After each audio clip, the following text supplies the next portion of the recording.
Unravelled Knots by Baroness Orczy. 1. The Mystery of the Khaki Tunic. Chapter 1. I cannot pretend to say how it all happened. I can but relate what occurred, leaving those of my friends who are versed in psychic matters to find a plausible explanation for the fact that on that horrible foggy afternoon I chanced to walk into that blameless tea shop at that particular hour. Now, I had not been inside a tea shop for years, and I had practically ceased to think of the man in the corner, the weird, spook-like creature with the baggy trousers, the huge, horn-rimmed spectacles, and the thin, claw-like hands that went on fidgeting with a piece of string, tying it with nervy deliberation into innumerable and complicated knots. And yet, when I walked into that tea shop and saw him sitting in the corner by the fire, I was hardly conscious of surprise. But I did not think that he would recognize me. So I sat down at the next table to him, and when I thought that he was most intent on fidgeting with his piece of string, I stole surreptitious glances at him. The last 20 years seemed to have passed him by. He was just the same. His hair was of the same colorless, lank texture, and lay plastered across his bald, pointed cranium. His pale eyes were no paler, his face no more wrinkled. His fingers were just as agile and restless as they had been when I last saw him 20 years ago. Then, all at once, he spoke, just as he used to do, in the same cracked voice, with the dry, ironic chuckle. "One of the most interesting cases it has ever been my good fortune to investigate," he said. I had not realized that he had seen me, and I gave such a startled jump that I spilt half a cup of tea on my frock. With a long, bony finger, he was pointing to a copy of the Express Post, which lay beside his plate, and almost against my will, my eyes wandered to the flaming headline, "The Mystery of the Khaki Tunic." Then I looked up inquiringly at my pixie-like interlocutor. His watery blue eyes contemplated me through his horn-rimmed spectacles, and his thin, colorless lips smiled on me with placid benevolence. It never occurred to me to make a conventional little speech about the lapse of time since last we met. For the moment I had the feeling as if I had seen him the day before yesterday. "You are still interested in criminology, then?" I asked. "More than ever," he replied with a bland smile, "and this case has given me some of the most delightful moments I have ever experienced in connection with my studies. I have watched the police committing one blunder after another, and today, when they are completely baffled, and the public has started to write letters to the papers about another undetected crime and another criminal at large, I am having the time of my life." "Of course you have made up your mind," I retorted, with what I felt was withering sarcasm. "I have arrived at the only possible solution of the mystery," he replied unperturbed, "and you will do the same when I have put the facts clearly and logically before you. As for the police, let 'em flounder," he went on complacently. "For me, it has been an exciting drama to watch from beginning to end. Every one of the characters in it stands out before me like a clear-cut cameo. There was Miss Mary Clark, a quiet, middle-aged woman who rented Hardacres from Lord Formere. She had taken the place soon after the armistice, and ran a poultry farm there on a small scale with the occasional assistance of her brother Arthur, an ex-officer in the East Glebishires, a young man who had an excellent war record, but who seemed, like so many other young men of his kind, to have fallen into somewhat shiftless and lazy ways since the glorious peace. No doubt you know the geography of the place. The halfpenny papers have been full of maps and plans of Hardacres. It is rather a lonely house on the road between Langford and Barchester, about 3/4 of a mile from Mere village. Mere Court is another half-mile or so further on, the house hidden by clumps of stately trees, above which can be perceived the towers of Barchester Cathedral. Very little seems to have been known about Miss Clark in the neighborhood. She seemed to be fairly well-to-do, and undoubtedly a cut above the village folk, but equally obviously she did not belong to the county set, nor did she encourage visitors, not even the vicar. She seldom went to church, and neither went to parties nor ever asked anyone to tea. She did most of her shopping herself in Mere, and sold her poultry and eggs to Mr. Brooke, the local dealer, who served all the best houses for miles around. Every morning at 7 o'clock, a girl from the village named Emily Baker came in to do the housework at Hardacres, and left again after the midday dinner. Once a week regularly Miss Clark called at Mere Court, always on a Friday. She walked over in the afternoon, whatever the weather, brought a large basket of eggs with her, and was shown without ever being kept waiting straight into Lady Formere's sitting-room. The interview lasted about 10 minutes, sometimes more, and then she would be shown out again. Mind you, the funny creature went on glibly, and raising a long, pointed finger to emphasize his words, no one seems to have thought that there was anything mysterious about Miss Clark. The fact that she kept herself to herself was not in itself a sign of anything odd about her. People, especially women, in outlying country districts often lead very self-centered, lonely lives. They arouse a certain amount of curiosity when they first arrive in the neighborhood, but after a while gossip dies out, if it is not fed, and the hermit's estrangements from village life is tacitly accepted. On the other hand, Miss Clark's brother Arthur was exceedingly gregarious. He was a crack tennis player and an excellent dancer, and these two accomplishments procured him the entree into the best houses in the county, houses which, before the war, when people were more fastidious in the choice of their guests, would no doubt have not been quite so freely opened to him. It was common gossip that Arthur was deeply in love with April St. Jude, Lord Formere's beautiful daughter by a previous marriage, but public opinion was unanimous in the assertion that there never could be any question of marriage between an extemporary gentleman without money or property of any kind and the society beauty who had been courted by some of the smartest and richest men in London. Nor did Arthur Clark enjoy the best of reputations in the neighborhood. He was over-fond of betting and loafing about the public houses of Barchester. People said that he might help his sister in the farm more than he did, seeing that he did not appear to have a sixpence of his own, and that she gave him bed and board. But as he was very good-looking and could make himself very agreeable if he chose, the women, at any rate, smiled at his misdeeds and were content to call Arthur rather wild, but not really a bad boy. Then came the tragedy. On the 28th of December last, when Emily Baker came to work as usual, she was rather surprised not to see or hear Miss Clark moving about the place. As a rule, she was out in the yard by the time Emily arrived. The chickens would have had their hot mash, and the empty pans would have been left for Emily to wash up. But this morning, nothing. In the girl's own words, there was a creepy kind of lonely feeling about the house. She knew that Mr. Clark was not at home. The day before, the servants at Mere Court had their annual Christmas party, and Mr. Clark had been asked to help with the tree and to entertain the children. He had announced his intention of putting up afterwards at the Deanery Hotel for the night, a thing he was rather fond of doing whenever he was asked out to parties and did not know what time he might be able to get away. Emily, when she arrived, had found the front door on the latch as usual. Therefore, she reflected, Miss Clark must have been downstairs and drawn the bolts.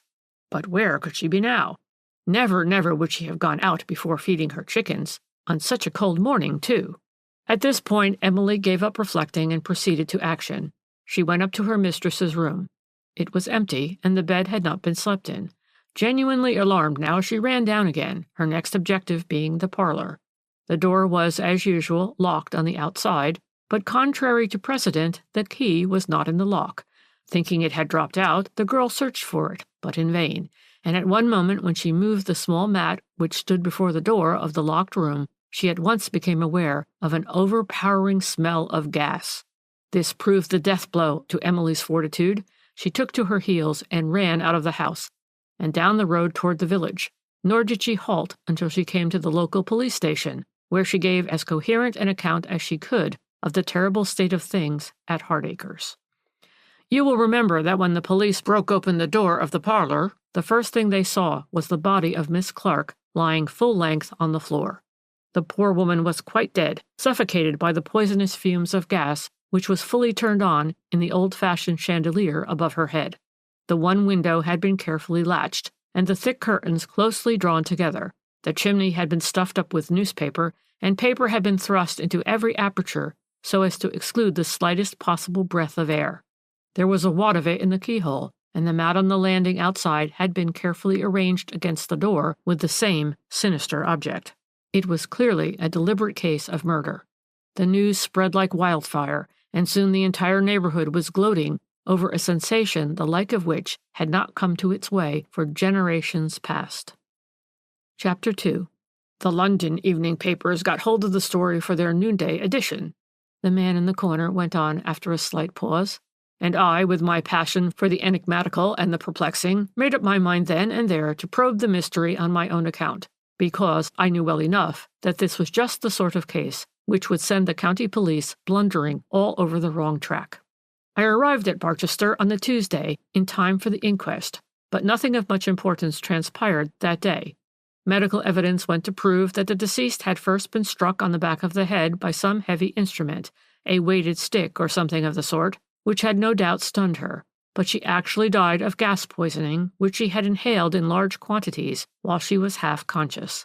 The medical officer went on to say that Miss Clark must have been dead 12 hours or more when he was called in by the police at about 8 o'clock in the morning. After this, a couple of neighbors testified to having seen Miss Clark at her front door at about 5:30 the previous evening. It was a very dark night, if you remember, and a thick Scotch mist was falling. When the neighbors went by, Miss Clark had apparently just introduced a visitor into her house. The gas was alight in the small hall, and they had vaguely perceived the outline of a man or woman, they could not swear which, in a huge coat, standing for a moment immediately behind Miss Clark. The neighbors also heard Miss Clark's voice speaking to her visitor, but what she said they could not distinguish. The weather was so atrocious that everyone who was abroad that night hurried along without taking much notice of what went on around. Evidence of a more or less formal character followed, and the inquest was then adjourned until the Friday, everyone going away with the feeling that sensational developments were already in the air. And the developments came tumbling in, thick and fast. To begin with, it appears that Arthur Clark, when first questioned by the police, had made a somewhat lame statement. "I was asked," he said, "to help with the servants' Christmas party at Mere Court. I walked over to Barchester at about 3 o'clock in the afternoon with my suitcase, as I was going to spend the night at the Deanery Hotel. I went on to Mere Court soon after 3:30 and stayed until past 7, after which I walked back to the Deanery, had some dinner, and went early to bed. I never knew that anything had happened to my sister until the police telephoned to me soon after 8 o'clock the next morning. And," he added, "that's all about it." But it certainly was not all about it, because several of the servants at Mere Court who were asked at what time Mr. Clark went away that night said that he must have gone very soon after 5 o'clock. They all finished their tea about that time, and then the gramophone was set going for dancing. They were quite sure that they had not seen Mr. Clark after that. On the other hand, Miss St. Jude said that the servants were mistaken. They were far too deeply engrossed in their own amusements to be at all reliable in their statements. As a matter of fact, Mr. Clark went away, as he said, at about 7 o'clock. She herself had danced with him most of the time, and said good night to him in the hall a few minutes after 7. Here was a neat little complication, do you see? A direct conflict of evidence at the very outset of this mysterious case. Can you wonder that amateur detectives already shrugged their shoulders and raised their eyebrows, declaring that the Honorable April St. Jude was obviously in love with Arthur Clark and was trying to shield him, well knowing that he had something to hide? Of course, the police themselves were very reticent, but even they could not stop people from gossiping. And gossip, I can assure you, had enough and to spare to feed on. At first, of course, the crime had seemed entirely motiveless. The deceased had not an enemy, or, as far as that goes, many acquaintances in the world. In the drawer of the desk in the parlor, the sum of £20 odd in notes and cash was found, and in a little box by the side of the money, poor Mary Clark's little bits of jewelry. But 24 hours later, no one could remain in doubt as to the assassin's purpose. You will remember that on the day following the adjourned inquest, there had arrived from the depths of Yorkshire an old sister of the deceased, a respectable spinster, to whom Arthur himself, it seems, had communicated the terrible news. She had come to Barchester for the funeral. This elder Miss Clark, Euphemia by name, though she could not say much that was informative, did at any rate throw light upon one dark passage in her sister's history.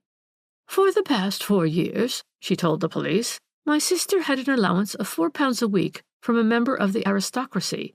I did not know much about her affairs, but I do know that she had a packet of letters on which she set great store. What these letters were, I have not the slightest idea, nor do I know what Mary ultimately did with them.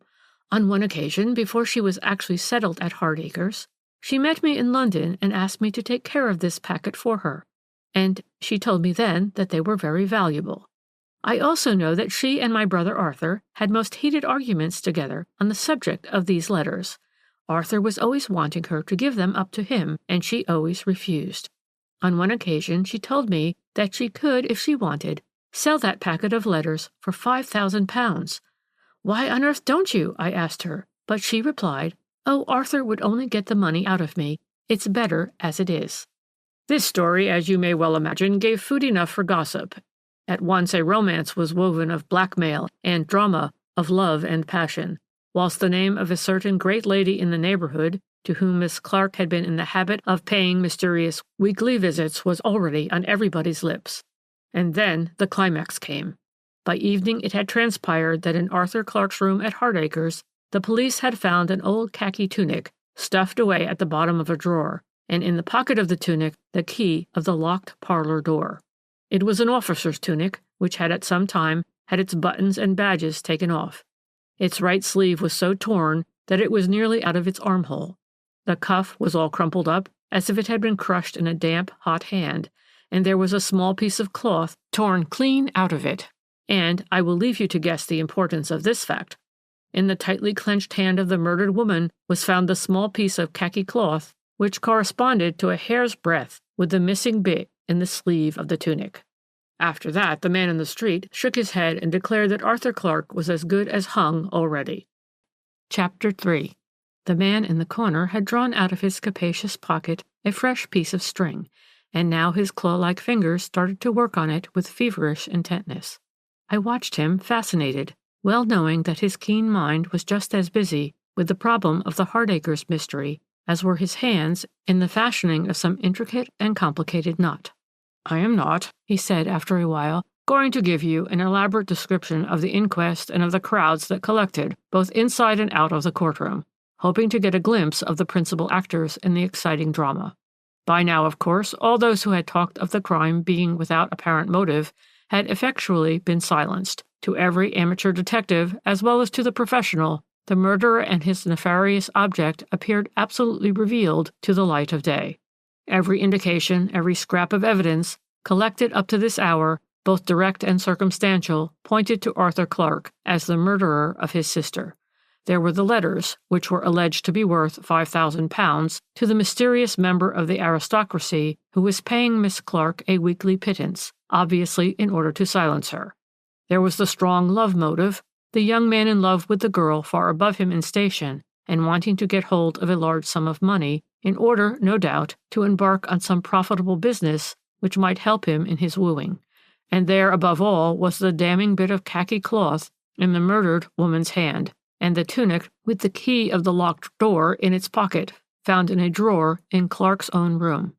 No, indeed, the inquest was not likely to be a dull affair, more especially as no one doubted what the verdict would be, whilst a good many people anticipated that Clark would at once be arrested on the coroner's warrant and committed for trial at the next assizes on the capital charge.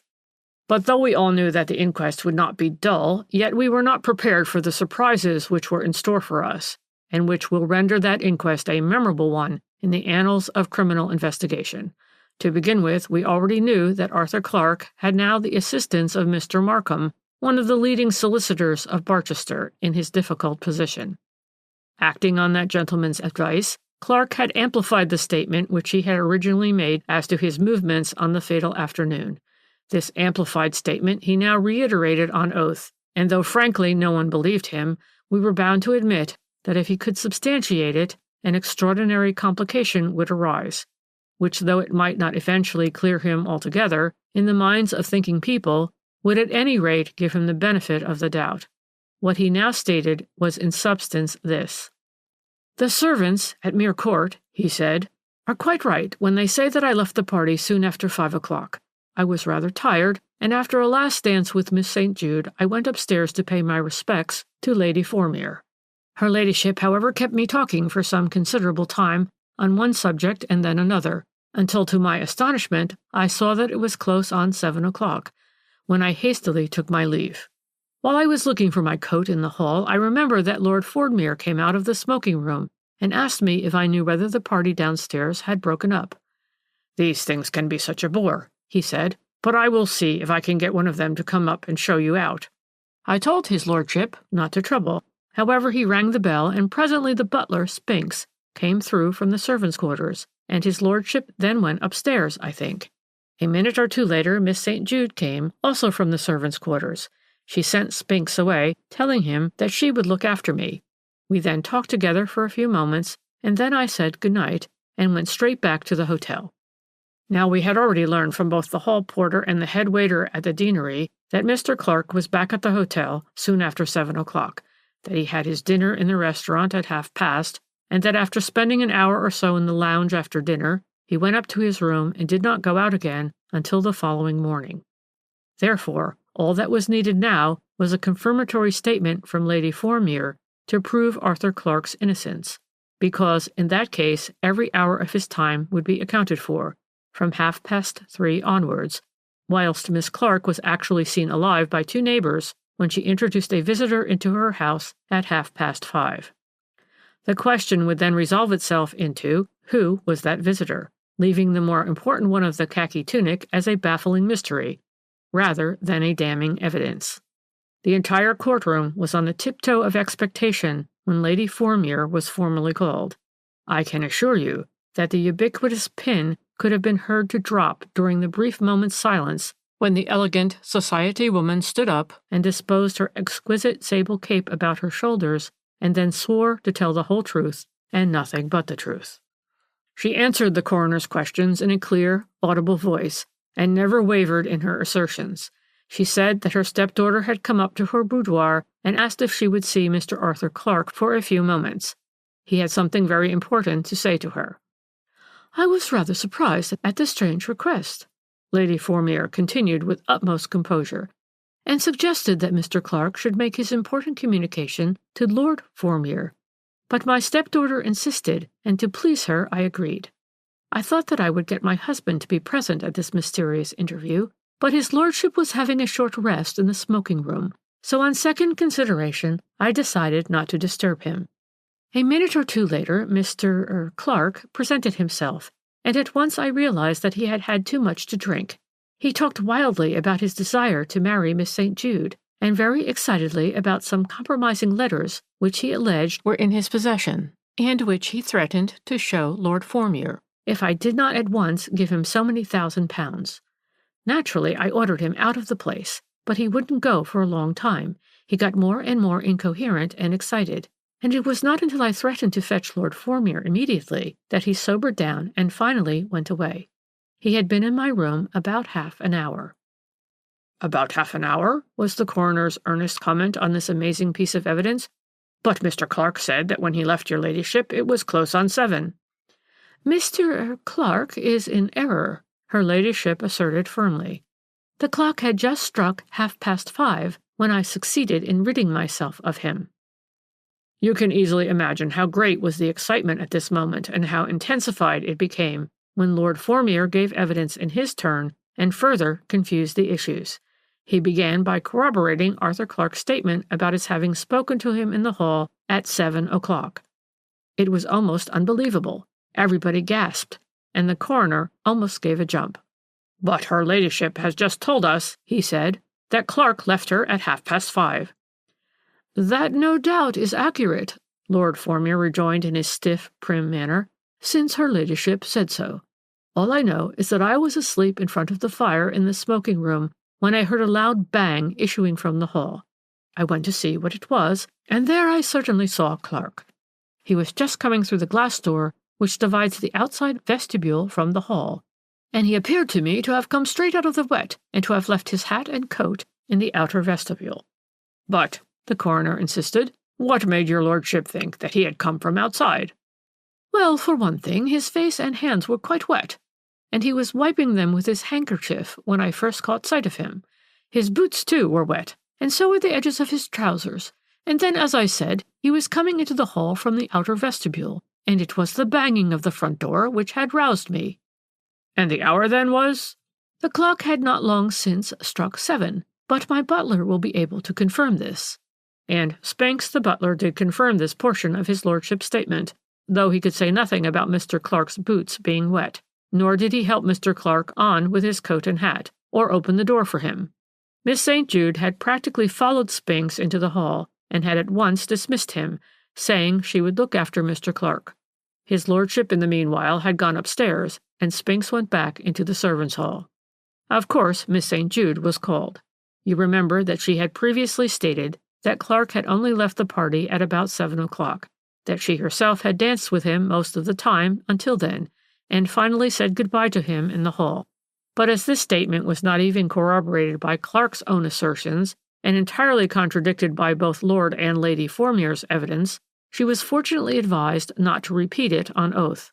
But she hotly denied the suggestion that Clark had come in from outside when she said goodbye to him in the hall.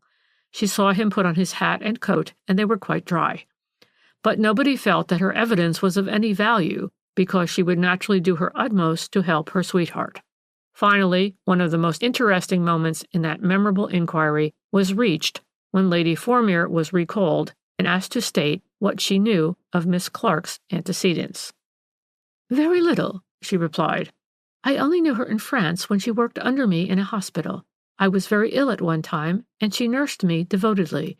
Ever since that I helped her financially as much as I could." "You made her a weekly allowance?" her ladyship was asked. "Not exactly," she replied. "I just bought her eggs and poultry at a higher figure than she would get from anyone else." "Do you know anything about some letters that she thought were so valuable?" "Oh, yes," the lady replied with a kindly smile. "Mary had a collection of autograph letters which she had collected whilst she was nursing in France. Among them were some by Auguste and others by very distinguished personages. She had the idea that these were extraordinarily valuable." "Do you know what became of those letters?" "No," her ladyship replied. "I do not know." "But there were other letters, were there not?" the coroner insisted, "in which you yourself were interested, the ones Mr. Clark spoke to you about?" "They existed only in Mr. Clark's imagination, I fancy," Lady Formere replied. "But he was in such a highly excited state that afternoon that I really could not quite make out what it was that he desired to sell to me." Lady Formere spoke very quietly and very simply, without a single note of spite or acerbity in her soft, musical voice. One felt that she was stating quite simple facts that rather bored her, but to which she did not attach any importance. And later on Miss Euphemia Clark retold the story of the packet of letters and of the quarrels which the deceased and her brother had about them, and when the damning evidence of the khaki tunic stood out like an avenging nemesis pointing at the unfortunate young man, those in court who had imaginations positively saw, the hangman's rope tightening around his neck. Chapter 4. "And yet the verdict was one of wilful murder against some person or persons unknown," I said after a slight pause, waiting for the funny creature to take up his narrative again. "Yes," he replied. "Arthur Clark has been cleared of every suspicion. He left the court a free man. His innocence was proved beyond question through what everyone thought was the most damnatory piece of evidence against him, the evidence of the khaki tunic. The khaki tunic exonerated Arthur Clark as completely as the most skillful defender could do, because it did not fit him. Arthur Clark was a rather heavy, full-grown, broad-shouldered man. The khaki tunic would only fit a slim lad of 18. Clark had admitted the tunic was his, but he had never thought of examining it, and certainly not of trying it on. It was Miss St. Jude who thought of that. Trust a woman in love for getting an inspiration. When she was called at the end of the day to affirm the statements which she had previously made to the police, and realized that these statements of hers were actually in contradiction with Clark's own assertions, she worked herself up into a state bordering on hysteria, in the midst of which she caught sight of the khaki tunic on the coroner's table. Of course, she, like everyone else in the neighborhood, knew all about the tunic, but when April St. Jude actually saw it with her own eyes and realized what its existence meant to her sweetheart, she gave a wild shriek. "I'll not believe it!" she cried. "I'll not believe it! It can't be! It's not Arthur's tunic at all!" Then her eyes dilated, her voice sank to a hoarse whisper, and with a trembling hand she pointed at the tunic. "Why," she murmured, "it is so small, so small! Arthur! Where is Arthur? Why does he not show them all that he never could have worn that tunic?" Proverbially, there is but a narrow dividing line between tragedy and farce. While some people shuddered and gasped, and men literally held their breath, marveling what would happen next, quite a number of women fell into hysterical giggling. Of course you remember what happened. The papers have told you all about it. Arthur Clark was made to try on the khaki tunic, and he could not even get his arms into the sleeves. Under no circumstances could he ever have worn that particular tunic. It was several sizes too small for him. Then he examined it closely and recognized it as one he wore in his school OTC when he was a lad. When he was originally confronted with it, he explained he was so upset, so genuinely terrified at the consequences of certain follies which he undoubtedly had committed, that he could hardly see out of his eyes. The tunic was shown to him, and he had admitted that it was his, for he had quite a collection of old tunics, which he had always kept. But for the moment he had quite forgotten about the one which he had worn more than 8 years ago at school.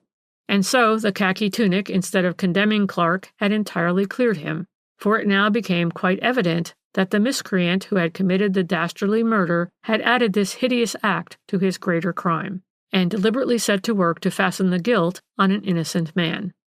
He had gone up to Clark's room, opened the wardrobe, picked up a likely garment, no doubt tearing a piece of cloth out of it whilst so doing, and thus getting the fiendish idea of inserting that piece of khaki between the fingers of the murdered woman. Finally, after locking the parlor door, he put the key in the pocket of the tunic and stuffed the latter in the bottom of a drawer. It was a clever and cruel trick, which well nigh succeeded in hanging an innocent man. As it is, it has enveloped the affair in an almost impenetrable mystery. I say almost, because I know who killed Miss Clark, even though the public has thrown out an erroneous conjecture. It was Lady Formere, they say, who killed Miss Clark, but at once comes the question, how could she? And the query, when? Arthur Clark says he was with her until 7, and after that hour there were several members of her household who waited upon her, notably her maid, who, it seems, came up to dress her at about that time, and she and Lord Formere sat down to dinner, as usual, at 8 o'clock. That there had been 1 or 2 dark passages in Lady Formere's life prior to her marriage 4 years ago, and that Miss Clark was murdered for the sake of letters which were in some way connected with her ladyship, were the only actual undisputable facts in that mysterious case. That it was not Arthur Clark who killed his sister has been indubitably proved. That a great deal of evidence was contradictory, everyone has admitted. And if the police does not act on certain suggestions which I have made to them, the Hardacre's murder will remain a mystery to the public till the end of time. And what are these suggestions? I asked, without the slightest vestige of irony, for much against my will, the man's personality exercised a curious fascination over me. To keep an eye on Lord Formere, the funny creature replied with his dry chuckle, and see when and how he finally disposes of a wet coat, a dripping hat, and soaked boots, which he has succeeded in keeping concealed somewhere in the smoking-room, away from the prying eyes even of his own valet. You mean? I asked with an involuntary gasp. Yes, he replied. I mean that it was Lord Formere who murdered Miss Clark, for the sake of those letters which apparently contained matter which was highly compromising to his wife. Everything to my mind points to him as the murderer. Whether he knew all along of the existence of the compromising letters, or whether he first knew of this through the conversation between her ladyship and Clark the day of the servants' party, it is impossible to say. Certain it is that he did overhear that conversation, and that he made up his mind to end the impossible situation then and there, and to put a stop once and for all to any further attempt at blackmail. It was easy enough for him on that day to pass in and out of the house unperceived. No doubt his primary object in going to Hardacre's was to purchase the letters from Miss Clark. Money down, perhaps she proved obstinate, perhaps he merely thought that dead men tell no tales. This we shall never know. After the hideous deed, which must have revolted his otherwise fastidious senses, he must have become conscious of an overwhelming hatred for the man who had, as it were, pushed him into crime, and my belief is that the elaborate mise en scène of the khaki tunic, and the circumstantial lie that when he came out of the smoking-room, Arthur Clark had obviously just come in from outside, was invented not so much with the object of averting any suspicion from himself, as with the passionate desire to be revenged on Clark. Think it over, the man in the corner concluded as he stuffed his beloved bit of string into his capacious pocket. Time, opportunity, motive, all are in favor of my theory, so do not be surprised if the early editions of tomorrow's evening papers contain the final sensation in this interesting case. He was gone before I could say another word, and all that I saw of him was his spook-like figure disappearing through the swing door. There was no one now in the place, so a moment or two later, I too paid my bill and went away. Chapter 5. The man in the corner proved to be right in the end. At 11 o'clock the next morning, the street corners were full of newspaper placards with the flaring headlines, "Sudden Death of Lord Formere." It was reported that on the previous evening, his lordship was examining a new automatic which he had just bought and explaining the mechanism to his valet.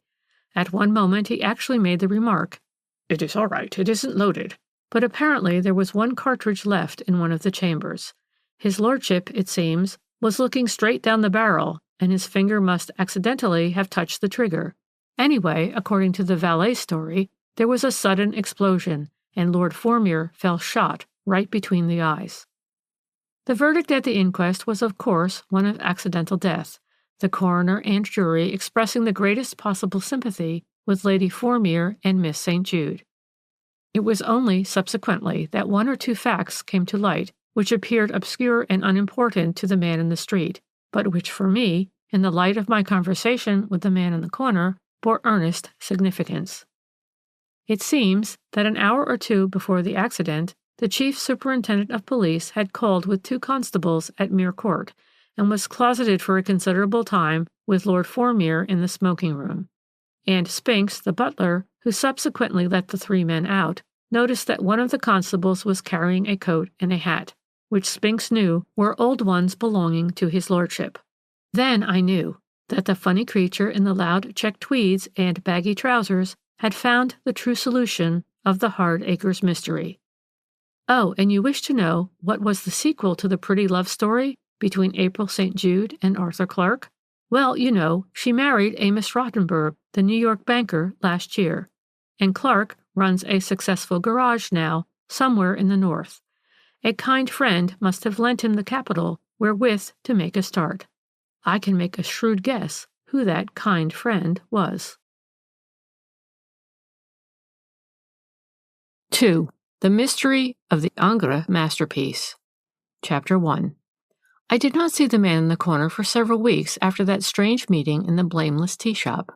The exigencies of my work kept me busy, and somehow the sensational suicide of Lord Formere, which had appeared like the logical sequence of the spook-like creature's deductions, had left a painful impression on my mind.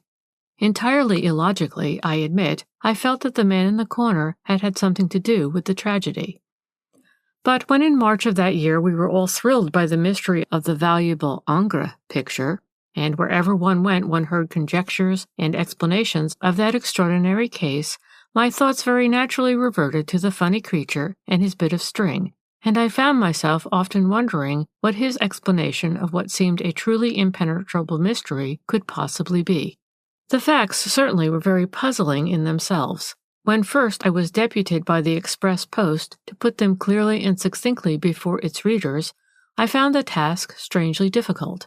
This for the simple reason that I myself could not see daylight through it all, and often did I stand in front of the admirable reproduction which I possess of the Ingres La Fiancée, wondering if those smiling lips would not presently speak and tell me how an original and exquisite picture could possibly have been in 2 different places at one and the same time.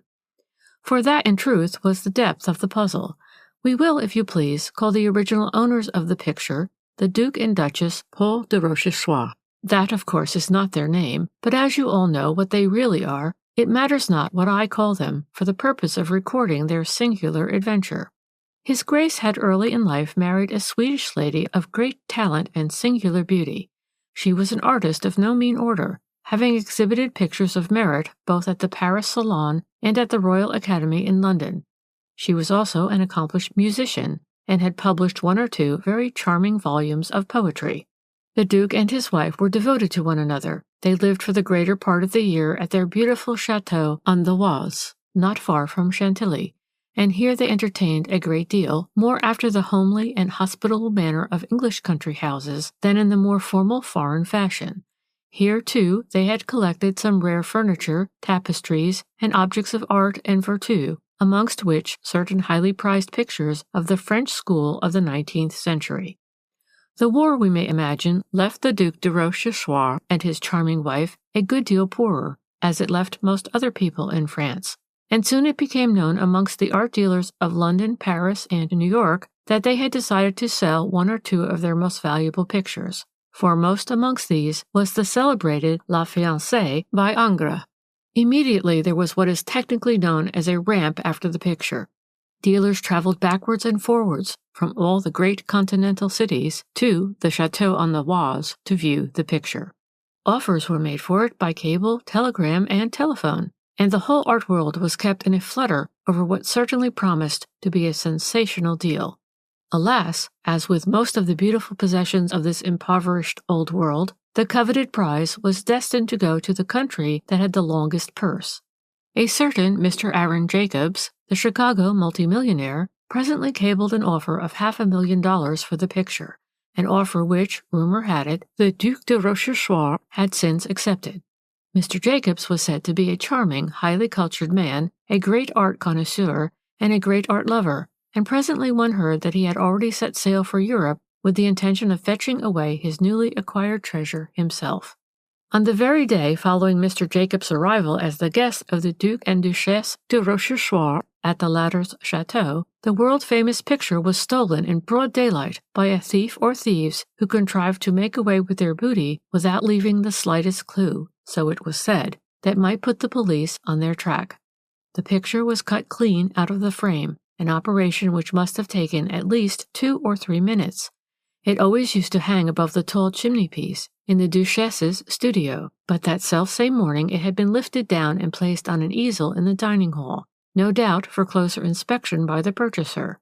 This easel stood in a corner of the hall, close to one of the great windows that overlooked the gardens of the chateau. The amazing point in this daring theft was that a garden fête and tennis tournament were in progress at the time. A crowd of guests was spread all over the lawns and grounds in full view of the windows of the hall, and as far as the preliminary investigations were able to establish, there were not more than 20 or 25 minutes at most during which some servant or other inmate of the chateau had not either actually been through the hall or had occasion to observe the windows. The dining hall itself has monumental doors which open on the great central vestibule, and immediately facing it similar doors give on the library. The marble vestibule runs right through the center of the main building. It has both a front and a garden entrance, and all the reception rooms open out of it, right and left. Close to the front door entrance is one of the main ways into the kitchens and offices. Now right away until 4:30 on that fateful afternoon, the servants were up and down the vestibule, busy with arrangements for tea, which they were serving outside on the lawns. The tennis tournament was then drawing to a close, the Duchess was on the lawn with her guests dispensing tea, and at 4:30 precisely, the Duc de Rochechouart came into the chateau by way of the garden entrance, went across the vestibule and into the library to fetch the prizes which were to be distributed to the victors in the tournament, and which were locked up in his desk. The doors of the dining hall were wide open, and the Duke walking past them peeped into the room. The picture was in its place then, and he gave a glance at it as he passed, conscious of a pang of regret at thought that he must needs part with this precious treasure. It took the Duke some little time to sort the prizes, and as in the meanwhile the afternoon post had come in and a few letters had been laid on his desk, he could not resist the desire to glance through his correspondence. On the whole, he thought that he might have been in the library about a quarter of an hour, or perhaps more. He had closed the door when he entered the room, and when he came out again he certainly noticed that the doors of the dining hall were shut. But there was nothing in this to arouse his suspicions, and with the neatly tied parcels containing the prizes under his arm, he recrossed the vestibule and went out once more into the garden. At 5 o'clock, Monsieur Amédée, the chief butler, had occasion to go into the dining hall to fetch a particular silver tray which he required. He owned to being astonished at finding the doors closed, because he had been past them a quarter of an hour before that, and they were wide open then. However, he entered the room without any serious misgivings, but the next moment he nearly fainted with horror at the sight of the empty frame upon the easel. The very first glance had indeed revealed the nefarious deed. The picture had not been moved out of its frame. It was the canvas that had been cut. Monsieur Amédée, however, knowing what was due to his own dignity, did not disturb the entire household then and there. He made his way quietly back into the garden, where the distribution of prizes after the tournament was taking place. and, seizing a favorable opportunity, he caught Monsieur le Duc's eye and imparted to him the awful news. Even so, nothing was said until after the guests had departed. By the Duke's orders, the doors leading into the dining hall were locked, and to various inquiries after the masterpiece, made by inquisitive ladies, the evasive answer was given that the picture was in the hands of the packers. There remained the house party, which of course included Mr. Aaron Jacobs. There were also several ladies and gentlemen staying at the chateau, and before they all went up to their rooms to dress for dinner, they were told what had happened. In the meanwhile, the police had already been sent for, and Monsieur le Commissaire was conducting his preliminary investigations. The rooms and belongings of all the servants were searched, and with the consent of the guests themselves, this search was extended to their rooms. A work of art worth $500,000 could not thus be allowed to disappear, and the thief to remain undetected for the sake of social conventions. And as the law stands in France, any man may be guilty of a crime until he be proved innocent. Chapter 2. The theft of the Ingres masterpiece was one of those cases which interest the public in every civilized country. And here in England, where most people are bitten with the craze for criminal investigation, it created quite a sensation in its way. I remember that when we all realized for the first time that the picture had in very truth disappeared, and that the French police, despite its much vaunted acumen, had entirely failed to find the slightest trace of the thief, we at once began to look about for a romantic solution of the mystery. Monsieur le Duc de Rochechouart and his pretty Duchess had above all our deepest sympathies, for it had very soon transpired that neither the Ingres masterpiece, nor indeed any of the Duke's valuable collection of artworks, was insured. This fact seems almost incredible to English minds, with whom every kind of insurance is part and parcel of the ordinary household routine. But abroad, the system is not nearly so far-reaching or so extended, and there are numberless households in every degree of the social scale who never dream of spending money on insurances, save, perhaps, against fire. Be that as it may, the fact remained that La Fiancée was not insured against theft, and that through the action of an unknown miscreant, the Duke and Duchess of Rochechouart would, unless the police did ultimately succeed in tracing the stolen masterpiece, find themselves the poorer by $500,000. With their usual lack of logic, readers of the halfpenny press promptly turned their attention to Mr. Aaron Jacobs, the intending purchaser. Being a Chicago multimillionaire does not, it appears, render a man immune from the temptation of acquiring by dishonest means the things which he covets.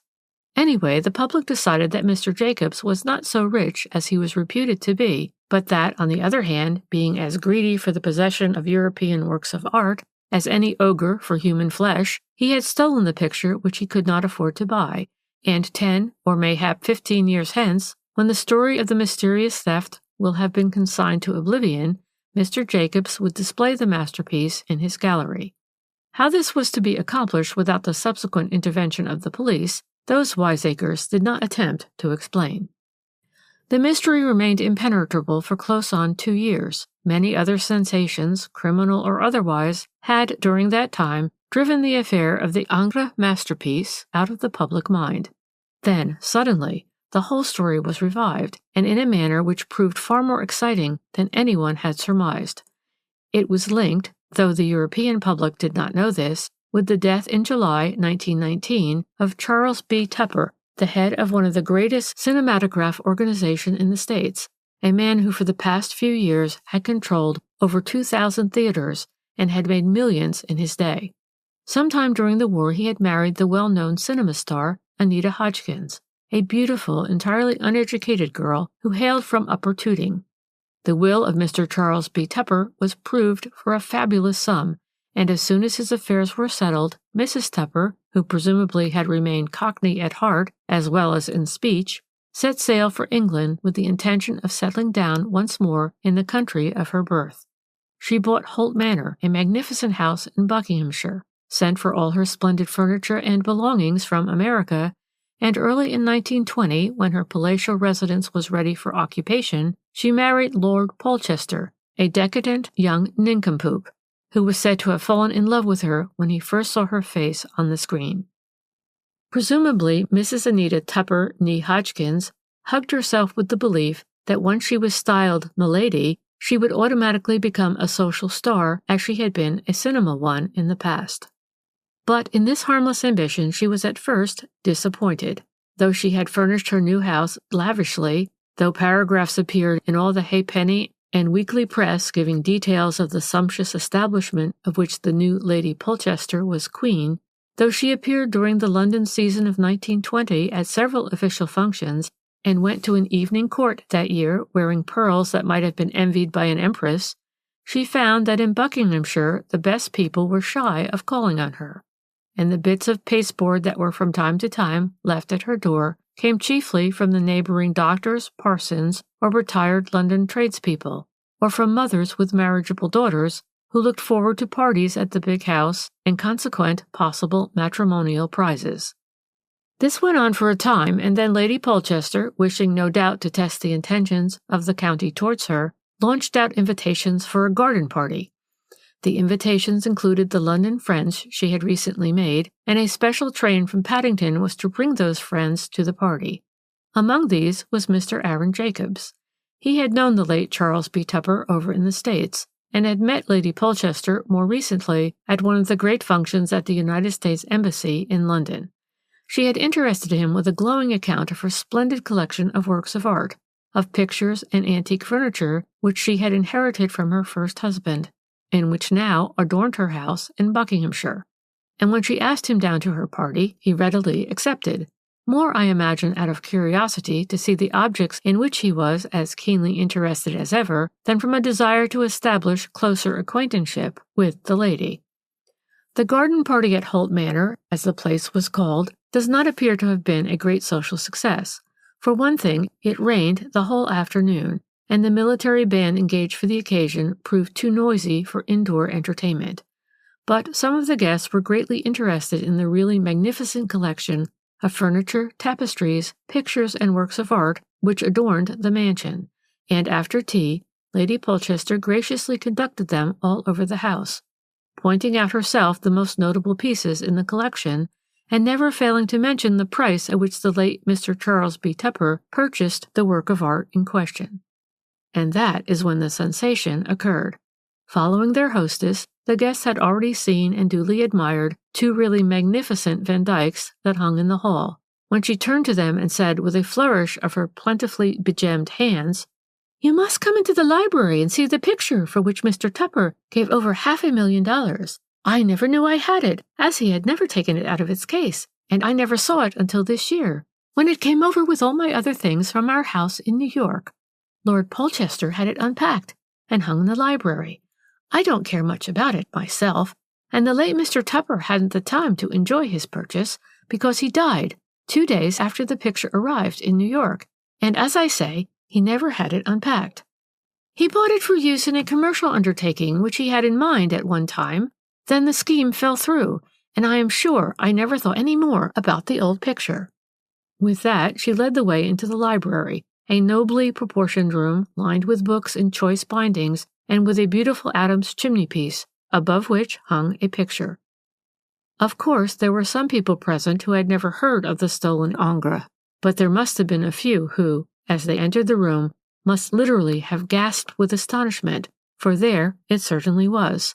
La fiancée, with her marvelously painted Eastern draperies, her exquisitely drawn limbs, and enigmatic smile, was smiling down from the canvas, just as if she had every right to be in the house of the ex-cinema star, and as if there had not been a gigantic fuss about her throughout the whole art world of Europe.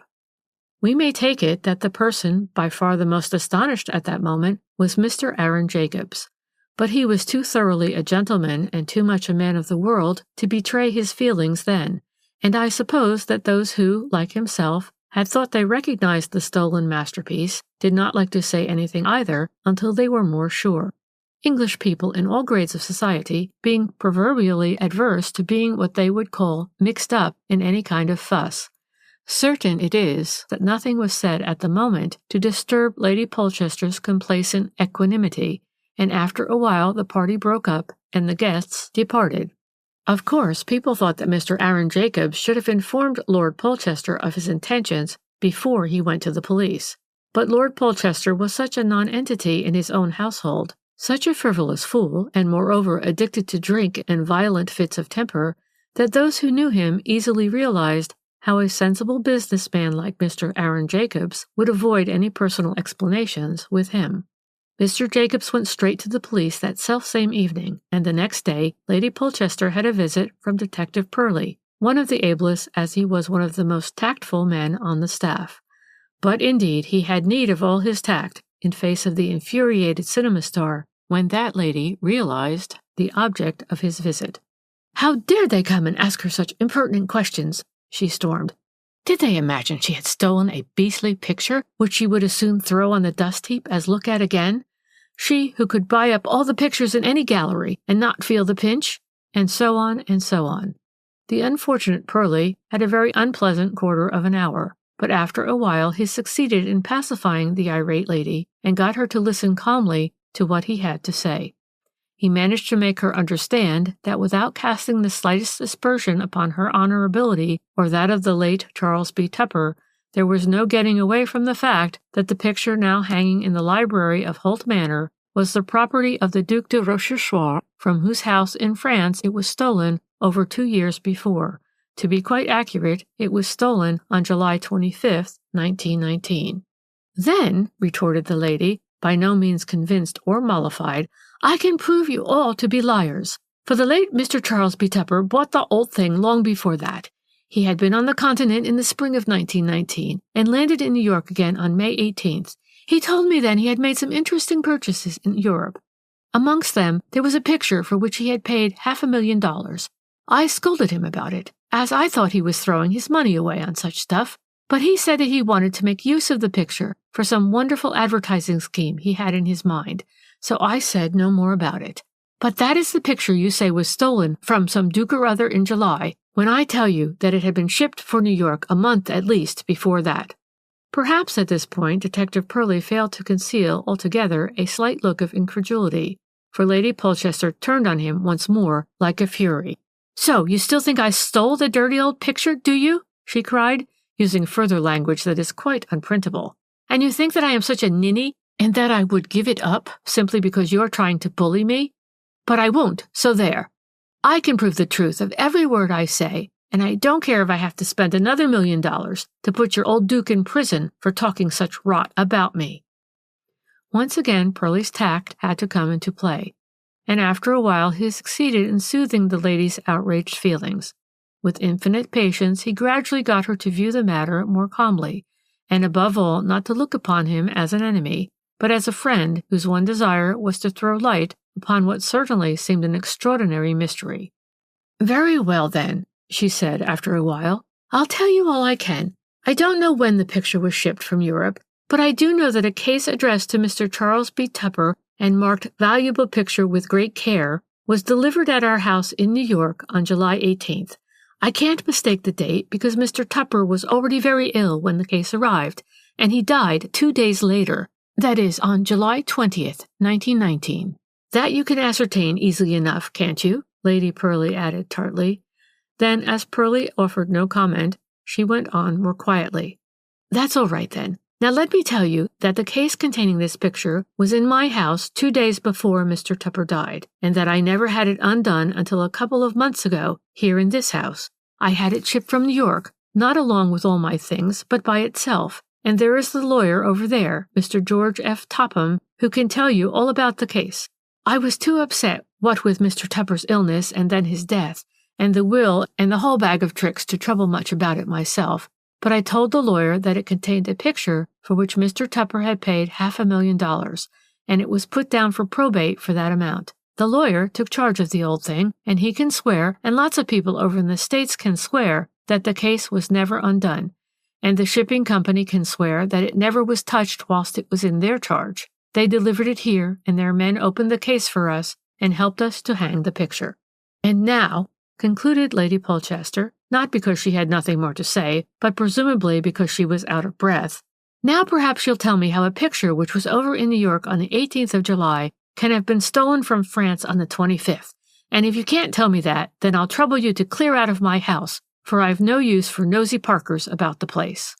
The unfortunate Purley had certainly, by all accounts, rather a rough time of it with the lady, nor could he arrive at any satisfactory arrangement with her. Needless to say that she absolutely refused to give up the picture unless she were forced to do so by law, and even then, she dared say, she could make it very unpleasant for some people. Chapter 3. The next event of any importance in this extraordinary case was the action brought by the Duc and Duchesse de Rochechouart here in England against Lady Polchester for illegal detention of their property. It very soon transpired that several witnesses had come over from the States in order to corroborate the lady's assertions with regard to her rightful ownership of the picture, and the public was once more on the tiptoe of expectation. The case came on for hearing in March and only lasted 2 days. The picture was in court and was identified first by the Duc and the Duchesse de Rochechouart, and then by 2 or 3 experts as the genuine work of Ingres, la fiancée, known throughout the entire art world as having been purchased by the Duc's grandfather from the artist himself in 1850, and having been in the possession of the family uninterruptedly ever since. The Duc himself had last seen it in his own chateau at 4:30 on the afternoon of July 25, 1919. A well-known peculiarity about the masterpiece was that it had originally been painted on a somewhat larger canvas, and that the artist himself, at the request of the original purchaser, had it cut smaller and restrained on a smaller stretcher. This alteration was, of course, distinctly visible on the picture. The frame was new. It was admittedly purchased by Lady Polchester recently. When the picture came into her possession, it was unframed. On that lady's behalf, on the other hand, there was a formidable array of witnesses, foremost amongst these being Mr. Anthony Kleeberger, who was the late Charles B. Tupper's secretary and manager. He was the first to throw some light on the original transaction whereby la fiancée first came into his employer's possession. Mr. Tupper, he explained, was the inventor of a new process of color photography which he desired to test and then to advertise all over the world by means of reproduction from some world-famous masterpiece, and when during the spring of 1919 I accompanied him to Europe, one of the objects which he had in mind was the purchase of a picture suitable for his purpose. It pretty soon was known all over the art world of the continent what we were after, and that Mr. Tupper was prepared to pay a big price for his choice. You would be surprised if I were to tell you of some of the offers we had in Vienna, in London, even in Rome. At last, when we were staying in Paris, Mr. Tupper came to me one day and told me he had at last found the very picture he wanted. He had gone to the studio of a picture restorer who had written to him and offered him a genuine Ingres. He had seen the picture and liked it, and had agreed to give the owner $500,000 for it. I thought this a terrific price, and frankly I was a little doubtful whether my employer had a sufficient knowledge of art to enter into a transaction of this sort. I feared that he might be badly had, and buying some spurious imitation rather than a masterpiece. But Mr. Tupper was always a queer man in business. Once he had made up his mind, there was no arguing with him. I liked the picture, was all that he ever said to me in response to some timid suggestion on my part that he should seek expert advice. And I have agreed to buy it for $500,000 simply because the fellow would not part with it for less. I believe it to be genuine.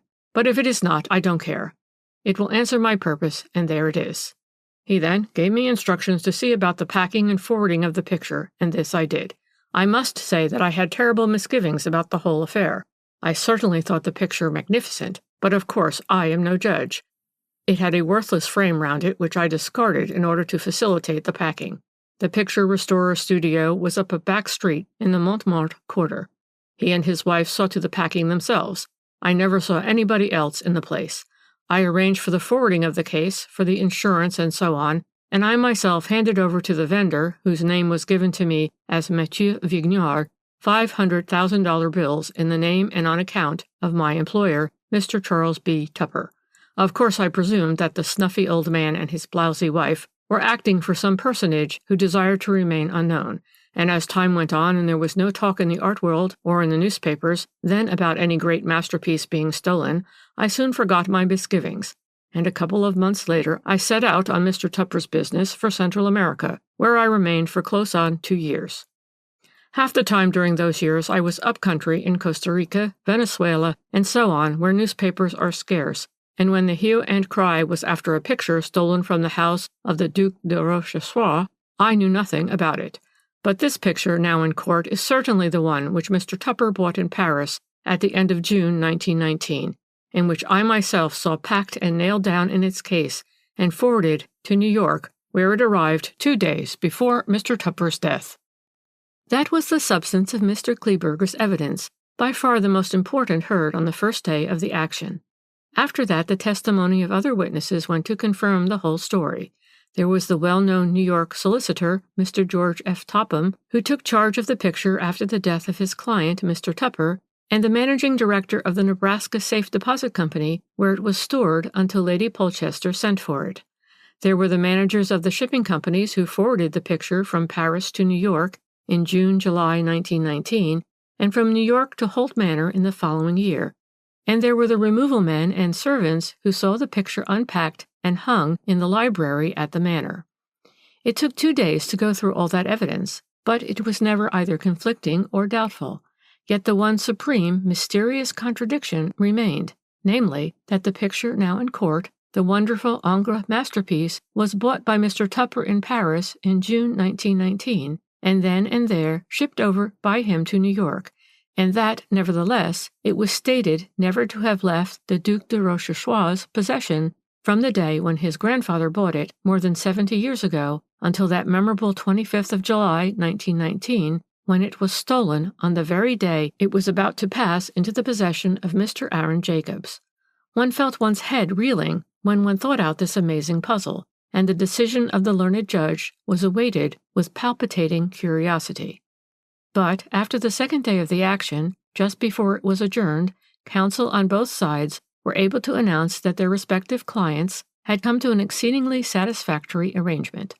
All aspersions as to the honorability of the late Charles B. Tupper or of Lady Polchester would be publicly withdrawn, and a notice to that effect would appear in all the leading newspapers of London, Paris, and New York. And Lady Polchester would now remain in undisputed possession of the Ingres masterpiece, having paid its rightful owner, the Duc de Rochechouart, the sum of £120,000 for it. So both parties, we may take it, were completely satisfied.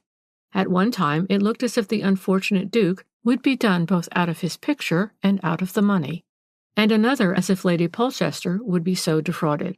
But now all was well, and the learned judge declared himself pleased with the agreement. Not so the public, who were left to face a mystery which everyone felt would never now be cleared up. I, for one, felt completely at sea, so much so indeed that my thoughts instinctively flew to the curious creature in the blameless teashop, who I felt sure would have a theory of his own which would account for what was puzzling us all. And a day or two later I saw him weaving a fantastic design of knots in a piece of string. He knew that I wished to hear his explanation of the mystery of the Ingres masterpiece, but he kept me on tenterhooks for some time, wearing out my patience with his sharp, sarcastic comments. "Do you admit," he asked me at one time, with his exasperating chuckle, "that the Ingres masterpiece could have been in 2 places at one and the same time?" "No, of course," I replied. "I do not admit such nonsense." "Very well, then," he resumed. "What is the logical conclusion?" "That there were 2 pictures," I said coldly. "Of course there were 2 pictures, and as the great Mr. Ingres did not presumably paint his masterpiece in duplicate, we must take it that one picture was the original and the other the copy." Now it was my turn to grow sarcastic, and I retorted dryly, "Having done that, we are no nearer a solution of the mystery than we were before." "Are we not?" he rejoined with a cackle like an old hen.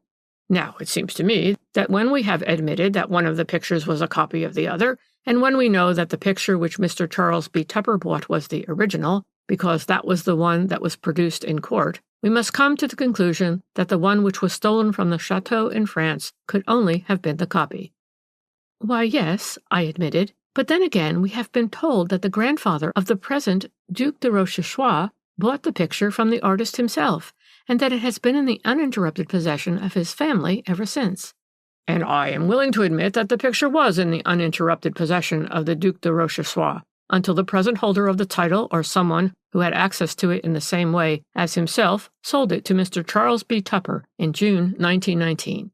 "But you don't mean—" "Surely," the funny creature went on with his dry cackle, "it was not such a very difficult little bit of dishonesty to perpetrate, seeing that Madame la Duchesse was such an accomplished artist. Can you not imagine the lady being, like many of us, very short of money, and then hearing of Mr. Charles B. Tupper, the American businessman, who was searching Europe through for a world-famous masterpiece? Can you not see her during one of her husband's pleasure trips to Paris or elsewhere, setting to work to make an exact replica of La Fiancée? We know that it always hung in her studio until the day when it was moved to the dining hall. Think how easy it was for her to substitute her own copy for the original. The only difficulty would be the conveying of the picture to Paris, but an artist knows how to take a canvas off its stretcher, to roll it up and restrain it. Here I think that she must have had a confederate, probably some down-at-heel friend of her past artistic days, a man whom she paid lavishly both for his help and his silence.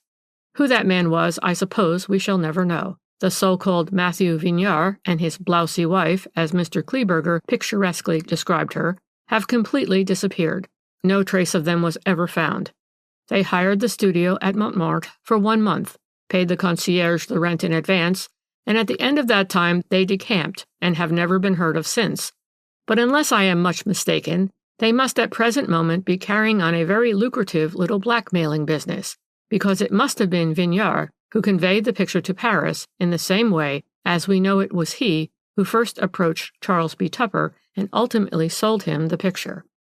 But surely, I objected, for the funny creature had paused for a moment, and I could not deny that his arguments were sound. Surely it would have been more practical to have sold the copy, which we suppose must have been perfect, to Mr. Tupper, who was a layman and an outsider, and to have kept the original in the chateau, as the Duke was even then negotiating for its sale, and most of the art dealers were coming to have a look at it. He did not reply immediately, but remained for a while deeply absorbed in the contemplation of his beloved bit of string. That, he admitted with complacent condescension, would be a sound argument, if we admit at once that the Duchesse knew for a certainty that her husband intended to sell La Fiancée. But my contention is that at the time that she sold the picture to Mr. Tupper, she had no idea that the Duke had any such intentions. No doubt when she knew this for a fact, she must have been beside herself with horror. No doubt also that she had a hard fight with her own terror before she made a clean breast of her misdeed to her husband. Apparently she did not do this until the very last moment, until the day when the picture was actually taken out of her studio and placed upon an easel in the dining hall for closer inspection. Then discovery was imminent, and we must suppose that she made full confession. The Duke, like a gallant gentleman, at once set his wits, thinking how best to save his wife's reputation without endangering his own. To have admitted to Mr. Aaron Jacobs and to the other experts and art dealers who had come to see the masterpiece that a Duc de Rochechouart was trying to sell a spurious imitation whilst already having disposed of the original was of course unthinkable. And thus the idea presented itself to their graces that the copy must be made to disappear effectually.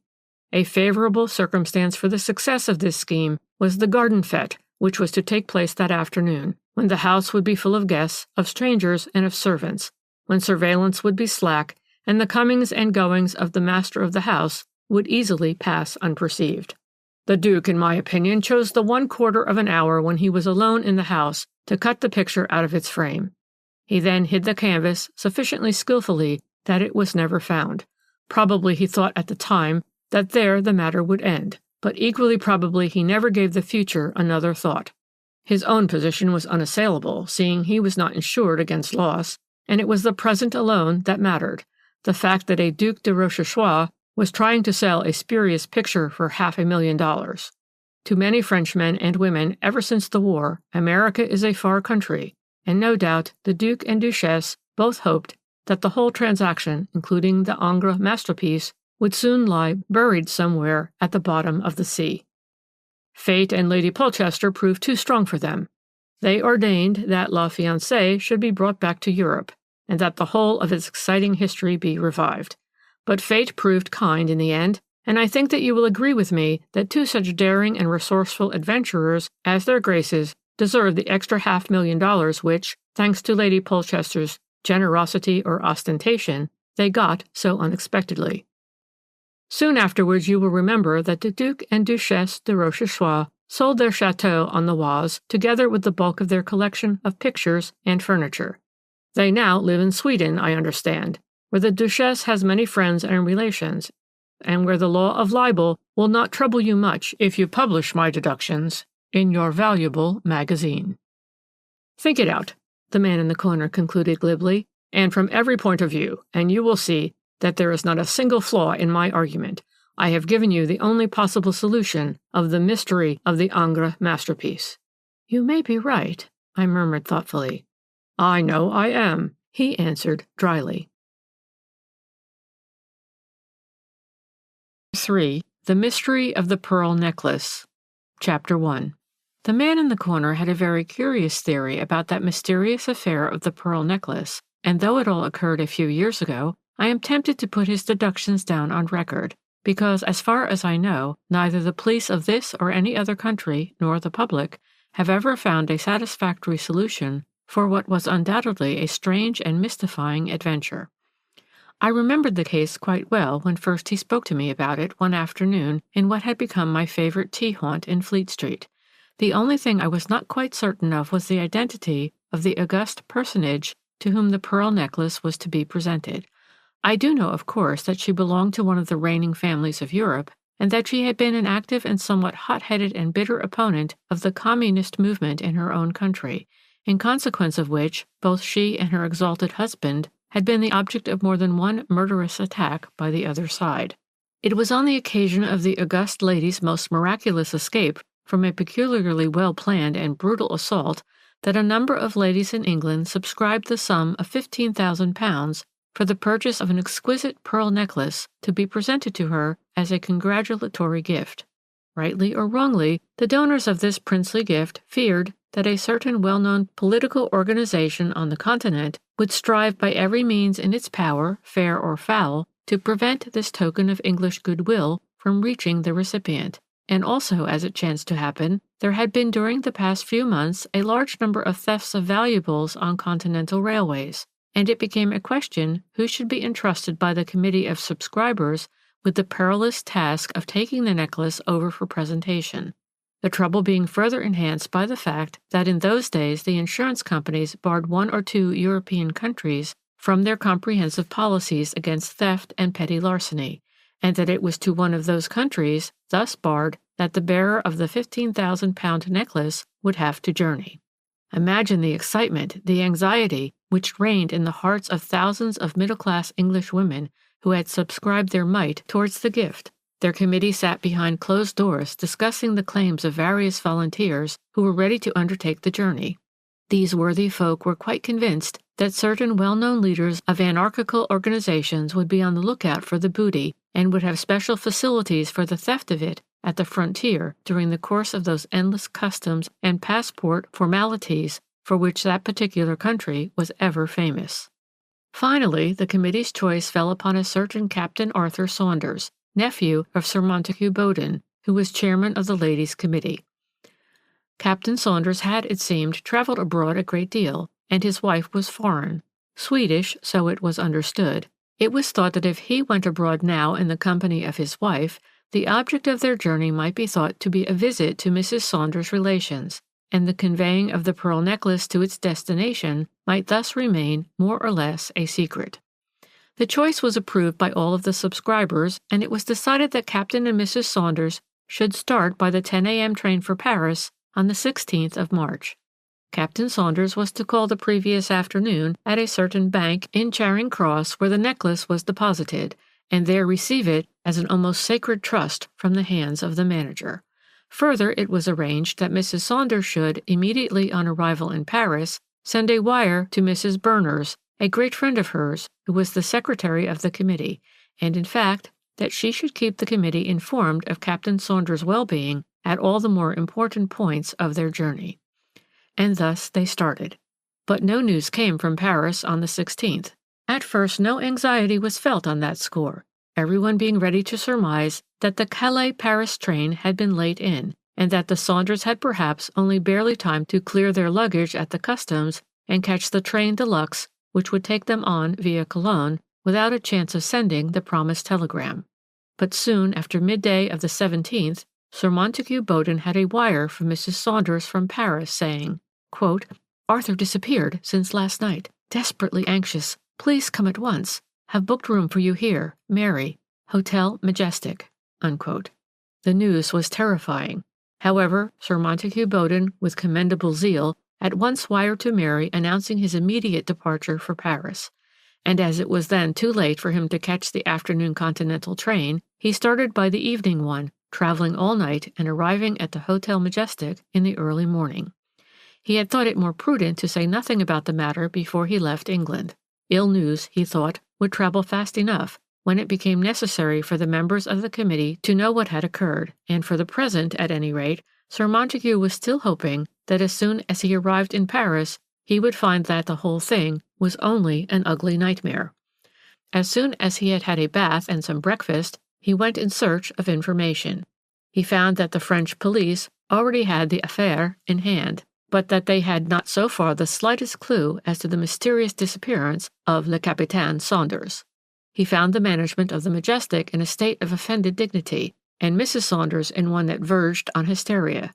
But fortunately he also found at the hotel a Mr. Hosberg, brother of Mrs. Saunders, a Swedish businessman of remarkable coolness and clearness of judgment, who promptly put him au fait of what had occurred. It seems that Mr. Hosberg was settled in business in Paris, and that he had hoped to catch a glimpse of his sister and brother-in-law on the evening of the 16th at the Gare du Nord, on their way through to the east, but that on that very morning he had received a telegram from Mary asking him to book a couple of rooms, a bedroom and a sitting room, for one night for them at the Hotel Majestic. This Mr. Hosberg did, glad enough that he would see something more of his sister than he had been led to hope. On the afternoon of the 16th he was kept late at business and was unable to meet the Saunders at the station, but towards 9 o'clock he walked round to the Majestic, hoping to find them in. Their room was on the 3rd floor. Mr. Hosberg went up the lift, and as soon as he reached number 301, he became aware of a buzz of conversation coming from within, which, however, ceased as soon as he had pushed open the door. On entering the room, he saw that Captain Saunders had a visitor, a tall, thick-set man who wore an old-fashioned, heavy mustache and large, gold-rimmed spectacles. At the sight of Mr. Hosberg, the man clapped his hat, a bowler, on his head, pulled his coat collar over his ears, and with a hasty, "Well, slong, old man, I'll wait till tomorrow," spoken with a strong foreign accent, he walked rapidly out of the room and down the corridor. Hosberg stood for a moment in the doorway to watch the disappearing personage, but he did this without any ulterior motive or thought of suspicion. Then he turned back into the room and greeted his brother-in-law. Saunders seemed to Hosberg to be nervous and ill at ease. In response to the latter's inquiry after Mary, he explained that she had remained in her room as he had a man to see on business. Hosberg made some casual remark about this visitor, and then Mary Saunders came in. She, too, appeared troubled and agitated, and as soon as she had greeted her brother, she turned to her husband and asked very eagerly, "Well, has he gone?" Saunders, giving a significant glance in Hosberg's direction, replied with an obvious effort at indifference, Yes, he's gone, but he said he would be back tomorrow," at which Mary seemed to give a sigh of relief. Scenting some uncomfortable mystery, Hosberg questioned her and also Saunders about their visitor, but could not elicit any satisfactory explanation. "Oh, there is nothing mysterious about old Pasquier," was all that either of them would say. "He is an old pal of Arthur's," Mary added lightly, "but he is such an awful bore that I got Arthur to say that I was out, so that he might get rid of him more quickly."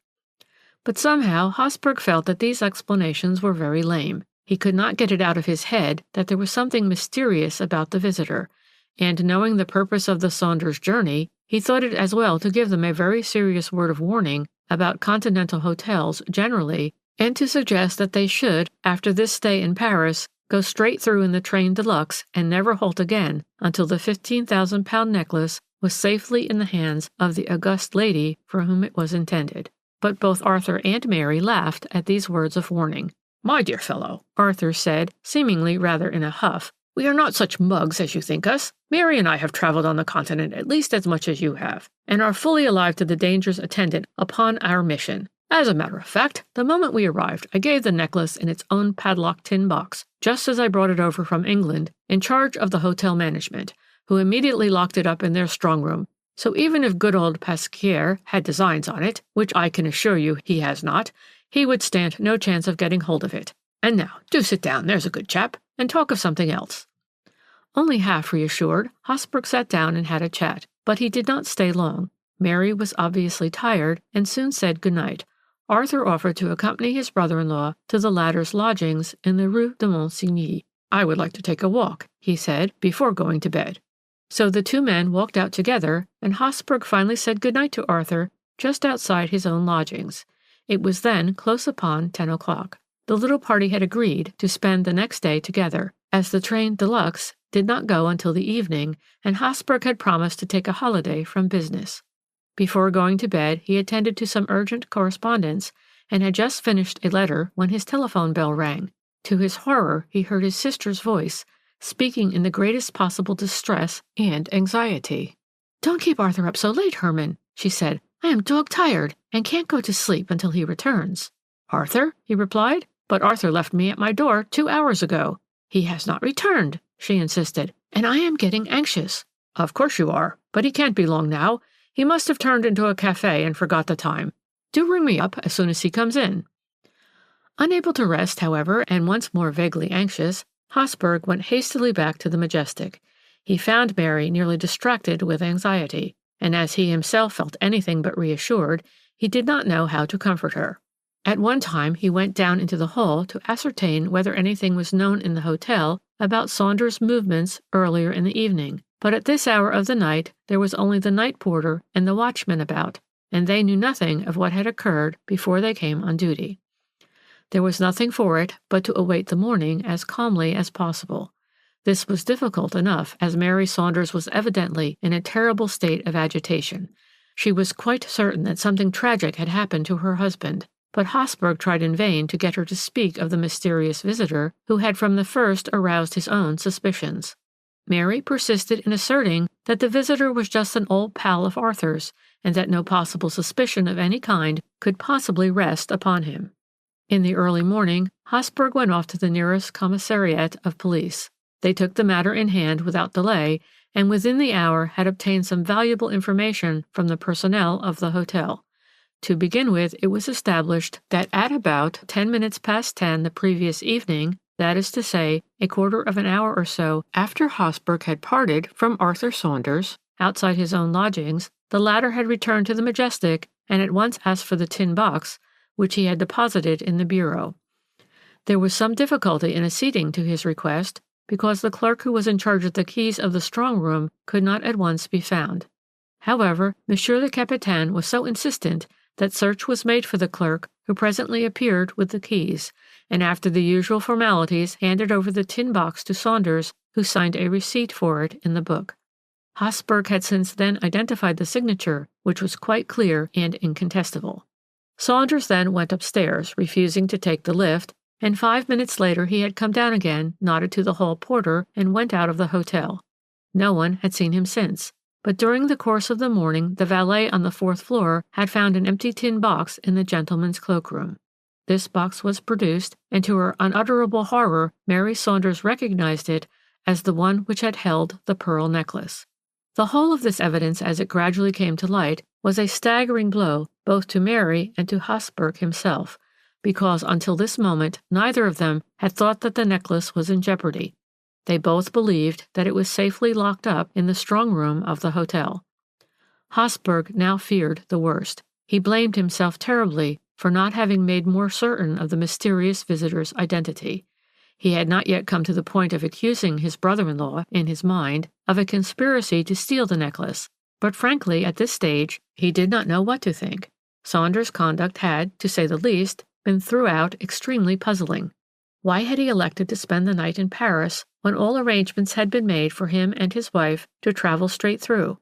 Who was the mysterious visitor with the walrus mustache, vaguely referred to both by Arthur and Mary as old Pasquier?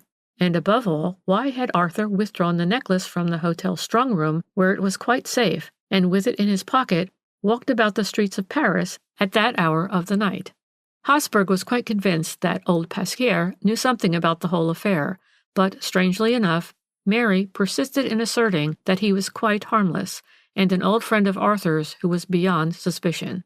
When further pressed with questions, she declared that she had no idea where the man lodged, and that, in fact, she believed that he had left Paris the self-same evening en route for Brussels, where he was settled in business. Inquiry amongst the personnel of the hotel revealed the fact that Captain Saunders' visitor had been seen by the hall porter when he came soon after 8:30, and asked whether Le Capitaine Saunders had finished dinner. His question being answered in the affirmative, he went upstairs, refusing to take the lift. Half an hour or so later, he was seen by one of the waiters in the lounge hurriedly crossing the hall, and finally by the 2 boys in attendance at the swing doors when he went out of the hotel. All agreed that the man was very tall and thick-set, that he wore a heavy mustache and a pair of gold-rimmed spectacles. He had on a bowler hat and an overcoat with the collar pulled right up to his ears. The hall porter, who himself spoke English fairly well, was under the impression that the man was not English, although he made his inquiries in that language. In addition to all these investigations, the commissaire de police, on his second visit to the hotel, was able to assure Habsburg that all the commissariats in and around Paris had been communicated with by telephone, so as to ascertain whether any man answering Saunders' description had been injured during the night in a street accident and taken in somewhere for shelter. Also that a description of the necklace had already been sent round to all the Montmartre throughout the country. The police were also sharply on the lookout for the man with the walrus mustache, but so far without success. Whether he had left Brussels by the last train on the previous night could not be definitely established, nor when or by what route he had arrived in Paris. There are always such crowds at the Gare du Nord for the arrival and departure of important trains that any man can easily, if he wishes, pass unperceived. And Mary Saunders obstinately persisted in her denial of any knowledge about him. Arthur, she said, sometimes saw old Pasquier in London, but she did not know anything about him, neither what his nationality was nor where he lodged. She did not know when he had left London, nor where he could be found in Paris. All that she knew, so she said, was that his name was Pasquier, and that he was in business in Brussels. She therefore concluded that he was Belgian. Even to her own brother she would not say more, although he succeeded in making her understand how strange her attitude must appear both to the police and to her friends, and what harm she was doing to her husband.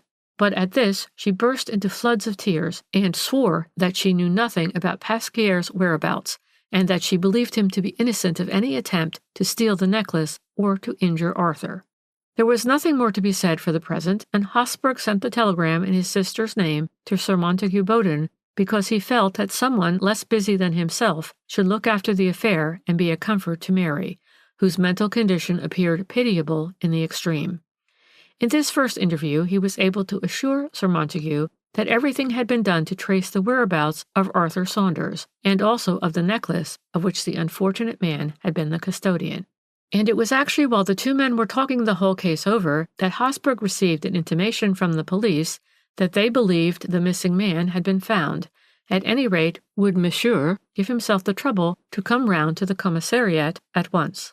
This, of course, Habsburg did, accompanied by Sir Montague, and at the commissariat, to their horror, they found the unfortunate Saunders in a terrible condition.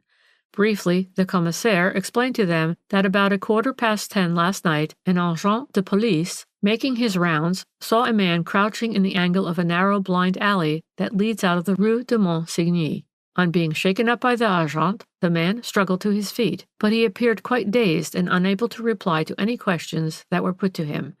He was then conveyed to the nearest commissariat, where he spent the night. He was obviously suffering from loss of memory, and could give no account of himself, nor were any papers of identification found upon him, not even a visiting card. But close beside him on the pavement, where he was crouching, the agent had picked up a handkerchief which was saturated with chloroform. The handkerchief bore the initials A.S. The man, of course, was Arthur Saunders. What had happened to him it was impossible to ascertain. He certainly did not appear to be physically hurt, although from time to time, when Mr. Habsburg or Sir Montague tried to question him, he passed his hand across the back of his head, and an expression of pathetic puzzlement came into his eyes. His 2 friends, after the usual formalities of identification, were allowed to take him back to the Hotel Majestic, where he was restored to the arms of his anxious wife. The English doctor, hastily summoned, could not find any trace of injury about the body, only the head appeared rather tender when touched. The doctor's theory was that Saunders had probably been sandbagged first, and then rendered more completely insensible by means of the chloroformed handkerchief, and that excitement, anxiety, and the blow on the head had caused temporary loss of memory, which quietude and good nursing would soon put right. In the meanwhile of the 15,000-pound necklace, there was not the slightest trace. Chapter 2. Unfortunately, the disappearance of so valuable a piece of jewelry was one of those cases that could not be kept out of public knowledge. The matter was, of course, in the hands of the French police, and they had put themselves in communication with their English confrères, and the consternation, not to say the indignation, amongst the good ladies who had subscribed the money for the gift to the august lady was unbounded. Everybody was blaming everybody else. The choice of Captain Saunders as the accredited messenger was now severely criticized. Pointed questions were asked as to his antecedents, as to his wife's foreign relations, and it was soon found that very little was known about either. Of course, everybody knew that he was Sir Montague Boden's nephew, and that, thanks to his uncle's influence, he had obtained a remunerative and rather important post in the office of one of the big insurance companies. But what his career had been before that, no one knew. Some people said that he had fought in South Africa and later on had been correspondent for one of the great dailies during the Russo-Japanese War. Altogether, there seemed no doubt that he had been something of a rolling stone. Rather tardily, the committee was taken severely to task for having entrusted so important a mission to a man who was either a coward or a thief, or both.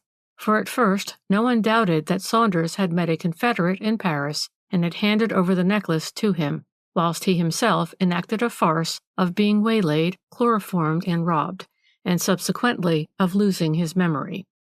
But presently another version of the mystery was started by some amateur detective, and it found credence with quite a good many people. This was that Sir Montague Boden had connived at the theft with Mrs. Saunders' relations, that the man with the walrus mustache either did not exist at all, or was in very truth a harmless old friend of Captain Saunders, and that it was Hosberg who had induced his brother-in-law to withdraw the necklace from the hotel strong-room and to bring it to the Rue de Monsigny, that in fact it was the same perfidious Swede who had waylaid the credulous Englishman, chloroformed and robbed him of the precious necklace. In the meanwhile, the police in England had, of course, been communicated with by their French confrères.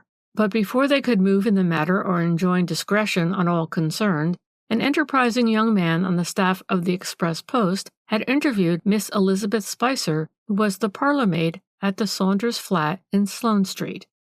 That young lady, it seems, had something to say about a gentleman named Pasquier, who was not an infrequent visitor at the flat. She described him as a fine, tall gentleman who wore large gold-rimmed spectacles and a full military mustache. It seems that the last time Miss Elizabeth saw him was 2 days before her master and mistress's departure for abroad. Mr. Pasquier called late that evening and stayed till past 10 o'clock. When Elizabeth was rung for in order to show him out, he was saying good-bye to the captain in the hall, and she heard him say, in his funny foreign way, as she put it, "Well, I shall be in Paris as soon as you. Think it over, my friend." And on the top of that came the story told by Henry Tidy, Sir Montague Boden's butler. According to him, Captain Saunders called at Sir Montague Boden's house in Lowndes Street on the afternoon of the 15th. The two gentlemen remained closeted together in the library for nearly an hour when Tidy was summoned to show the visitor out. Sir Montague, it seems, went to the front door with his nephew, and as the latter finally wished him good-bye, Sir Montague said to him, "My dear boy, you can take it from me that there's nothing to worry about, and in any case, I am afraid that it is too late to make any fresh arrangements." "It's because of Mary," the captain rejoined. "She has made herself quite ill over it." "That journey will do her good," Sir Montague went on pleasantly. "But if I were you, I would have a good talk with your brother-in-law. He must know his Paris well. Take my advice and spend the night at the Majestic. You can always get rooms there." This conversation Tidy heard quite distinctly, and he related the whole incident both to the journalist and to the police. After that, the amateur investigators of crime were divided into two camps. There were those who persisted in thinking that Pasquier and Saunders, and probably Mrs. Saunders also, had conspired together to steal the necklace, and that Saunders had acted the farce of being waylaid and robbed and losing his memory. They based their deductions on Elizabeth Spicer's evidence and on Mary Saunders' extraordinary persistence in trying to shield the mysterious Pasquier. But other people, getting hold of Henry Tidy's story, deduced from it that it was indeed Sir Montague Bowden who had planned the whole thing in conjunction with Hosburg, since it was he who had persuaded Saunders to spend the night in Paris, thus giving his accomplice the opportunity of assaulting Saunders and stealing the necklace. To these wiseacres, old Pasquier was indeed a harmless old pal of Arthur's, whose presence that evening at the Majestic was either a fable invented by Hosburg or one quite innocent in purpose. In vain did Sir Montague try to explain away Tidy's evidence. Arthur, he said, had certainly called upon him that last afternoon, but what he seemed worried about was his wife's health. He feared that she would not be strong enough to undertake the long journey without a break, so Sir Montague advised him to spend the night in Paris, and in any case to talk the matter over with Mary's brother. The conversation overheard by Tidy could certainly admit of this explanation, but it did not satisfy the many amateur detectives who preferred to see a criminal in the chairman of the committee rather than a harmless old gentleman, as eager as themselves to find a solution of the mystery. And while people argued and wrangled, there was no news of the necklace, and none of the man with the walrus mustache. No doubt that worthy had by now shaved off his hirsute adornment and grown a beard. He had certainly succeeded in evading the police. Whether he had gone to Brussels or succeeded in crossing the German frontier, no one could say, but his disappearance certainly bore out the theory of his being the guilty party with the connivance of Saunders, as against the Bowden-Hosburg theory. As for the necklace, it had probably been already taken to pieces, and the pearls would presently be disposed of, one by one, to unscrupulous continental dealers, when the first hue and cry after them had died away. Captain Saunders was said to be slowly recovering from his loss of memory and subsequent breakdown. Everyone at home was waiting to hear what explanation he would give of his amazing conduct in taking the necklace out of the hotel strong-room late that night and sallying forth with it into the streets of Paris at that hour. The explanation came after about a fortnight of suspense in a letter from Mary to her friend, Mrs. Berners. Arthur, she said, had told her that on the fateful evening, after he parted from Mr. Hosburg in the Rue de Monsigny, he had felt restless and anxious about what the latter had told him on the subject of foreign hotels, and he was suddenly seized with the idea that the necklace was not safe in the care of the management of the Majestic, because there would come a moment when he would have to claim the tin box, and this would probably be handed over to him when the hall of the hotel was crowded, and the eyes of expert thieves would then follow his every movement. Therefore, he went back to the hotel, claimed the tin box, and as the latter was large and cumbersome, he got rid of it in one of the cloakrooms of the hotel, slipped the necklace in its velvet case in the pocket of his overcoat, and went out with the intention of asking Hosburg to take care of it for him, and only to hand it back to him when on the following evening the train de luxe was on the point of starting.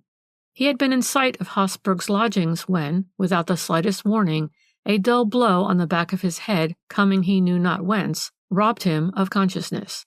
This explanation, however, was voted almost unanimously to be very lame, and it was, on the whole, as well that the Saunders had decided to remain abroad for a time. The ladies especially, and above all those who had put their money together for the necklace, were very bitter against him. At best, they averred, he had proved himself a despicable coward as well as a fool, and in any case he had failed in his trust. On the other hand, Sir Montague Bowden was having a very rough time of it. He had already had one or two very unpleasant word tussles with some outspoken friends of his, and there was talk of a slander action that would certainly be a cause célèbre when it came on.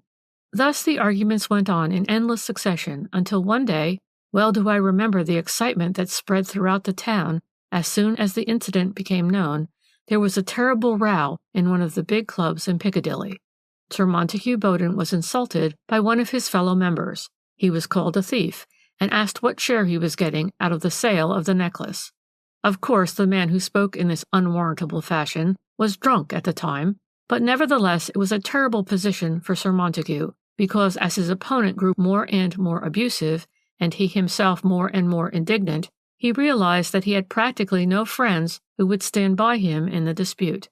Some of the members tried to stop the row, and others appeared indifferent, but no one sided with him, or returned abuse for abuse on his behalf. It was in the very midst of this most unedifying scene, one perhaps unparalleled in the annals of London club life, that a club servant entered the room and handed a telegram to Sir Montague Bowden. Even the most skeptical there, and those whose brains were almost fuddled with the wrangling and the noise, declared afterwards that a mysterious providence had ordained that the telegram should arrive at that precise moment. It had been sent to Sir Montague's private house in Lowndes Street. His secretary had opened it and sent it on to the club. As soon as Sir Montague had mastered its contents, he communicated them to the members of the club, and it seems that there never had been such excitement displayed in any assembly of sober Englishmen as was shown in that club-room on this momentous occasion. The telegram had come all the way from the other end of Europe, and had been sent by the august lady in whose hands the priceless necklace, about which there was so much bother in England and France, had just been safely placed. It ran thus: deeply touched by exquisite present just received through kind offices of Captain Saunders from English ladies. Kind thoughts and beautiful necklace equally precious. Kindly convey my grateful thanks to all subscribers. Having read out the telegram, Sir Montague Bowden demanded an apology from those who had impugned his honor, and I understand that he got an unqualified one. After that, male tongues were let loose. The wildest conjectures flew about as to the probable solution of what appeared a more curious mystery than ever. By evening the papers had got hold of the incident, and all those who were interested in the affair shook their heads and looked portentously wise. But the hero of the hour was certainly Captain Saunders. From having been voted either a knave or a fool or both, he was declared all at once to be possessed of all the qualities which had made England great: prudence, astuteness, and tenacity. However, as a matter of fact, nobody knew what had actually happened. The august lady had the necklace, and Captain Saunders was returning to England without a stain on his character. But as to how these two eminently satisfactory results had come about, not even the wiseacres could say. Captain and Mrs. Saunders arrived in England a few days later. Everyone was agog with curiosity, and the poor things had hardly stepped out of the train before they were besieged by newspaper men and pressed with questions.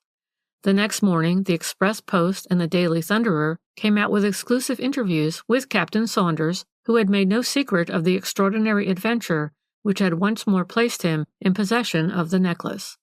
It seems that he and his wife, on coming out of the Magdalene Church on Easter Sunday, were hustled at the top of the steps by a man whose face they did not see, and who pushed past them very hastily and roughly. Arthur Saunders at once thought of his pockets and looked to see if his note-case had not disappeared. To his boundless astonishment, his hand came in contact with a long, hard parcel in the outside pocket of his overcoat, and this parcel proved to be the velvet case containing the missing necklace. Both he and his wife were flabbergasted at this discovery, and scarcely believing in this amazing piece of good luck, they managed with the help of Mr. Hosberg, despite its being Easter Sunday, to obtain an interview with one of the great jewelers in the Rue de la Paix, who, well knowing the history of the missing necklace, was able to assure them that they had indeed been lucky enough to regain possession of their treasure. That same evening they left by the train de luxe, having been fortunate enough to secure seats. Needless to say that the necklace was safely stowed away inside Captain Saunders' breast pocket. All was indeed well that ended so well. But the history of the disappearance and reappearance of the pearl necklace has remained a baffling mystery to this day. Neither Mr. Saunders nor Mr. Hosberg ever departed one iota from the circumstantial story which they had originally told, and no one ever heard another word about the man with the walrus mustache and the gold-rimmed spectacles. The French police are still after him in connection with the assault on the Capitaine Saunders, but no trace of him was ever found. To some people, this was a conclusive proof of guilt. But then, having stolen the necklace, why should he have restored it? Though the pearls were very beautiful, and there were a great number of them beautifully matched, there was nothing abnormal about them either in size or color. There never could be any difficulty for an expert thief to dispose of them to continental dealers. The same argument would of course apply to Mr. Hosberg, whom some wiseacres still persisted in accusing. If he stole the necklace, why should he have restored it? Nothing could be easier than for a businessman who traveled a great deal on the continent to sell a parcel of pearls. And there always remained the unanswered question, Why did Saunders take the pearls out of the strong room, and where was he taking them to when he was assaulted and robbed? Did the man with the walrus mustache really call at the Majestic that night? And if he was innocent, why did he disappear? Why? Chapter 3. The case had very much interested me at the time, but the mystery was a 9 days' wonder as far as I was concerned, and soon far more important matters than the temporary disappearance of a few rows of pearls occupied public attention. It was really only last year, when I renewed my acquaintance with the man in the corner, that I bethought myself once more of the mystery of the pearl necklace, and I felt the desire to hear what the spook-like creature's theory was upon the subject. "The pearl necklace?" he said with a cackle. "Ah, yes, it caused a good bit of stir in its day, but people talked such a lot of irresponsible nonsense that thinking minds had not a chance of arriving at a sensible conclusion." "No," I rejoined amiably, "but you did." "Yes, you are right there," he replied. "I knew well enough where the puzzle lay, but it was not my business to put the police on the right track. And if I had, I should have been the cause of making 2 innocent and clever people suffer more severely than the guilty party." "Will you condescend to explain?" I asked, with an indulgent smile. "Why should I not?" he retorted, and once again his thin fingers started to work on the inevitable piece of string. "It all lies in a nutshell, and it is easily understandable if we realize that old Pasquier, the man with the walrus mustache, was not the friend of Saunders, but their enemy." I frowned. "Their enemy?" "An old pal, shall we say," he retorted, "who knew something in the past history of one or the other of them that they did not wish their newest friends to know. Really a blackmailer who, under the guise of comradeship, sat not infrequently at their fireside, watching an opportunity for extorting a heavy piece for his silence and his goodwill. Thus he could worm himself into their confidence. He knew their private life. He knew about the necklace, and decided that here was the long-sought-for opportunity at last. Think it all over, and you will see how well the pieces of that jigsaw puzzle fit together and make a perfect picture. Pasquier calls on the Saunders a day or 2 before their departure, and springs his infamous proposal upon them then. For the time being, Arthur succeeds in giving him the slip. His journey is not yet. The necklace is not yet in his possession, but he knows the true quality of the blackmailer now, and he is on the alert. He begins by going to Sir Montague Bowden and begging him to entrust the mission to somebody else. Judging by the butler's evidence, he even makes a clean breast of his troubles to Sir Montague, who, however, makes light of them, and advises consultation with Mr. Hosberg, who perhaps would undertake the journey. In any case, it is too late to make fresh arrangements at this hour. Very reluctantly now, and hoping for the best, the Saunders make a start. But the blackmailer, too, is on the alert. He has succeeded in spying upon them and in tracing them to the Majestic in Paris.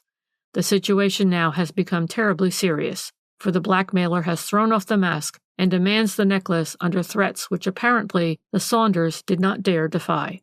But they are both clever and resourceful, and as soon as Hosberg's arrival rids them temporarily of their tormentor, they put their heads together and invent a plot which was destined to free them forever from the threats of Pasquier, and at the same time would enable them to honor the trust which had been placed in them by the committee. In any case, they had until the morrow to make up their minds. Remember the words which Mr. Hosberg overheard on the part of Pasquier. "So long, old man, I'll wait till tomorrow." Anyway, Pasquier must have gone off that evening confident that he had Captain Saunders entirely in his power, and that the wretched man would on the morrow hand over the necklace without demur. Whether Arthur Saunders confided in Hosberg or no is doubtful. Personally, I think not. I believe that he and Mary did the whole thing between them. Arthur, having parted from his brother-in-law, went back to the hotel, took the necklace out of the strong room, and then left it in Mary's charge. He threw the tin box away, there where it would surely be found again. Then he went as far as the Rue de Monsigny and crouched, seemingly unconscious, in the blind alley, having previously taken the precaution of saturating his handkerchief with chloroform. Thus the 2 clever conspirators cut the ground from under the blackmailer's feet, for the latter now had the police after him for an assault, which he might find very difficult to disprove, even if he cleared himself of the charge of having stolen the necklace. Anyway, he would remain a discredited man, and his threats would in the future be defied, because if he dared come out in the open after that, public feeling would be so bitter against him for a crime which he had not committed that he would never be listened to if he tried to do Captain Saunders an injury. And it was with a view to keeping public indignation at boiling pitch against the supposed thief that the Saunders kept up the comedy for so long. To my mind, that was a very clever move. Then they came out with the story of the restoration of the necklace and became the heroes of the hour. Think it over, the funny creature went on as he finally stuffed his bit of string back into his pocket and rose from the table. Think it over, and you will realize at once that everything happened just as I have related, and that it is the only theory that fits in with the facts that are known. You'll also agree with me, I think, that Captain and Mrs. Saunders chose the one way of ridding themselves effectually of a dangerous blackmailer. The police were after him for a long time, as they still believed that he had something to do with the theft of the necklace and with the assault on Monsieur le Capitaine Saunders. But presently 1914 came along, and what became of the man with the walrus mustache no one ever knew. What his nationality was never stated at the time, but whatever it was, it would, I imagine, be a bar against his obtaining a visa on his passport for the purpose of visiting England and blackmailing Arthur Saunders. But it was a curious case. 4. The Mystery of the Russian Prince, Chapter 1.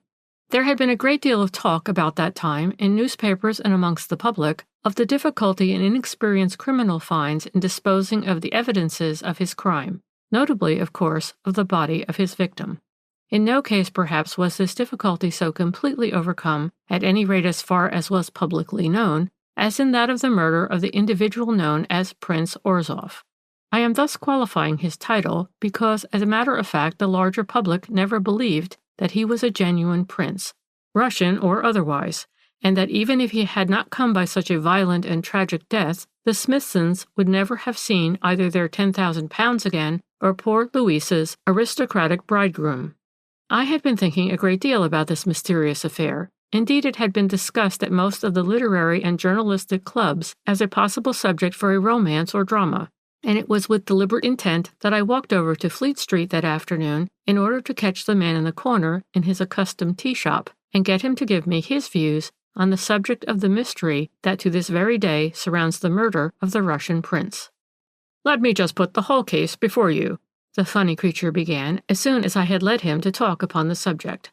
"As far as it was known to the general public, it all occurred in Folkestone, you remember, where the wedding of Louisa Smithson, the daughter of a late retired grocer, to a Russian prince whom she had met abroad, was the talk of the town.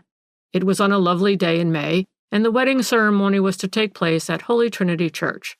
The Smithsons, mother and daughter, especially since they had come into a fortune, were very well known in Folkestone, and there was a large crowd of relatives and friends inside the church and another out in the street to watch the arrival of guests and to see the bride.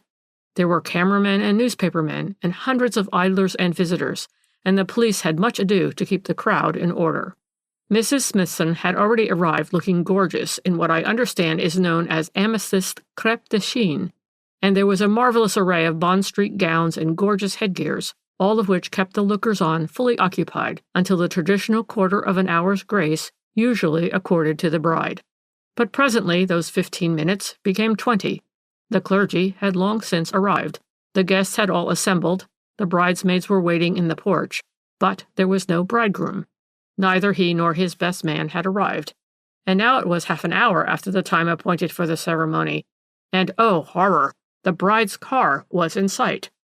The bride in church waiting for the bridegroom? Such an outrage had not been witnessed in Folkestone within the memory of the oldest inhabitant.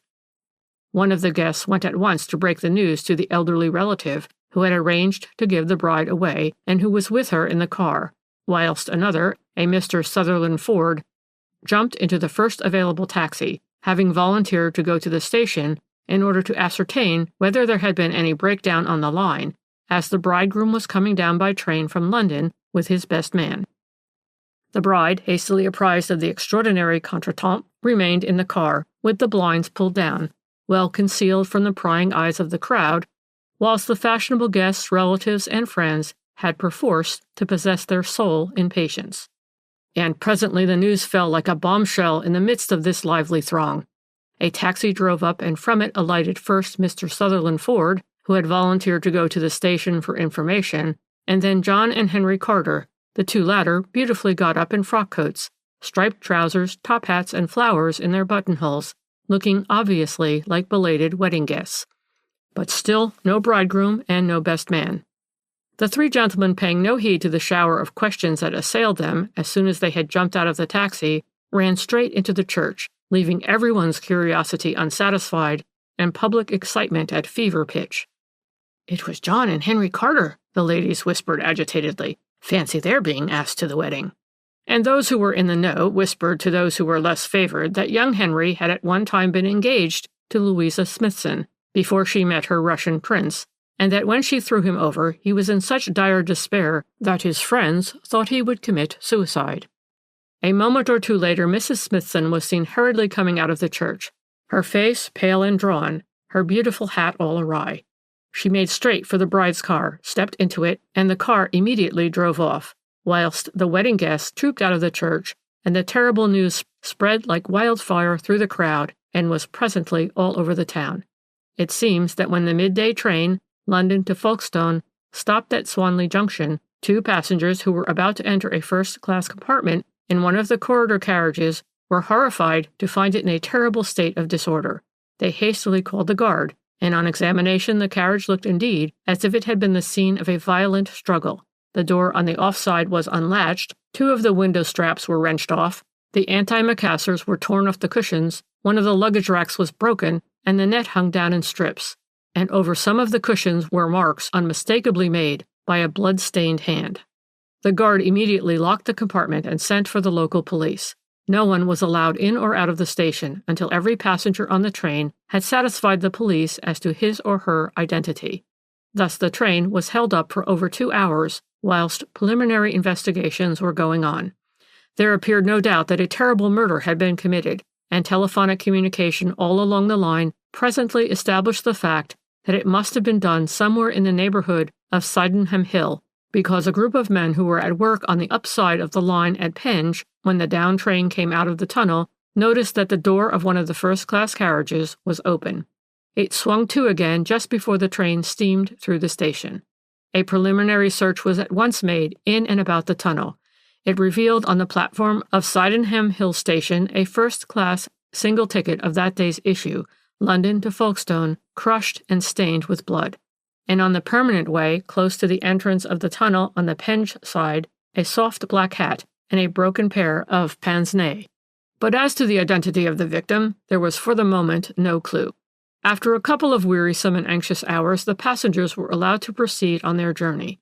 Among these passengers, it appears, were John and Henry Carter, who were on their way to the Smithson wedding. Until they arrived in Folkestone, they had no more idea than the police who the victim of the mysterious train murder was, but in the station they caught sight of Mr. Sutherland Ford, whom they knew slightly.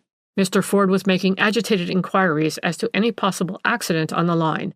The Carters put him au fait of what had occurred, and as there was no sign of the Russian prince amongst the passengers who had just arrived, all three men came to the horrifying conclusion that it was indeed the bridegroom-elect who had been murdered. They communicated at once with the police, and there were more investigations and telephonic messages up and down the line before the Carters and Mr. Ford were at last allowed to proceed to the church and break the awful news to those most directly concerned. And in this tragic fashion did Louisa Smithson's wedding day draw to its end, nor, as far as the public was concerned, was the mystery of that terrible murder ever satisfactorily cleared up. The local police worked very hard and very systematically, but, though presently they also had the help of one of the ablest detectives from Scotland Yard, nothing was seen or found that gave the slightest clue either as to the means with which the murderer or murderers adopted for removing the body of their victim, or in what manner they made good their escape. The body of the Russian prince was never found, and as far as the public knows, the murderer is still at large. And although, as time went on, many strange facts came to light, they only helped to plunge that extraordinary crime into darker mystery. Chapter 2. The facts in themselves were curious enough, you will admit. The man in the corner went on after a while. Many of these were never known to the public, whilst others found their way into the columns of the halfpenny press, who battened on the mystery of the Russian prince for weeks on end, and as far as the unfortunate Smithsons were concerned, there was not a reader of the Express Post and kindred newspapers who did not know the whole of their family history. It seems that Louisa Smithson is the daughter of a grocer in Folkestone who had retired from business just before the war, and with his wife and his only child led a meager and obscure existence in a tiny house in Warren Avenue, somewhere near the tram road. They were always supposed to be very poor, but suddenly old Smithson died, and it turned out that he had been a miser, for he left the handsome little fortune of £15,000 to be equally divided between his daughter and his widow. At once, Mrs. Smithson and Louisa found themselves the center of an admiring throng of friends and relatives, all eager to help them spend their money for their especial benefit. But Mrs. Smithson was shrewd enough not to allow herself to be exploited by those who in the past had never condescended to more than a bowing acquaintance with her. She turned her back on most of these sycophants, but at the same time she was determined to do the best for herself and Louisa, and to this end she admitted into her counsels her sister, Margaret Penny, who was a saleswoman at a fashionable shop in London, and who immediately advised a journey up to town so that the question of clothes might at once be satisfactorily settled. In addition to valuable advice on that score, this Miss Penny seems to have succeeded in completely turning her sister's head. Certain it is that Mrs. Smithson left Folkestone a quiet, sensible, motherly woman, and that she returned, 6 weeks later, an arrogant, ill-mannered parvenue, who seemed to think that the possession of a few £1,000s entitled her to ride roughshod over the feelings and sentiments of those who had less money than herself. She began by taking a suite of rooms at the splendid hotel for herself, her daughter, and her maid. Then she sold her house in Warren Avenue, bought a car, and though she and Louisa were of course in deep mourning, they were to be seen everywhere in wonderful Bond Street dresses and marvelous feathered hats. Finally, they announced their intention of spending the coming winter on the Riviera, probably Monte Carlo. All this extravagant behavior made some people smile, others shrugged their shoulders and predicted disaster, but there was one who suffered acutely through this change in the fortune of the Smithsons. This was Henry Carter, a young clerk employed in an insurance office in London. He and his brother were Folkestone men, sons of a local tailor in a very small way of business, who had been one of old Smithson's rare friends. The elder Carter boy had long since cut his stick and was said to be earning a living in London by freelance journalism. The younger one, Henry, remained to help his father with the tailoring. He was a constant visitor in the little house in Warren Avenue and presently became engaged to Louisa. There could be no question of an immediate marriage, of course, as Henry had neither money nor prospects. However, presently old Carter died, the tailoring business was sold for a couple of £100, and Henry went up to London to join his brother and to seek his fortune. Presently he obtained a post in an insurance office, but his engagement to Louisa subsisted. The young people were known to be deeply in love with one another, and Henry spent most weekends and all his holidays in Folkestone in order to be near his girl. Then came the change in the fortune of the Smithsons and an immediate coolness in Louisa's manner toward young Henry.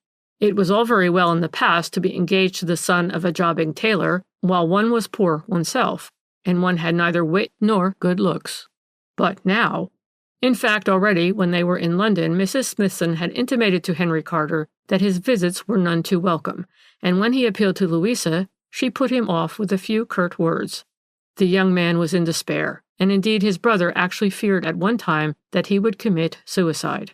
It was soon after Christmas of that same year that the curtain was rung up on the first act of the mysterious tragedy which was destined to throw a blight forever after upon the life of Louisa Smithson.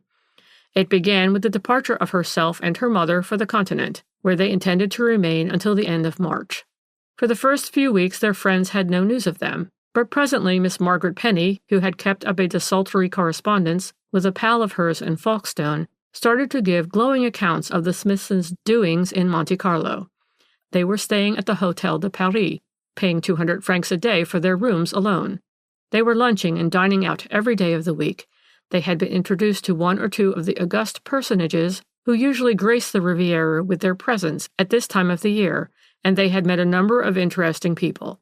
According to Miss Penny's account, Louisa Smithson was being greatly admired, and in fact several titled gentlemen of various nationalities had professed themselves deeply enamored of her. All this Miss Penny recounted in her letters to her friends, with a wealth of detail and a marvelous profusion of adjectives. And finally, in one of her letters, there was mention of a certain Russian grandee, Prince Orsov by name, who was paying Louisa marked attention. He also was staying at the Paris, appeared very wealthy, and was obviously a very high rank, for he never mixed with the crowd, which was more than usually brilliant this year in Monte Carlo. This exclusiveness on his part was all the more flattering to the Smithsons, and when he apprised them of his intention to spend the season in London, they had asked him to come and visit them in Folkestone, where Mrs. Smithson intended to take a house presently, and there to entertain lavishly during the summer. After this preliminary announcement from Miss Penny, Louisa herself wrote a letter to Henry Carter. It was quite a pleasant, chatty letter, telling him of their marvelous doings abroad and of her own social successes. It did not do more, however, than vaguely hint at the Russian prince, his distinguished appearance and obvious wealth. Nevertheless, it plunged the unfortunate young man into the utmost depths of despair, and according to his brother John's subsequent account, the latter had a terrible time with young Henry that winter.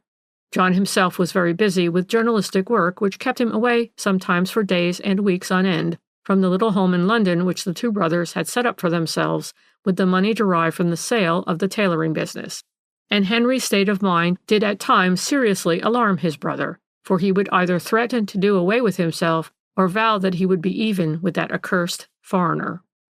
At the end of March, the Smithsons returned to England.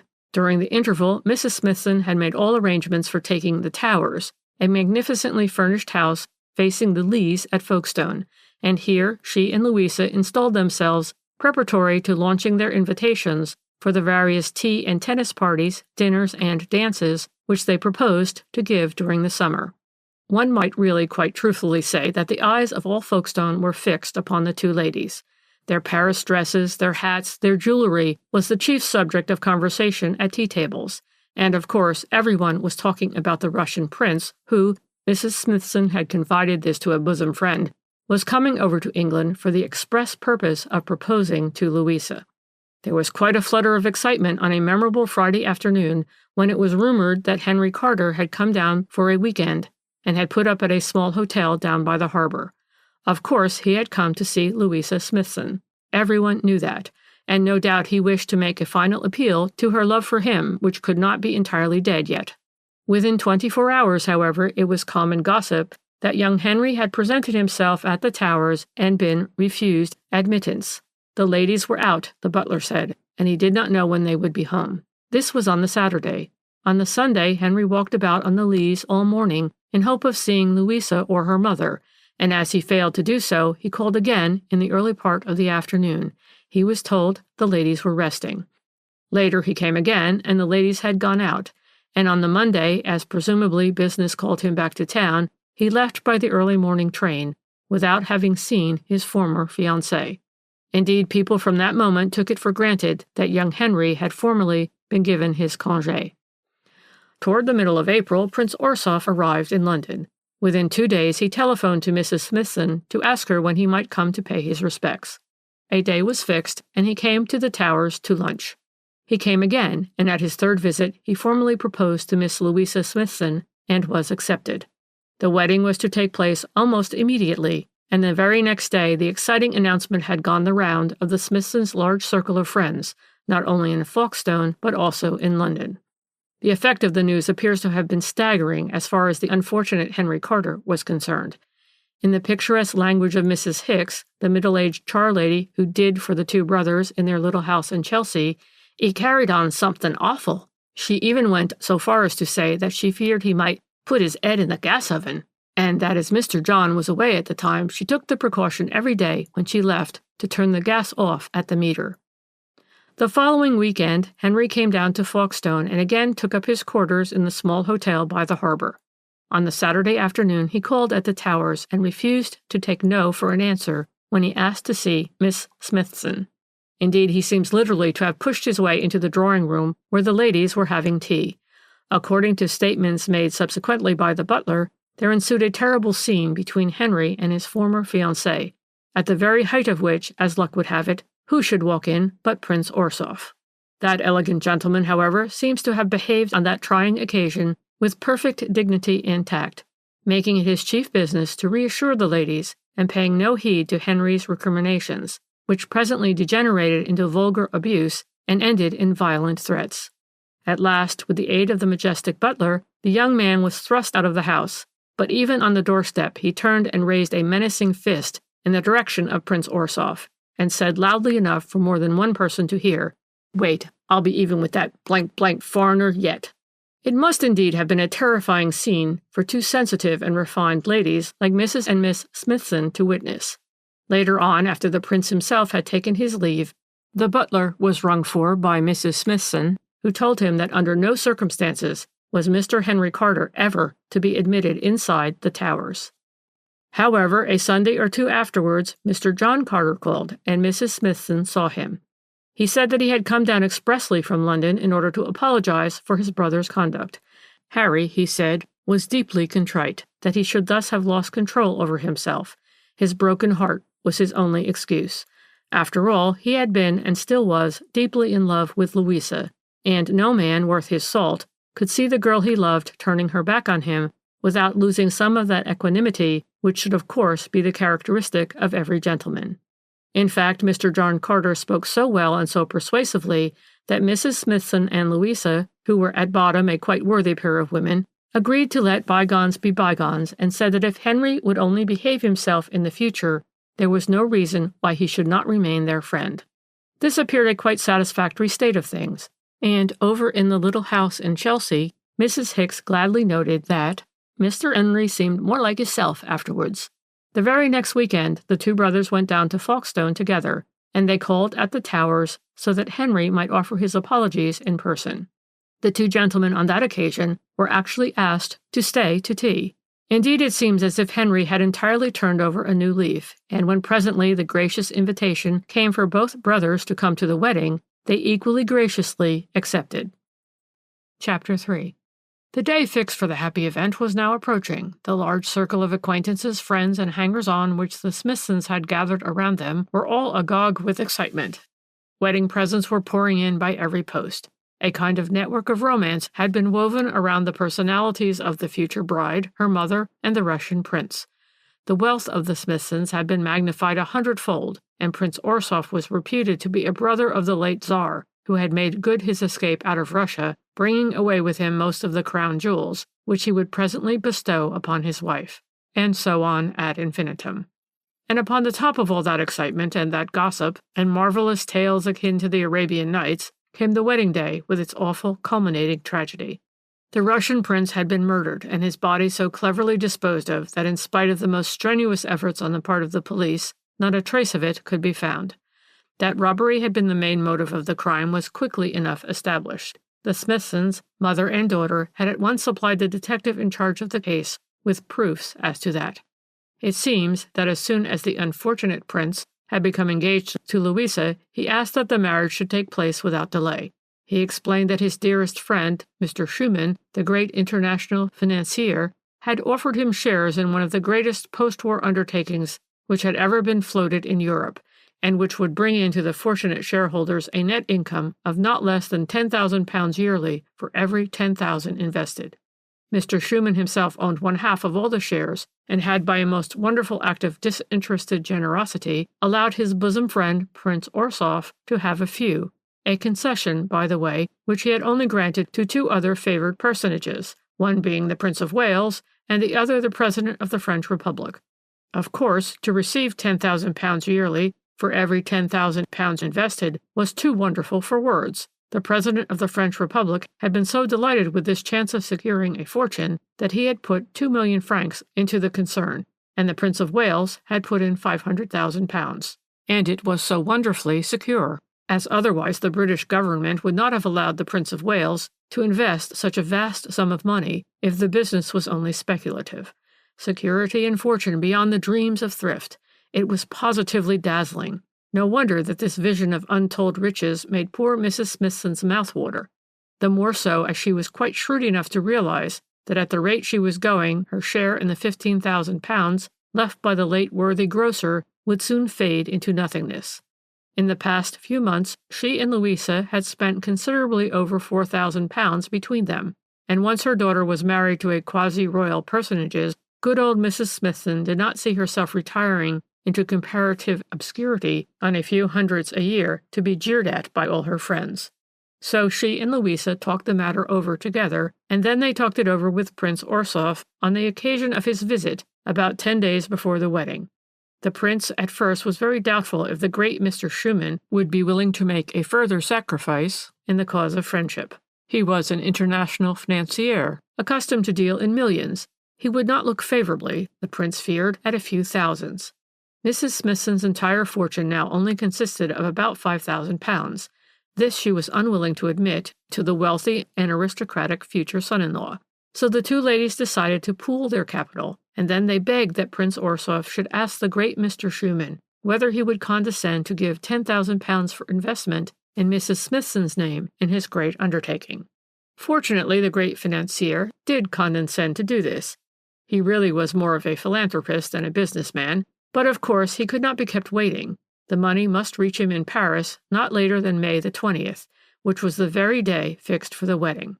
It was all terribly difficult, and Mrs. Smithson was at first in despair, as she feared she could not arrange to sell out her securities in time, and the difficulties were increased 100-fold because, as Prince Orsoff explained to her, Mr. Schumann would even at the 11th hour refuse to allow her to participate in the huge fortune if he found that she had talked about the affair over in England. The business had to be kept a profound secret for international reasons. In fact, if any detail relating to the business and to Mr. Schumann's participation in it were to become known, the whole of Europe would once more be plunged into war. To make a long story short, Mrs. Smithson and Louisa sold out all their securities, amounting between them to £10,000. Then they went up to London, drew the money out of their bank, changed it themselves into French money so as to make it more convenient for Mr. Schumann, and handed the entire sum over to Prince Orsoff on the eve of the wedding. Of course, such fatuous imbecility would be unbelievable if it did not occur so frequently. Vain, silly women who have never moved outside their own restricted circle are always the ready prey of plausible rascals. Anyway, in this case, the Smithsons returned to Folkestone the next day, perfectly happy and with never a thought of anything but contentment for the present and prosperity in the future. The wedding was to be the next day. The bridegroom-elect was coming down by the midday train with his best man, whom he vaguely described as secretary to the Russian embassy, and the bridal pair would start for Paris by the afternoon boat. All this the Smithsons related to the police inspector in charge of the case, and subsequently to the Scotland Yard detective, with a wealth of details and a profusion of lamentations, not unmixed with expletives directed against the unknown assassin and thief. For indeed there was no doubt in the minds of Louisa and her mother that the unfortunate prince, on whom the girl still lavished the wealth of her trustful love, had been murdered for the sake of the vast wealth which he had upon his person. It must have amounted to millions of francs, Mrs. Smithson declared, for he had the Prince of Wales' money upon him also, and probably that of the President of the French Republic, and at first she and Louisa fastened their suspicions upon the anonymous best man, the so-called secretary of the Russian embassy. Even when they were presently made to realize that there was no such thing as a Russian embassy in London these days, and that minute inquiries both at home and abroad regarding the identity of a Prince Orsoff led to no result whatever, they repudiated with scorn the suggestion put forth by the police that their beloved Russian prince was nothing more or less than a clever crook who had led them by the nose, and that in all probability he had not been murdered in the train, but had succeeded in jumping out of it and making good his escape across country. This the Smithson ladies would not admit for a moment, and with commendable logic they argued that if Prince Orsoff had been a crook and had intended to make away with their money, he could have done that easily enough without getting into a train at Victoria and jumping out of it at Sydenham Hill. Pressed with questions, however, the ladies were forced to admit that they knew absolutely nothing about Prince Orsoff. They had never been introduced to any of his relations, nor had they met any of his friends. They did not even know where he had been staying in London. He was in the habit of telephoning to Louisa every morning, and any arrangements for his visits down to the Towers or the ladies' trips up to town were made in that manner. As a matter of fact, Louisa and her future husband had not met more than a dozen times altogether, on some 5 or 6 occasions in Monte Carlo, and not more than 6 in England. It had been a case of love at first sight. The question of Mr. Schumann's vast undertaking was first discussed at the Towers. After that, the ladies wrote to their bank to sell out their securities, and subsequently went up to town for a couple of days to draw out their money, change it into French currency, and finally hand it over to Prince Orsoff. On that occasion he had met them at Victoria Station and taken them to a quiet hotel in Kensington where he had engaged a suite of rooms for them. All financial matters were then settled in their private sitting room. In answer to inquiries at that hotel, one or two of the employees distinctly remembered the foreign-looking gentleman who had called on Mrs. and Miss Smithson, lunched with them in their sitting room that day, and saw them into their cab when they went away the following afternoon. One or two of the station porters at Victoria also vaguely remembered a man who answered to the description given of Prince Orsov by the Smithson ladies, tall with a slight stoop, wearing pince-nez, with a profusion of dark curly hair, bushy eyebrows, long dark mustache, and an old-fashioned imperial, which made him distinctly noticeable. He could not very well have passed unperceived. Unfortunately, on the actual day of the murder, not one man employed at Victoria Station could swear positively to having seen him, either alone or in the company of another foreigner, and the latter has remained a problematic personage to this day. But the Smithson ladies remained firm in their loyalty to their Russian prince. Had they dared, they would openly have accused Henry Carter of the murder. As it was, they threw out weird hints and insinuations about Henry, who had more than once sworn that he would be even with his hated rival, and who had actually traveled down in the same train as the prince on that fateful wedding morning, together with his brother John, who no doubt helped him in his nefarious deed. I believe that the unfortunate ladies actually spent some of the money which now they could ill spare in employing a private detective to collect proofs of Henry Carter's guilt. But not a tittle of evidence could be brought against him. To begin with, the train in which the murder was supposed to have been committed was a non-stop to Swanley. Then how could the Carters have disposed of the body? The Smithsons suggested a third miscreant as a possible confederate, but the same objection against that theory subsisted in the shape of the disposal of the body. The murder, if murder there was, occurred in broad daylight in a part of the country that certainly was not lonely. It was not possible to suppose that a man would stand waiting on the line close to Sydenham Hill Station until a body was flung out to him from the passing train, and then drag that body about until he found a suitable place in which to bury it, and all that without being seen by the workmen on the line or employees on the railway, or in fact any passer-by. Therefore, the hypothesis that Henry Carter or his brother murdered the Russian prince, with or without the help of a confederate, was as untenable as that the prince had traveled from Victoria to Sydenham Hill and there jumped out of the train, at risk of being discovered in the act, rather than disappear quietly in London, shave off his luxuriant hair, or assume any other convenient disguise until he found an opportunity for slipping back to the continent. But the Smithsons remained firm in their belief in the genuineness of their prince and in their conviction that he had been murdered, if not by the Carters, then by the mysterious secretary to the Russian embassy or any other Russian or German emissary for political reasons. And thus the public was confronted with two hypotheses, both of which led to a deadlock. No sensible person doubted that the so-called Russian prince was a crook, and that he had a confederate to help him in his clever plot. But the mystery remained as to how the rascal or rascals disappeared so completely as to checkmate every investigation. The traveling by train that morning and setting the scene for a supposed murder was, of course, part of the plan. But it was the plan that was so baffling, because to an ordinary mind, that disappearance could have been effected so much more easily and with far less risk without the train journey. Of course, there was not a single passenger on that train who was not the subject of the closest watchfulness on the part of the police, but there was not one, not excluding the Carters, who could by any possible chance have known that the prince carried a large sum of money upon his person. He was not likely to have confided the fact to a stranger, and the mystery of the vanished body was always there to refute the theory of an ordinary murderous attack for motives of robbery. Chapter 4. The man in the corner ceased talking and became once more absorbed in his favorite task of making knots in a bit of string. "I see in the papers," I now put in thoughtfully, "that Miss Louisa Smithson has overcome her grief for the loss of her aristocratic lover by returning to the plebeian one." "Yes," the funny creature replied dryly. "She is marrying Henry Carter. Funny, isn't it? But women are queer fish. One moment she looked on the man as a murderer. Now, by marrying him, she actually proclaims her belief in his innocence." "It certainly was abundantly proved," I rejoined, "that Henry Carter could not possibly have murdered Prince Orsov." "It was also abundantly proved," he retorted, "that no one murdered the so-called prince. You think, of course, that he was an ordinary impostor? I asked. An impostor, yes, he replied, but not an ordinary one.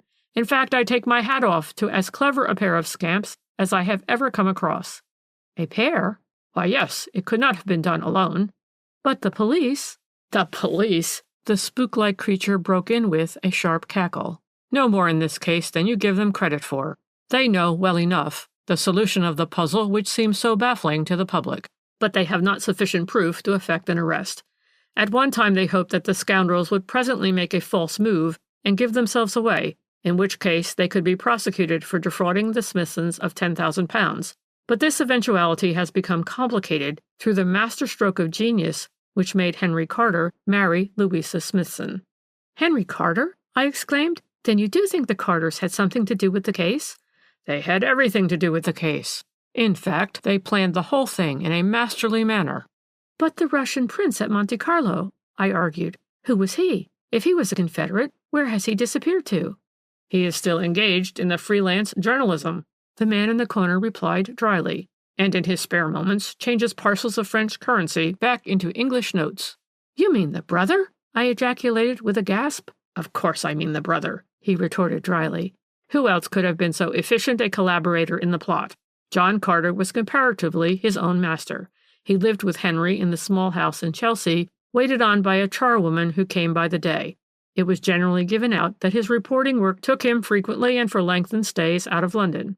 The brothers, remember, had inherited a few hundreds from their father, while the Smithsons had inherited a few thousands.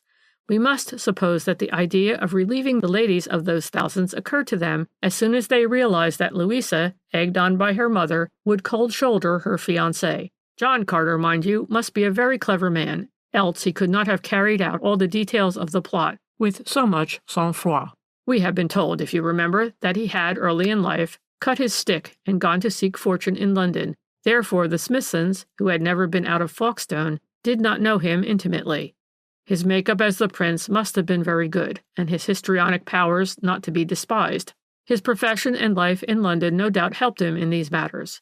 Then remember also that he took very good care not to be a great deal in the Smithsons' company. Even in Monte Carlo, he only let them see him less than half a dozen times, and as soon as he came to England, he hurried on the wedding as much as he could.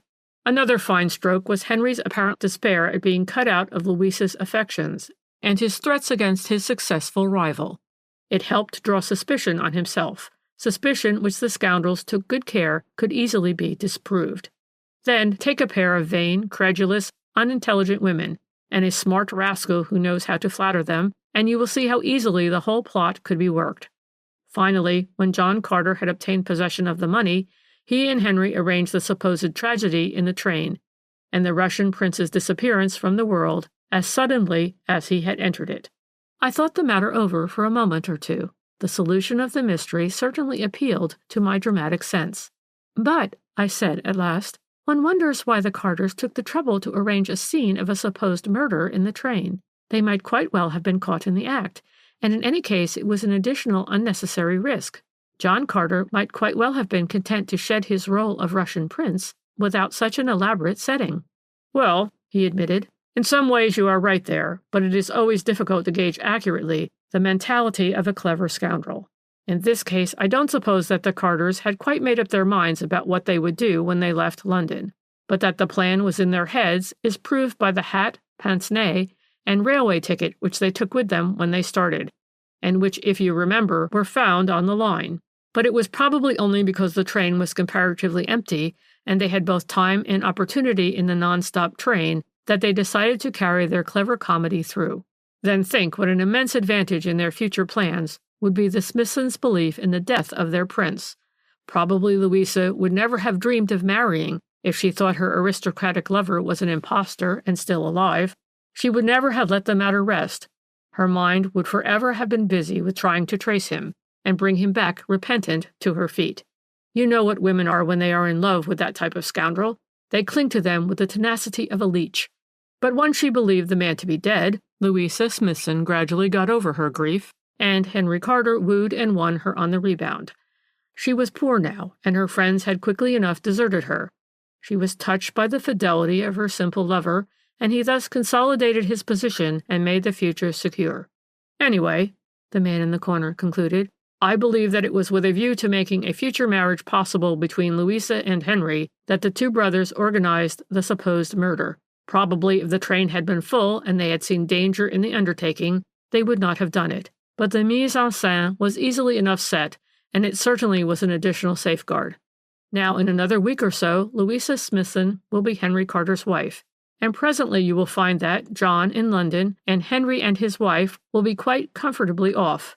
And after that, whatever suspicions Mrs. Smithson might have of the truth, her lips would have to remain sealed. She could not very well prosecute her only child's husband, and so the matter will always remain a mystery to the public. But the police know more than they are able to admit because they have no proof. And now they never will have. But as to the murder in the train, well, the murdered man never existed. 5. The Mysterious Tragedy in Bishop's Road. Chapter 1. The man in the corner was in a philosophizing mood that afternoon, and all the while that his thin, claw-like fingers fidgeted with the inevitable piece of string, he gave vent to various disjointed, always sententious remarks. Suddenly, he said, We know, of course, that the world has gone dancing mad. But I doubt if the fashionable craze has ever been responsible before for so dark a tragedy as the death of old Sarah Levison. What do you think? Well, I replied guardedly, for I knew that, whatever I might say, I should draw an avalanche of ironical remarks upon my innocent head. I never have known what to think, and all the accounts of that brutal murder as they appeared in the cheaper press only made obscurity all the more obscure. That was a wise and well-thought-out reply, the aggravating creature retorted with a dry chuckle, and a non-committal one at that. Obscurity is indeed obscure for those who won't take the trouble to think. I suppose it is all quite clear to you? I said with what I meant to be withering sarcasm. As clear as the proverbial daylight, he replied, undaunted. You know how old Mrs. Levison came by her death? Of course I do. I will tell you if you like. By all means. But I am not prepared to be convinced, I said cautiously. No, he admitted, but you soon will be. However, before we reach that happy conclusion, I shall have to marshal the facts before you, because a good many of these must have escaped your attention. Shall I proceed? If you please. Well then, do you remember all the personages in the drama? He began. I think so. There were, of course, young Aaron Levison and his wife Rebecca, the latter young, pretty, fond of pleasure, and above all of dancing, and he, a few years older, but still in the prime of life, more of an athlete than a businessman, and yet tied to the shop in which he carried on the trade of pawnbrokering for his mother. The latter, an old Jewess, shrewd and dictatorial, was the owner of the business. Her son was not even her partner, only a well-paid clerk in her employ, and this fact we must suppose rankled in the mind of her smart daughter-in-law. At any rate, we know that there was no love lost between the two ladies, but the young couple and old Mrs. Levison and another unmarried son lived together in the substantial house over the shop in Bishop's Road. They had 3 servants, and we are told that they lived well, old Mrs. Levison bearing the bulk of the cost of housekeeping. The younger son, Reuben, seems to have been something of a bad egg. He held at one time a clerkship in a bank, but was dismissed for insobriety and laziness. Then, after the war, he was supposed to have bad health consequent on exposure in the trenches, and had not done a day's work since he was demobilized. But in spite, or perhaps because of this, he was very markedly his mother's favorite. Where the old woman would stint her hard-working, steady elder son, she would prove generous, even lavish, toward the loafer, Reuben, and young Mrs. Levison and he were thick as thieves. What money Reuben extracted out of his mother he would spend on amusements, and his sister-in-law was always ready to accompany him. It was either the cinema or dancing. Oh, dancing, above all. Rebecca Levison was, it seems, a beautiful dancer, and night after night she and Reuben would go to one or other of the halls or hotels where dancing was going on, and often they would not return until the small hours of the morning. Aaron Levison was indulgent and easygoing enough where his young wife was concerned. He thought that she could come to no harm, while Reuben was there to look after her. But old Mrs. Levison, with the mistrust of her race for everything that is frivolous and thriftless, thought otherwise. She was convinced in her own mind that her beloved Reuben was being led astray from the path of virtue by his brother's wife, and she appears to have taken every opportunity to impress her thoughts and her fears upon the indulgent husband. It seems that one of the chief bones of contention between the old and the young Mrs. Levison was the question of jewelry. Old Mrs. Levison kept charge herself of all the articles of value that were pawned in the shop, and every evening after business hours Aaron would bring up all bits of jewelry that had been brought in during the day, and his mother would lock them up in a safe that stood in her room close by her bedside. The key of the safe she always carried about with her. For the most part these bits of jewelry consisted of cheap rings and brooches, but now and again some impoverished lady or gentleman would bring more valuable articles along for the purpose of raising a temporary loan upon them, and at the time of the tragedy there were some fine diamond ornaments reposing in the safe in old Mrs. Levison's room. Now young Mrs. Levison had more than once suggested that she might wear some of this fine jewelry when she went out to balls and parties. She saw no harm in it, and neither, for a matter of that, did Reuben. Why shouldn't Rebecca wear a few ornaments now and again if she wanted to? They would always be punctually returned, of course, and they could not possibly come to any harm. But the very suggestion of such a thing was anathema to the old lady, and in her flat refusal ever to gratify such a senseless whim, she had the whole-hearted support of her eldest son. Such a swerving from traditional business integrity was not to be thought of in the Levison household. On that memorable Saturday evening, young Mrs. Levison was going with her brother-in-law to one of the big charity balls at the Kensington Town Hall, and her great desire was to wear for the occasion a set of diamond stars which had lately been pledged in the shop, and which were locked up in the old lady's safe. Of course, Mrs. Levison refused, and it seems that the two ladies very nearly came to blows about this, the quarrel being all the more violent as Reuben hotly sided with his sister-in-law against his mother. Chapter 2. That then was the position in the Levison household on the day of the mysterious tragedy, the man in the corner went on presently, an armed truce between the two ladies, the lovely Rebecca sore and defiant, pining to gratify a whim which was being denied her, and old Mrs. Levison more bitter than usual against her, owing to Reuben's partisanship. Egged on by Rebecca, he was furious with his mother, and vowed that he was sick of the family and meant to cut his stick in order to be free to lead his own life, and so on. It was all tall talk, of course, as he was entirely dependent on his mother, but it went to show the ugliness of his temper and the domination which his brother's wife exercised over him. Aaron, on the other hand, took no part in the quarrel, but the servants remarked that he was unwontedly morose all day, and that his wife was very curt and disagreeable with him. Nothing, however, of any importance occurred during the day until dinner-time, which, as usual, was served in the parlor at the back of the shop at 7 o'clock. It seems that as soon as the family sat down to their meal, there was another violent quarrel on some subject or other between the two ladies, Rebecca being hotly backed up by Reuben, and Aaron taking no part in the discussion.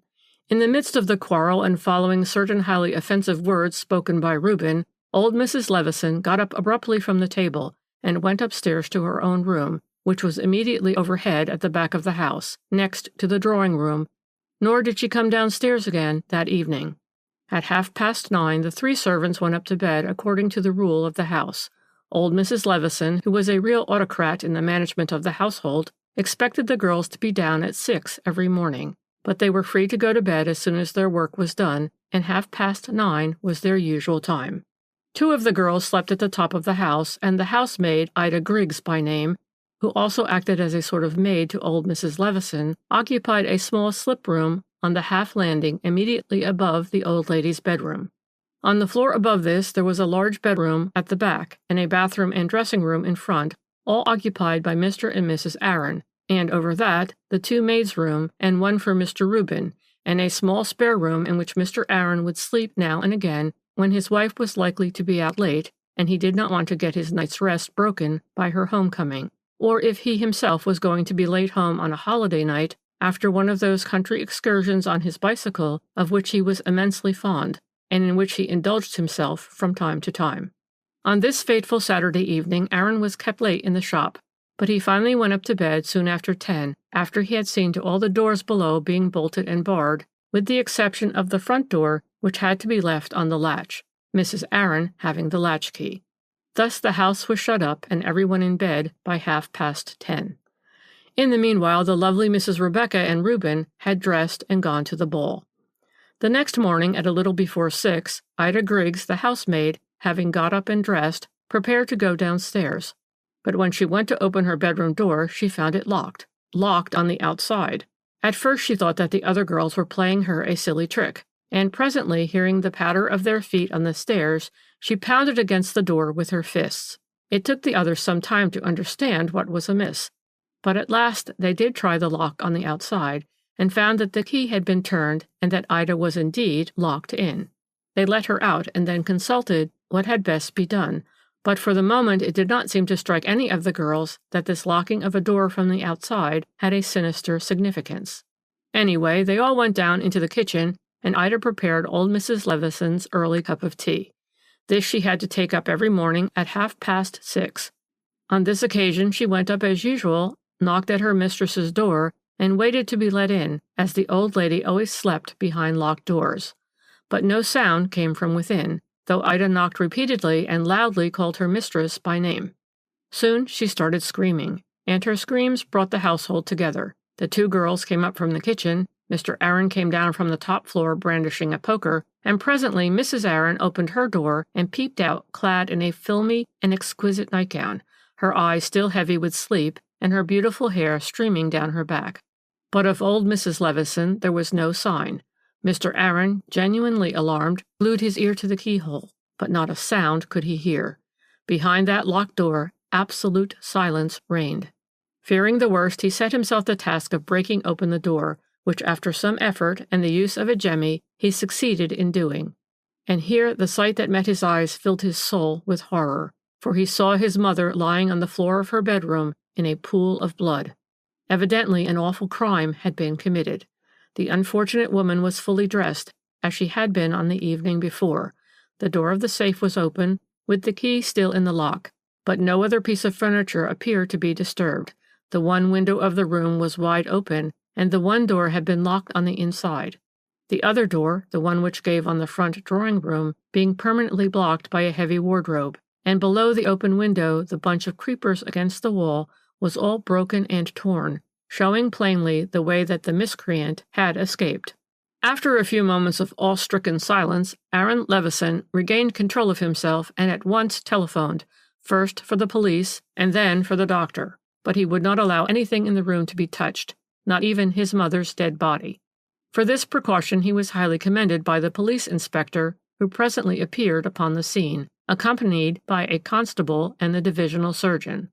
The latter proceeded to examine the body. He stated that the unfortunate woman had been attacked from behind, the marks of fingers being clearly visible round her throat. In her struggle for freedom, she must have fallen backwards and in so doing struck her head against the corner of the marble washstand, which caused her death. In the meanwhile, the inspector had been examining the premises. He found that the back door which gave on the yard and the one that gave on the front area were barred and locked just as Mr. Aaron had left them before he went up to bed the previous night. On the other hand, the front door was still on the latch, young Mrs. Levison having apparently failed to bolt it when she came home from the ball. In the backyard, the creeper against the wall below the window of Mrs. Levison's room was certainly torn, and the miscreant undoubtedly made his escape that way, but he could not have got up to the window save with the aid of a ladder. The creeper was too slender to have supported any man's weight, and the brick wall of the house offered no kind of foothold even to a cat. The yard itself was surrounded on every side by the backyards of contiguous houses, and against the dividing walls there were clumps of Virginia creeper and anemic shrubs such are usually found in London backyards. Now neither on those walls nor on the creepers and shrubs was there the slightest trace of a ladder being dragged across, or even of a man having climbed the walls or slung a rope over. There was not a twig of shrub broken or a leaf of creeper disturbed. With regard to the safe, it must either have been open at the time that the murderer attacked Mrs. Levison, or he had found the key and opened the safe after he had committed that awful crime. Certainly the contents did not appear to have been greatly disturbed. No jewelry or other pledged goods of value were missing. Mr. Aaron could verify this by his books, but whether his mother had any money in the safe, he was not in a position to say. There was no doubt that at first glance the crime did not seem to have been an ordinary one. Whether robbery had been its motive or its corollary, only subsequent investigation would reveal. For the moment, the inspector contented himself with putting a few leading questions to the various members of the household, and subsequently questioning the neighbors. The public, of course, was not to know what the result of these preliminary investigations was, but the midday papers were in a position to assert that no one, with perhaps the exception of Ida Griggs, had seen or heard anything alarming during the night, and that the most minute inquiries in the neighborhood failed to bring forth the slightest indication of how the miscreants effected an entrance into the house. The papers were also able to state that young Mrs. Levison returned from the ball in the small hours of the morning, but that Mr. Reuben Levison did not sleep in the house at all that night. Chapter 3. Fortunately for me, my eccentric friend went on glibly, I was up betimes that morning when the papers came out, with an early account of the mysterious crime in Bishop's Road. I say fortunately because, as you know, mysteries of this sort interest me beyond everything, and for me there is no theater in the world to equal in excitement the preliminary investigations of a well-conceived and cleverly executed crime. I should indeed have been bitterly disappointed had circumstances prevented me from attending that particular inquest. From the first, one was conscious of an atmosphere of mystery that hung over the events of that night in the Bishop's Road household. Here, indeed, was no ordinary crime. The motive for it was still obscure, and one instinctively felt that somewhere in this vast city of London there lurked a criminal of no mean intelligence who would probably remain unpunished. Even the evidence of the police was not as uninteresting as it usually is, because it established beyond a doubt that this was not a case of common burglary and housebreaking. Certainly the open window and the torn creeper suggested that the miscreant had made his escape that way, but how he effected an entrance into Mrs. Levison's room remained an unsolved riddle. The absence of any trace of a man's passage on the surrounding walls of the backyard was very mysterious, and it was firmly established that the back door and the area door were secured, barred and bolted from the inside.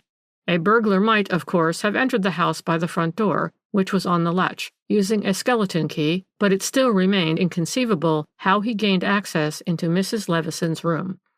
From the first, the public had felt that there was a background of domestic drama behind the seemingly purposeless crime, for it did appear purposeless, seeing that so much portable jewelry had been left untouched in the safe. But it was when Ida Griggs, the housemaid, stood up in response to her name being called that one seemed to see the curtain going up on the first act of a terrible tragedy. Griggs was a colorless, youngish woman with thin, sallow face, round blue eyes, and thin lips, and directly she began to speak one felt that underneath her placid, old maidish manner there was an undercurrent of bitter spite and even of passion. For some reason which probably would come to light later on, she appeared to have conceived a hatred for Mrs. Aaron. On the other hand, she had obviously been doggedly attached to her late mistress, and in the evidence she dwelt at length on the quarrels between the two ladies, especially on the scene of violence that occurred at the dinner table on Saturday, and which culminated in old Mrs. Levison flouncing out of the room.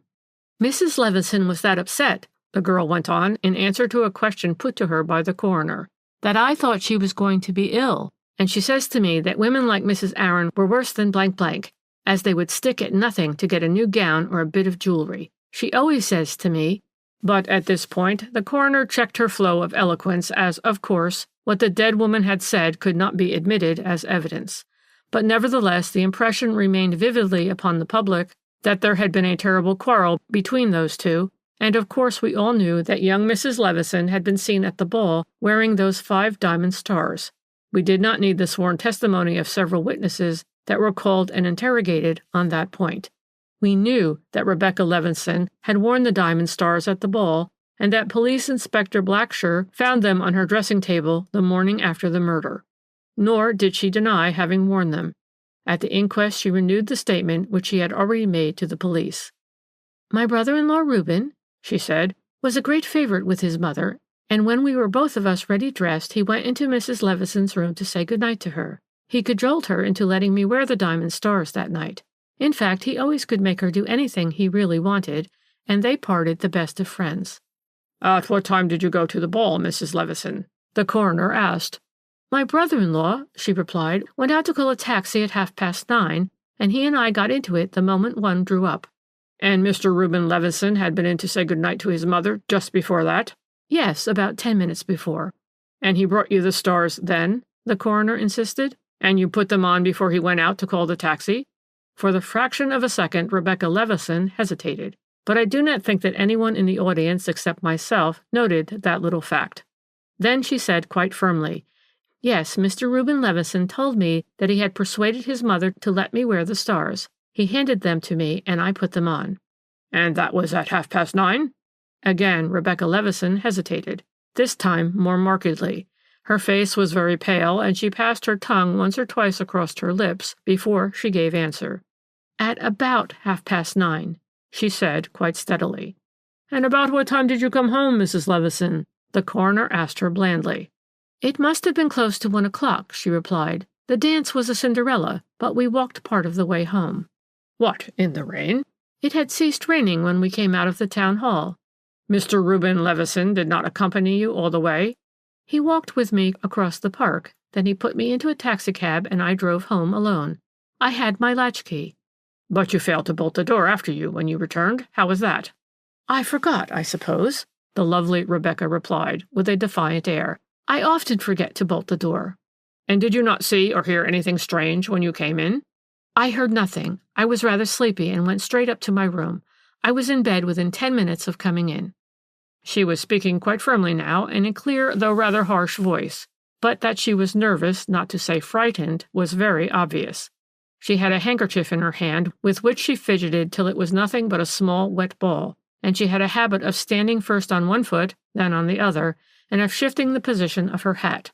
I do not think that there was a single member of the jury who did not think that she was lying, and she knew that they thought so, for now and again her fine dark eyes would scrutinize their faces and dart glances at them either of scorn or of anxiety. After a while she appeared very tired, and when pressed by the coroner over some trifling matters, she broke down and began to cry, after which she was allowed to stand down, and Mr. Reuben Levison was called. I must say that I took an instinctive dislike to him as he stood before the jury with a jaunty air of complete self-possession. He had a keen yet shifty eye, and sharp features very like a rodent. To me it appeared at once that he was reciting a lesson rather than giving independent evidence. He stated that he had been present at dinner during the bitter quarrel between his mother and sister-in-law, and his mother was certainly very angry at the moment. But later on he went upstairs to bid her good night. She cried a little and said a few hard things, but in the end she gave way to him as she always did. She opened the safe, got out the diamond stars, and gave them to him, making him promise to return them the very first thing in the morning. "I told her," Reuben went on glibly, "that I would not be home until the Monday morning. I would see Rebecca into a taxi after the ball, but I had the intention of spending a couple of nights and the intervening Sunday with a pal who had a flat at Haverstock Hill. I thought then that my mother would lock the stars up again. However, she was always a woman of her word. Once she had said a thing, she would stick to it. And so, as I say, she gave me the stars, and Mrs. Aaron wore them that night." "And you handed the stars to Mrs. Aaron at 9:30? The coroner asked the question with the same earnest emphasis which he had displayed when he put it to young Mrs. Levison. I saw Reuben's shifty eye flash across at her, and I know that she answered that flash with a slight drop of her eyelids, whereupon he replied as readily as she had done, "Yes, sir, it must have been about 9:30. And I assure you that every intelligent person in that room must have felt certain that Reuben was lying, just as Rebecca had done before him." The inquest was developing on dramatic lines, and the chief actors in the play had come to a point of cerebral excitement that was plainly visible on their pale, set faces, and there were beads of moisture around their tightly compressed lips, which were not entirely attributable to the heat. Chapter 4. The man in the corner paused in his narrative.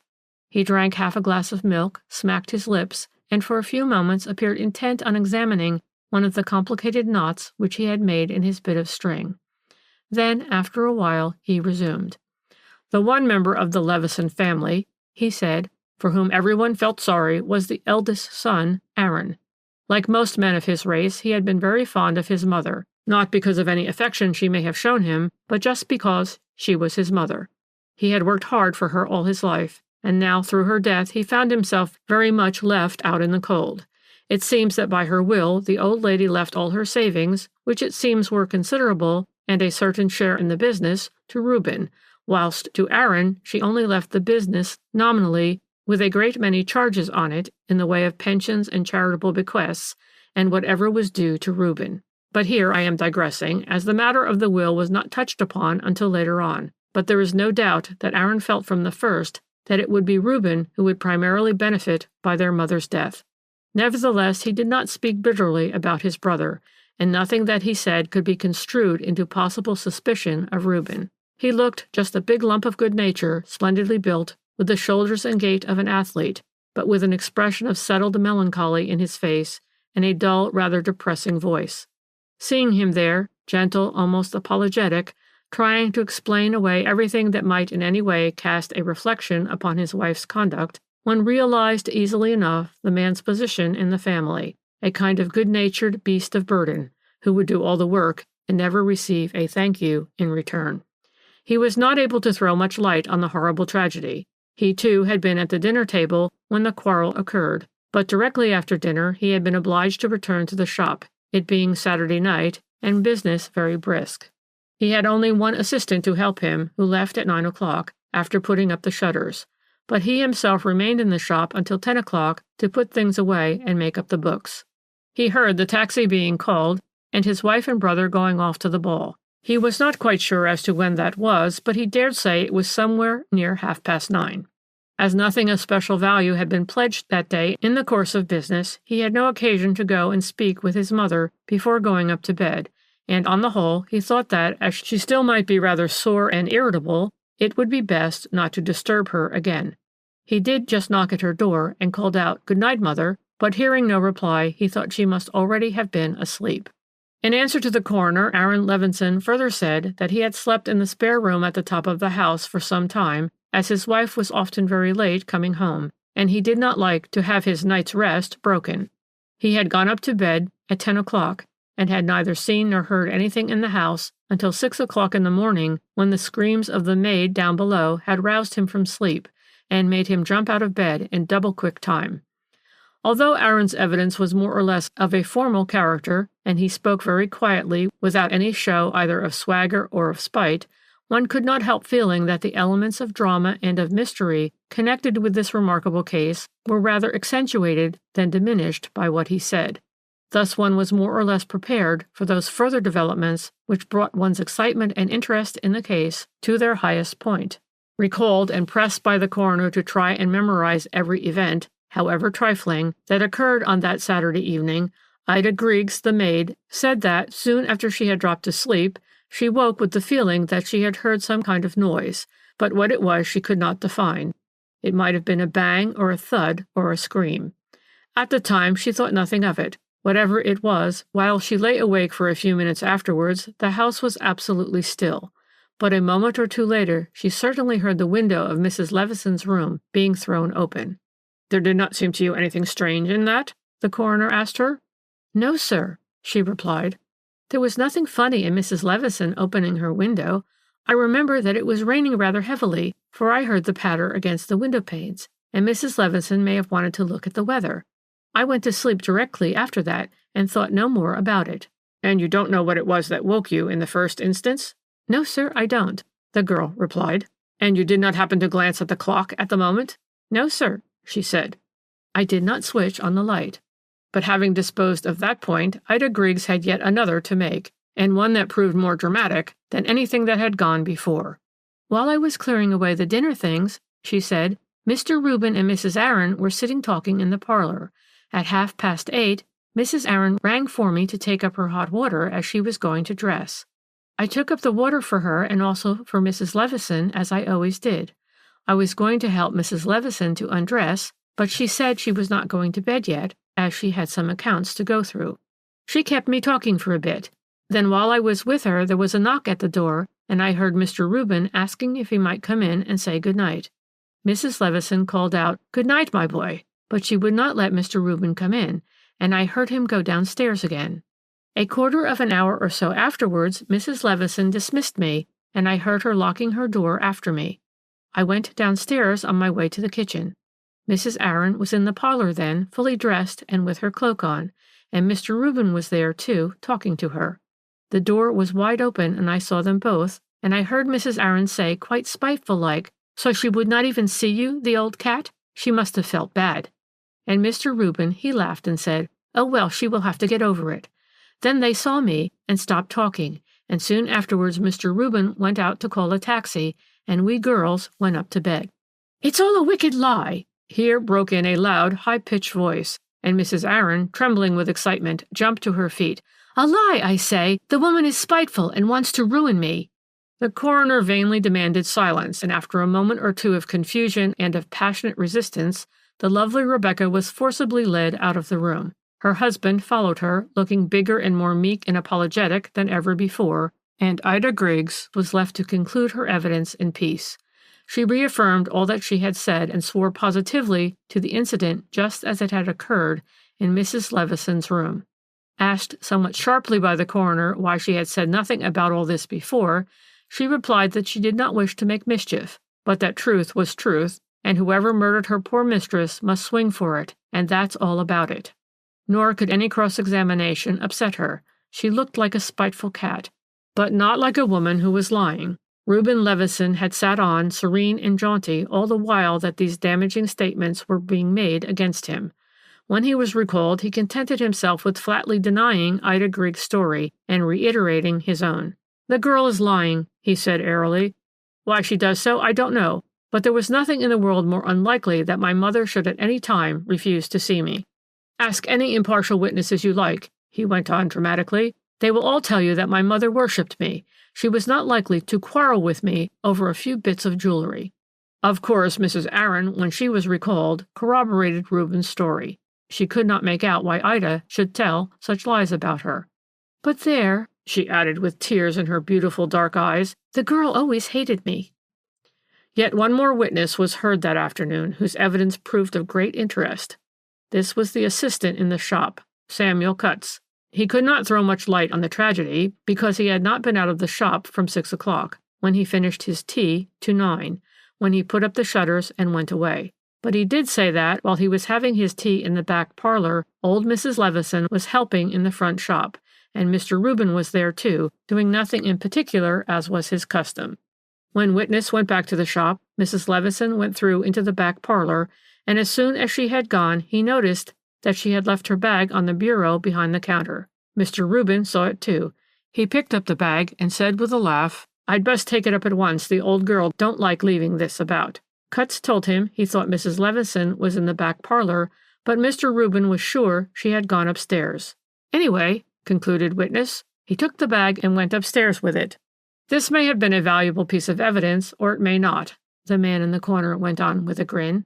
In view of the tragedy occurring so much later, it did not appear so at the time, but it brought in an altogether fresh element of conjecture, and while the police asked for an adjournment pending fresh inquiries, the public was left to ponder over the many puzzles and contradictions that the case presented. Whatever line of argument one followed, one quickly came to a dead stop. There was, first of all, the question whether Reuben Levison did cajole his mother into giving him the diamond stars, or whether he was peremptorily refused admittance to her room.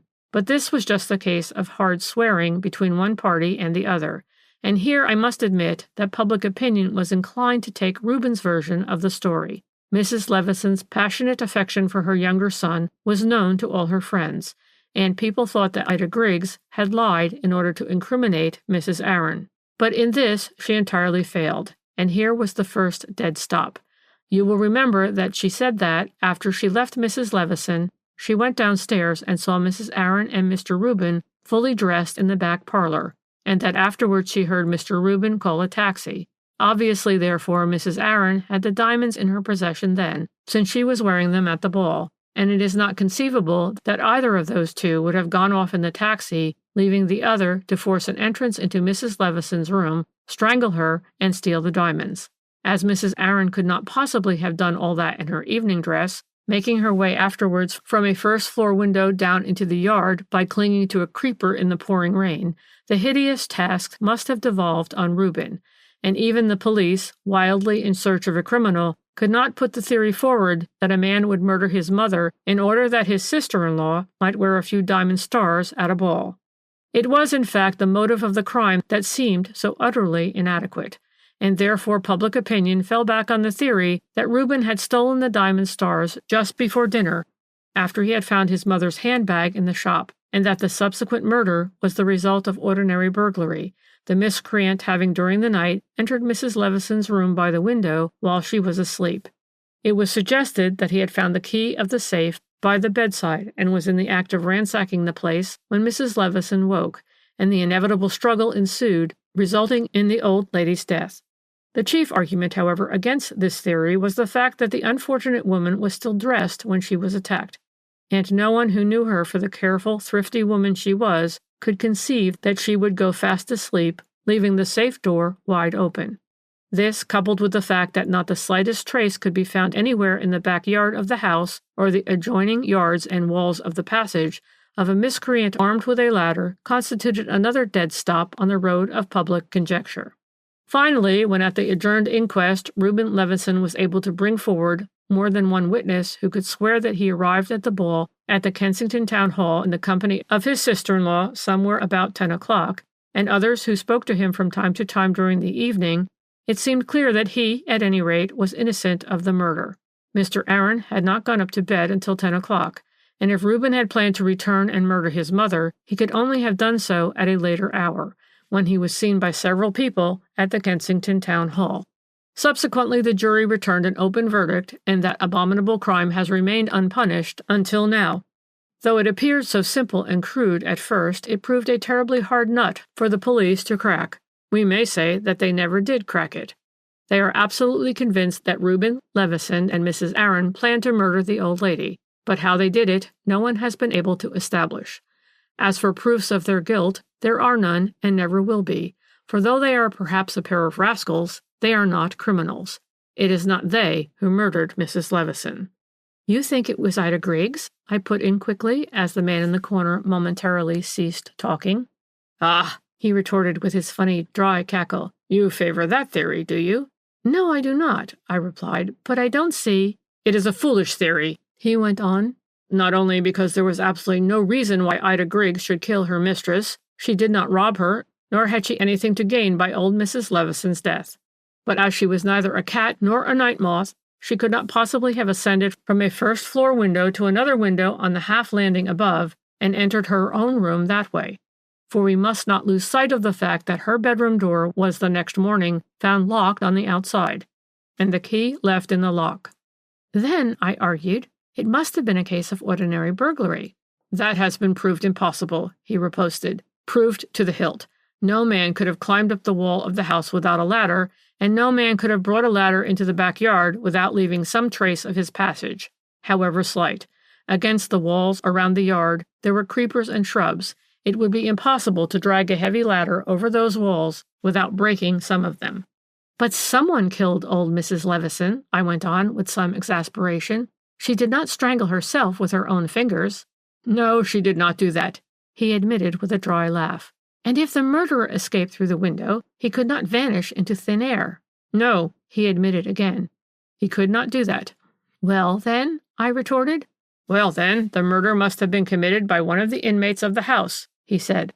And now I knew that I was on the point of hearing the solution of the mystery of the 5 diamond stars, because his thin, claw-like fingers were working with feverish rapidity upon his beloved bit of string.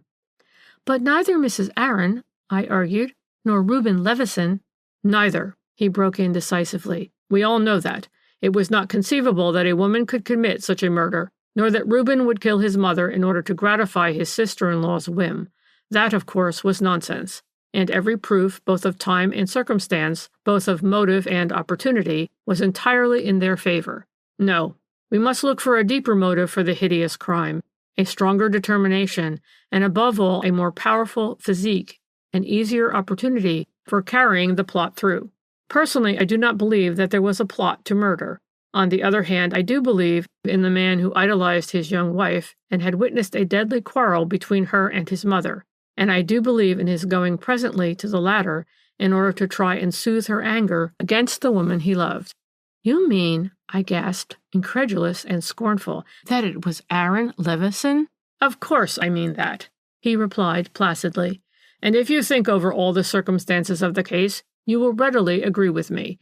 We know that Aaron Levison loved and admired his wife. We know that he was very athletic, and altogether an outdoor man. Bear these two facts in mind, and let your thoughts follow the man after the terrible quarrel at the dinner table. For a while he is busy in the shop, probably brooding over his mother's anger and the unpleasant consequences it might have for the lovely Rebecca. But presently he goes upstairs, determined to speak with his mother, to plead with her, dreading that Ida Griggs, with the habit of her kind, might sneak out of her room and perhaps glue her ear to the keyhole. He turns the key in the lock of the girl's bedroom door. He knows that the interview with his mother will be unpleasant, that hard words will be spoken against Rebecca, and these he does not wish Ida Griggs to hear. Then he knocks at his mother's door and asks admittance on the pretext that he has something of value to remit to her for keeping in her safe. She would have no reason to refuse. He goes in, talks to his mother. She does not mince her words. By now she knows that the diamond stars have been extracted from the safe, stolen by her beloved Reuben, for the adornment of the hated daughter-in-law. Can't you see those two arguing over the woman whom the man loves and whom the older woman hates? Can't you see the latter using words which outrage the husband's pride and rouses his wrath till it gets beyond his control? Can't you see him in an access of unreasoning passion, gripping his mother by the throat to smother the insults hurled at his wife? And can you see the old woman losing her balance and hitting her head against the corner of the marble washstand and falling, whilst the son gazes down, frantic and horror-struck at what he has done? Then the instinct of self-preservation is roused. Oh, the man was cleverer than he was given credit for. He remembers with satisfaction locking Ida Griggs' door from the outside, and now to give the horrible accident the appearance of ordinary burglary. He locks his mother's door on the inside, switches out the light, then throws open the window. For a youngish man who is active and athletic, the drop from a first-floor window with the aid of a creeper on the wall presents but little difficulty, and when a man is faced with a deadly peril, minor dangers do not deter him. Fortunately, everything has occurred before he has bolted and barred the downstairs doors for the night. This, of course, greatly facilitates matters. He lets himself down through the window, jumps down into the yard, lets himself into the house through the back door, then closes up everything, and quietly goes upstairs to bed. There has not been much noise. Even his mother's fall was practically soundless, and, poor thing, she had not the time to scream. The only sound was the opening of the window. It certainly would not bring Ida Griggs out of her bed. Girls of her class are more likely to smother their heads under their bedclothes if any alarming noise is heard. And so the unfortunate man is able to sneak up to his room unseen and unheard. Whoever would dream of casting suspicion on him? He was never mixed up in any quarrel with his mother, and he had nothing much to gain by her death. At the inquest, everyone was sorry for him, but I could not repress a feeling of admiration for the coolness and cleverness with which he obliterated every trace of his crime. I imagined him carefully wiping his boots before he went upstairs, and brushing and folding up his clothes before he went to bed. Cannot you? A clever criminal, what? The whimsical creature concluded as he put his piece of string in the pocket of his funny tweed coat. Think of it. You will see that I am right. As you say, Mrs. Levison did not strangle herself, and a burglar from the outside could not have vanished into thin air. 6. The Mystery of the Dog's Tooth Cliff. The man in the corner was more than usually loquacious that day. He had a great deal to say on the subject of the strictures which a learned judge leveled against the police in a recent murder case. Well deserved, he concluded with his usual self-opinionated emphasis, but not more so in this case than in many others where blunder after blunder is committed, and the time of the courts wasted without either judge or magistrate, let alone the police, knowing where the hitch lies.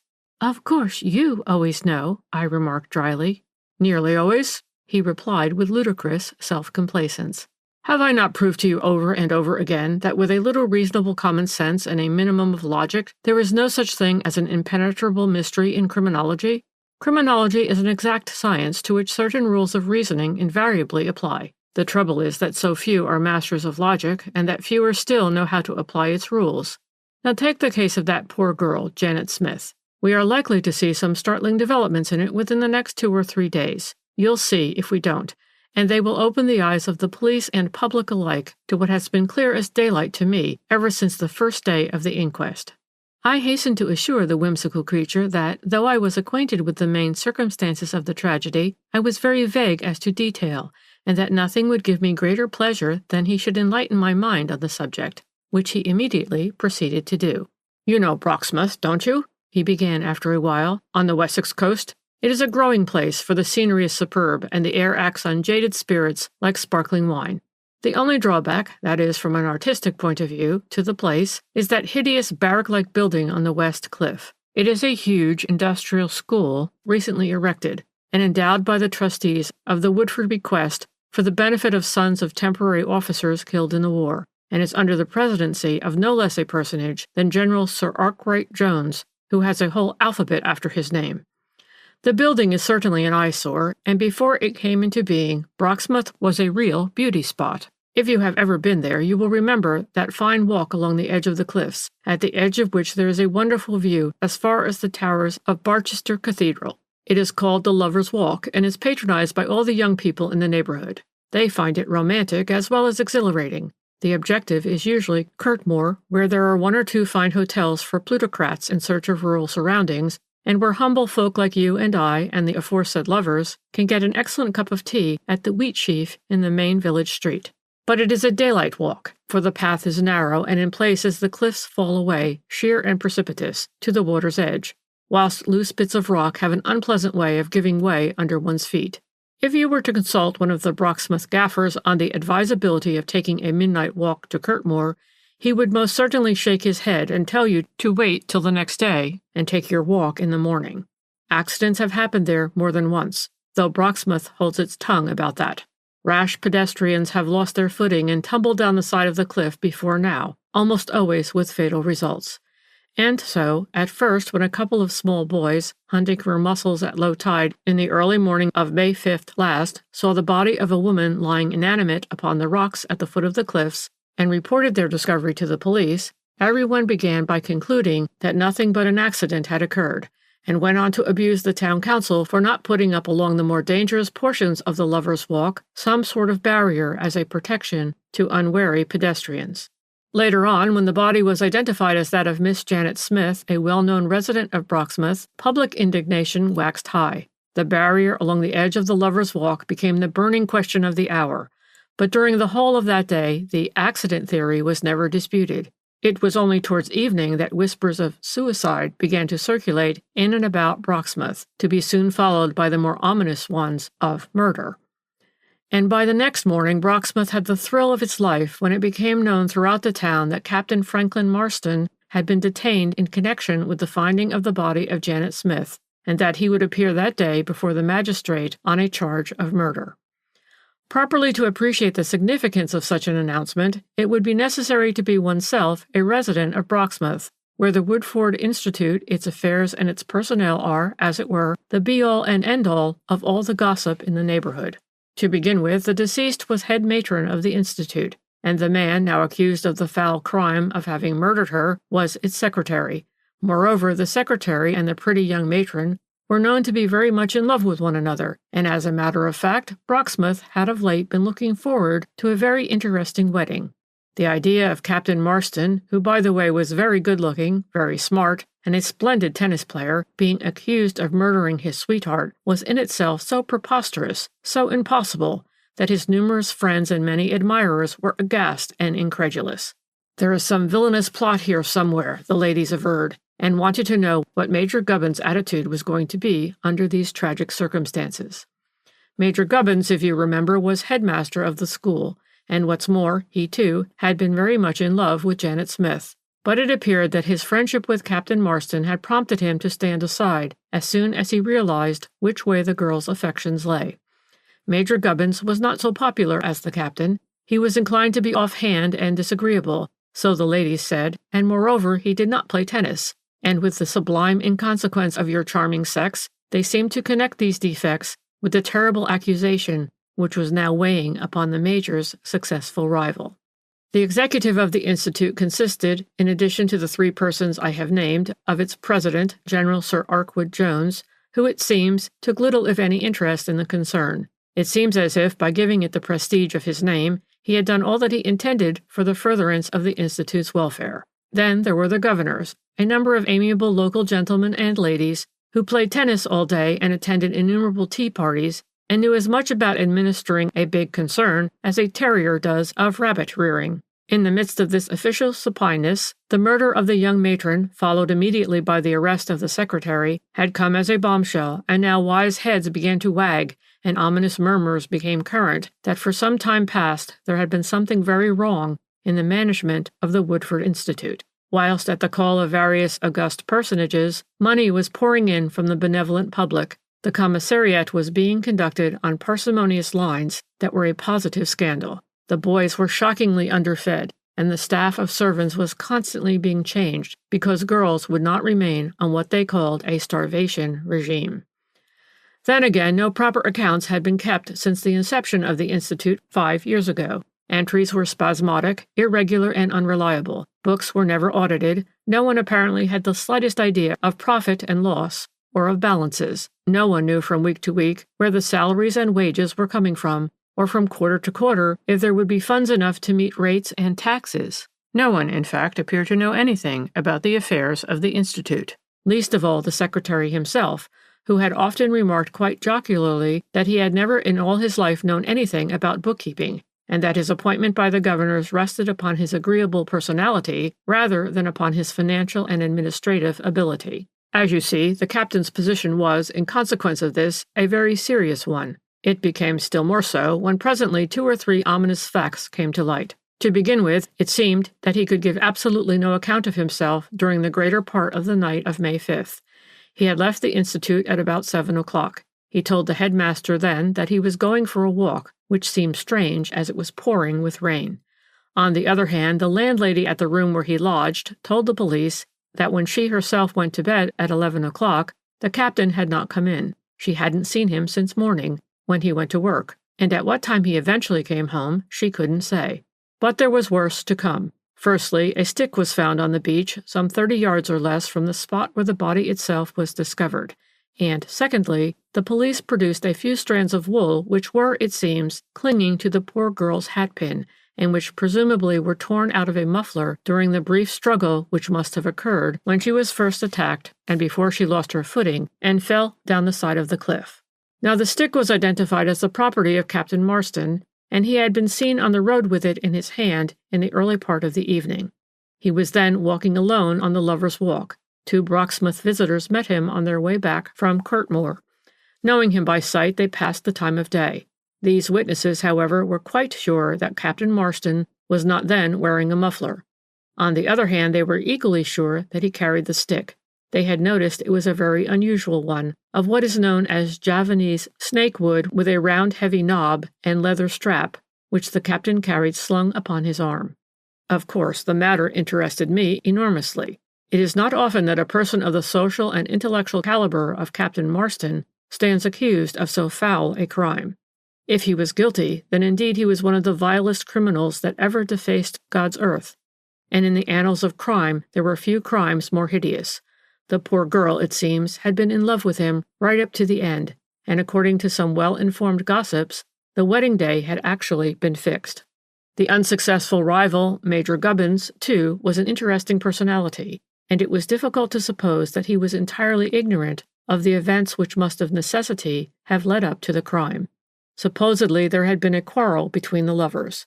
Sundry rumors were current as to this, and in a vague way those rumors connected this quarrel with the shaky financial situation of the Institute. But it was all mere surmise and very contradictory. No one could easily state what possible connection there could be between the affairs of the institution and the murder of the chief matron. In the meanwhile, the accused had been brought up before the magistrate, and formal evidence of the finding of the body and of the arrest was given, as well as of the subsequent discovery of the stick, which was identified by the 2 witnesses, and of the strands of wool. The accused was remanded until the following Monday, bail being refused. The inquest was held a day or 2 later, and I went down to Brocksmouth for it. I remember how hot it was in that crowded courtroom. Excited and perspiring humanity filled the stuffy atmosphere with heat. While the crowd jabbered and fidgeted, I had a good look at the chief personages, who were about to enact a thrilling drama for my entertainment. You have seen portraits of them all in the illustrated papers, the British Army being well represented by a trio of as fine specimens of manhood as anyone would wish to see. The president, General Arkwright Jones, was there as a matter of course. He looked worried and annoyed that the even tenor of his pleasant existence should have been disturbed by this tiresome event. He is the regular type of British pre-war superior officer with ruddy face and white hair, something like a nice ripe tomato that has been packed in cotton wool. Then there was the headmaster, Major Gubbins, well-groomed, impassive, immaculate in dress and bearing, and finally the accused himself, in charge of 2 warders, a fine-looking man, obviously more of a soldier and an athlete than a clerk immersed in figures. 2 other persons in the crowded room arrested my attention, 2 women, one of them dressed in deep black, thin-lipped, with pale round eyes and pursed-up mouth, was Miss Amelia Smith, the sister with whom deceased had been living, and the other was Louisa Rumpel, who held the position of housekeeper at the Woodford Institute. The latter was one of the first witnesses called, and her evidence was intensely interesting because it gave one the first clue as to the motive which underlay the hideous crime. The woman's testimony, you must know, bore entirely on the question of housekeeping and of the extraordinary scarcity of money in the richly endowed institute. Often and often, said the witness, a motherly old soul in a flamboyant bonnet, did I complain to Miss Smith when she gave me my weekly allowance for the tradesmen's books. "'Tisn't enough, Miss Smith,' I says to her, "not to feed a family," I says, "let alone 30 growing boys and 6 working girls." But Miss Smith, she just shook her head and says, "Committee's orders, Mrs. Rumpel. I have no power." "Why don't you speak to the captain?" I says to her. "He has the handling of the money. It is a scandal," I says. "Those boys can't live on boiled bacon and beans, and not English nor Irish bacon it ain't neither," I says. "Poor lambs, the money I have won't pay for beef or mutton for them, Miss Smith," I says, "and you know it." But Miss Smith, she only shook her head and says she would speak to the captain about it. Asked whether she knew if deceased had actually spoken to the secretary on the subject, Mrs. Rumpel said most emphatically, "Yes. What's more, sir," she went on, "I can tell you that the very day before she died, the poor lamb had a reg'lar tiff with the captain about that there commissariat." Mrs. Rumpel had stumbled a little over the word, but strangely enough no one tittered. The importance of the old woman's testimony was impressed upon every mind and silenced every tongue. All eyes were turned in the direction of the accused. He had flushed to the roots of his hair, but otherwise stood quite still, with arms folded and a dull expression of hopelessness upon his good-looking face. The coroner had asked the witness how she knew that Miss Smith had had words with Captain Marston. "Because I heard them 2 having words, sir," Mrs. Rumpel replied. "I'd been in the office to get my money and my orders from Miss Smith, and we had the usual talk about American bacon and boiled beans, with which I don't hold, not for growing boys. Then back I went to the kitchen, where I remembered I had forgot to speak to Miss Smith about the scullery maid, who'd been saucy and given notice. So up I went again, and I was just a-goin' to open the office door when I heard Miss Smith say quite loud and distinct, 'It is shameful,' she says, 'and I can't bear it,' she says, 'and if you won't speak to the general, then I will. He is staying at the Queen's at Kirtmoor, I understand,' she says, 'and I'm going this very night to speak with him,' she says, 'as I can't spend another night,' she says, 'with this on my mind.' Then I give a genteel cough, and—" The worthy lady had got thus far in her story when her volubility was suddenly checked by a violent expletive from the accused.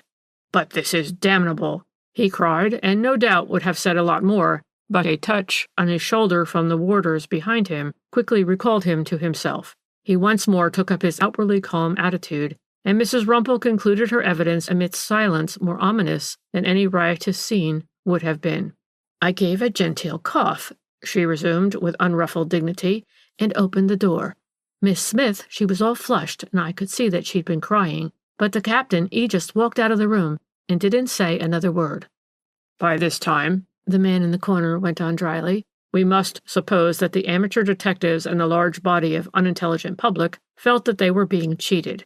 Never had there been so simple a case. Here, with the testimony of Mrs. Rumpel, was the whole thing clear as daylight. Motive, quarrel, means, everything was there already. No chance of exercising those powers of deduction so laboriously acquired by a systematic study of detective fiction. Had it not been for the position of the accused and his popularity in Brocksmouth society, all interest in the case would have departed in the wake of Mrs. Rumpel. And at first, when Miss Amelia Smith, sister of the deceased, was called, Her appearance only roused languid curiosity. Miss Amelia looked what in fact she was, a retired schoolmarm, and wore the regular hallmark of impecunious and somewhat soured spinsterhood. "Janet often told me," she said in the course of her evidence, "that she was quite sure there was roguery going on in the affairs of the Institute, because she knew for a fact that subscriptions were constantly pouring in from the public, far in excess of what was being spent for the welfare of the boys. I often used to urge her to go straight to the governors, or even to the president himself about the whole matter, but she would always give the same disheartened reply. General Arkwright Jones, it seems, had made it a condition when he accepted the presidency that he was never to be worried about the administration of the place, and he refused to have anything to do with the handling of the subscriptions. As for the governors, my poor sister declared that they cared more for tennis parties than for the welfare of a lot of poor officers' children." But a moment or two later we realized that Miss Amelia Smith was keeping her tidbit of evidence until the end. It seems that she had not even spoken about it to the police, determined as she was, no doubt, to create a sensation for once in her monotonous and dreary life. So she pursed her lips tighter than before, and after a moment's dramatic silence, she said, "The day before her death, my poor sister was very depressed. In the late afternoon, when she came in for tea, I could see that she had been crying. I guessed, of course, what was troubling her, but I didn't say much. Captain Franklin Marston was in the habit of calling for Janet in the evening, and they would go for a walk together. At 8 o'clock on that sad evening, I asked her whether Captain Marston was coming as usual, whereupon she became quite excited and said, 'No, I don't wish to see him,' and after a while she added in a voice choked with tears, 'Never again.' About a quarter of an hour later," Miss Amelia went on, "Janet suddenly took up her hat and coat. I asked her where she was going, and she said to me, 'I don't know, but I must put an end to all this. I must know one way or the other.' I tried to question her further, but she was in an obstinate mood.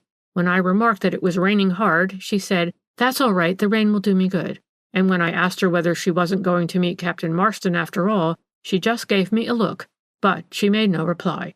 And so my poor sister went out into the darkness and the rain, and I never again saw her alive."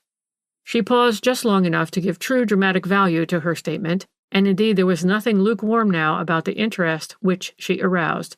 Then she continued, "As the clock was striking 9, I was surprised to receive a visit from the headmaster, Major Gubbins. He came with a message from Captain Marston to my sister.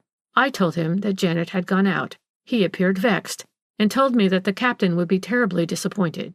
"What was this message?" the coroner asked amidst breathless silence. "That Janet would please meet Captain Marston at the Dog's Tooth Cliff. He would wait for her there until 9 o'clock. Continued. The man in the corner gave a short, sharp laugh, and with loving eyes contemplated his bit of string, in which he had just woven an elegant and complicated knot. Then he said, "Now it was at the foot of the Dog's Tooth Cliff that the dead body of Janet Smith was found, and some 30 yards further on the stick which had last been seen in the hand of Captain Franklin Marston. Nervous women gave a gasp, and scarcely dared to look at the accused, for fear no doubt that they would see the hangman's rope around his neck. But I took a good look at him then. He had uttered a loud groan and buried his face in his hands. And I, with that unerring intuition of which I pride myself, knew that he was acting. Yes, deliberately acting a part, the part of shame and despair. You, no doubt, would ask me why he should have done this. Well, you shall understand presently. For the moment, and to all unthinking spectators, the attitude of despair on the part of the accused appeared fully justified. Later on we heard the evidence of Major Gubbins himself. He said that about 7 o'clock he met Captain Marston in the hall of the Institute.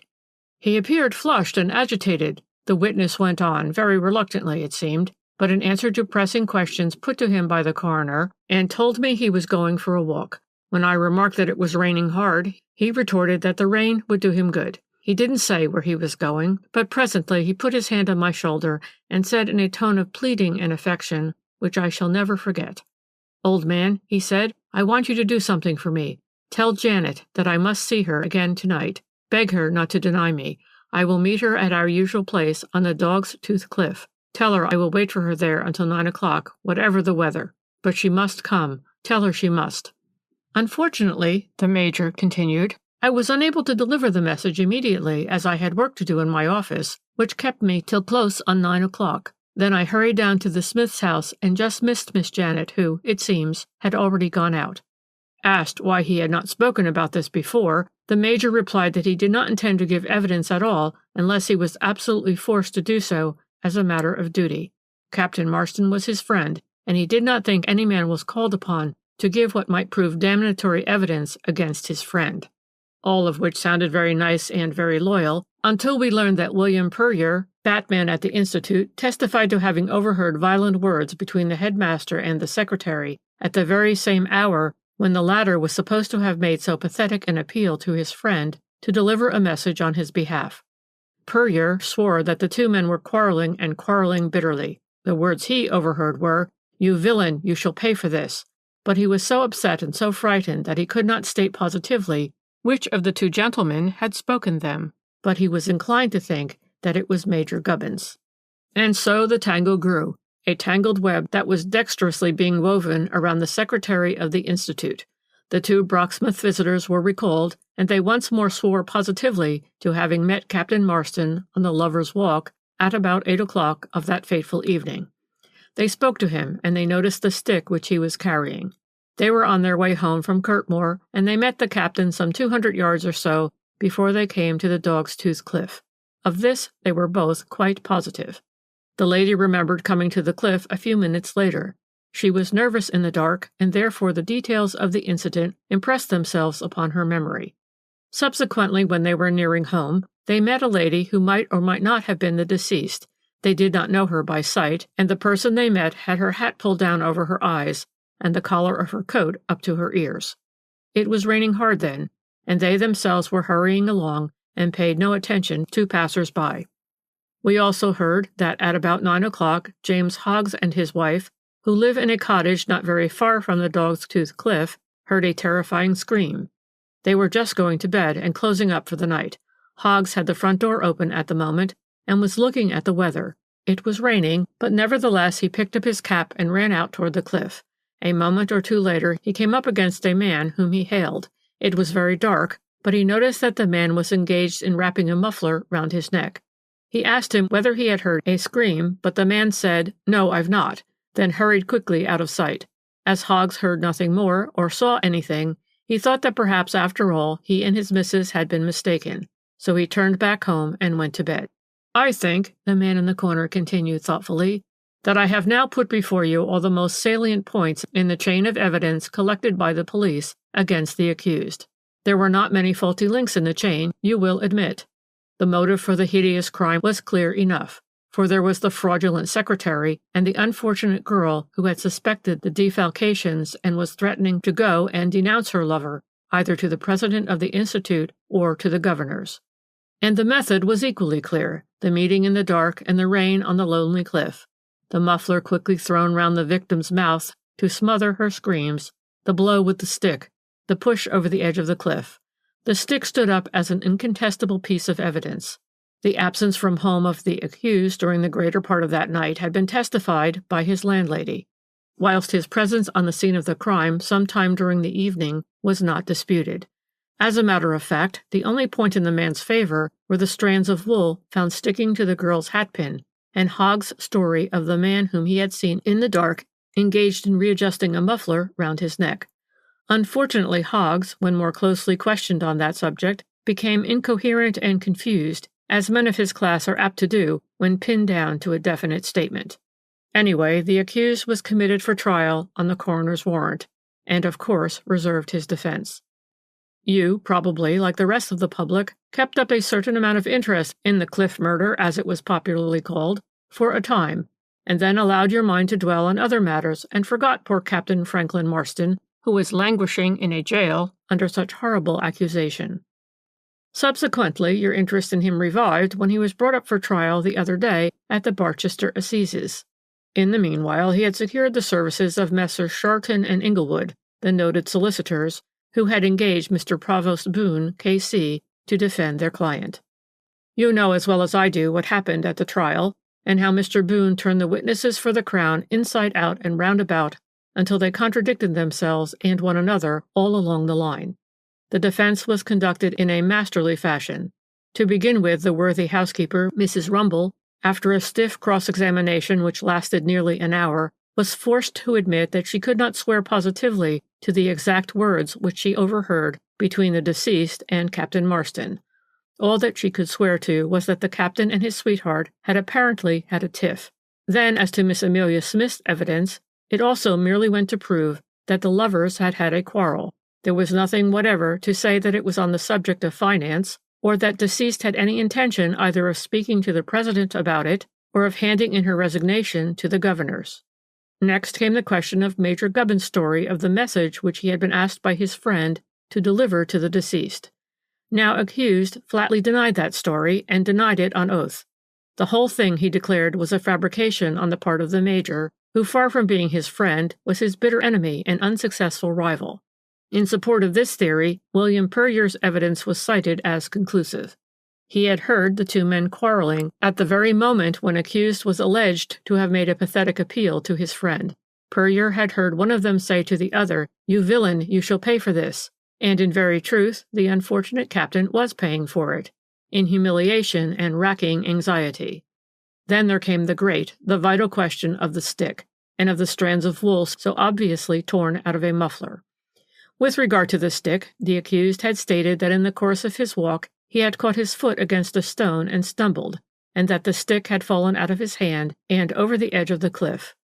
Now this statement was certainly borne out by the fact that, as eminent counsel reminded the jury, the stick was found more than 30 yards away from the body. As for the muffler, it was a graver point still.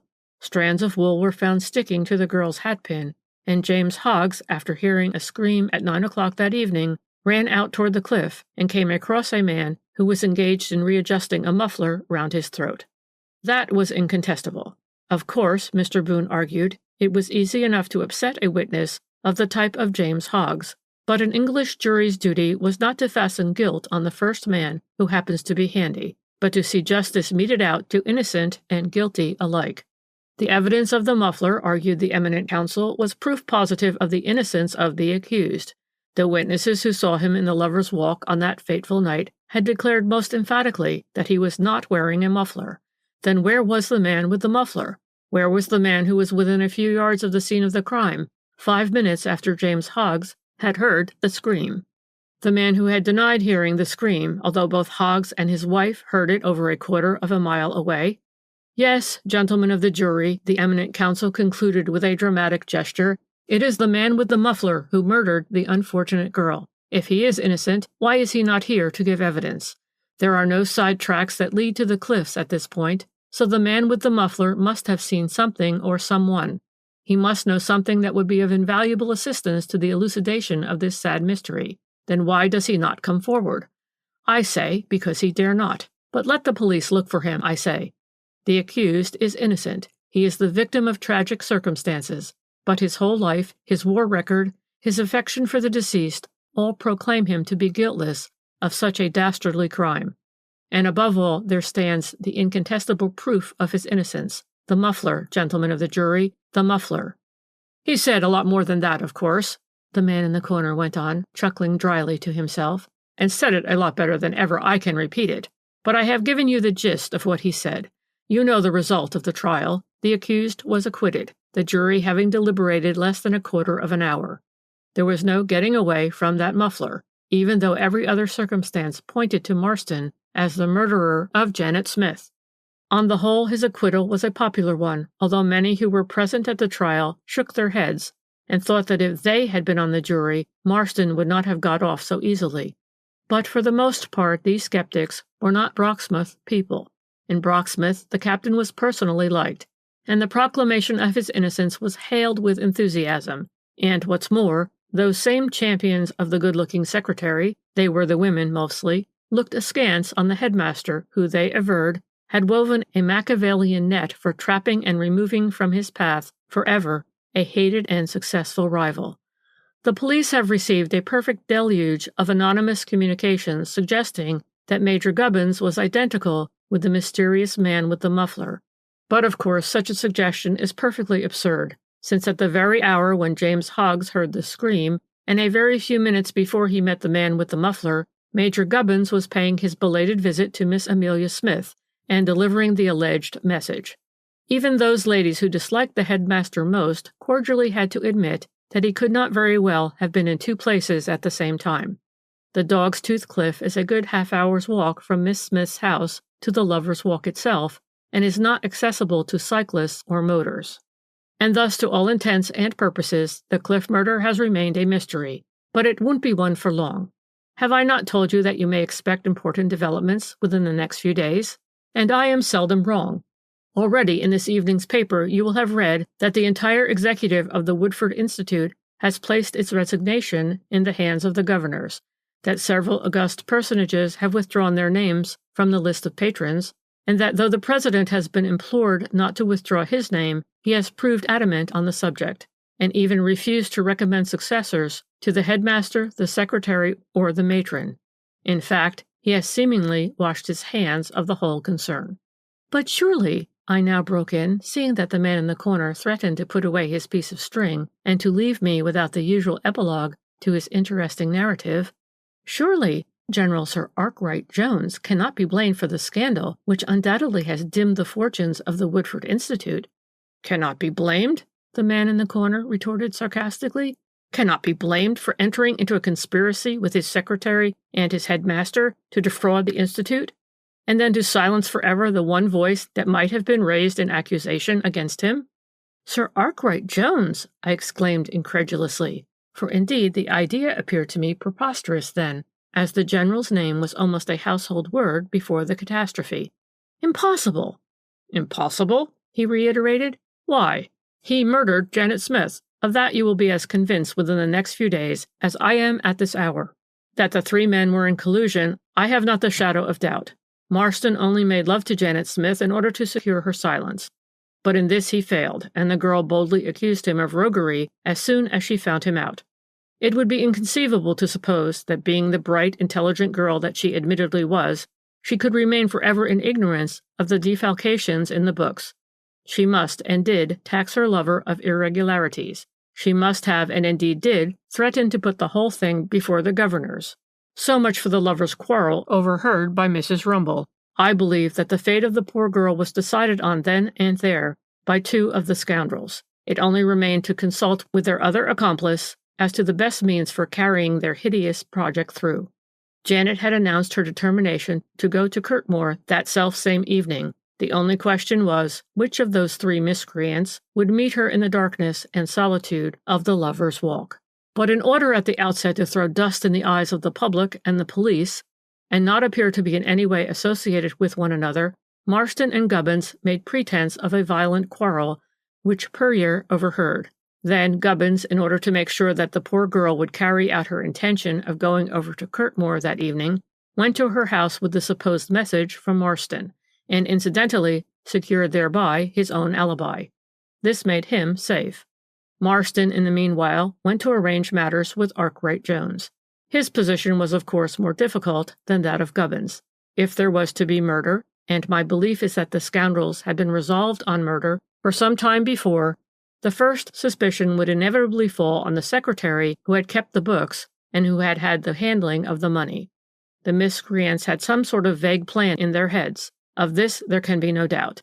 They were only procrastinating, hoping against hope that chance would continue to favor them. But now the hour had come. The danger was imminent.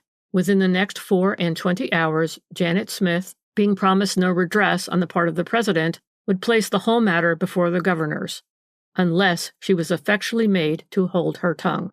We can easily suppose that Marston would be clever enough to arrange to meet Arkwright Jones without arousing suspicion. We do know that soon after he finally quarreled with Janet Smith, he walked over to Curtmoor. The two witnesses who spoke with him stated that they met him whilst they themselves were walking to Broxmouth. It was then just past 8 o'clock. Arkwright Jones had either dined at his hotel or not. We do not know, for it never struck the police to inquire at once how the popular general had spent his time on that fateful evening. You know what those sort of unconventional seaside places are. People spent most of their time out of doors, and there would be nothing strange, let alone suspicious, in any visitor going out for an hour after dinner, even if it rained. Then surely you can in your mind see those two scoundrels putting their villainous heads together, and as suspicion of any foul play would of necessity at once fall on Marston, Jones decided to take the hideous onus on himself. He went to the Dog's Tooth Cliff to meet Janet Smith himself, and borrowed Marston's stick to aid him in his abominable deed.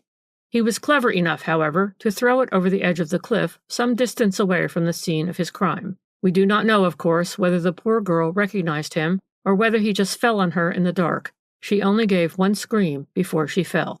They were clever scoundrels, we must admit, but chance favored them too, especially in one thing.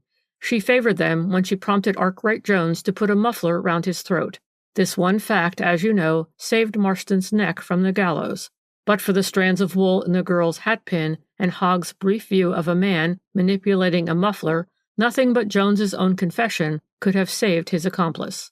Whether he would have confessed remains a riddle which no one will ever solve. But as to the whole so-called mystery, I saw daylight through it the moment I realized that Marston's despair and humiliation during the inquest was a pretense. If he feigned despair, it was because he desired, temporarily, to be the victim of circumstantial evidence. From that point to the unraveling of the tangled skein was but a step for a mind bent on logic. But, I argued, for indeed I was bewildered and really incredulous, what will be the end of it all? Surely 3 scoundrels like that will not go scot-free. There will be an inquiry into the affairs of the Institute. The governors have talked of an inquiry, the funny creature broke in with a chuckle. But if you had any experience of these private charities, you would know that the first thing their administrators wish to avoid is publicity. The president of the Woodford Institute had sufficient influence on the committee, you may be sure, to stifle any suggestion of creating public scandal by any sort of inquiry. But the question of the finances of the Institute is anyhow public property now, and it will be allowed to sink into oblivion. The executive has resigned, Marston and Gubbins will leave the country, and everything will be conveniently hushed up. But Arkwright Jones, I protested. You see the papers regularly, he rejoined dryly. Watch them, and you will see. I don't know when he went, but a moment or two later I found myself sitting alone at the table in the blameless tea-shop. The matter interested me more than I cared to admit, but for once I was not altogether prepared to accept the funny creature's deductions. 24 hours later, however, I had to own that he had been right, when the following piece of sensational news appeared in the Evening Post. Tragic sequel to the Cliff murder. An extraordinary sequel to the mysterious tragedy of the Dog's Tooth Cliff near Broxmouth occurred last night, when on the self-same spot where Miss Janet Smith met her death 3 months ago, General Sir Arkwright Jones lost his footing and fell a distance of 200 feet onto the rocks below. It was a beautiful moonlight evening, and the tide being low, a number of visitors were down on the beach at the time, but those who immediately hurried to the General's assistance found life already extinct. The distinguished soldier, who will be deeply mourned, must have been killed on the spot. Indeed, now general public opinion, as well as every inhabitant of Broxmouth, will bring pressure to bear upon the Borough Council to see that a suitable barrier is erected along the dangerous portions of the beautiful Lovers' Walk. The double tragedy of this year's season renders such an erection imperative. I was probably the only reader of that paragraph who guessed that the once distinguished soldier had not come accidentally by his death. No doubt the police had followed up the clue of the man with the muffler and were actually on the track of the miscreant when the latter, guessing that exposure was imminent, preferred to put an end to his own miserable life. I have since heard from friends at Broxmouth that Marston has gone to the Malay States and that Gubbins is doing something in Germany. Curious creature Marston must have been. Imagine, after Jones had returned from his infamous errand and told him that the hideous deed was done, imagine Marston walking back to Broxmouth along the Lovers' Walk, in the rain and the darkness, past the Dog's Tooth Cliff, at the foot of which the body of the murdered girl lay. I wonder what would be the views of the man in the corner on the psychology of a man with nerve enough for such an ordeal. 7. The Tyherton Case. Chapter 1. "What do you make of this?" the old man in the corner said to me that afternoon. "A curious case, is it not?" And with his claw-like fingers he indicated the paragraph in the Evening Post, which I had just been perusing with great interest. "At best," I replied, "it is a very unpleasant business for the Carysforts." "And at the worst?" he retorted with a chuckle. "Well," I remarked dryly. "Do you think they are guilty?" he asked.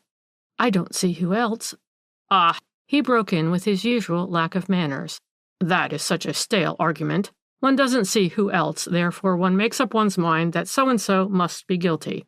I'll lay an even bet with anyone that out of a dozen cases of miscarriage of justice, I could point to 10 that were directly due to that fallacious reasoning. We all admit that there is a motive underlying every crime, and my argument is that public and police alike are far too ready to presuppose a motive that is half the time of their own creation. And having done that, they start working upon a flimsy foundation, waste a vast amount of time, and in the meanwhile give the real criminal every chance of escape. Now take as an example the Tyherton case, in which you are apparently interested. It was an unprecedented outrage which stirred the busy provincial town to its depths, the victim, Mr. Walter Stonebridge, being one of its most noted solicitors. He had his office in Tyherton High Street and lived in a small, detached house on the Great West Road. The house stood in the middle of a small garden and had only one story above the ground floor. The front door opened straight on a long, narrow hall which ran along the full depth of the house. On the left side of this hall there were 2 doors, one leading to the drawing room and the other to a small morning room. At the end of the hall was the staircase, and beyond it, down a couple of steps, there was a tiny dining room and the usual offices. The back door opened straight on the kitchen, and on the floor above there were 4 bedrooms and a bathroom. Mr. Walter Stonebridge was a bachelor, and his domestic staff consisted of a married couple, Henning by name, who did all that was necessary for him in the house. It was on the last evening of February. The weather was fair and bright. The Hennings had gone upstairs to their room as usual at 10 o'clock. Mr. Stonebridge was at the time sitting in the morning room. He was in the habit of sitting up late, reading and writing. On this occasion he told the Hennings to close the shutters and lock the back door as usual, but to leave the front door on the latch as he was expecting a visitor. The Hennings thought nothing of that, as 1 or 2 gentlemen, friends or sometimes clients of Mr. Stonebridge, would now and then drop in late to see him. Anyway, they went contentedly to bed. A little while later, they could not exactly recollect at what hour, because they had already settled down for the night. They heard the front door bell, and immediately afterwards Mr. Stonebridge's footsteps along the hall. Then, suddenly, they heard a crash, followed by what sounded like a struggle, then a smothered cry, and finally, silence. Henning was out of bed and on the landing in an instant, and he had just switched on the light there when he heard Mr. Stonebridge's voice calling up to him from below. "That's all right, Henning. I caught my foot in this confounded rug, that's all." Henning looked over the banister and seeing nothing, he shouted down, "Shall I give you an answer?" But Mr. Stonebridge at once replied quite cheerily, "No, I'm all right. You go back to bed." And Henning did as he was told, nor did he or his wife hear anything more during the night. But in the early morning when Mrs. Henning came downstairs, she was horror-struck to find Mr. Stonebridge in the dining room, lying across the table to which he was securely pinioned with a rope. A serviette taken out of the sideboard drawer had been tied tightly round his mouth, and his eyes were blindfolded with his own pocket-handkerchief. The woman's screams brought her husband upon the scene. Together they set to work to rescue their master from his horrible plight. At first they thought he was dead, and Henning was for fetching the police immediately. But his wife declared that Mr. Stonebridge was just unconscious, and she started to apply certain household restoratives, and made Henning force some brandy through Mr. Stonebridge's lips. Presently the poor man opened his eyes and gave 1 or 2 other signs of returning consciousness, but he was still very queer and shaky. The Hennings then carried him upstairs, undressed him, and put him to bed, and then Henning ran for the doctor. Well, it was days, or in fact weeks, before Mr. Stonebridge had sufficiently recovered to give a coherent statement of what happened to him on that fateful night, and which was just as much to the point what had happened the previous day. The doctor had prescribed complete rest in the interim. The patient had suffered from concussion and I know not what, and those events had got so mixed up in his brain that to try and disentangle them was such an effort that every time he attempted it, it nearly sent him into a brain fever.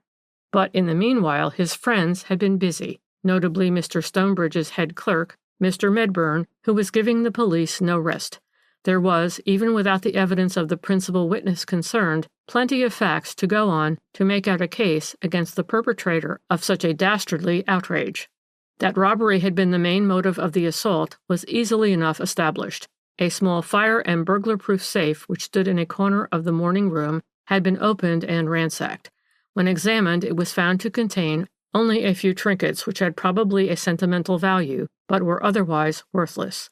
The key of the safe, one of a bunch, was still in the lock, which went to prove either that Mr. Stonebridge had the safe open when he was attacked, or what was more likely, considering the solicitor's well-known careful habits, that the assailant had ransacked his victim's pockets after he had knocked him down. A pocketbook, torn and containing only a few unimportant papers, lay on the ground. There had been a fire in the room at the time of the outrage, and careful analysis of the ashes found in the hearth revealed the presence of a quantity of burnt paper.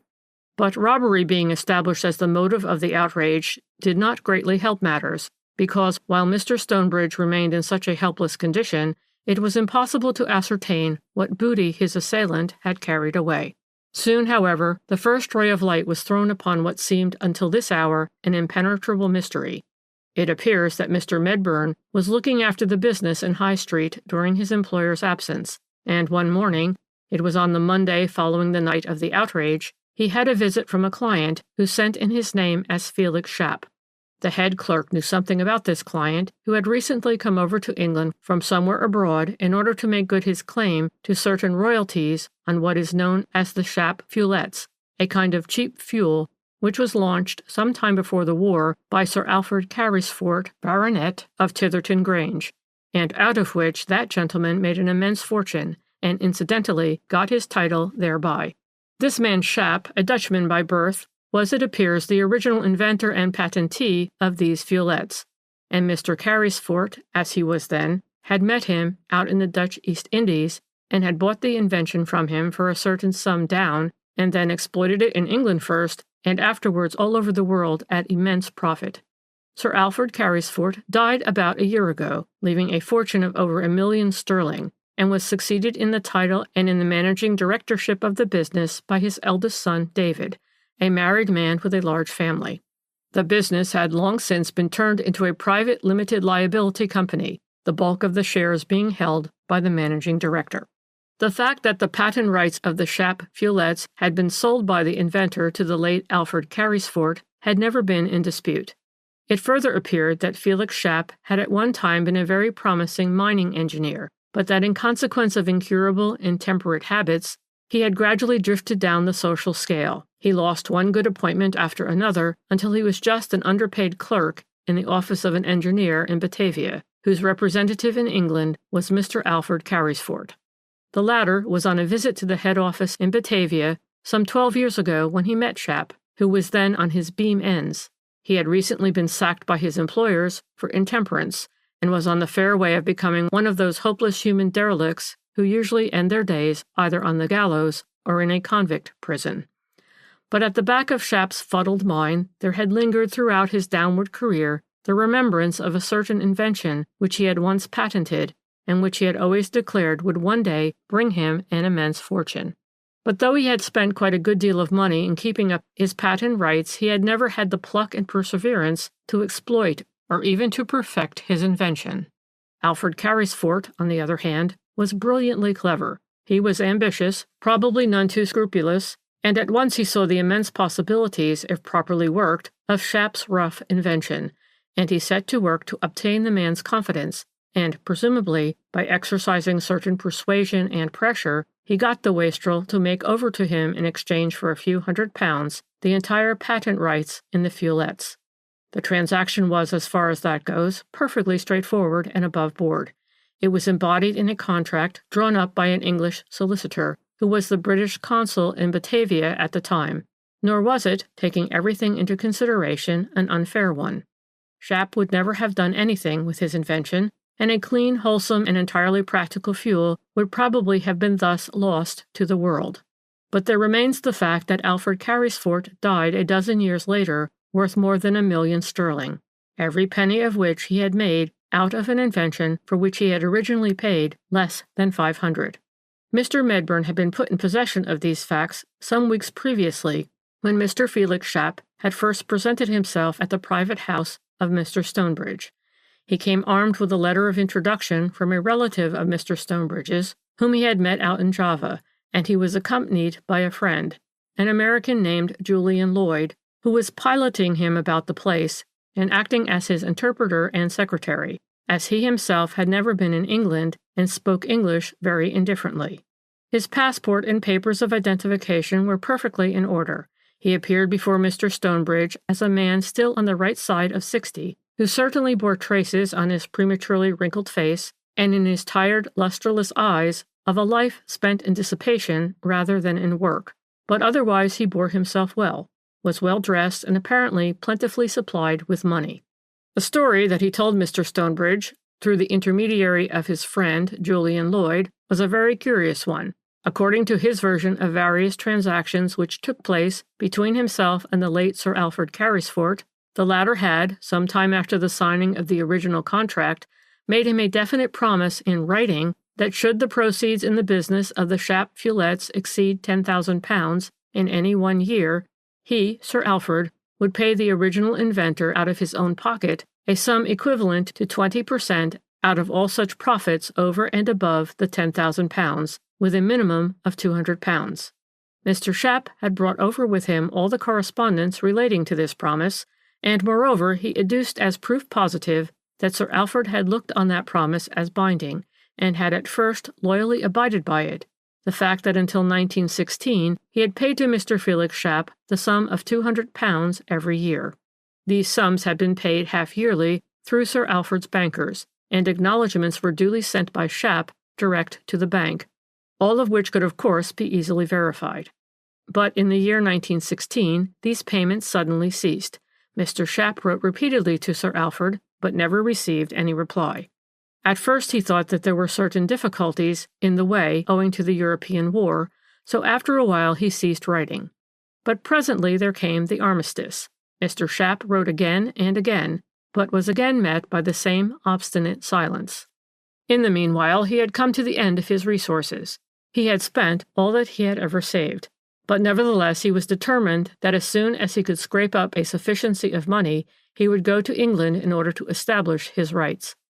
Then, in 1922, he heard of Sir Alfred Carrisfort's death.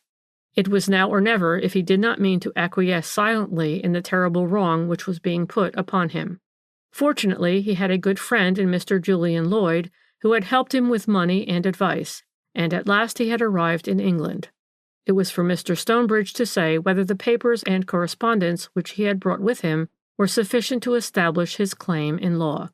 Mr. Medburn remembered Mr. Stonebridge telling him all about these matters and emphasizing the fact that Felix Shap had undoubtedly a very strong case, and that he could not understand a man in the position of Sir Alfred Carrisfort thus wilfully repudiating his own signature. There is not only the original letter, Mr. Stonebridge had concluded, making a definite promise to pay certain sums out of his own pocket if the profits of the company exceeded £10,000 in any 1 year, but there are all the covering letters from Sir Alfred's bankers whenever they sent checks on his behalf to Shap, usually twice a year, for sums that varied between £100 and £150. I cannot understand it, he had reiterated more than once, and Mr. Medburn, who also had a great deal of respect for the Carrisforts, who were among the wealthiest people in the county, was equally at a loss to understand the position. However, Mr. Stonebridge, after he had seen the late Sir Alfred's bankers about the payments to Shap and consulted an expert on the subject of the all-important letter signed by the late Alfred Carrisfort, sought an interview with Sir David.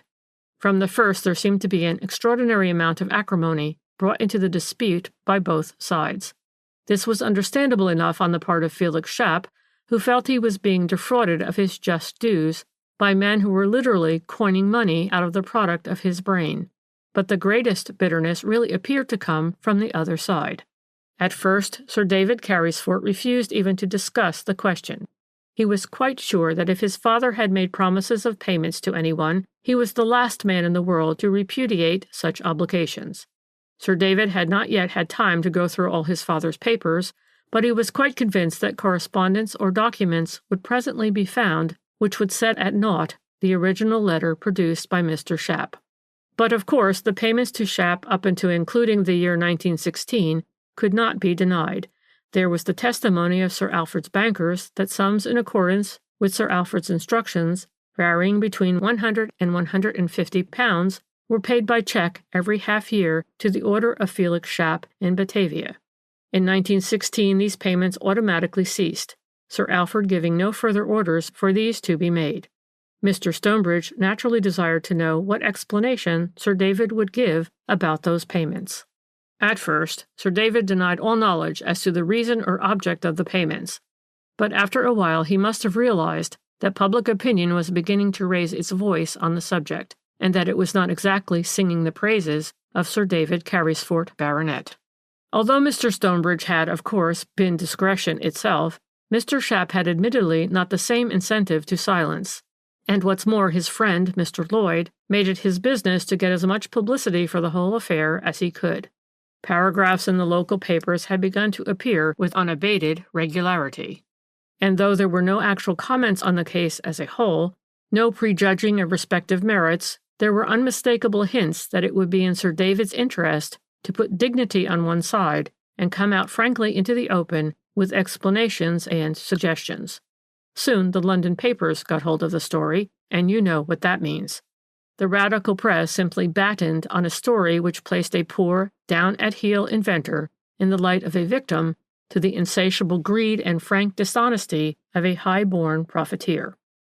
Whether it was pressure from outside or from his own family that suddenly induced Sir David to come out into the open is not generally known. Certain it is that presently he condescended to give an explanation of the mysterious half-yearly payments made by his father to Felix Shapp, and the explanation was so romantic and frankly so far-fetched that most people, especially men, refused to accept it, notably Mr. Stonebridge. It was not the business of a lawyer to listen to sentimental stories, least of all was it the business of the lawyer acting on the other side. The story told by Sir David, namely, was this. The late Sir Alfred, when quite a young man, had gone out as a clerk to that same engineering firm in Batavia, whom he represented later on. It was then that he first met Felix Shapp, who had not yet begun to go downhill. An intimacy sprang up between Alfred Carysfort and Shapp's sister, Berta, and the two were secretly married in Batavia. A year later, Berta had a son, whose birth she only survived by a few hours. The marriage had been an unhappy one from the first, and Carysfort was only too thankful when his firm called him back to England, and he was able to shake off the dust of Batavia from his feet, as he hoped forever. He never spoke of his marriage, nor did he ever recognize or have anything to do with his son. By some pecuniary arrangement entered into with Felix Shapp, the latter undertook to provide for and look after the boy, to give him his own name, and never to trouble his brother-in-law about him again. A deed poll was, Sir David believed, duly executed, and the boy assumed the name of Alfred Shapp. Some years later there occurred the transaction over the Shapp feuillettes. Alfred Carysfort had come to Batavia on business. He had met Felix Shapp again, who by this time had become a hopeless wastrel. The contract for the sale of the patent rights in the feuillettes was duly executed, but whether after seeing his son once more the call of the blood became more insistent in the heart of Alfred Carysfort, or whether he merely yielded to blackmail, Sir David could not say. Certain it is that after a while, when the profits of the Shapp Feuillettes Company became substantial, Sir Alfred took to sending over a couple of £100 every year to Shapp for the benefit of young Alfred. When the war broke out, young Alfred joined the Australian Expeditionary Force and was killed in Gallipoli in August 1915. As soon as Sir Alfred had definite news of the boy's death, he naturally stopped all further payments to Shapp. The story, as you see, sounded plausible enough, and if it proved to be untrue, it would reflect great credit on Sir David's gift of imagination. Felix Shapp, as was only to be expected, denied it from beginning to end. The whole thing, he declared, was an impudent falsehood based on a semblance of truth. It was quite true that he had adopted and for years had cared for his sister's son, who was subsequently killed in Gallipoli. It was also true that Alfred Carysfort had years ago paid some attention to his sister Berta, but there was never any question of marriage between them, young Carysfort deeming himself far too grand and well-born to marry the daughter of an obscure East Indian trader. Berta had subsequently married a man of mixed blood who deserted her and went off somewhere to Argentina or Honduras. Shapp did not know where. At any rate, he was never heard of again. In proof of his version of the romantic story, Felix Shapp actually had a copy of his sister's marriage certificate, as well as one or two letters written at different times to his sister Berta by her rascally husband.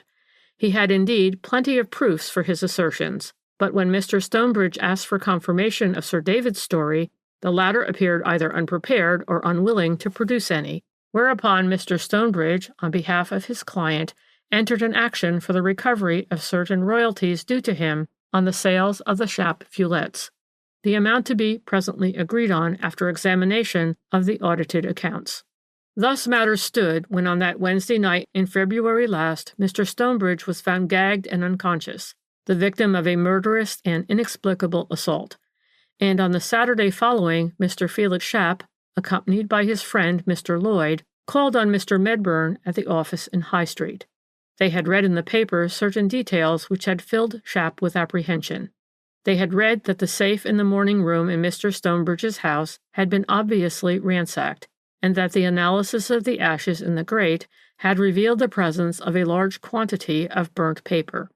"My friend Mr. Shap would like you to put his mind at rest, Mr. Medburn," Mr. Lloyd said in an anxious, agitated tone of voice, "that the papers relating to this case, which he entrusted to Mr. Stonebridge, are safely locked up in the safe at this office." Unfortunately, the head clerk was not able to satisfy Mr. Shap on that point. Mr. Stonebridge had never brought the papers to the office, nor had Mr. Medburn ever seen them. His impression was, he regretted to say, that Mr. Stonebridge had, for the time being, kept all papers relating to this particular case at his private house, just as he had always seen Mr. Shap there, rather than at the office. Of course, Mr. Medburn hastened to assure his visitor Mr. Stonebridge may have kept the documents in some other secure place. Mr. Medburn couldn't say, not having access to all his employer's papers, and in any case he would make a comprehensive search for the missing documents, and if nothing was found he would at once inform the police. An evening or two later the papers came out with flaring headlines. "Amazing developments in the Tyherton outrage, missing documents, sensational turn in the Shap feuillettes case," and so on. The head clerk had made an exhaustive search amongst his employer's papers, but not a trace could he find of any documents relative to Mr. Shap's case. One and all had disappeared. The original letter from Alfred Carrisfort promising to pay an extra 20% on the profits of the Shap Feuillette Company under certain conditions, the letters from the scoundrel who had been Berta's husband, together with the copy of Berta's marriage certificate, everything was gone. Every proof of the truth of the story which Felix Shap had come all this way to tell. Chapter 2. The next exciting incident, the man in the corner continued glibly, in this remarkably mysterious case, was the news that Mr. Alan Carrisfort, eldest son of Sir David Carrisfort, Baronet, had been detained in connection with the assault upon Mr. Stonebridge and the disappearance of certain papers, the property of Mr. Felix Shap of Batavia. Young Alan Carrisfort, who was a subaltern in a cavalry regiment, had come home from India recently, and as a matter of fact he had arrived at the Grange, the family seat just outside Tyherton, the very evening of the outrage. Acting upon certain information received, the police had detained him. He was to be brought before the magistrates on the following day, and in the meanwhile it was generally understood that some highly sensational evidence had been collected by the police. It has been asserted that Sir David Carrisfort and his family were the last to realize how very strong public opinion had been against them ever since Shap's story and the loss of the documents had become generally known. Though there had been no hint of it in the press, the public loudly declared that the Carrisforts must have had something to do with the outrage. Seek him whom the crime benefits being a most excellent adage. But imagine the sensation when Alan Carrisfort, the eldest son of Sir David Carrisfort, Baronet, was arrested. Need I say that the following day, when the young man was brought before the magistrates, the court was crowded. Sir David was a magistrate too, but of course he did not sit that day. To see his eldest son arraigned before his brother Beeks must have been a bitter pill for his pride to swallow. We had the usual formal evidence of arrest, the medical evidence, and so on, after which we quickly plunged into exciting business. Mr. Stonebridge, we were soon told, had made a statement. He was not yet strong enough to appear in person, but he had made a statement. So at last the public was to be initiated into the mysteries that surrounded the inexplicable assault. After my servants had gone to bed, Mr. Stonebridge had stated, I sat a while reading in the morning room. I was expecting the visit of Mr. Shap, as we had talked over the possibility of a quiet chat at my house that evening on the subject of his affairs. He and Mr. Lloyd, who were both of them very fond of the cinema, were in the habit of dropping in after the show on their way home. At about 11:15, I am sure it was not later, there was a ring at the front doorbell, and I went to open the door. No sooner had I done this than a shawl or muffler of some sort was thrown over my face, and I was made to lose my balance by the thrust of a foot between my two shins. I came down backwards with a crash. The whole thing occurred in fewer seconds than it takes to describe. The next moment I had the sensation of cold steel against my temple. I heard an ominous click, and a husky voice whispered in my ear, "Your servant is coming out of his room. Speak to him, tell him you are all right, or I shoot." What could I do? I was utterly helpless, and a revolver was held to my temple. The muffler was then lifted from my mouth. I could feel the man bending over me. I could feel his hot breath on my forehead, and a few seconds later I heard Henning come out of his room upstairs and switch on the light on the top landing. "If he comes downstairs," the voice whispered close to my ear, "I shoot." Then it was, Mr. Stonebridge went on to say, that I shouted up to Henning that I had only tripped over a rug and that I was quite all right. I don't think I ever looked death so very near in the face before. The next moment I heard Henning switch off the light upstairs and go back to his room. After that, I remember nothing more. I only have a vague recollection of a sudden terrible pain in my head. Everything else is a blank, until I found myself in bed and with vague stirrings of memory, bringing a return of that same appalling headache. The great point about Mr. Stonebridge's evidence was that he was utterly unable to identify his assailant. He was not even sure whether he had been attacked by two men or one, since he had been blindfolded at the outset, and all that he heard was a husky voice that spoke in a whisper. He was ready to admit that he may have left the safe unlocked when he went to answer the front doorbell, and he certainly had the papers relating to Mr. Schapp's case on his desk, as he had been going through them earlier in the evening. Those papers, therefore, had undoubtedly been burned in the grate, and it was obvious that the theft and destruction of those papers was the motive of the assault.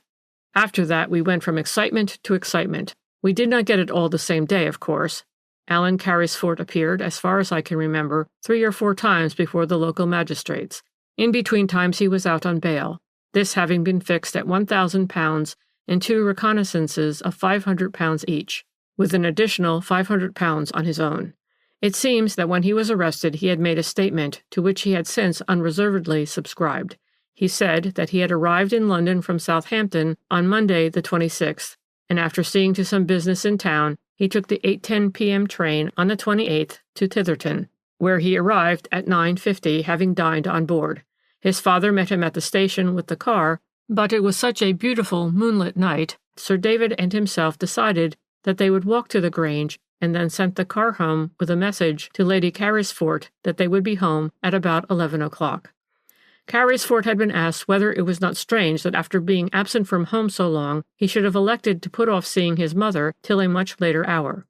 "Not at all," he replied. "Sir David wished to put me au fait of certain family matters before I actually saw Lady Carrisford. These matters," he added emphatically in reply to questions put to him by the magistrate, "had nothing whatever to do with financial business, least of all were they in any relation to Mr. Schapp and his affairs. Sir David and I," he went on calmly, "walked about for a while, and then Sir David remembered that he wished to see a friend at the country club. He went in there, but I preferred to take another turn out of doors, as I had not had a taste of English country air for nearly 2 years." Asked how long he had walked about Tyherton waiting for Sir David, Carrisford thought about half an hour, and when questioned as to the direction he had taken, he said he really couldn't remember. The police, of course, had adduced certain witnesses whose testimony would justify the course they had taken in arresting a gentleman in the position of Mr. Alan Carrisford. There was, first of all, Felix Schapp himself and his friend Julian Lloyd. They deposed that at about 10:30, or perhaps a little earlier, they were on their way to see Mr. Stonebridge, as the latter had expressed a wish to see them both and have another quiet talk over a cigar and a glass of wine. Schapp and Lloyd had been to the PPP cinema in High Street, and they left just before the end to go to Mr. Stonebridge's house. They were within 50 yards of it when they saw a man turn out of the nearest side street and go up to Mr. Stonebridge's house. The man went through the garden gate and up to the front door. Schapp and Lloyd saw him in the act of ringing the bell. It was then somewhere between 10:30 and 10:45.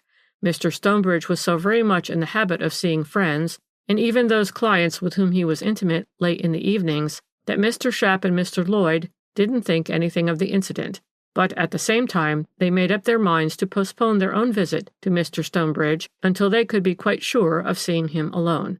So they turned then and there and went straight back to the Black Swan, where they lodged.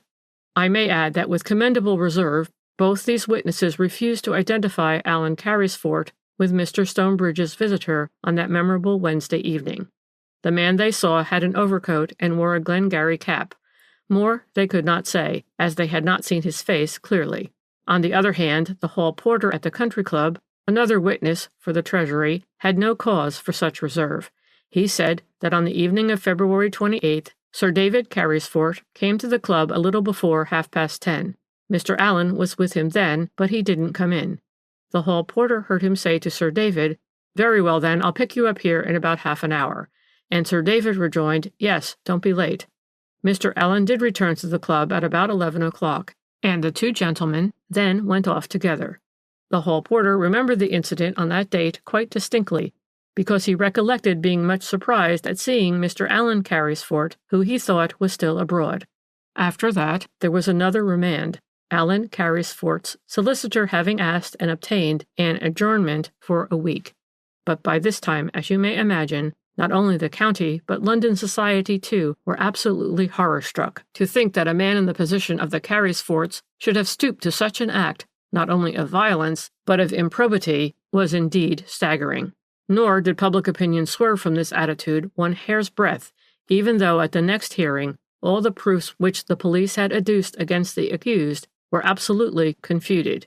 Fortunately for Carrisford, his solicitors had been successful in finding two witnesses, Miriam Page and Arthur Ormley, who had seen Mr. Alan Carrisford, whom they knew by sight, strolling by the river at 11:15. They, like the hall porter at the country club, remembered the circumstance very clearly because they did not know that Mr. Allen was home from abroad, and were astonished to see him there.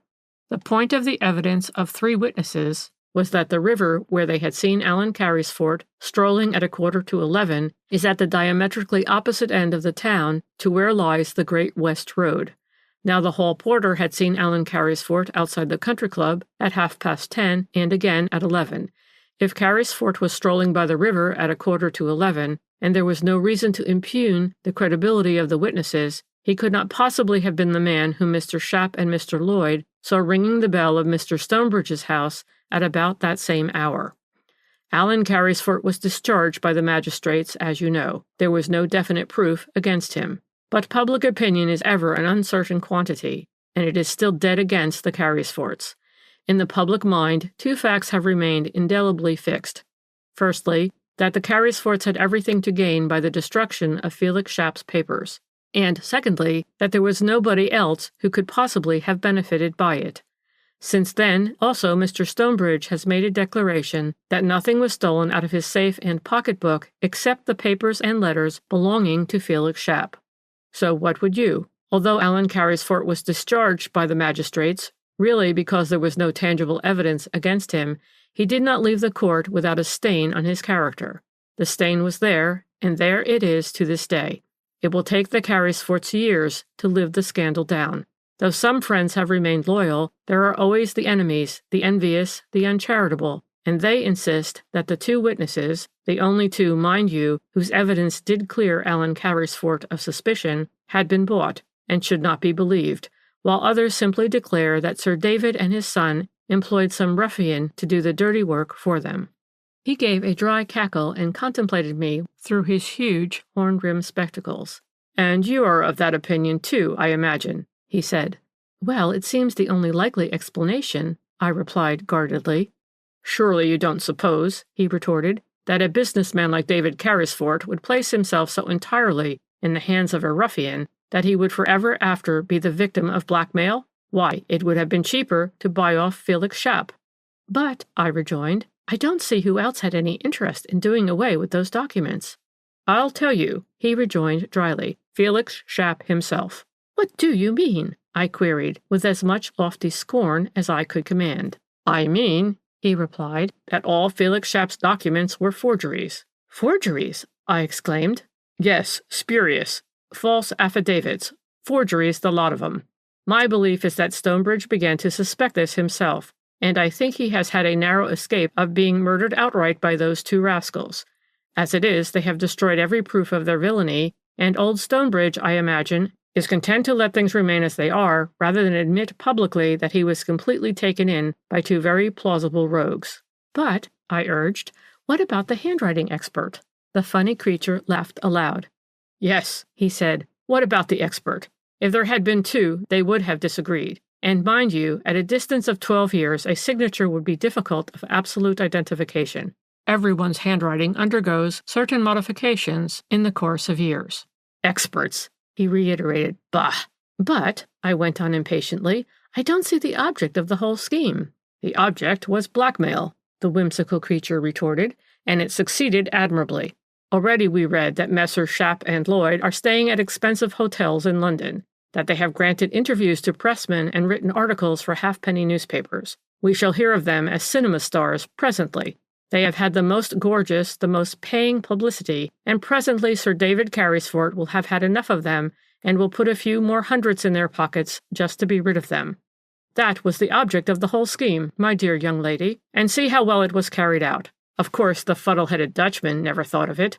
I imagine that the whole scheme originated in the fertile brain of Mr. Julian Lloyd, and it was thoroughly well thought out from the manufacture of the documents and letters down to the assault on the silly old country attorney.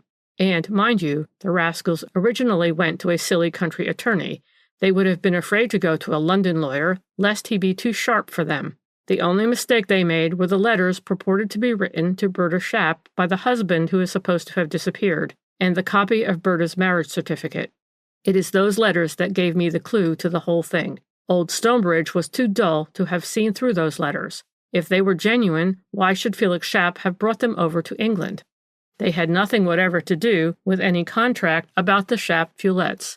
If they were genuine, how could he guess that he would have to disprove a story of a secret marriage and of a young Alfred being the son of Sir Alfred Carrisford? By wanting to prove too much, he, to my mind, gave himself away, and one can but marvel that neither lawyers nor police saw through the roguery.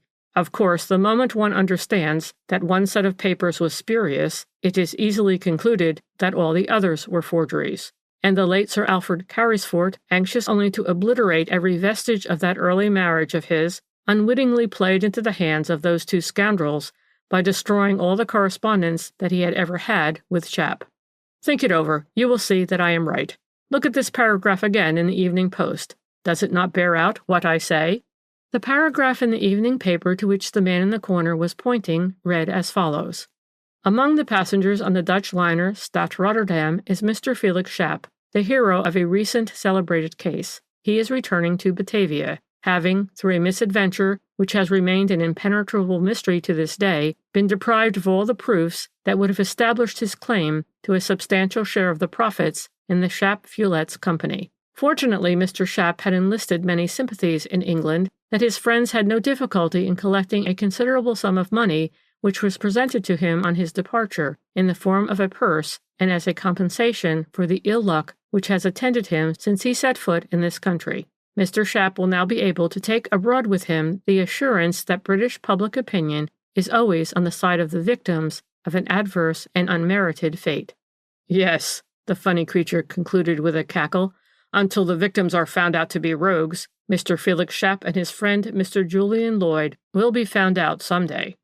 The next moment he had gone with that rapidity which was so characteristic of him, and I might have thought that he was just a spook who had come to visit me whilst I dozed over my cup of tea, only that on the table by the side of an empty glass was a piece of string adorned with a series of complicated knots. 8. The Mystery of Brudenell Court. Chapter 1. Did you ever make up your mind about that Brudenell Court affair? The man in the corner said to me that day. No, I replied. As far as I am concerned, the death of Colonel Forberg has remained a complete mystery. You don't think, he insisted, that Morley Thrall was guilty? Well, I said, I don't know what to think. Then don't do it, he rejoined with a chuckle. If you don't know what to think, then it's best not to think at all. At any rate, wait until I have told you exactly what did happen. Not as it was reported in the newspapers, but in the sequence in which the various incidents occurred. On Christmas Eve last year, while the family were at dinner, there was a sudden commotion and cries of, "Stop, thief!" issuing from the back premises of Brudenell Court, the country seat of a certain Colonel Forberg. The butler ran in excitedly to say that Julia Mason, one of the maids, was drawing down the blinds in one of the first-floor rooms when she saw a man fiddling with the shutters of the French window in the smoking room downstairs. She at once gave the alarm, whereupon the man bolted across the garden in the direction of the 5-acre field. The colonel and his stepson, as well as 2 male guests who were dining with them, immediately jumped up and hurried out to help in the chase. It was a very dark night. People were running to and fro, and for a few moments there was a great deal of noise and confusion, through which 2 pistol shots in close succession were distinctly heard. The ladies, amongst whom was Miss Monica Glenluce, the colonel's stepdaughter, had remained in the dining room, and the dinner was kept waiting, pending the return of the gentlemen. They straggled in one by one, all except the colonel. The ladies eagerly asked for news. The gentlemen could not say much. The night was very dark, and they had just waited about outside until some of the indoor men who had given chase came back with the news that the thief had been caught. This news was confirmed by young Glenluce, Miss Monica's brother, who was the last to return. He had actually witnessed the capture. The thief had bolted straight across the 5-acre meadow, but doubled back before he reached the stables, turned sharply to the right through the kitchen garden, and then jumped over the boundary wall of the grounds into the lane beyond, where he fell straight into the arms of the local constable, who happened to be passing by. Young Glenluce had great fun out of the chase. He had guessed the man's purpose, and instead of running after him across the meadow, he had gone round it, and had reached the boundary wall only a few seconds after the thief had scaled it. There was some talk about the gunshots that had been heard, and everyone supposed that Colonel Forberg, who was a violent-tempered man, had snatched up a revolver before giving chase to the burglar and had taken a pot-shot at him. It was fortunate that he had missed him. The incident would then have been closed and the interrupted dinner proceeded with, but for the fact that the host had not yet returned. Nothing was thought of this at first, for it was generally supposed that the colonel had been kept talking by one of his men, or perhaps by the constable who had effected the capture. It was only when close on half an hour had gone by that Miss Monica became impatient. She got the butler to telephone both to the stables and to the lodge, but the colonel had not been seen at either place, either during or after the incident with the burglar. Communication with the police station brought the same result. Nothing had been seen or heard of the colonel. Genuinely alarmed now, Miss Monica gave orders for the grounds to be searched.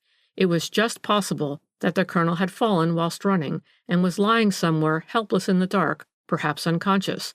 Everyone began recalling those pistol shots, and a vague sense of tragedy spread over the entire house. Monica blamed herself for not having thought of all this before. A search party went out at once. For a while, stable lanterns and electric torches gleamed through the darkness and past the shrubberies. Then suddenly there were calls for help. The wandering light centered in one spot, somewhere in the middle of the 5-acre meadow near the big elm tree. Obviously, there had been an accident. Monica ran to the front door, followed by all the guests. Through the darkness, a group of men were seen slowly wending their way toward the house. One man was running ahead. It was the chauffeur. Young Glenluce, half guessing that something sinister had occurred, went forward to meet him. What had happened was indeed as tragic as it was mysterious. The search party had found the colonel lying full length in the meadow. His clothes were saturated with blood. He had been shot in the breast and was apparently dead. Close by, a revolver had been picked up. It was impossible to keep the terrible news from Miss Monica. Her brother broke the news to her. She bore up with marvelous calm, and it was she who at once gave the necessary orders to have her stepfather's body taken upstairs and to fetch both the doctor and the police. In the meanwhile, the guests had gone back into the house. They stood about in groups, awestruck and whispering. They did not care to finish their dinner or to go up to their rooms, as in all probability they would be required when the police came to make inquiries. Monica and Gerald Glenluce had gone to sit in the smoking room. It was the most horrible Christmas Eve anyone in that house had ever experienced. Chapter 2. Murder committed from any other motive than that of robbery, the man in the corner went on after a moment's pause, always excites the interest of the public. There is nearly always an element of mystery about it, and it invariably suggests possibilities of romance. In this case, of course, there was no question of robbery. After Colonel Forberg fell, shot, as it transpired at close range and full in the breast, his clothes were left untouched.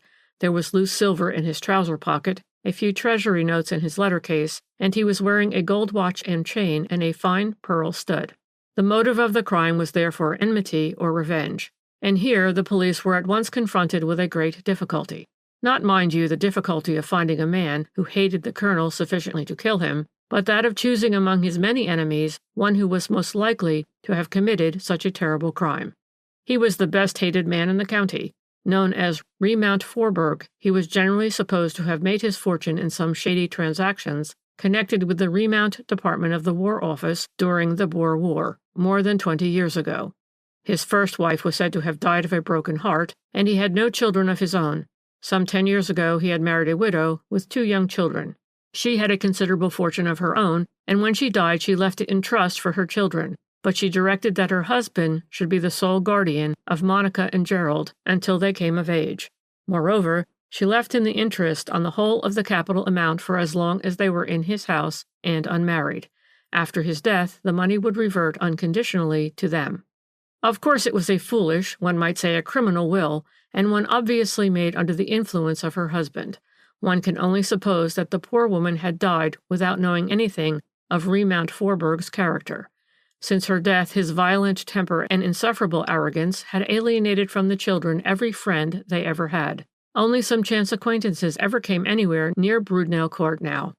Naturally, everyone said that the colonel's behavior was part of a scheme for keeping suitors away from his stepdaughter Monica, who was a very beautiful girl. As for Gerald Glenluce, Monica's younger brother, he had been sadly disfigured when he was a schoolboy through a fall against a sharp object that had broken his nose and somewhat mysteriously deprived him of the sight of one eye. Those who had suffered most from Colonel Forburg's violent tempers declared that the boy's face had been smashed in by a blow from a stick, and that the stick had been wielded by his stepfather.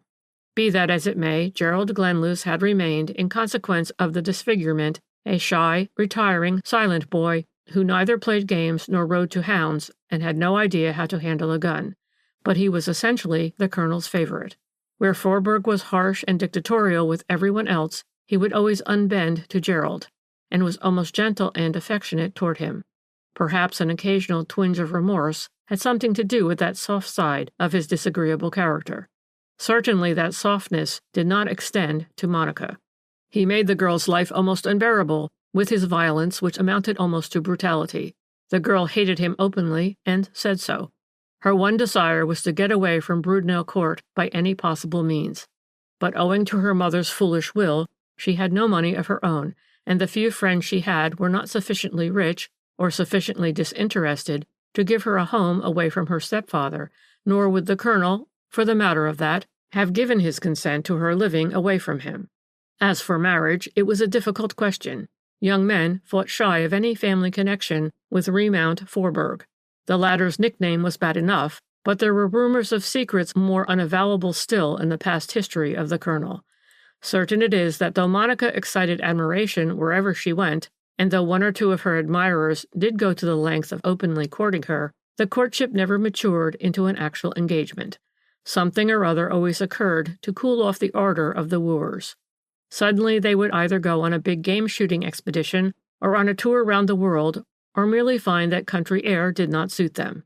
There would perhaps be a scene of fond farewell, but Monica would always understand that the farewell was a definite one, and as she was an intelligent as well as a fascinating girl, she put 2 and 2 together, and observed that these farewell scenes were invariably preceded by a long interview behind closed doors between her stepfather and her admirer of the moment.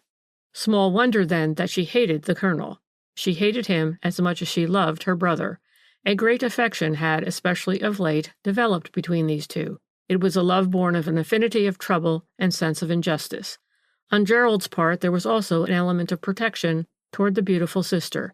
The fact that he was so avowedly the spoilt son of his irascible stepfather enabled him many a time to stand between Monica and the colonel's unbridled temper. Latterly, however, some brightness and romance had been introduced into the drab existence of Monica Glenluce by the discreet courtship of her latest admirer, Mr. Morley Thrall. Mr. Thrall was a wealthy man, not too young and of independent position, who presumably did not care whether county society would cut him or no in consequence of his marriage with the stepdaughter of Remount Forburg. Subsequent events showed that he had observed the greatest discretion while he was courting Monica. No one knew that there was an understanding between him and the girl, least of all the colonel. Mr. Morley Thrall came, not too frequently, to Brudenell Court. While there he appeared to devote most of his attention to his host and to Gerald, and to take little, if any, notice of Monica. She had probably given him a hint of rocks ahead, and he had succeeded in avoiding the momentous interview with the colonel which Monica had learned to look on with dread. Mr. Morley Thrall had been asked to stay at Brudenell Court for Christmas, the other guests being a Major Rawstone, with his wife and daughter, Rachel. They were all at dinner on that memorable Christmas Eve when the tragedy occurred, and all the men hurried out of the dining room in the wake of their host when first the burglary alarm was given. Chapter 3. Thus did matters stand at Brudenell Court when, directly after the holidays, Jim Peyton, a groom recently in the employ of Colonel Forberg, was brought before the magistrates, charged with the murder of his former master. There was a pretty stiff case against him, too. It seems that he had lately been dismissed by Colonel Forberg for drunkenness, and that before dismissing him the colonel had given him a thrashing, which apparently was well deserved, because while he was drunk he very nearly set fire to the stables, and an awful disaster was only averted by the timely arrival of the colonel himself upon the scene. Be that as it may, the man went away swearing vengeance. Subsequently he took out his summons for assault against Colonel Forberg, and only got charges of 1 shilling. This had occurred a week before Christmas. There were several witnesses there who could swear to the threatening language used by Peyton on more than one occasion since then, and of course he had been caught in the very act of trying to break into the house through the French window of the smoking room. On the other hand, the revolver with which Remount Forberg had been shot, and which was found close to the body with 2 empty chambers, was identified as the colonel's own property, one which he always kept, loaded, in a drawer of his desk in the smoking room. And this is the interesting point. The shutters of the smoking room were found by the police inspector, who examined them subsequently, to be bolted on the inside, just as they had been left earlier in the evening by the footman whose business it was to see to the fastening of windows and shutters on the ground floor. This fact, the shutters being bolted on the inside, was confirmed by Miss Monica Glenluce, who had been the first to go into the smoking room after the tragic event. Her brother joined her subsequently. Both of these witnesses said that the room looked absolutely undisturbed. The shutters were bolted, the drawer of the desk was closed. They had remained in the room until after the visit of the police inspector. After the positive evidence of these 2 witnesses, the police prosecution had of necessity to fall back on the far-fetched theory that Colonel Forberg himself, before he hurried out in order to join in the chase against the burglar, had run into the smoking room and picked up his revolver, and that, having overtaken Peyton, he had threatened him, and that Peyton had then jumped on him, wrenched the weapon out of his hand, and shot him. It was a far-fetched theory, certainly, and one which the defense quickly upset. Gerald Glenluce, for one, was distinctly under the impression that the colonel ran from the dining room straight out into the garden, and the young footman who was watching the fun from the front door and saw the colonel run out was equally sure that he had not a revolver in his hand. Peyton got 6 months hard for attempted housebreaking. There really was no evidence against him to justify the more serious charge. But when the charge of murder was withdrawn, it left the mystery of Remount Forberg's tragic end seemingly more impenetrable than before. Nevertheless, the coroner and jury labored conscientiously at the inquest. No stone was to be left unturned to bring the murderer of Remount Forberg to justice, and in this laudable effort the coroner had the able and unqualified assistance of Miss Glenluce. However bitter her feelings may have been in the past towards her stepfather while he lived, she seemed determined that his murderer should not go unpunished. Nay, more, there appeared to be in all her actions during this terrible time a strange note of vindictiveness and animosity, as if the unknown man who had rid her of an arrogant and brutal tyrant had really done her a lasting injury. It was entirely through her energy and exertions that certain witnesses were induced to come forward and give what turned out to be highly sensational evidence.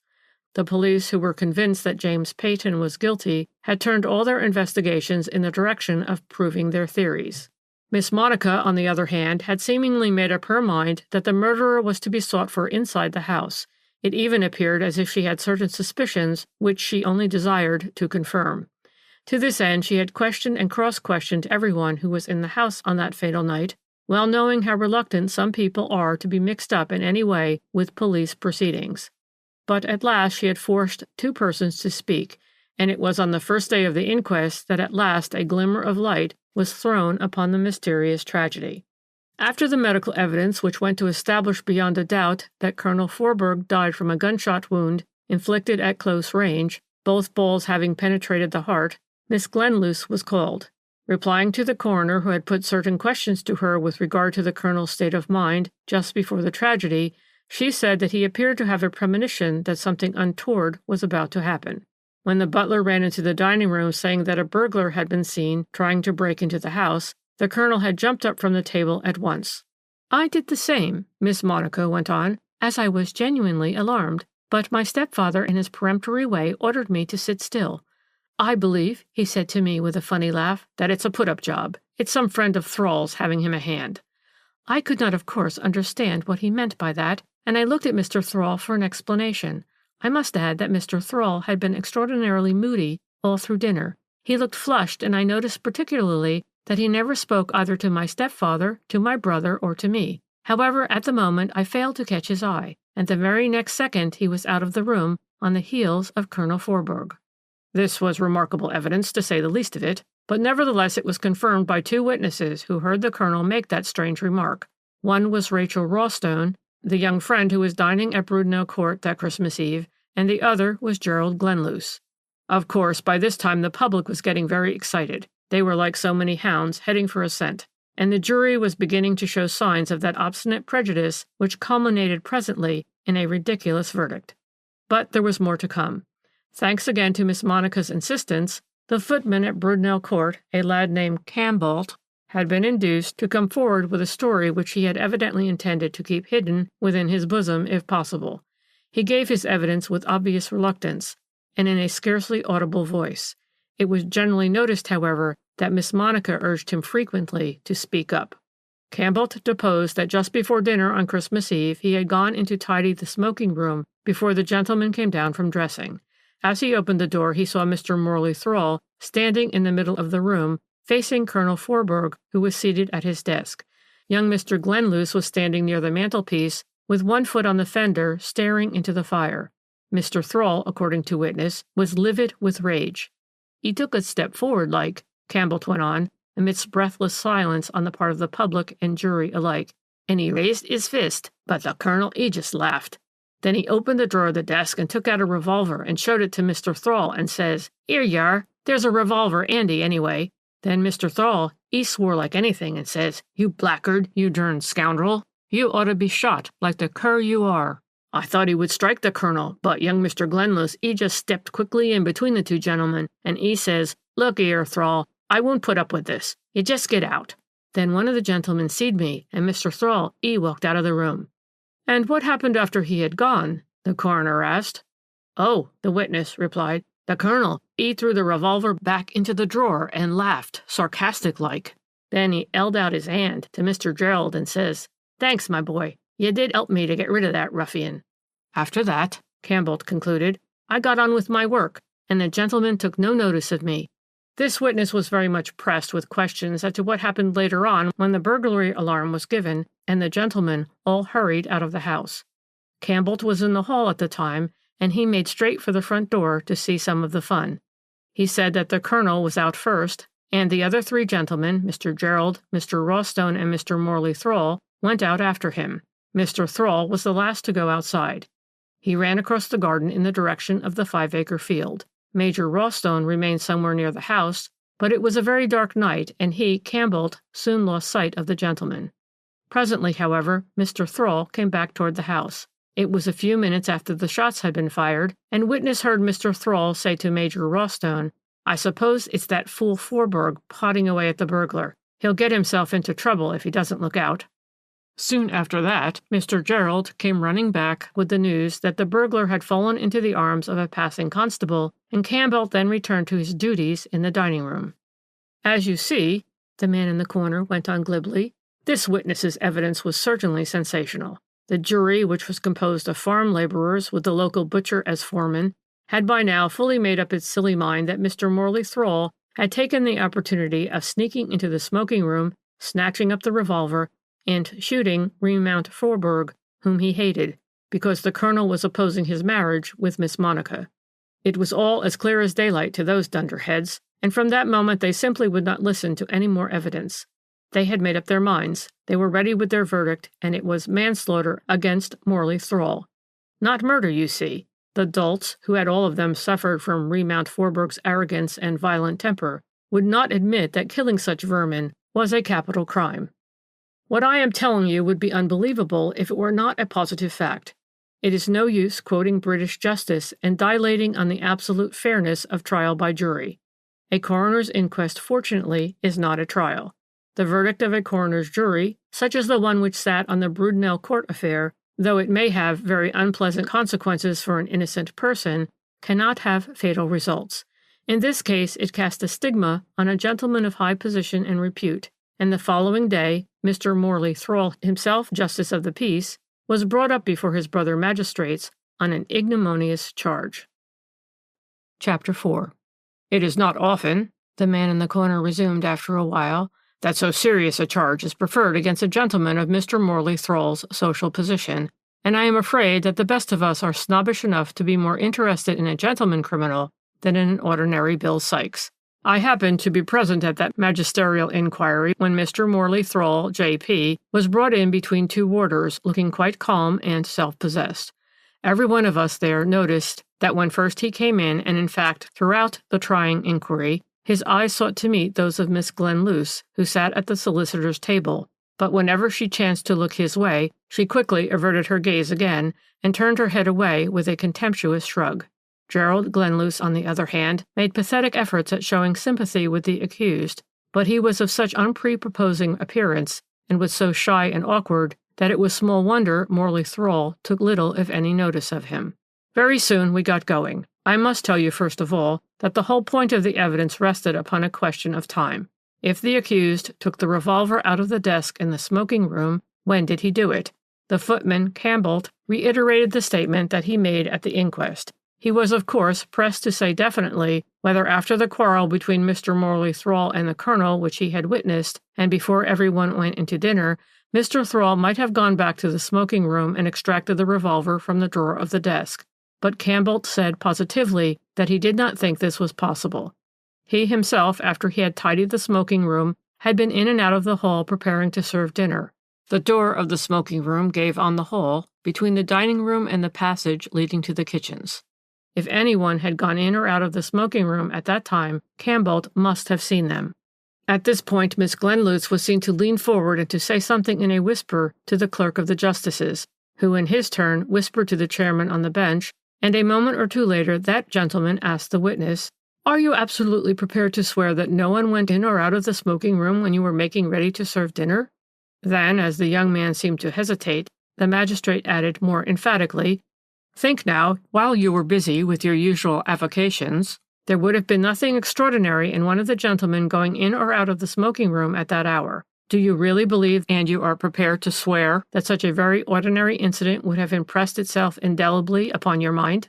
Thus pressed and admonished, Campbell retrenched himself with a vague, "No, sir, I shouldn't like to swear one way or the other," whereat Miss Monica threw a defiant look at the accused, who, however, did not so much as wink an eyelid in response.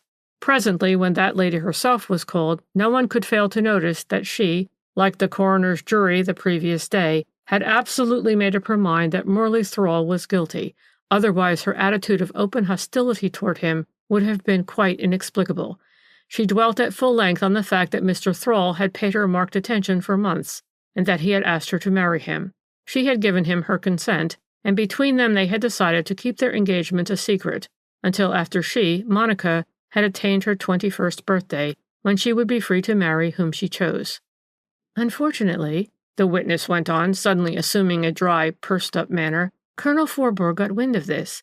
He was always very much set against my marrying at all, and between tea and dinner on Christmas Eve, he and I had some very sharp words together on the subject, at the end of which my stepfather said very determinedly, 'Christmas or no Christmas, the fellow shall leave my house by the first available train tomorrow, and tonight I am going to give him a piece of my mind.'"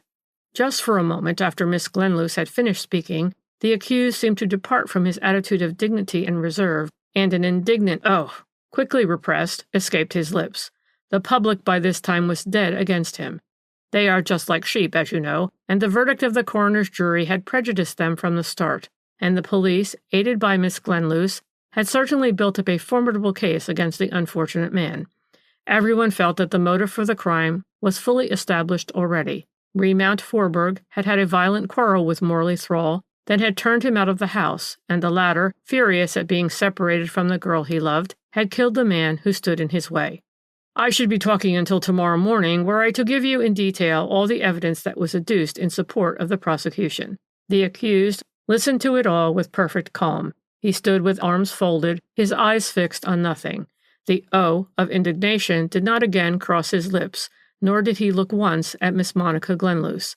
I can assure you that at one moment that day things were looking very black against him. Fortunately for him, however, he had a very clever lawyer to defend him in the person of his distinguished cousin, Sir Evelyn Thrall. The latter, by amazingly clever cross-examination of the servants and guests at Brudenell Court, had succeeded in establishing the fact that at no time from the moment that the burglary alarm was given until after the 2 revolver shots had been heard was the accused completely out of sight of someone or other of the witnesses. He was the last to leave the dining room. Mrs. Rawstone and her daughter testified to that. He had stayed behind one moment after the other 3 gentlemen had gone out in order to say a few words to Monica Glenluce. Miss Rawstone was standing inside the dining room door, and she was quite positive that Mr. Thrall went straight out into the garden. On the other hand, Major Rawstone saw him in the forecourt coming away from the 5-acre meadow only a very few moments after the shots were fired, and gave it absolutely as his opinion that it would have been impossible for the accused to have fired those shots. This is where the question of time came in.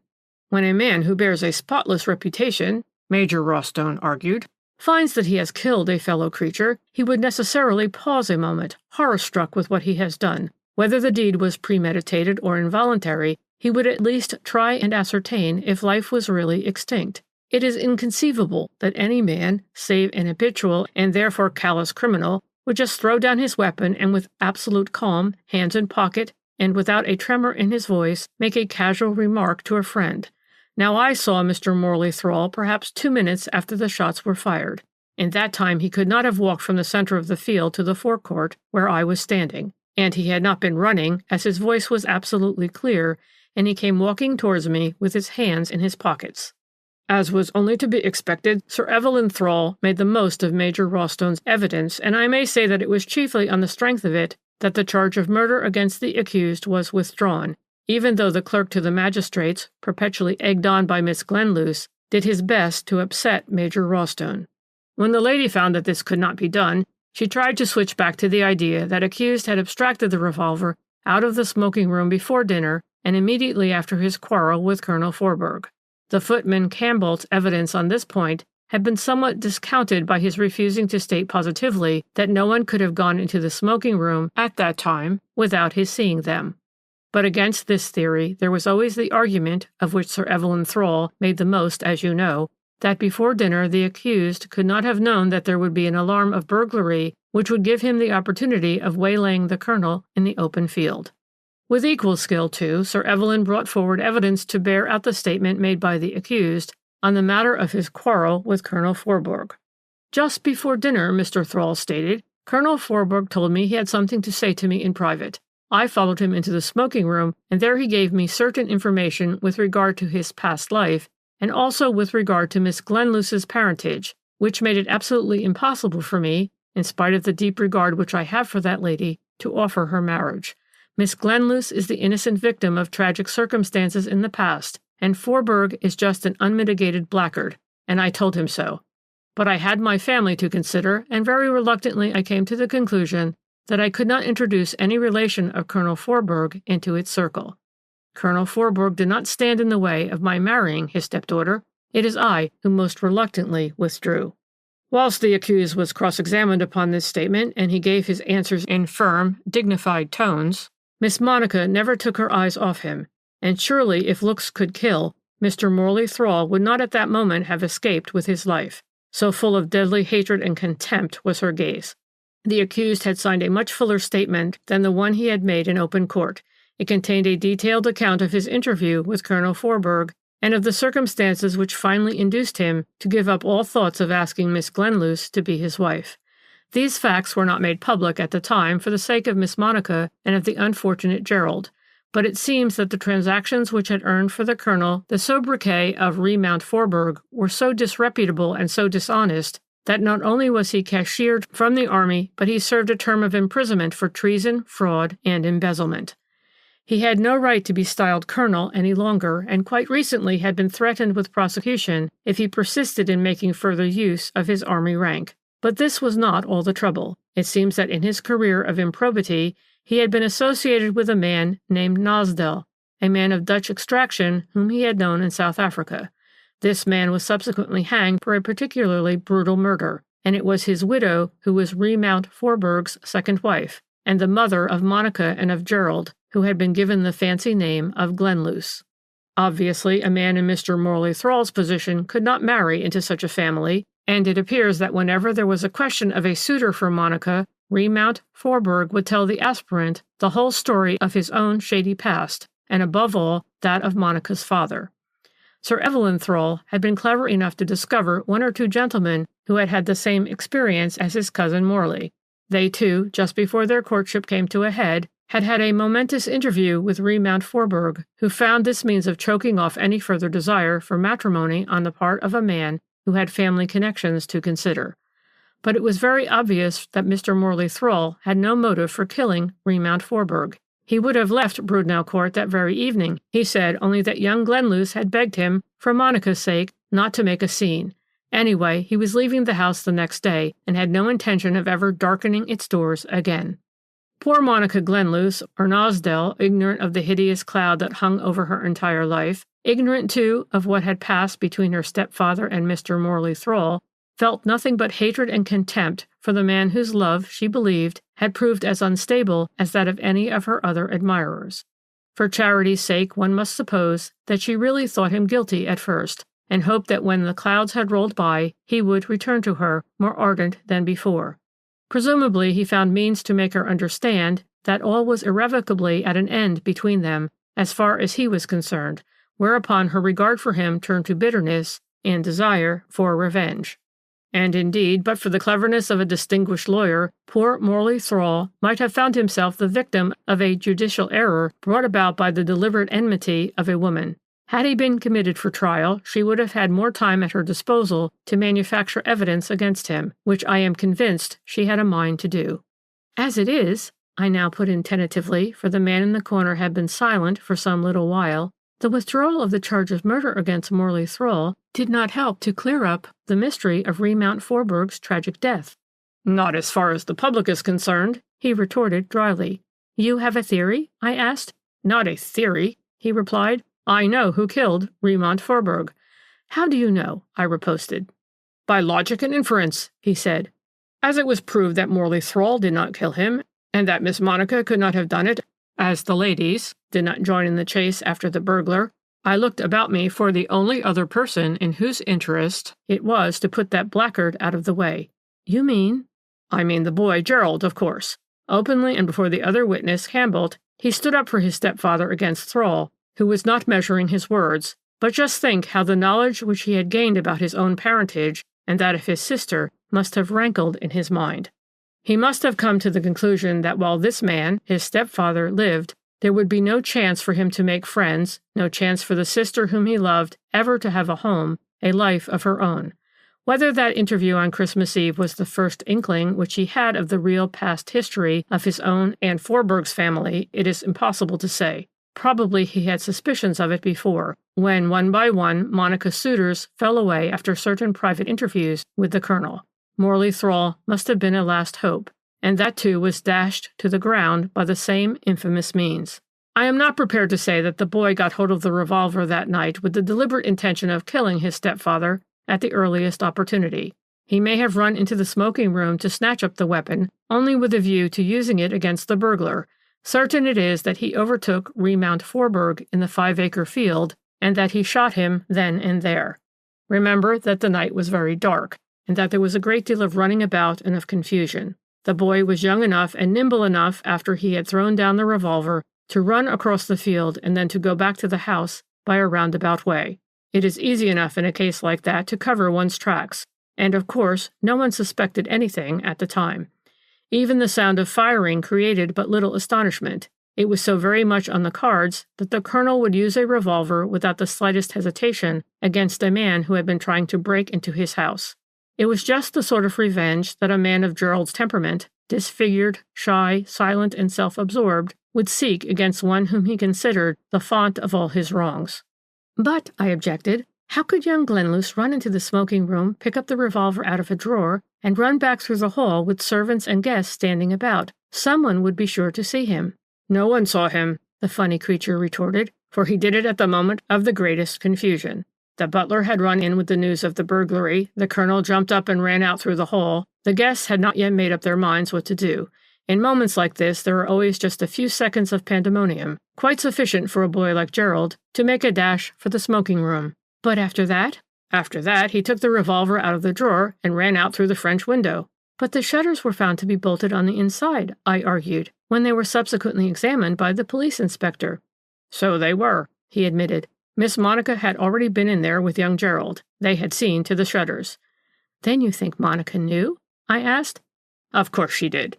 Then her desire to prove Morley Thrall guilty was partly hatred of him and partly the desire to shield her brother, the funny creature concluded as he collected his traps, his bit of string, and his huge umbrella. Think it over. You will see that I am right. I am sorry for those two, aren't you? But they are selling Brudenell Court, I understand, and their mother's fortune has become theirs absolutely. They will go abroad together, make a home for themselves, and one day, perhaps, everything will be forgotten, and a new era of happiness will arise for the innocent, now that the guilty has been so signally punished. But it was an interesting case. Don't you agree with me? 9. The Mystery of the White Carnation. Chapter 1. I suppose that it is a form of snobbishness, the man in the corner began abruptly. I gave such a jump that I nearly upset the contents of a cup of boiling tea which I was conveying to my mouth. As it was, I scalded my tongue and nearly choked. What is? I queried with a frown, for I was really vexed with the creature. I had no idea he was there at all. But he only smiled and concluded his speech, quite unperturbed. That creates additional interest in a crime when it concerns people of wealth or rank. Snobbishness, I rejoined. Of course it's snobbishness. And when the little suburban madam has finished reading about Lady Stick-in-the-Mud's reception at Claridge's, she likes to turn to Lord Tom Noodle's prospective sojourn in jail. You were thinking of the disappearance of the Australian millionaire? He asked blandly. I don't know that I was, I retorted. But of course you were. How could any journalist worthy of the name fail to be interested in that intricate case? I suppose you have your theory, as usual? It is not a theory, the creature replied with that fatuous smile of his, which always irritated me. It is a certainty. Then, as he became silent, absorbed in the contemplation of a wonderfully complicated knot in his beloved bit of string, I said with gracious condescension, You may talk about it if you like. He did like, fortunately for me, because frankly I could not see daylight in that maze of intrigue, adventure, and possibly crime, which was described by the press as the mystery of the White Carnation.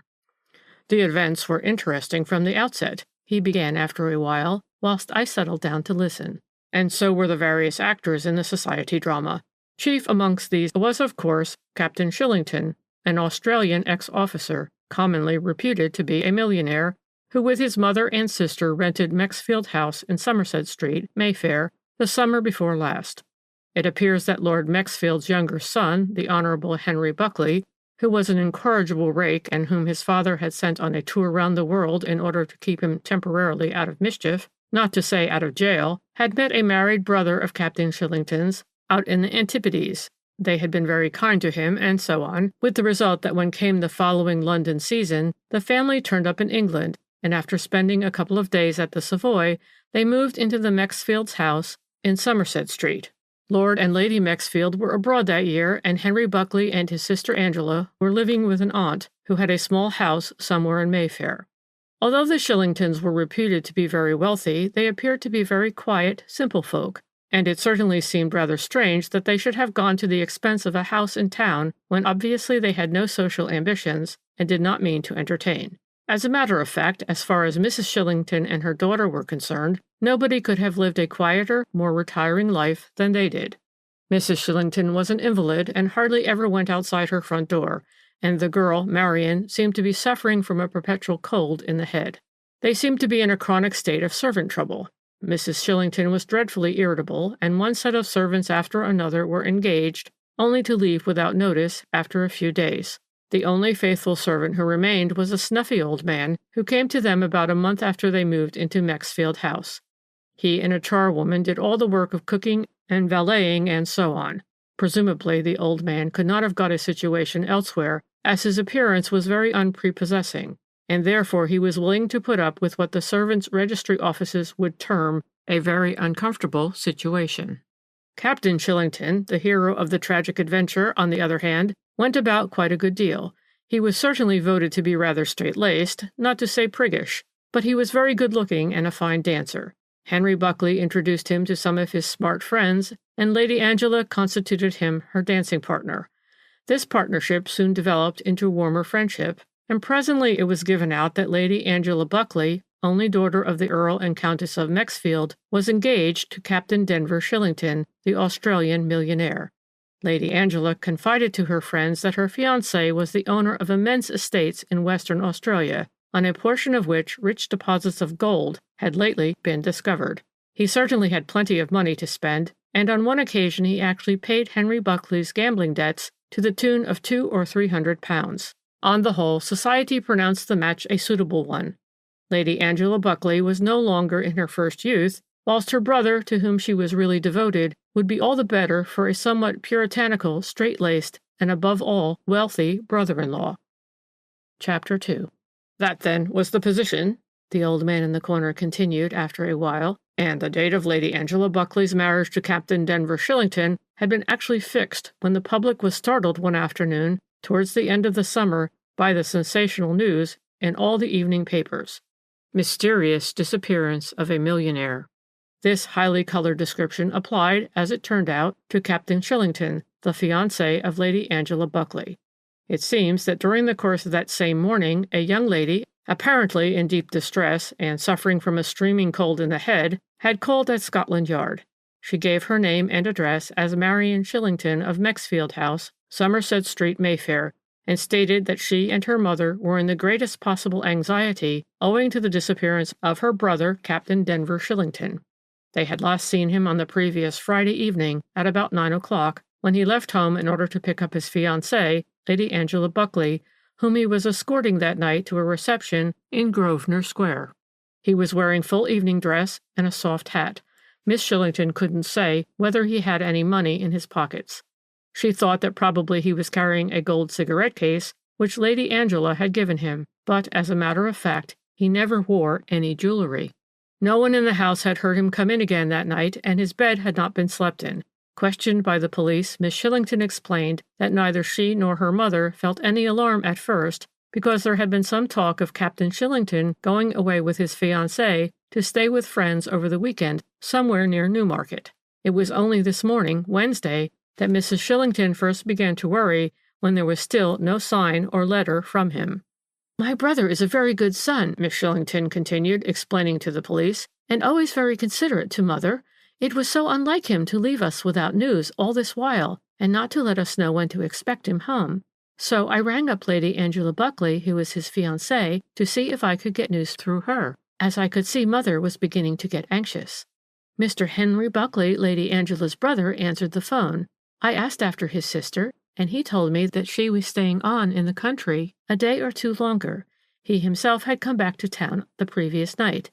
I then asked him quite casually if he knew whether Denver, that's my brother, would be returning with Angela, and his answer to me was, 'Denver? Why, I haven't seen him since Friday, and I can tell you he is in for a row with Angela. She was furious with him that he never wrote once to her while she was away.' I was so upset that I hung up the receiver and just sat there, wondering what to do next. But Mr. Buckley rang up a moment or two later and asked quite cheerily if there was anything wrong. 'Good old Square-Toes,' he said, meaning my brother, whom he always used to chaff by calling him Square-Toes. 'Don't tell me he has gone off on a spree without letting you know. I say, that's too bad of him, though. But I shouldn't be anxious if I were you. Boys, you know, Miss Shillington, will be boys, and I like old Square-Toes all the better for it." Miss Shillington, the man in the corner went on, was, as usual, suffering from a streaming cold, and between spluttering and crying she had reduced 2 or 3 handkerchiefs to wet balls. At best, she is no beauty, and with a red nose and streaming eyes she presented a most pitiable spectacle.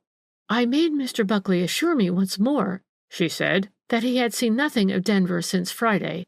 That night he and Lady Angela and Denver were at a reception in Grosvenor Square. They all left about the same time. Angela and Denver went presumably straight home. At any rate, he, Mr. Buckley, saw nothing more of them after they got into their car. He himself went to spend an hour or 2 at his club and came home about 2 a.m. The next morning after breakfast, he drove his sister out to Thatchford near Newmarket, where they spent the week-end with some friends. And that was all Mr. Buckley could say to me," Miss Shillington concluded, vigorously blowing her nose. "He came home last night from Thatchford and was expecting Lady Angela in a couple of days. Denver had not been at Thatchford at all, and he had not once written to Angela all the while she was away." Of course, the police inspector to whom Miss Shillington related all these facts had a great many questions to put to her. For one thing, he wanted to know whether she had been in communication with Lady Angela Buckley since this morning. "No," the girl replied, "I have not, and so far I haven't said anything to Mother. As soon as I felt strong enough, I put on my things and came along here." Then the inspector wanted to know if she knew of any friends or acquaintances of her brother's with whom he might have gone off for a week-end jaunt without saying anything about it, either at home or to his fiancée. He put the questions as delicately as he could, but the sister flared up with indignation. It seems that the captain's conduct had always been irreproachable. He was a model son, a model brother, and deeply in love with Lady Angela. Miss Shillington also refused to believe that he could have been enticed to a place of ill fame and robbed by one of the usual confidence tricksters. "My brother is exceptionally shrewd," she declared, "and a splendid businessman. Though he is not yet 30, he has built up an enormous fortune out in Australia, and administers his estates himself, to the admiration of everyone who knows him. He is not the sort of man who could be fooled in that way." But beyond all this, and beyond giving a detailed description of her brother's appearance, the poor girl had very little to say, and the detective who was put in charge of the case could only assure her that inquiries would at once be instituted in every possible direction, and that the police would keep her informed of everything that was being done. Obviously, the person most likely to be able to throw some light upon the mystery was Lady Angela Buckley, but as you know, the advent of this charming lady upon the scene only helped to complicate matters. It appears that Henry Buckley, delighted at what he jocosely called old Square-Toes falling from grace, had rung up his sister in order to tell her the startling news over the telephone. Lady Angela being a very modern young woman, her brother thought that she might storm for a bit, but in the end see the humorous side of the situation. But not at all. Lady Angela took the affair entirely au tragique. Over the telephone she only exclaimed, "Great Lord!" But at 1 o'clock after noon she arrived at the flat, having taken the first train up to town, and not even waiting for her maid to pack her things. Mr. Henry Buckley was just going out to lunch. Without condescending to explain anything, his sister dragged him off then and there to Scotland Yard. "Something has happened to Denver," was all she would say. "Something dreadful, I am sure." In vain did her brother protest that she would only be making a fool of herself by rushing to the police like this, that old Square-Toes had only gone on the spree, and that anyway she ought to consult with the Shillingtons before doing anything silly. Lady Angela would not listen to reason. "You don't know, she kept on reiterating with ever-increasing agitation. "He has been murdered, I tell you, murdered!" By the time that the pair arrived at Scotland Yard, Lady Angela was in a state bordering on hysterics, and her brother appeared both sulky and perplexed. They saw the same inspector who had interviewed Miss Shillington, and certainly his amazement was no whit less than that of Mr. Henry Buckley's when Lady Angela, having mentioned the disappearance of Captain Denver Shillington, said abruptly, "Yes, he has disappeared, and incidentally he had my pearls in his pocket." The inspector made no immediate comment.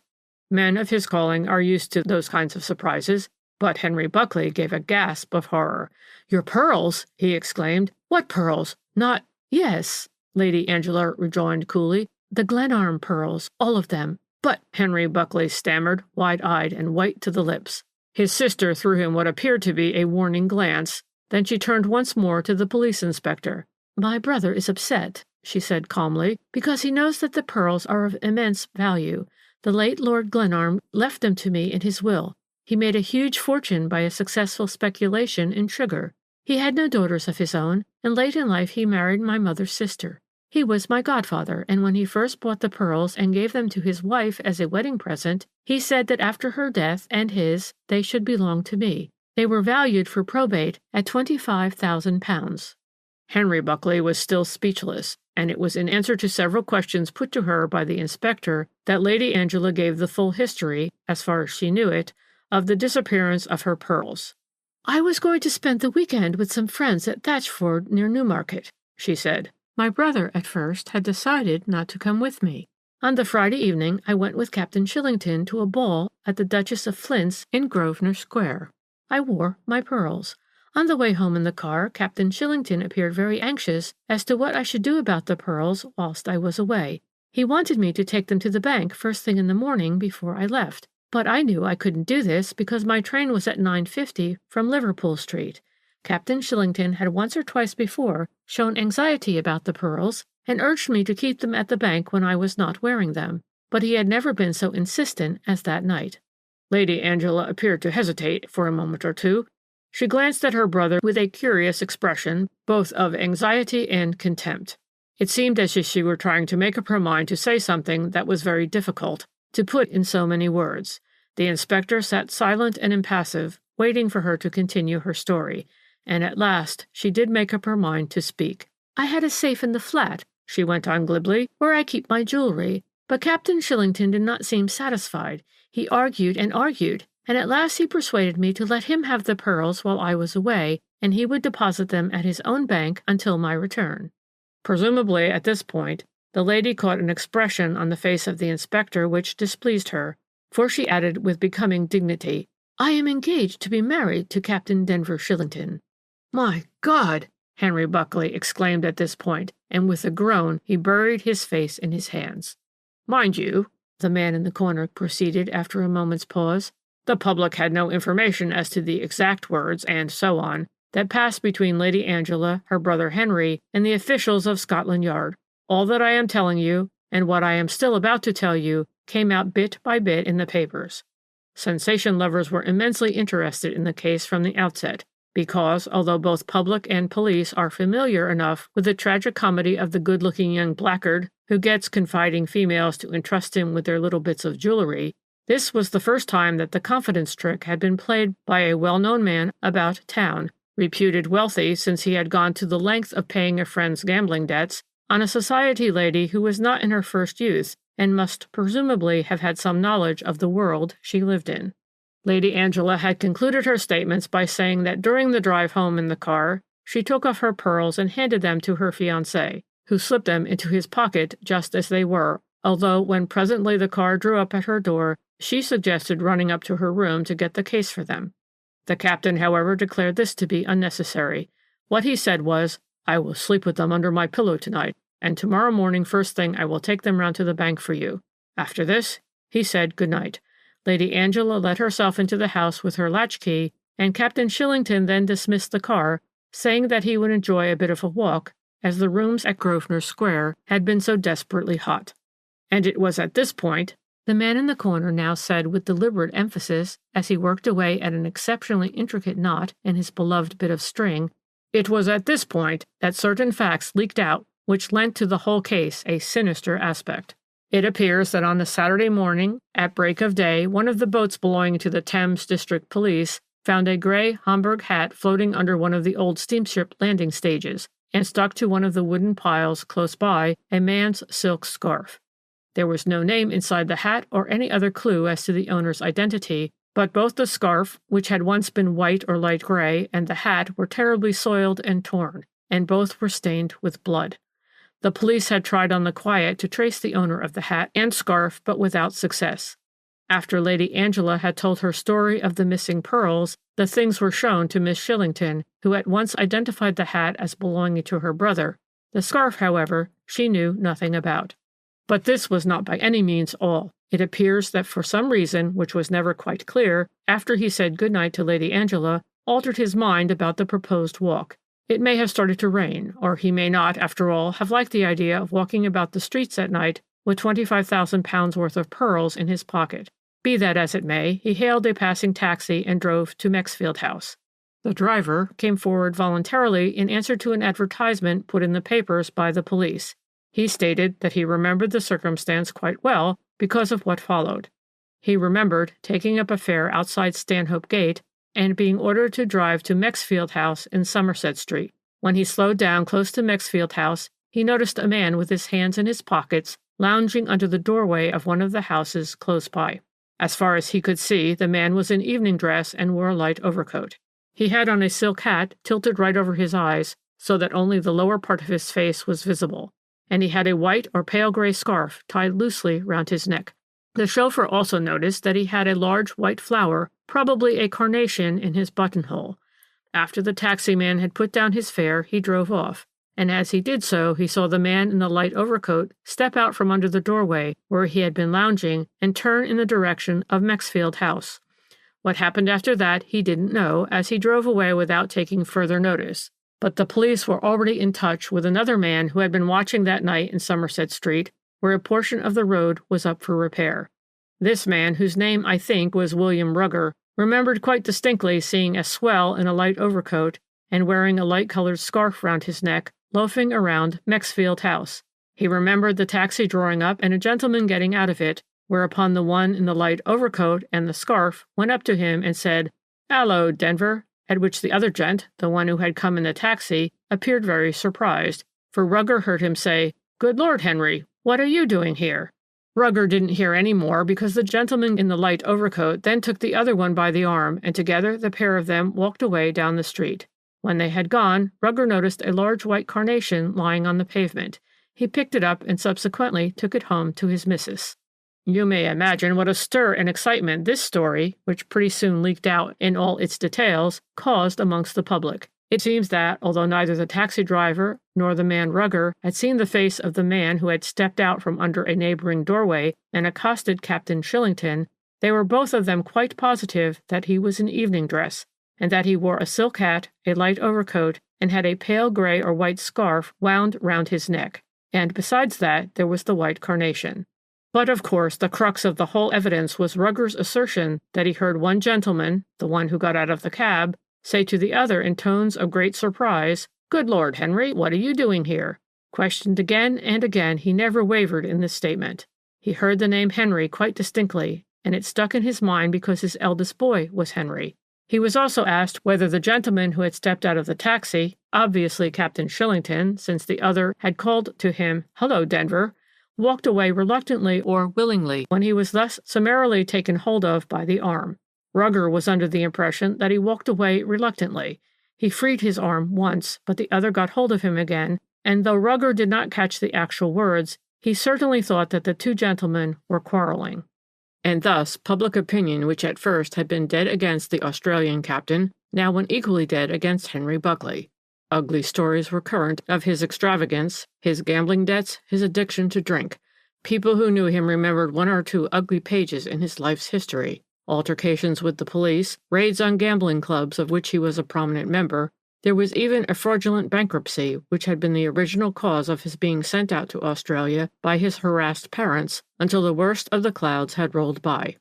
The only thing that told in his favor, as far as the public was concerned, was the bitter vindictiveness displayed against him by Miss Shillington.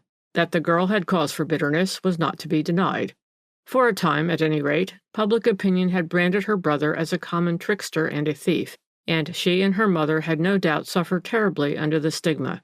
In consequence of this, Mrs. Shillington's health, always in a precarious state, had completely broken down, and the old lady had taken to her bed, not suffering from any particular disease, but just from debility of mind and body, obstinately refusing to see a doctor, declaring that nothing would cure her except the return of her son.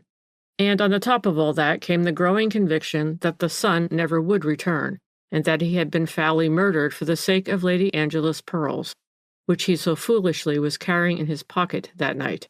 No wonder, then, that his sister Marian felt bitter against the people who were the original cause of all these disasters. No wonder that she threw herself heart and soul into the search for evidence against the man whom she sincerely believed to be guilty of a most hideous crime. It was mainly due to her that the police came on the track of William Rugger, the night watchman, and through the latter that the driver of the taxicab was advertised for, because Rugger remembered seeing the gentleman alight from a taxi outside Mexfield House. But Miss Shillington's valuable assistance in the matter of investigation went even further than that. She at last prevailed upon the old manservant at Mexfield House to come forward like a man and to speak the truth. He was a poor creature, not really old, probably not more than 50, but timid and almost abject.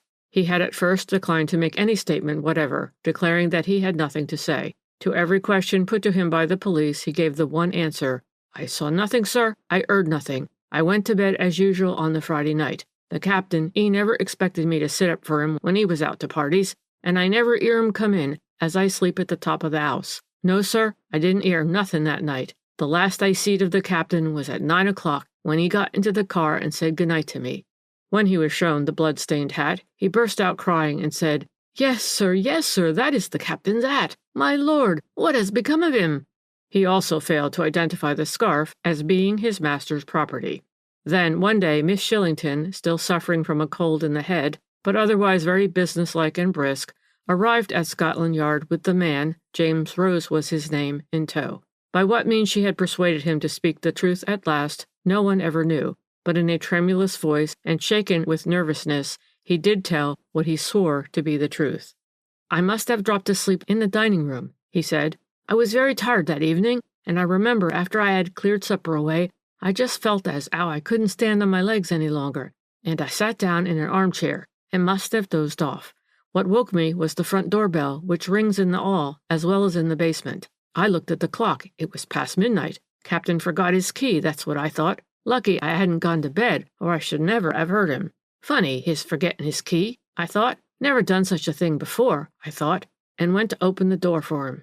But it wasn't the captain," Rose went on, his voice getting more and more husky, as no doubt he realized the deadly importance of what he was about to say. "No, it wasn't the captain," he reiterated, and shook his head in a doleful manner. "Who was it?" the inspector demanded. "The young gentleman who sometimes came to the house," Rose repeated under his breath. "Mr. 'Enery Buckley it was, sir. Yes, Mr. 'Enery. That's who it was." "And what did he say?" Rose was asked. "He asked if the captain was in, and I said no, not as I knew, but I would go and see. So I went up to the captain's room and saw he wasn't there, not yet, and I told Mr. 'Enery so when I came down again." "Then what happened?" "Mr. 'Enery, he told me that he wouldn't wait, and that I was to tell the captain he had called, and that he would call again in 'arf an hour. I said that I was going to bed, and I wouldn't probably see the captain. He might be ever so late. Then Mr. 'Enery, he just said, 'Very good,' and 'Never mind,' and 'Good night, Rose,' he said, and then I let him out." "Well, and what happened after that?" "I don't know, sir," the old man concluded. "I went to bed, and I never seed the captain again, nor yet Mr. 'Enery, not from that day to this, sir. No, not again, sir." And Rose once more shook his head in the same doleful manner. Of course, the police were very down on him for keeping back this valuable piece of information, and they were even inclined to look with suspicion upon the man. They wanted to know something about his antecedents, and why he seemed so frightened of facing the police authorities. Fortunately for him, however, Miss Shillington could give them all the information they wanted. She said that James Rose had been for years in the service of a Mrs. O'Shea, who was a great friend of Mrs. Shillington's. When Mrs. O'Shea died, she left him £100, but the poor thing had never been very strong, and he was nothing to look at. He couldn't get another place, and the £100 vanished bit by bit. About a month ago, Mrs. Shillington, who was requiring a manservant, advertised for one in the Daily Mail. Rose answered the advertisement, and though the poor thing in the meanwhile had gone terribly downhill physically, Mrs. Shillington, remembering how honest and respectable he had always been when he was in Mrs. O'Shea's service, engaged him out of compassion and for the sake of old times. Miss Shillington gave him an excellent character, and the police were satisfied. "I think," the old man in the corner said, amorously contemplating a marvelously intricate knot which he had just made in his bit of string, "I think that the police were mainly satisfied because at last they felt that they had made out a case. From that moment, the detectives and inspectors in charge became absolutely convinced that Henry Buckley had enticed Captain Denver Shillington to some place of evil fame close to the river, and there, in collusion probably with other disreputable characters, had robbed and murdered him. To say the least, the case looked black enough against Buckley. His fast living, his mountain of debt, the absence in him of moral rectitude, as proved by his fraudulent bankruptcy, all told against him. And now it was definitely proved that he had sought out and actually been in the company of Captain Shillington the night that the latter disappeared. A light gray overcoat similar to the one described by Rugger and by the chauffeur as worn by the gentleman who was loafing in Somerset Street was found to be a part of his wardrobe. No one could swear, however, as to the scarf, but it turned out that he never went out in the evening without wearing a large white carnation in his buttonhole. The fact that he had not stated from the beginning that he had called at Mexfield House that night, and subsequently met the missing man and walked away with him, naturally told terribly against him. Obviously, the man lost his head. Questioned by the police, he tried at first to deny the whole thing. He declared that the man with the white carnation and the light-colored scarf was some other man whose name happened to be Henry, and he tried to upset Rose's evidence by declaring that the man lied, and that he never called at Mexfield House that night. But unfortunately for him, he had taken a taxi from his club to the house. The taxi driver was found, and the noose was further tightened round the Honorable Henry Buckley's neck. In vain did he assert, after that Denver Shillington had told him to call at Mexfield House at midnight midnight on that fatal Friday. He was no longer believed. He admitted that he was in financial difficulties, and that he had spoken about these to Captain Shillington earlier in the evening. He admitted, tardily enough, that he went to Mexfield House hoping that Denver would give him some money in order to wipe out his most pressing debts. When he found that the captain had not yet come home, he left a message with the manservant and thought he would go on to the club for a little while and return later to see Shillington. Unfortunately, he drank rather heavily whilst he was at the club and never thought any more about his money worries or about the captain. In fact, he remembered nothing very clearly beyond the fact that he went home in the small hours and went straight to bed. He then went on to say that he woke up the next morning with a splitting headache. It was pouring with rain, and London was looking particularly beastly, as he picturesquely termed it. He recollected that his sister Angela had planned to go down with old Squaretoes to some friends near Newmarket for the weekend. He too had been asked, but had declined the invitation. But now he began to wish he hadn't. While he was out of town, moneylenders couldn't dun him, and a breath of country air would certainly do him good. And he was just cogitating over these matters at 8 a.m. on that Saturday morning when his sister Angela came into his room. "She told me," he went on, "that old Squaretoes was unable to accompany her to these friends in Cambridgeshire, and she didn't want to go alone, and would I hire a car and drive her down. She offered to pay for the car, and as the scheme happened to suit me, I agreed. We drove down to Tatchford, and on the Tuesday I had an unpleasant reminder from one of my creditors and thought that I must get back to see what old Squaretoes would do for me. I got home that same evening, and the next morning early Miss Shillington rang me up and told me over the phone that they had heard nothing of Captain Shillington since the previous Friday, and that they were getting anxious. And that's all I know," he concluded. "I swear that I never set eyes on Shillington after he drove off from the Duchess of Flint's with my sister in his car. I did call at Mexfield House, but it was at Shillington's suggestion. But when the man told me that the captain was not yet home, I did not loaf about the street. I went straight back to the club and then home." Of course, this was all very clear and very categorical, but there were one or two doubtful points in Buckley's statements, which the police, dead out now to prove him guilty of murder, made the most of. Firstly, there was his former denial on oath that he had not called at Mexfield House that night.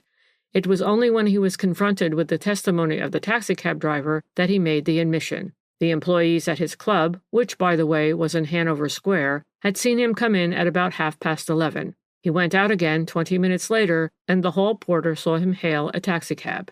He was once more in the club at 12:30, and it is a significant fact that two of the younger members chaffed him subsequently because he had not the usual white carnation in his buttonhole. Then again, it was more than strange that on the Friday he was so worried about his debts that he went in the middle of the night to his friend's house in order to try and borrow money from him, and yet when, according to his own statements, he never even saw his friend, off he went the very next morning to the country, stayed away 4 days, and on his return did not make any attempt, seemingly, to see the captain or to ask him for money. Thirdly, it was equally inconceivable that Captain Shillington should have appointed to see Buckley at that hour of the night, however pressed the latter might have been for money. Why should he? The next morning would have done just as well, whether he meant to help him or whether he did not.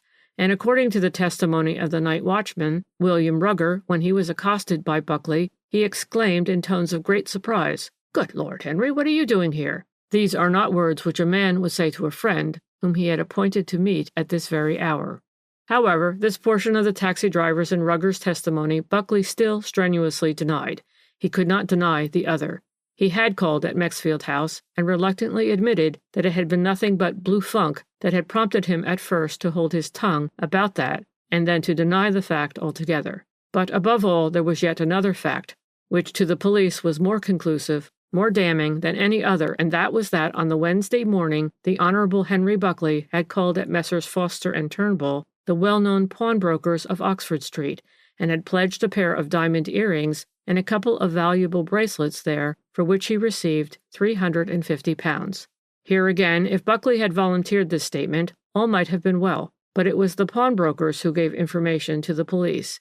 It turned out that the earrings and the 2 bracelets were the property of his sister, Lady Angela. Buckley declared that she had given them to him, and she, very nobly, did her best to corroborate this statement of his, but it had become impossible to believe a word he said. Lady Angela's valiant efforts on his behalf were thought to be unconvincing, and as a matter of fact, the public has never known from that day to this whether Henry Buckley stole his sister's jewelry or whether she gave them to him voluntarily.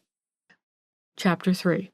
Mind you, there can be no question but that the police acted very injudiciously when they actually preferred a charge of murder against Henry Buckley. There were 2 such damning flaws in the chain of evidence that had been collected against him that the man ought never to have been arrested. Even the magistrate was of that opinion. As you know, if there is the slightest doubt about such a serious charge, the magistrates will always commit a man for trial and let a jury of 12 men pronounce on the final issue rather than decide such grave matters on their own. But in this case there was really no proofs. There were deductions. The accused was a young blackguard, a moral coward and a liar. There was the blood-stained scarf, the hat and the white carnation. There was the testimony of the taxi driver and the night watchman that Henry Buckley had been in the company of Captain Shillington that night, but there was no proof that he had murdered his friend and stolen the pearls. To begin with, if there had been a murder, where was it committed, and what became of Captain Shillington's body? Of course, the police still hope to find traces of it, but as you know, they have not yet succeeded. Various theories are put forward that Henry Buckley was member of a gang of ruffians with headquarters in some obscure corner of London close to the river, and that he enticed the captain there and murdered him with the help of his criminal associates, with whom he probably shared the proceeds of the crime. But over a year has gone by since Shillington disappeared, and the police are no nearer finding the body of the missing man. The magistrate dismissed the case against Henry Buckley. There was not sufficient evidence to commit him for trial. What told most in his favor in the end was the question of time.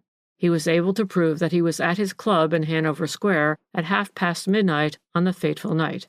Now, according to James Rose's testimony, it was after midnight when he, Buckley, called at Mexfield House. Even supposing that Shillington had arrived in the taxi 5 minutes later, it was inconceivable that a man could entice another to an out-of-the-way part of London, murder him, even if he left others to dispose of the body, and walk back unconcernedly to Hanover Square, all in less than half an hour. Nor were the pearls or any large sum of money ever traced to Henry Buckley. He was just as deeply in debt after the disappearance of Captain Shillington as he had been before. Now he has gone on another tour round the world, and the Shillingtons, mother and daughter, have given up all hopes of ever seeing the gallant captain, who was such a model son, again. A little while ago, the illustrated papers published photos of the 2 ladies on board a P&O steamer bound for Australia, but the public had forgotten all about Lady Angela's pearls and the mysterious white carnation. No one was interested in the old lady with the white hair and stooping figure, who was carried on board in a chair, and who obstinately refused to be interviewed by newspaper men eager for copy. The case is relegated, as far as the public is concerned, to the category of undiscovered crimes. But, I argued, as the man in the corner became silent, absorbed in the untying of an intricate knot which he had made a little while ago, surely the police have found out who the man was who accosted Captain Shillington in Somerset Street that night, the man with the light-colored scarf which was subsequently found in the river by the side of the missing man's hat.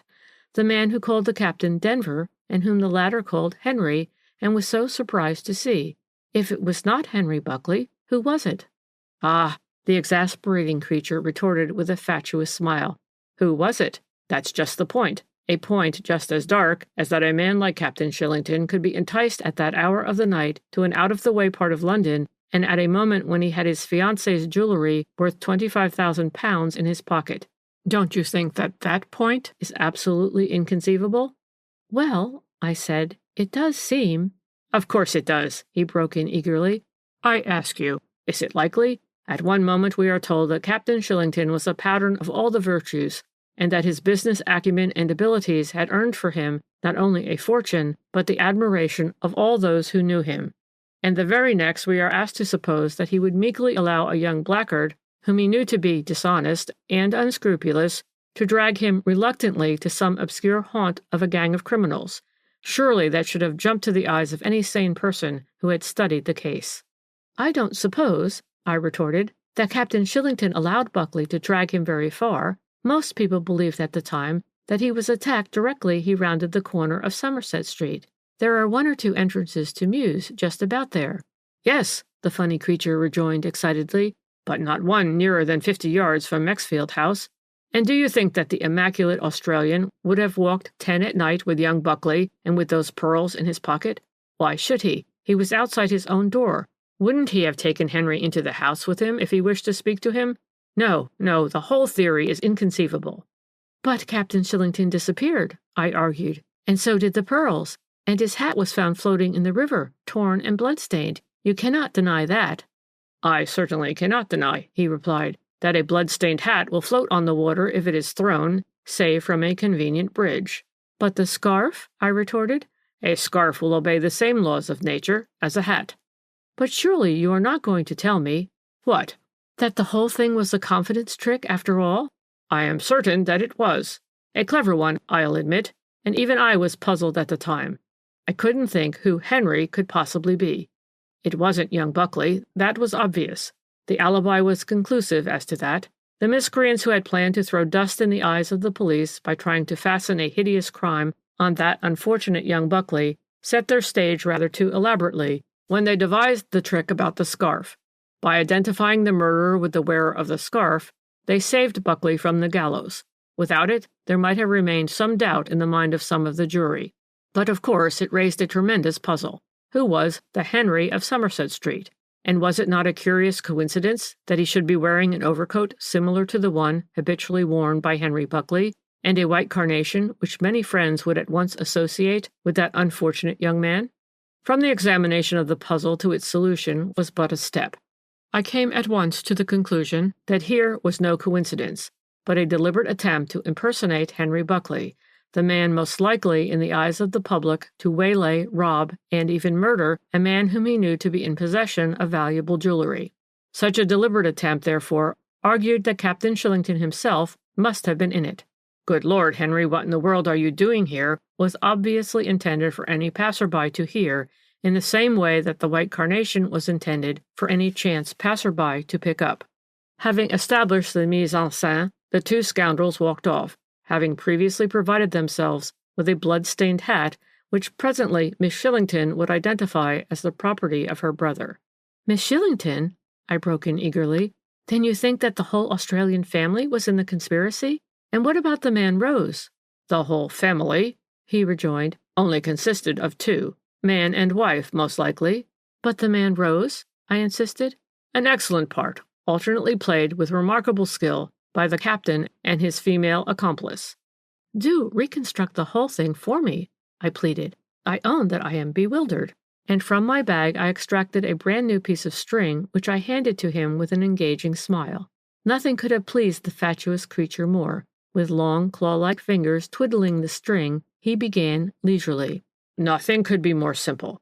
Captain Shillington takes leave of his fiancée, having the pearls in his pocket. It is then about 11:30. Henry Buckley has gone to his club, Shillington having appointed to see him at Mexfield House soon after midnight. There is therefore plenty of time.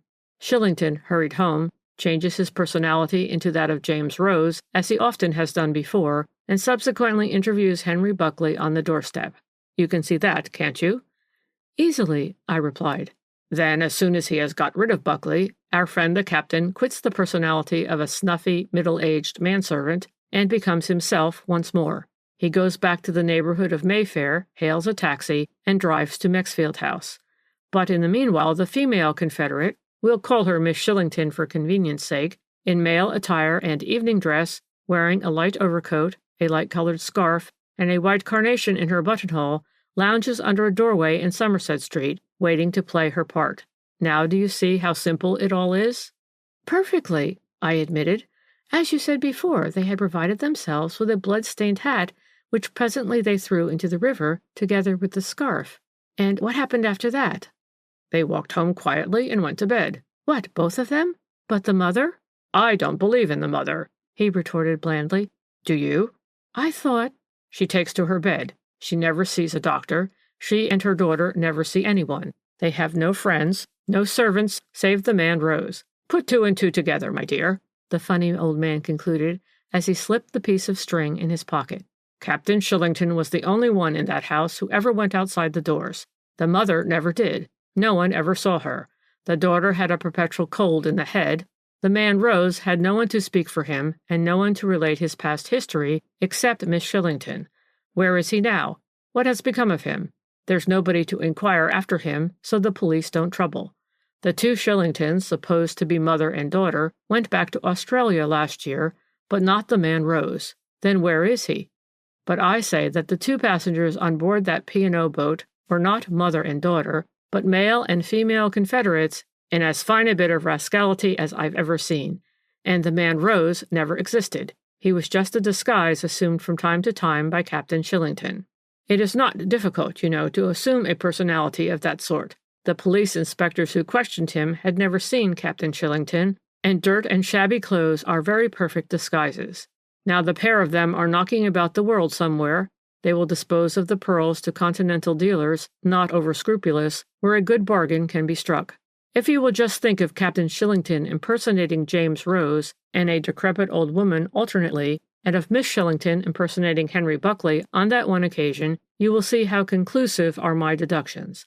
I have a snapshot here of the two Australian ladies taken on board the boat. This muffled-up bundle of bonnet and shawl is supposed to be Mrs. Shillington. It might as well be Monsieur Poincaré or the Kaiser, don't you think? And here is a snapshot of James Rose giving evidence to the magistrate's court. Unfortunately, I have no photo of Captain Shillington, or I could have shown you just how to trace the personality of the handsome young man about town under that of this snuffy, dirty, ill-kempt, unwashed, and badly clothed, stooping figure of an out-at-elbows servant. He threw a bundle of newspaper clippings down on the table. I gazed at them, still puzzled, but nevertheless convinced that he was right. When I looked up again, I only saw a corner of his shabby checked ulster disappearing through the swing doors. 10. The Mystery of the Montmartre Hat. Chapter 1. "It was during a foggy, rainy night in November a couple of years ago," the man in the corner said to me that day, "that the inhabitants of Wicklow Lane, Southwark, were startled by a terrible row proceeding from one of the houses down the street. There was a lot of shouting and banging, then a couple of pistol shots. After that, nothing more. It was then just after midnight. The dwellers in Wicklow Lane are all of them poor. They are all of them worried about the cares of large families, small accommodation, and irregular work, all of which we must take it make for indifference to other people's worries, and above all to other people's quarrels. Rows were not an unknown occurrence in Wicklow Lane, not always perhaps at dead of night, and not necessarily accompanied by pistol shots, but nevertheless sufficiently frequent not to arouse more than passing interest. Half a dozen tousled heads, no more, were thrust out of the windows to ascertain what this particular row was about. But as everything was quiet again, as no police was in sight to whom one might give directions, and the mixture of rain and fog was particularly unpleasant, the tousled heads after a few minutes disappeared again, and once more peace reigned in Wicklow Lane. Of course, the next morning the event of the night was mentioned and mildly discussed, both by the men whilst going to their work, and by the ladies whilst scrubbing their doorsteps. Everyone agreed that the pistol shots were fired soon after midnight, but no one seemed to be very clear in which particular house the row had occurred. 2 or 3 of the people who lived in number 11 and number 15, respectively, would have it that it occurred next door, but as the house next door to them both could only be the one between them, namely number 13, and as number 13 had been empty for months, this testimony was at first strongly discounted. Presently, however, a helmeted and blue-coated representative of the law came striding leisurely down the lane. Within a minute or two he was surrounded by a number of excited ladies, all eager to give him their own version of the affair. "You can see him, can't you?" the man in the corner went on with a grin, stalking up the street, his thumbs thrust into his belt, his face wearing that marvelous look of impassivity peculiar to the force, and followed by this retinue of gesticulating ladies, dressed in what they happened to have picked up in neighboring old clothes shops, and by a sprinkling of callow youths and unkempt, unshaven men. You can see him solemnly plying the knocker on the dilapidated front door of number 13, while for the space of a minute or two the gesticulating ladies, the youths, and the men were silent and motionless. But not a sound came in response to the bobby's vigorous knocking. The house was silent as the grave. Just above the front door a weather-worn board, swaying and creaking in the wind, mutely gave it out that the lease of these desirable premises was to be sold, and that the key could be had on application to Messrs. J.D. Wishkin and Sons of Newnham Road, southeast. The ladies, with cheeks blanched under the grime, looked aghast at one another. The youths tittered nervously. The men swore. No one appeared altogether displeased. Here was a real excitement at last, to vary the monotony of life. Something that would keep gossip alive at the White Lion for many a day to come. The majestic representative of the law then blew his whistle. This broke the spell of silence, and voluble tongues started wagging again. Soon the second representative of the law appeared, as ponderous, as impassive as his mate. He was quickly put in possession of all the known and unknown facts connected with the mysterious occurrence. Leaving his mate in charge, he stalked off to get assistance. Well, you remember, no doubt, what happened after that. A police inspector called straightway on Messrs. Wishkin and Sons and elicited from them the information that effectively number 13 Wicklow Lane was for sale, had been for some time, and that on the previous morning, it was of course Thursday, a well-dressed gentleman had called to make inquiries about the house. Young Mr. Wishkin gave him the key and asked him to be sure and return it before 1 p.m., as the office closed early on Thursdays. Well, the gentleman hadn't come back yet with the key, but Mr. Wishkin was not troubling much about that, there being nothing in the house, not for a matter of that in the street, likely to tempt a thief. Young Mr. Wishkin thought that he would be able to identify the gentleman if he saw him again. He had rather a red face and a thick nose, which suggested that he was accustomed to good living, rough ginger-colored hair, and a straggly ginger beard and walrus mustache, all of which gave him rather a peculiar appearance. He wore a neat brown lounge suit, a light overcoat, and gray Homburg hat, and he was carrying a large parcel under his arm. Mr. Wishkin added that he had never seen the man before or since. As soon as these facts became known, there was more voluntary information forthcoming. It appears that 1 or 2 of the residents in Wicklow Lane remembered seeing a man in light overcoat and soft gray hat, and carrying a parcel under his arm, enter number 13 with a latchkey. No one had taken particular notice, however, chiefly because the occurrence was not an unusual one. Often people would go in to look at the empty house and come out again after inspection. Unfortunately, too, because of this there was distinct confusion of evidence, some witnesses declaring that the man carried a large parcel and that he went away again, but not until the evening. Others would have it that he had a very small parcel and that he wore a bowler hat, others that the man with the bowler hat was another person altogether and did not call till the evening. Whilst this again was contradicted by another witness who said that the man who called in the evening had very conspicuous ginger-colored hair and beard, but that he certainly wore a bowler hat. And through this mass of conflicting evidence there was always the fact that the fog was very thick that night, and that no one therefore was able to swear very positively to anything. This, then, being all the information that could be gathered for the moment from the outside, the police next decided to force an entry into the empty house. Its unlucky number justified, as you know, its sinister reputation, because the first sight that greeted the inspector when he entered the front room on the ground floor was the body of a man lying in a pool of blood. At first glance he looked like a foreigner, youngish, with jet-black hair and mustache. By the side of him there was a damp towel, also stained with blood. Closer examination revealed the fact that he was not dead, but he seemed in a dead faint, and the inspector sent one of the men off at once to telephone for the divisional surgeon. The wounded man was dressed in a dark suit. He had on a gold watch of foreign make, 20 pounds in notes and some loose silver in his pockets, and a letter addressed to Alan Lloyd, Esquire, at an hotel in Bologna. The letter was a private one relating unimportant family events. It was signed by a Christian name only and bore a London postmark, but no address. The police inspector took charge of the letter and the money, and as the divisional surgeon had now arrived and was busy with the wounded man, he proceeded to examine the premises. The houses in Wicklow Lane all have small yards at the back. These yards end in a brick wall, the other side of which there is a railway cutting. It was obvious that number 13 had been untenanted for some time. The dust of ages lay over the window and door frames, over broken mantelpieces and dilapidated stoves. There was not a stick of anything anywhere.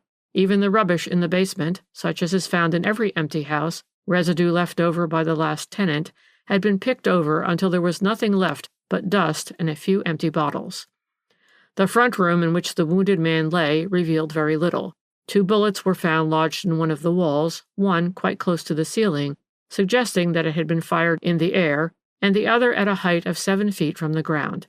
The dust on the floor had certainly been disturbed, but by how many pairs of feet it was impossible to say. On the other hand, the back room on the same floor had quite a grim tale to tell. It gave on the small backyard, with the wall as a background, beyond which was the railway cutting. The window in this room was open. In one corner there was an ordinary sink which showed that water had been running from the tap quite recently. There was a small piece of soap in the sink, which had also recently been used. On the mantelpiece, a small oak-framed mirror was propped up against the wall, and beside it on the shelf there was the remnant of a burnt-out candle and a box of matches, half empty. And thrown down on the floor in a corner of the room were a black Inverness cape and soft black hat with a very wide brim, such as are usually affected by French students. It was, of course, difficult to reconstruct the assault just at present, the wounded man being still in a state of stupor and unable to give any account of himself, but the revolver was found lying at the bottom of the yard, close to the end wall. In the meanwhile, the divisional surgeon had concluded his examination. He pronounced the wound to have been caused by one of the bullets that had lodged in the wall of the front room. It had been fired at very close range, as the flesh was singed all round the wound. The bullet had gone right through the left deltoid, front to back and slightly upwards, just grazed the top of the shoulder, and then lodged in the wall. The surgeon was inclined to think that the wound was self-inflicted, but this theory was thought to be untenable, because if a man was such an obviously poor shot, he would surely have chosen some other way of putting an end to himself, unless, indeed, he was a lunatic, which might account for any incongruity in the known facts, even to the noise, the shouting and the banging that all the neighbors agreed had preceded the revolver shots. But there certainly was one fact which discounted the attempted suicide theory, and that was the undoubted presence of another man upon the scene, the man with the ginger hair and the thick nose who had called for the key at Messrs. Wiskin and Sons, and whom several witnesses had actually seen entering the empty house, the man with the parcel. Now no one saw him come out again by the front door. He must have been in the house when the foreigner with the jet-black hair came and joined him, and he must have slipped out later on in the dark under cover of the fog and rain, either by the front door when nobody happened to be passing by, or over the wall and then by the railway cutting. Now what had brought these 2 men together in an empty house in one of the worst slums in London? One man was wounded. Where was the other? Had the revolver been dropped by one of them in his flight, or flung out of the window by a lunatic?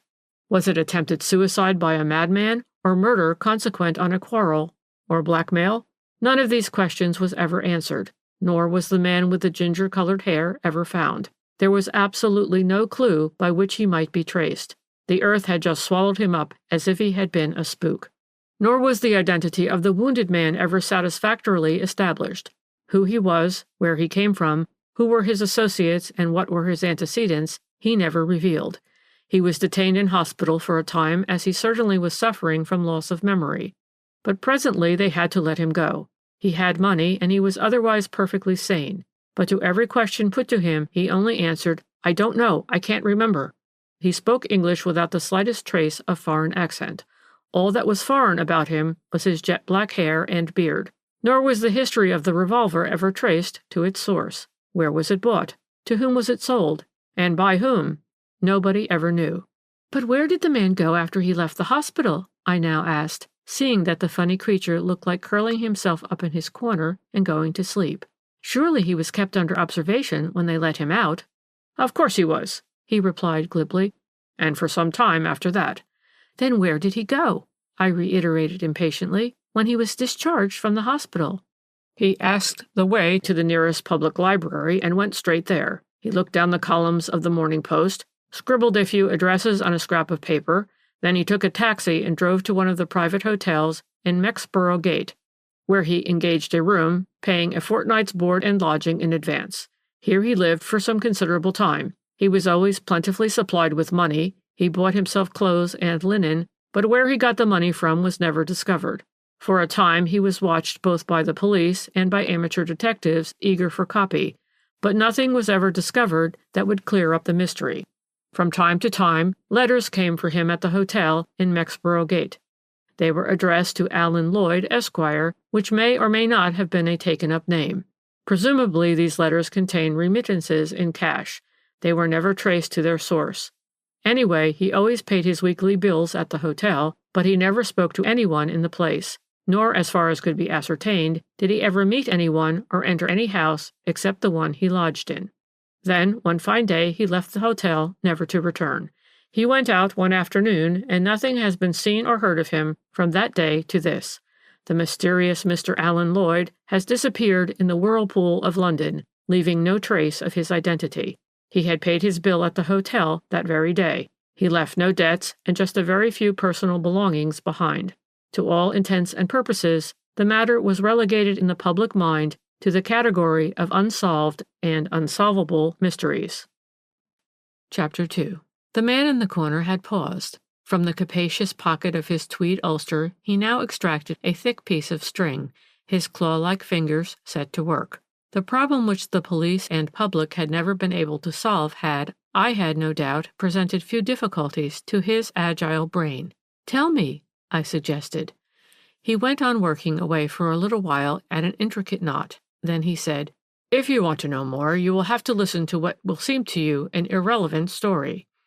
I professed my willingness to listen to anything he might choose to tell me. "Very well, then," he said. "Let me take your mind back to that same winter 2 years ago. Do you remember the extraordinary theft of a valuable collection of gems, the property of Sir James Narford?" "I do." "Do you know who Sir James Narford was?" "I would prefer you to tell me," I replied. "Sir James Narford," the funny creature went on glibly, "was a young gentleman who had been employed during the war in one of the government departments. He was the only son of his father, who was an impoverished Irish baronet.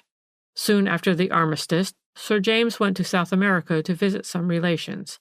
He must have made a very favorable impression on one of these, an eccentric old cousin who died a few months later and left to his English relative a marvelous collection of pearls and other gems. Some of these were of priceless value, and as is the way with anything that is out of the common, all sorts of stories grew around the romantic legacy. The great worth and marvelous beauty of the gems were told and retold, with many embellishments, no doubt, in the English papers. It was asserted that the Brazilian government had valued them for probate at £1,000,000 sterling, that there were diamonds, some still uncut, that would make the Koh-i-Noor or the Orloff look like small bits of glass, and so on. I dare say you can remember some of the legends that gathered around Sir James Narford's gems. By the time the lucky owner of the fabulous treasure, who had gone out again to Brazil in order to fetch away his jewels, had returned to England, he was the object of universal interest, and he and his gems were photographed and paragraphed all over the place. But as I told you, the recipient of this princely legacy had always been a poor man. We may take it that the payment of legacy duty on £40,000 worth of gems had impoverished him still further. Busybodies, of course, tried to persuade him to sell the gems. He had numberless letters from diamond and pearl merchants asking for permission to see them with a view to purchase, but, naturally enough, he didn't want to do anything in a hurry. He deposited his treasure at the bank and then thought things over. He didn't want to sell, for he was inordinately proud of his new possession and of the notoriety which it had conferred upon him. It was even rumored that he had received more than one hint from fair lips that if he proposed marriage, the owner of such beautiful jewels would be certain of acceptance. I don't know who first suggested the idea to Sir James Norford that he should exhibit the gems for the benefit of disabled soldiers and sailors. It was a splendid idea. 2 shillings 6 was to be charged for admission, and after deducting expenses of rent and attendance, the profits were to go to that very laudable able charity. Suitable premises were secured in Sackville Street. These consisted of a shop with a large plate-glass front and a small room at the back. The entrance was through a front door and passage which were common to the rest of the house, and there were 2 doors in the passage, one of which gave into the shop and the other into the back room. Sir James spent a little money in getting up the place in modern style, and he had some cases made for the display of the gems. The door which gave from the passage into the shop was condemned, and a very heavy piece of furniture placed against it. The back room was only to be used as an office and anteroom with communicating doors leading into the shop. In the daytime, the gems were displayed in glass cases ranged right and left of the shop. At night they were locked up in a safe which stood in the middle of the shop, facing the plate-glass window, and with a blazing electric light kept on all night, just above the safe. This is a very usual device with jewelers in a smaller way of business. The policeman on night duty can see at once if there is anything wrong. Everything being ready, Sir James Norford asked a distinguished lady friend of his to declare the show open, and for the first fortnight, this, I must tell you, was in October, there was a steady stream of visitors, ladies for the most part, who came to gaze on the much advertised gems. You might wonder what pleasure there could be in looking at things one could never hope to possess, especially at loose gems, however precious, which to my mind only become beautiful when they are mounted and set in artistic designs. However, I do not profess to understand feminine mentality. All I know is that Sir James Norford declared himself on more than one occasion satisfied with the result of his little venture. True that after the first fortnight the attendance at the show fell off considerably, and a few people did wonder why Sir James should continue to keep it open for so long. Those who had been most curious to see the gems of fabulous value had flocked in the first few days.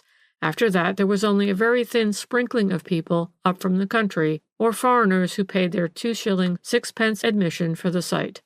But be that as it may, the jewels were certainly getting an additional amount of advertisement, and when presently the owner would put them up for sale, as no doubt he intended to do, they would fetch a higher figure in consequence. In the meanwhile, Sir James went on living very quietly in a small service flat in George Street, waited on by a faithful servant, a man named Ruggles, whom he had known for years. Every day he would stroll round to Sackville Street to look at his treasure and to talk to 1 or 2 friends. At 6 o'clock the exhibition would be closed, and Sir James would himself deposit all the gems into the safe, lock up the premises, and take the keys back with him to his flat. He went out very little in society, and only occasionally to his club. His one extravagance appeared to be a mania for traveling in all sorts of out-of-the-way places. He had been seemingly in every corner of Europe, in Czechoslovakia and Yugoslavia, in Montenegro, Bosnia, and Bessarabia. Before this, whenever he went off on his travels, he would take his man with him and shut up the flat. But on the occasion which presently arose, he left Ruggles in charge of the exhibition in Sackville Street. This was early in November, about a fortnight after the opening of the exhibition, and when Sir James had gone it was Ruggles who, every night at 6 o'clock, put the gems away in the safe and locked up the premises. He then made a point of going for a brisk walk and returned to the flat at about 7:30, had his supper, read his paper, and then went to bed at about 10 o'clock with the keys of the safe and of the Sackville Street premises under his pillow. One of the staff in the flats at George Street always got his supper ready for him, some cold meat, bread and cheese, and half a pint of beer, which the lift boy invariably fetched for him from the Crown and Sceptre round the corner. He prepared his own breakfast in the morning, and his other meals he took in Sackville Street. They were sent in from one of the cheaper restaurants in Piccadilly. Every morning the charwoman who cleaned the steps outside the block of flats in George Street would see Ruggles come out of the house and walk away in the direction of Sackville Street. Even on Sundays he would stroll round as far as the shop to see that everything was all right. It was on a snowy morning in January that the charwoman failed to see Ruggles at his accustomed time. As the quiet neighborhood did not as a rule lend itself much to gossip, the present opportunity was not to be missed. The charwoman, on meeting with the lift boy, imparted to him the priceless news that Mr. Ruggles must either be ill or had gone and overslept himself. Whereupon the lift boy was ready with the startling information that he had just observed that one of the glass panels in the front door of Sir James Narford's flat was broken. "The glass wasn't broken in the evening, 10:30, he went on to say, when I took a party down who'd been visiting Miss Jenkins. It seems that Miss Jenkins was maid to a lady who had a flat on the same floor as Sir James Narford. But there was the length of a passage with staircase and lift between the two flats, and neither the lady nor the maid, when spoken to by the lift boy about the broken glass panel, had heard anything during the night. Now all this seemed very strange, more especially as the morning hours wore on and there was still no sign of Mr. Ruggles. The lift boy was kept busy for the next hour taking the staff of the service flats up and down in his lift, as everyone wished to have a look at the broken panel and wanted to add their quota of opinion as to what had gone on last night in Sir James Narford's flat. At 10 o'clock, the housekeeper, more responsible or more enterprising than the rest of the staff, resolved to knock at the flat door. No answer came. She then tried to peep through the broken glass panel and to apply her ear to it. For a time, all was silence. The charwoman, the lift boy, and the scullery maid, and the head housemaid stood by on the landing, holding their breath. Suddenly, they all gave a simultaneous gasp. A groan, distinctly a groan, was heard issuing from inside the flat. The group of watchers looked at one another in dismay. "What's to be done?" they murmured. The lift boy had the key of the flat, but as the front door was bolted on the inside, the key in itself was no use. The housekeeper, with the air of a general in command about to order a deathly charge, said resolutely, "I shall force my way in." And it was the lift boy who gasped, awe-stricken, "You can put your hand through the broken panel, mum, and pull the bolt." Somehow this bright idea, which had occurred to the lift boy, made everyone there feel still more uncomfortable. The housekeeper, who had been so bold a while ago, stammered something about fetching the police, and when at the precise moment the lift bell rang, the head housemaid declared herself ready to faint. But it was only Sir James Narford who had rung for the lift from below. He had arrived by the night mail from Paris and had only his small suitcase with him. The lift boy had the satisfaction of being the first to impart the exciting news to him. "He took it badly, he did," was the young gentleman's comment on Sir James's reception of the news. Without taking the slightest notice of the group of excited women on the landing, Sir James went straight to his front door, thrust his hand through the broken panel, drew back the inside bolt, and stepped into his flat.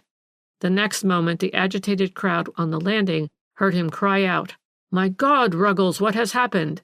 A feeble voice, which was scarcely recognizable as that of Ruggles, was then heard talking in short, jerky sentences, and a few moments later Sir James's voice could be distinctly heard speaking on the telephone. "He is telephoning for the police," the housekeeper solemnly announced to the staff. "Well," the man in the corner continued after a while, "let me shorten my tale by telling you briefly the story which Ruggles told the police. It did not amount to a great deal, but such as it was, it revealed a degree of cunning and of daring in the ways of burglary that have seldom been equaled. Ruggles, it seems, had as usual put away the gems in the safe and locked up the premises in Sackville Street, and then walked home to the flat, very glad, he declared, that his responsibility would cease before another day went by, as he expected Sir James home from abroad the following morning. He had his supper as usual, but when he settled down to read his paper, he felt so sleepy that he just went and bolted the front door, placed the keys underneath his pillow, and went straight to bed. He remembered nothing more until he felt himself roughly shaken and heard his master's voice calling to him. It took him some time to collect himself. He felt dazed, and his head ached terribly. When Sir James told him that it was past 10 o'clock, he could not conceive how he could have overslept himself in this way. Through force of habit, he put his hand under his pillow to grope for the keys. They had gone. Then Sir James telephoned to the police. That was all that Ruggles could say. His condition was pitiable. Alternately bemoaning his fate and cursing himself for a fool, he knelt at his master's feet and with hands clasped begged for forgiveness. "I'd have done anything in the world for Sir James," he kept reiterating to the police officer, "and 'ere I've been in the ruin of him, just through oversleeping." The police inspector got quite impatient with him, and at one time, I think, he thought that the man was acting a part. But Sir James Narford himself indignantly repudiated any suggestion of the sort. "I would trust Ruggles," he said emphatically, "as I would myself. I have known him for 30 years, and he was in my father's service before that. I trust him with my keys, with money, with everything. He would have plenty of opportunity to rob me comfortably if he had a mind. What would a man of his class do with valuable gems? All the same, I fancy that the police did not altogether lose sight of the possibility that Ruggles might know something about the affair. But in spite of very clever questioning and cross-questioning, his story never varied, even in the minutest detail. All that he added to his original statement that was of any value was the description of a foreign visitor at Sackville Street whom, in his own words, he didn't like the looks of. This was a youngish man with very sallow complexion, jet-black hair and mustache, and wearing a peculiar-looking caped overcoat and black soft hat with a very wide brim, who had remained over half an hour in the shop, apparently deeply interested in the gems. At one time he asked Ruggles whether he might have the glass cases opened so that he could examine the stones and pearls more closely. This request Ruggles very naturally refused. The young man then put a lot of questions to him. Where did the gems come from? What was their value? Were they insured? Where were they kept at night? Was the safe burglar-proof, or only fireproof? And so on. It seems that 2 ladies who were visiting the exhibition at the same time noticed this same young man with the sallow complexion and the jet-black hair. They heard him questioning Ruggles and remarked upon his foreign accent, which was neither Italian nor Spanish. They thought he might be Portuguese. His clothes were certainly very outlandish. The ladies had noticed the caped coat, a kind of black Inverness, and the hat à la Montmartre. The presence of this foreigner in the shop in Sackville Street became still more significant later on, when another fact came to light, a fact in connection with the half-pint of beer which the lift boy from the flats in George Street had fetched as usual on the evening preceding the robbery from the Crown and Sceptre public-house. A few drops of the beer had remained in the mug beside the remnants of Ruggles' supper. On examination, the beer was found to contain chloral. The lift boy at first was probably too scared to throw any light on this circumstance. He had, he declared, fetched the beer as usual from the Crown and Sceptre, taken it up to No. 4, Sir James Narford's flat, and put it upon the table in the sitting-room where Mr. Ruggles' supper was already laid for him. After repeated questions from the police inspector, however, he recollected that on his way from the public-house to the flats, a gentleman accosted him and asked him the way to Regent Street. The boy, holding the mug of beer in one hand, pointed out the way with the other, and probably turned his head in the same direction as he did so. He couldn't say for certain. The gentleman seemed stupid, and didn't understand the directions all at once. The boy had to repeat them again and again, and altogether was in conversation with the gentleman quite a while. It was dark at the time, but he did see that the gentleman wore a funny sort of coat and a funny hat, and as the boy picturesquely put it, he spoke queer-like as if he were a Frenchman. To a lift boy, presumably every foreigner is a Frenchman, if he be not a German, and though the lad's description of the coat and hat only amounted to his calling them funny, there seemed little doubt but that the man who visited the shop in Sackville Street and the one who accosted the lift boy in George Street were one and the same. There was also little doubt but that he poured the drug into the mug of beer while the boy's head was turned away.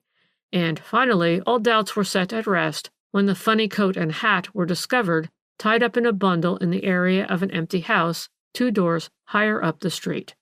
Unfortunately, although these few facts were definitely established, all traces of the man himself vanished after that. How he got into the block of flats could not be ascertained.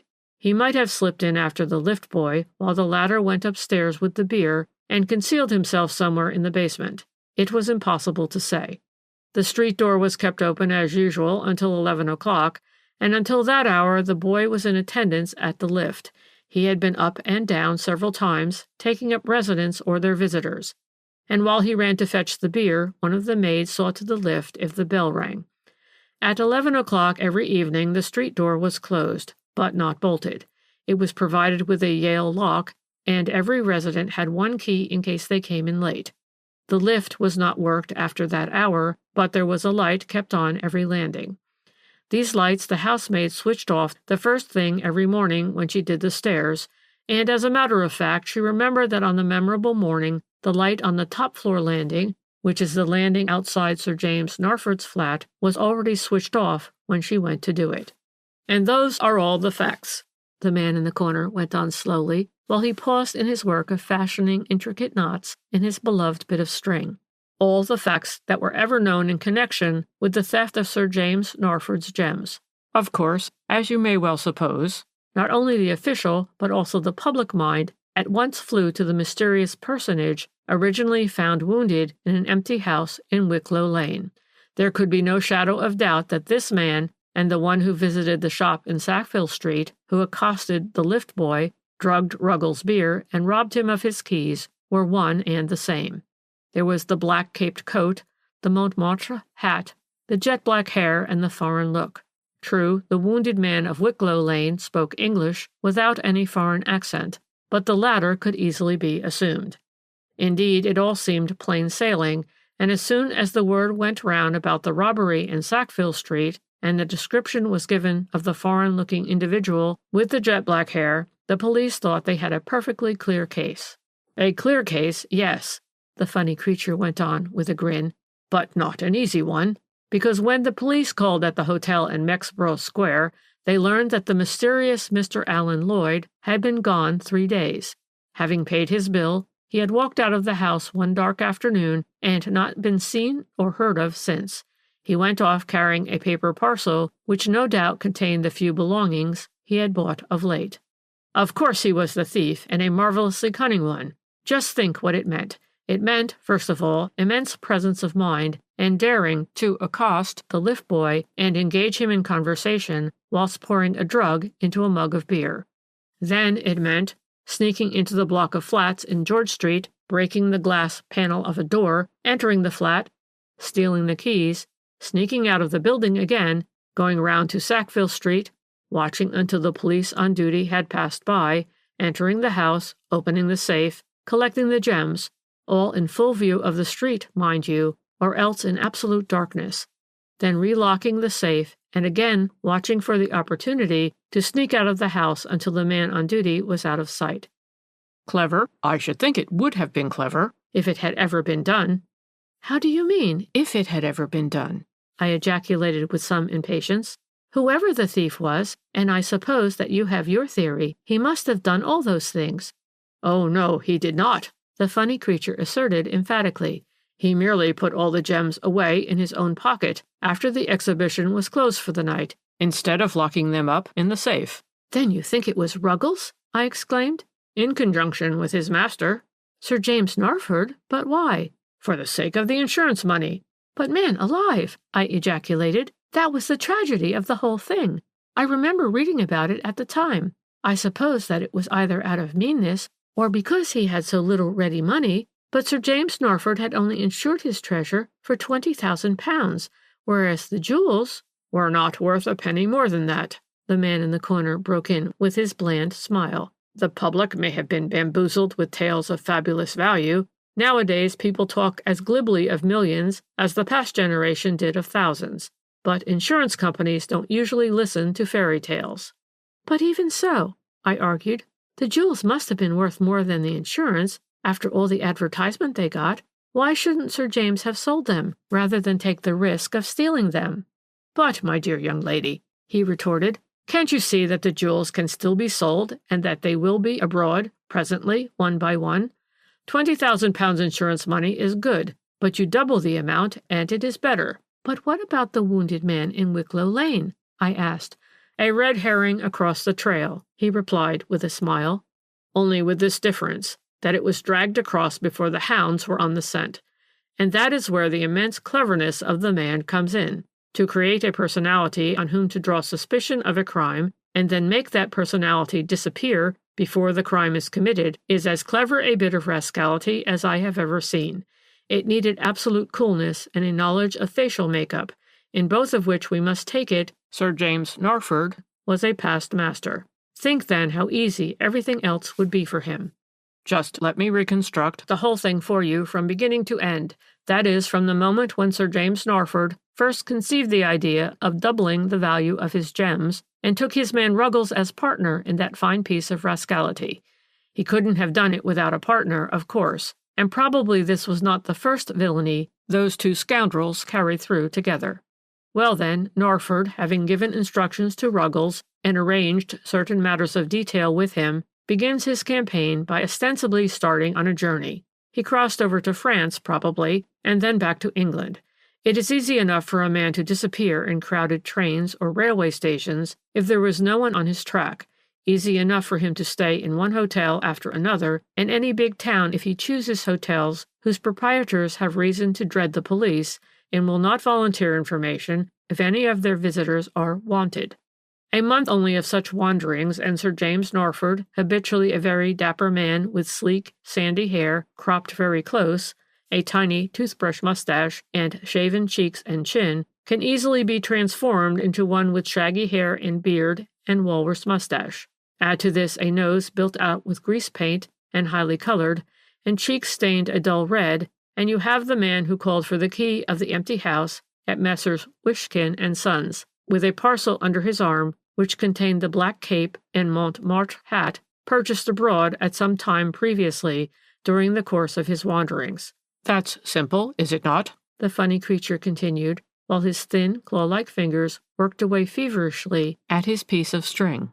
Now all that our rascal wants is to change his clothes and his face. So late that evening, by preconcerted plan, Ruggles meets him at the empty house under cover of the fog. Here he and his precious master change clothes with one another. Narford then completes his toilet by applying to his shaggy hair and beard one of those modern dyes that are so much advertised for the use of ladies desiring to possess raven locks. And so we have the explanation of all the conflicting evidence of the witnesses who saw a man with a parcel and yet were so much at variance both as to the time when they saw him, as to his appearance, and even as to the size of the parcel. Having thus created the personality of a foreign-looking individual in black clothes, you will easily see how important it was for the general scheme that the comedy of the row and the pistol shots in the empty house should be enacted. Attention had to be drawn to the created personage, attention coupled with mystery, and at this stage of the scheme there was not the slightest danger of the wounded man in Wicklow Lane being in any way connected with Sir James Narford of George Street, Mayfair. Time was no object. The mysterious Mr. Alan Lloyd of Wicklow Lane might be detained days, weeks, even months, but he would have to be let out some time or other. He was perfectly harmless, apparently, and otherwise sane. He could not be kept forever at the country's expense. He was eventually discharged, went to an hotel, and lived there quietly for a while longer until he thought that the time was ripe for complete disappearance. In the meanwhile, we must suppose that he was in touch with Ruggles. Ruggles made a point of taking a brisk walk every evening. Well, winter evenings are dark, and London is a very crowded place. Ruggles would bring what money was required. What more easy than to meet in a crowd? Then at last the two rascals thought that the time was ripe. The mysterious Mr. Alan Lloyd disappeared from the hotel in Mexborough Gate. He went to Sackville Street, where he shaved off his shaggy mustache and beard, and cut his hair once more so close that nothing of the dyed ends could be seen. He changed into his own clothes, which Ruggles kept there ready for him. Then he slipped round to Victoria Station and crossed over to France, only in order to return to England openly this time as Sir James Narford, and just in time to find Ruggles just aroused from a drugged sleep, and the whole flat seething with excitement. But it was he who, in the black cape and Montmartre hat, visited the shop in Sackville Street. It was Ruggles who the following night spoke to the lift boy, even while Narford was procuring for himself a perfect alibi by crossing over quite openly from France. Ruggles' task was, of course, much easier. All he had to do was to put the gems in his pocket, and these Narford took over from him in the morning at the flat before he telephoned for the police. To put on the black cape and hat and to accost the lift boy was easy enough on a dark, snowy night in January. And now all the excitement has died down. The whole thing was so cleverly planned that the real rascal was never suspected. Ruggles may have been, but nothing could really be brought up against him. The gems haven't been found, and to all appearances he has not benefited by the robbery. He is just the faithful, trusted servant of his master. Sir James Narford has got his money from the insurance company, and since then has left for abroad. By the way, the man in the corner concluded, as he gathered up his precious bit of string and slipped it in the pocket of his ulster, I heard recently that he has bought some property in Argentina and has settled down there permanently with his friend Ruggles.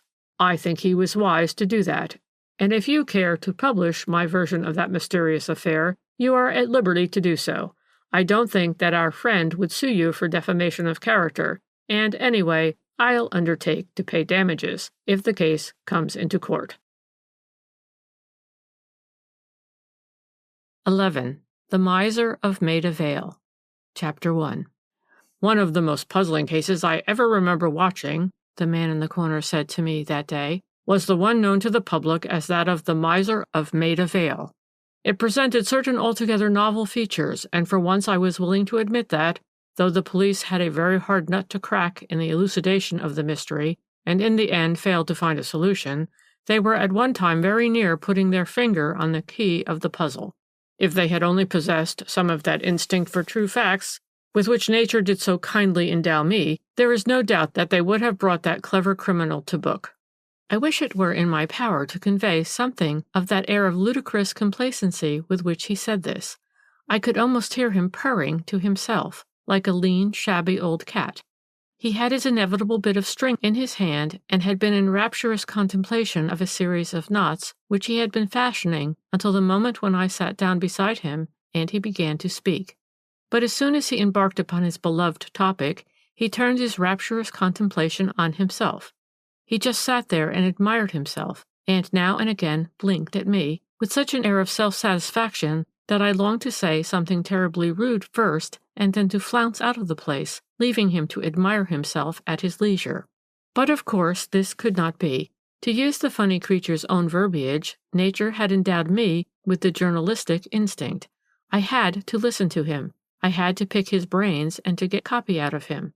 The irresistible desire to learn something new, something that would thrill my editor as well as my public, compelled me to swallow my impatience, to smile at him, somewhat wryly, perhaps, and then to beg him to proceed. I was all attention. Well, he said, still wearing an irritating air of condescension, do you remember the case of the old miser of Maida Vale? Only vaguely, I was willing to admit. It presented some very interesting features, he went on blandly, and assuming that you really only remember them vaguely, I will put them before you as clearly as possible, in order that you may follow my argument more easily later on.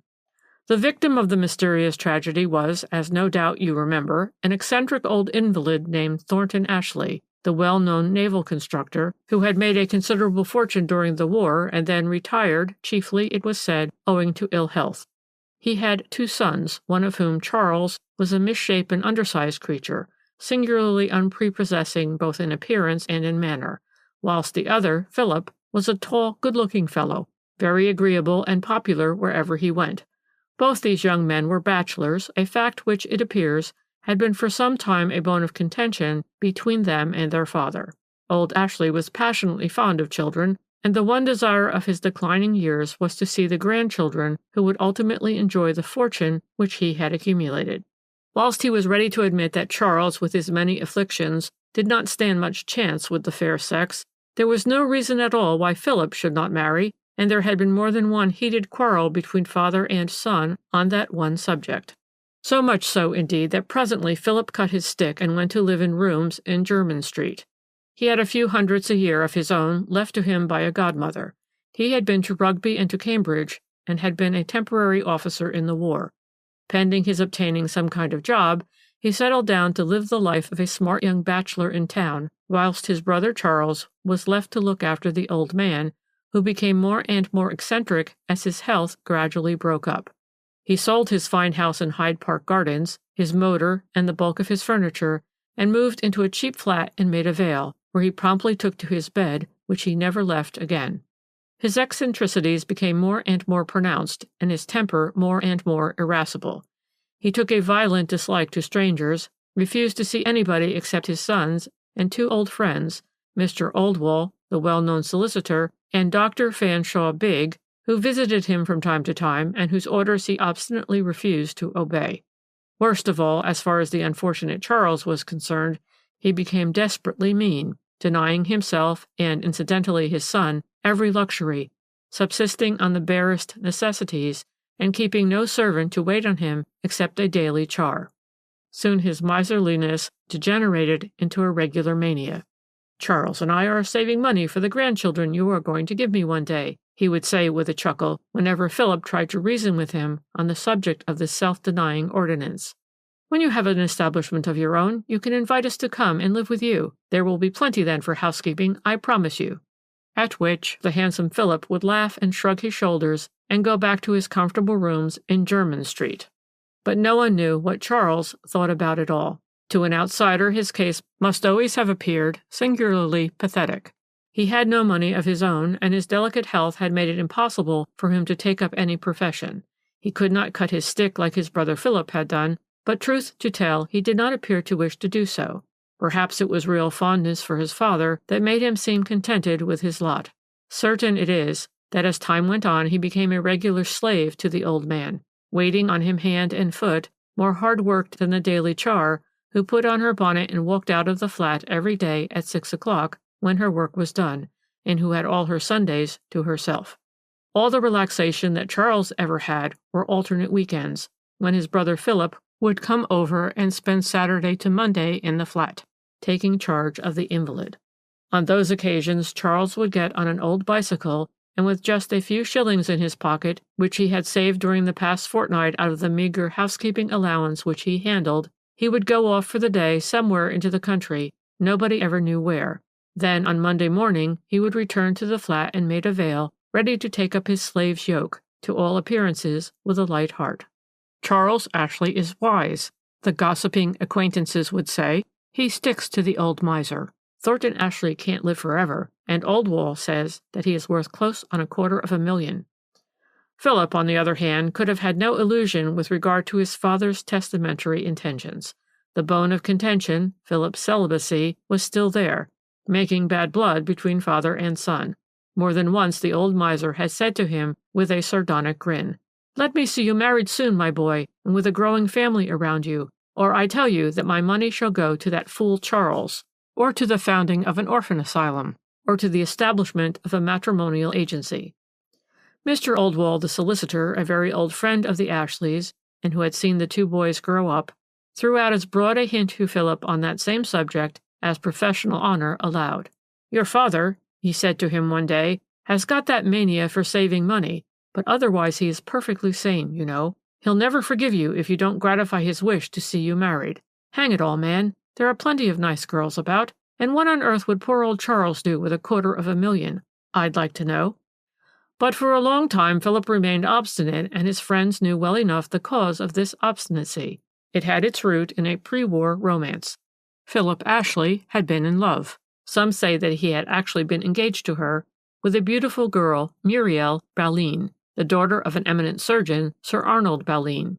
The two young people were thought to be devoted to one another, but the lovely Muriel had, as it turned out, another admirer in Sir Wilfrid Pete Jackson, the wealthy shipowner, who worshipped her in secret. Philip Ashley and Wilfrid Pete Jackson were great friends. They had been at school and varsity together.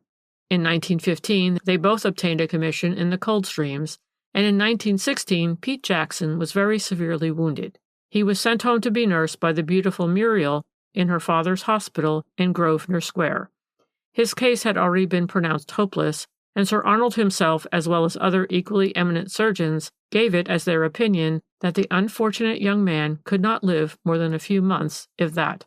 We must then take it that pity and romance played their part in the events that ensued.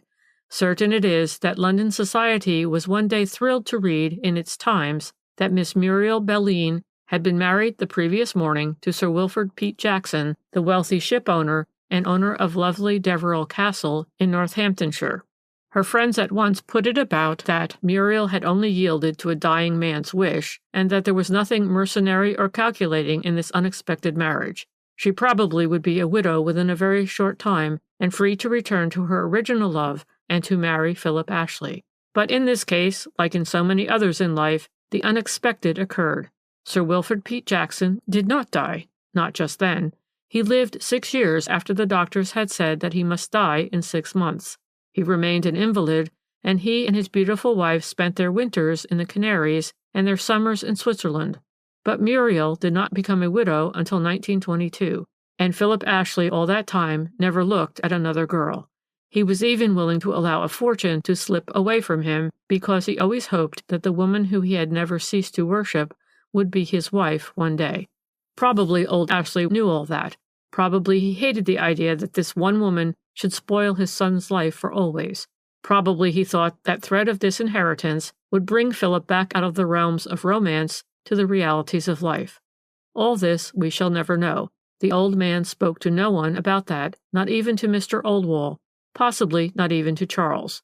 By the time that Sir Wilfrid Pete Jackson had died, and Philip had announced his engagement to the beautiful widow, Thornton Ashley was practically a dying man.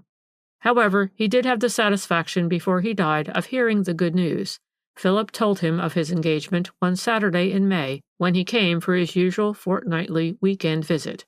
Strangely enough, although the old man must have been delighted at this tardy realization of his life's desire, he did not after that make any difference in his mode of life. He remained just as irascible, just as difficult, and every bit as mean as he had always been. He never asked to see his future daughter-in-law, whom he had known in the past, though she did come once or twice to see him, nor did he encourage Philip to come and see him any more frequently than he had done before.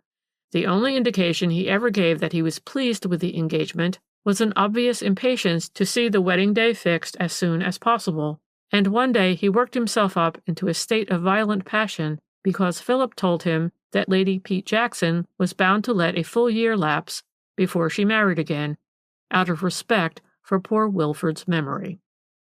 Chapter 2. Of course, a good deal of gossip was concentrated on all these events. Although Thornton Ashley had, for the past 3 years, cut himself adrift from all social intercourse, past friends and acquaintances had not altogether forgotten him, whilst Philip Ashley and Lady Pete Jackson had always been well-known figures in a certain set in London. It was not likely, therefore, that their affairs would not be discussed and commented on at tea parties and in the clubs. Philip Ashley was exalted to the position of a hero. By his marriage, he would at last grasp the fortune which he had so obstinately and romantically evaded. True love was obtaining its just reward, and so on. Lady Pete Jackson, on the other hand, was not quite so leniently dealt with by the gossips. It was now generally averred that she had originally thrown Philip Ashley over only because Pete Jackson was a very rich man and had a handle to his name, and that she was only returning to her former love now because Thornton Ashley had already one foot in the grave and was reputed to be worth $250,000. "I have a photograph here," the man in the corner went on, and threw a bundle of newspaper cuttings down before me, "of Lady Pete Jackson. As no doubt you will admit, she is very beautiful, but the face is hard. Looking at it, one feels instinctively that she is not a woman who would stand by a man in case of trouble or disgrace. But it is difficult to judge from these smudgy reproductions, and there is no doubt that Philip Ashley was madly in love with her. That she had enemies, especially amongst those of her own sex, was only natural in view of the fact that she was exceptionally beautiful, had made one brilliant marriage, and was on the point of making another. But the two romantic lovers were not the sole food of the gossip-mongers. There was the position of Charles Ashley to be discussed and talked over. What was going to become of him? How would he take this change in his fortune? If rumor, chiefly based on Mr. Oldwall's indiscretions, was correct, he would be losing that reputed $250,000 if Philip's marriage came off. But in this case, gossip had to rest satisfied with conjectures. No one ever saw Charles, and Philip, when questioned about him, had apparently very little to say. "Charles is a queer fish," he would reply. "I don't profess to know what goes on inside him. He seems delighted at the prospect of my marriage, but he doesn't say much. He is very shy and very sensitive about his deformity, and he won't see anyone now, not even Muriel." And thus the stage was set. the funny creature continued with a fatuous grin, for the mysterious tragedy which has puzzled the public and the police as much as the friends of the chief actors in the drama. It was set for the scene of Philip Ashley's marriage to Muriel, Lady Pete Jackson, which was to take place very quietly at St. Saviour's, Warwick Road, early in the following year. On August 27th, old Thornton Ashley died. That is to say, he was found dead in his bed by his son Charles, who had returned that morning from his fortnightly weekend holiday. The cause of death was not in question at first, though Dr. Fanshawe Bigg was out of town at the moment. His locum tenens knew all about the case, and had seen the invalid on the Thursday preceding his death. In accordance with the amazing laws of this country, he gave the necessary certificate without taking a last look at the dead man, and Thornton Ashley would no doubt have been buried then and there, without either fuss or ceremony, but for the amazing events which thereupon followed one another in quick succession. The funeral had been fixed for Thursday the 30th, but within 24 hours of the old miser's death, it had already transpired that he had indeed left a considerable fortune, which included 1 or 2 substantial life insurances, and that the provisions of his will were very much as Philip Ashley and his friends had surmised. After sundry legacies to various charitable institutions concerned with the care of children, Thornton Ashley had left the residue of his personality to whichever of his sons was first married within a year from the time of the testator's death, the other son receiving an annuity of £300. This clearly was aimed at Philip, as poor misshapen Charles had always been thought to be out of the running. Moreover, a further clause in the will directed that in the event of both the testator's sons being still unmarried within that given time, then the whole of the residue was to go to Charles, with an annuity of £100 to Philip and a sum of £10,000 for the endowment of an orphan asylum at the discretion of the Charity Organization Society. There were a few conjectures as to whether Charles Ashley, who by his brother's impending marriage would be left with a paltry £300 a year, would contest his father's will on the grounds of non compos mentis, but as you know, it is always very difficult in this country to upset a will, and the provisions of this particular one were so entirely in accord with the wishes expressed by the deceased on every possible occasion that the plea that he was of unsound mind when he made it would never have been upheld.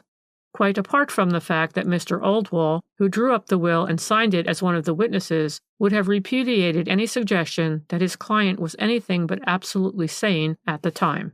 Everything then appeared quite smooth and above board when suddenly, like a bolt from the blue, came the demand from the insurance company in which the late Mr. Thornton Ashley had a life policy for £40,000 for a post-mortem examination, the company not being satisfied that the deceased had died a natural death.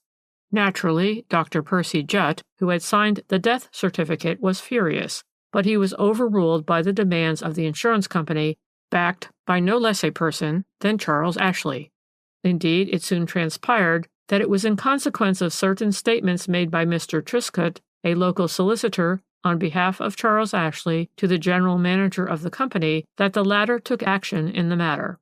Philip Ashley, through his solicitor, Mr. Oldwall, and backed by Dr. Jutt, might perhaps have opposed the proceedings, but quite apart from the fact that opposition from that quarter would have been impolitic, it probably would also have been unsuccessful. Anyway, the sensation mongers had quite a tidbit to offer to the public that afternoon. The evening papers came out before midday with flaring headlines, "The Mystery Miser of Maida Vale," also "Sensational Developments," and "Sinister Rumors." By 4 o'clock in the afternoon, some of the papers had it that a post-mortem examination of the body of the late Mr. Thornton Ashley had been conducted by Dr. Dawson, the divisional surgeon, and that it had revealed the fact that the old miser had not died a natural death, traces of violence having been discovered on the body. It was understood that the police were already in possession of certain facts and that the coroner of the district would hold an inquest on Thursday the 30th, the very day on which the funeral was to have taken place. Chapter 3. Now I have attended many an inquest in my day, the man in the corner continued after a brief pause, during which his claw-like fingers worked away with feverish energy at his bit of string. But seldom have I been present at a more interesting one. There were so many surprises, such an unexpected turn of events, that one was kept on tenterhooks the whole time as to what would happen next. Even to those who were in the know, the witnesses in themselves were a surprise. Of course, everyone knew Mr. Oldwall, the solicitor and lifelong friend of old Thornton Ashley, and the divisional surgeon, whose evidence would be interesting. Then there was poor Charles Ashley and his handsome brother Philip, now the owner of a magnificent fortune, whose romantic history had more than once been paragraphed in the press. But what in the world had Mr. Triscott, a local lawyer whom nobody knew, and Mrs. Trapp, a slatternly old char, to do with the case? And there was also Dr. Percy Jutt, who had not come out of the case with flying professional colors, and who must have cursed the day when he undertook the position of locum tenens for Dr. Fanshawe Bigg. The proceedings began with the sensational evidence of Dr. Dawson, the divisional surgeon, who had conducted the post-mortem. He stated that the deceased had been in an advanced state of uremia, but that this had not actually been the cause of death. Death was due to heart failure caused by fright and shock following on violent aggression and an attempt at strangulation. There were marks round the throat and evidences of a severe blow having been dealt on the face and cranium, causing concussion. In the patient's weak state of health, shock and fright had affected the heart's action with fatal results. All the while that the divisional surgeon gave evidence, going into technical details which the layman could not understand, Dr. Percy Jutt had obvious difficulty to control himself. He had a fidgety, nervous way with him, and was constantly biting his nails. When he, in his turn, entered the witness box, he was as white as a sheet, and tried to hide his nervousness behind a dictatorial, blustering manner. In answer to the coroner, he explained that he had been acting as locum tenens for Dr. Fanshawe Bigg, who was away on his holiday. He had visited the deceased once or twice during the past fortnight, and had last seen him on the Thursday preceding his death. Dr. Fanshawe Bigg had left him a few notes on the case. "I found," he went on to explain, "the deceased in an advanced stage of uremia, and that there was very little that I could do, more especially as I was made to understand that my visits were not particularly wanted. On the Thursday, deceased was in a very drowsy state, this being one of the best-known symptoms of the disease, and I didn't think that he could live much longer. I told Mr. Charles Ashley so. At the same time, I did not think that the end would come quite as soon. However, I was not particularly surprised when on the Monday morning I received a visit from Mr. Charles Ashley, who told me that his father was dead. I found him very difficult to understand," Dr. Jutt continued in response to a question from the coroner. "Emotion had, I thought, addled his speech a little. He may have tried to tell me something in connection with his father's death, but I was so rushed with work that morning, and, as I say, I was fully prepared for the event, that all I could do was to promise to come round some time during the day, and in the meanwhile, in order to facilitate arrangements for the funeral, I gave the necessary certificate. I was entirely within my rights," he concluded with somewhat aggressive emphasis, "and as far as I can recollect, Mr. Charles Ashley said nothing that in any way led me to think that there was anything wrong." Mr. Oldwall, the solicitor, was the next witness called, and his testimony was unimportant to the main issue. He had drafted the late Mr. Thornton Ashley's will in 1919, and had last seen him alive before starting on a short holiday sometime in June. Deceased had just heard then of his son's engagement, and witness thought him looking wonderfully better and brighter than he had been for a long time. "Mr. Ashley," the coroner asked, "didn't say anything to you then about any alteration to his will?" "Most emphatically no," the witness replied. "Or at any time?" "At no time," Mr. Oldwall asserted. These questions put by the coroner in quick succession had, figuratively speaking, made everyone sit up. Up to now, the general public had not been greatly interested.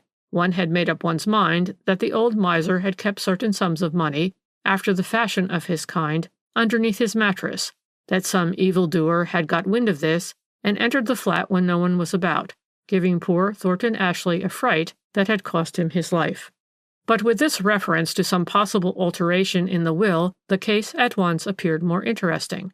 Suddenly one felt on the alert. Excitement was in the air, and when the next witness, a middle-aged, dapper little man wearing spectacles, a gray suit and white spats, stood up to answer questions put to him by the coroner, a suppressed gasp of anticipatory delight went round the circle of spectators.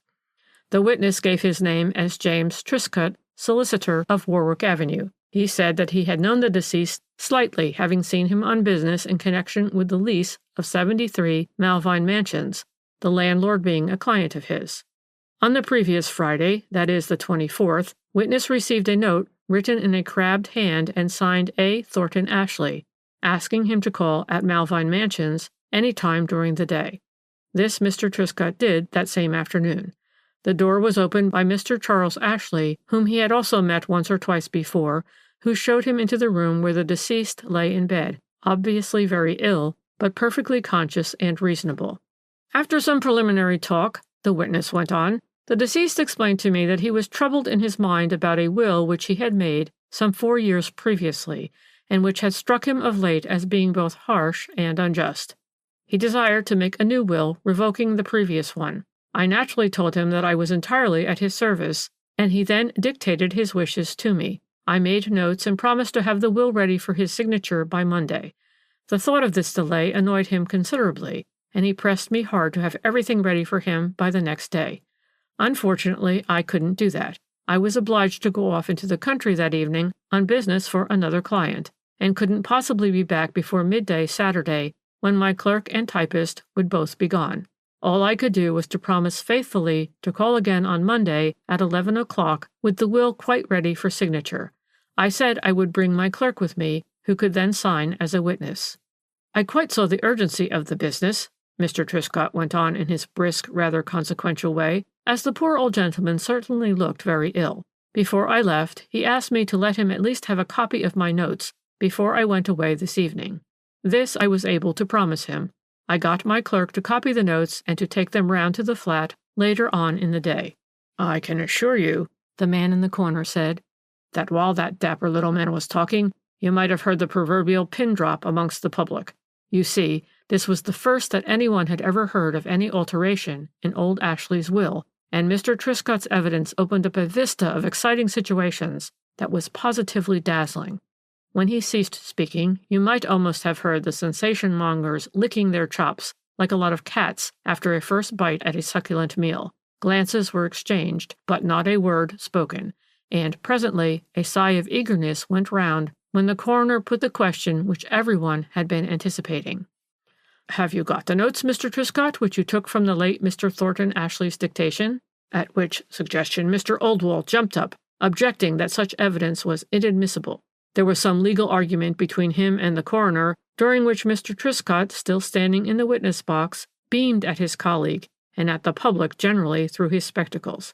In the end, the jury decided the point by insisting on having the notes read out to them.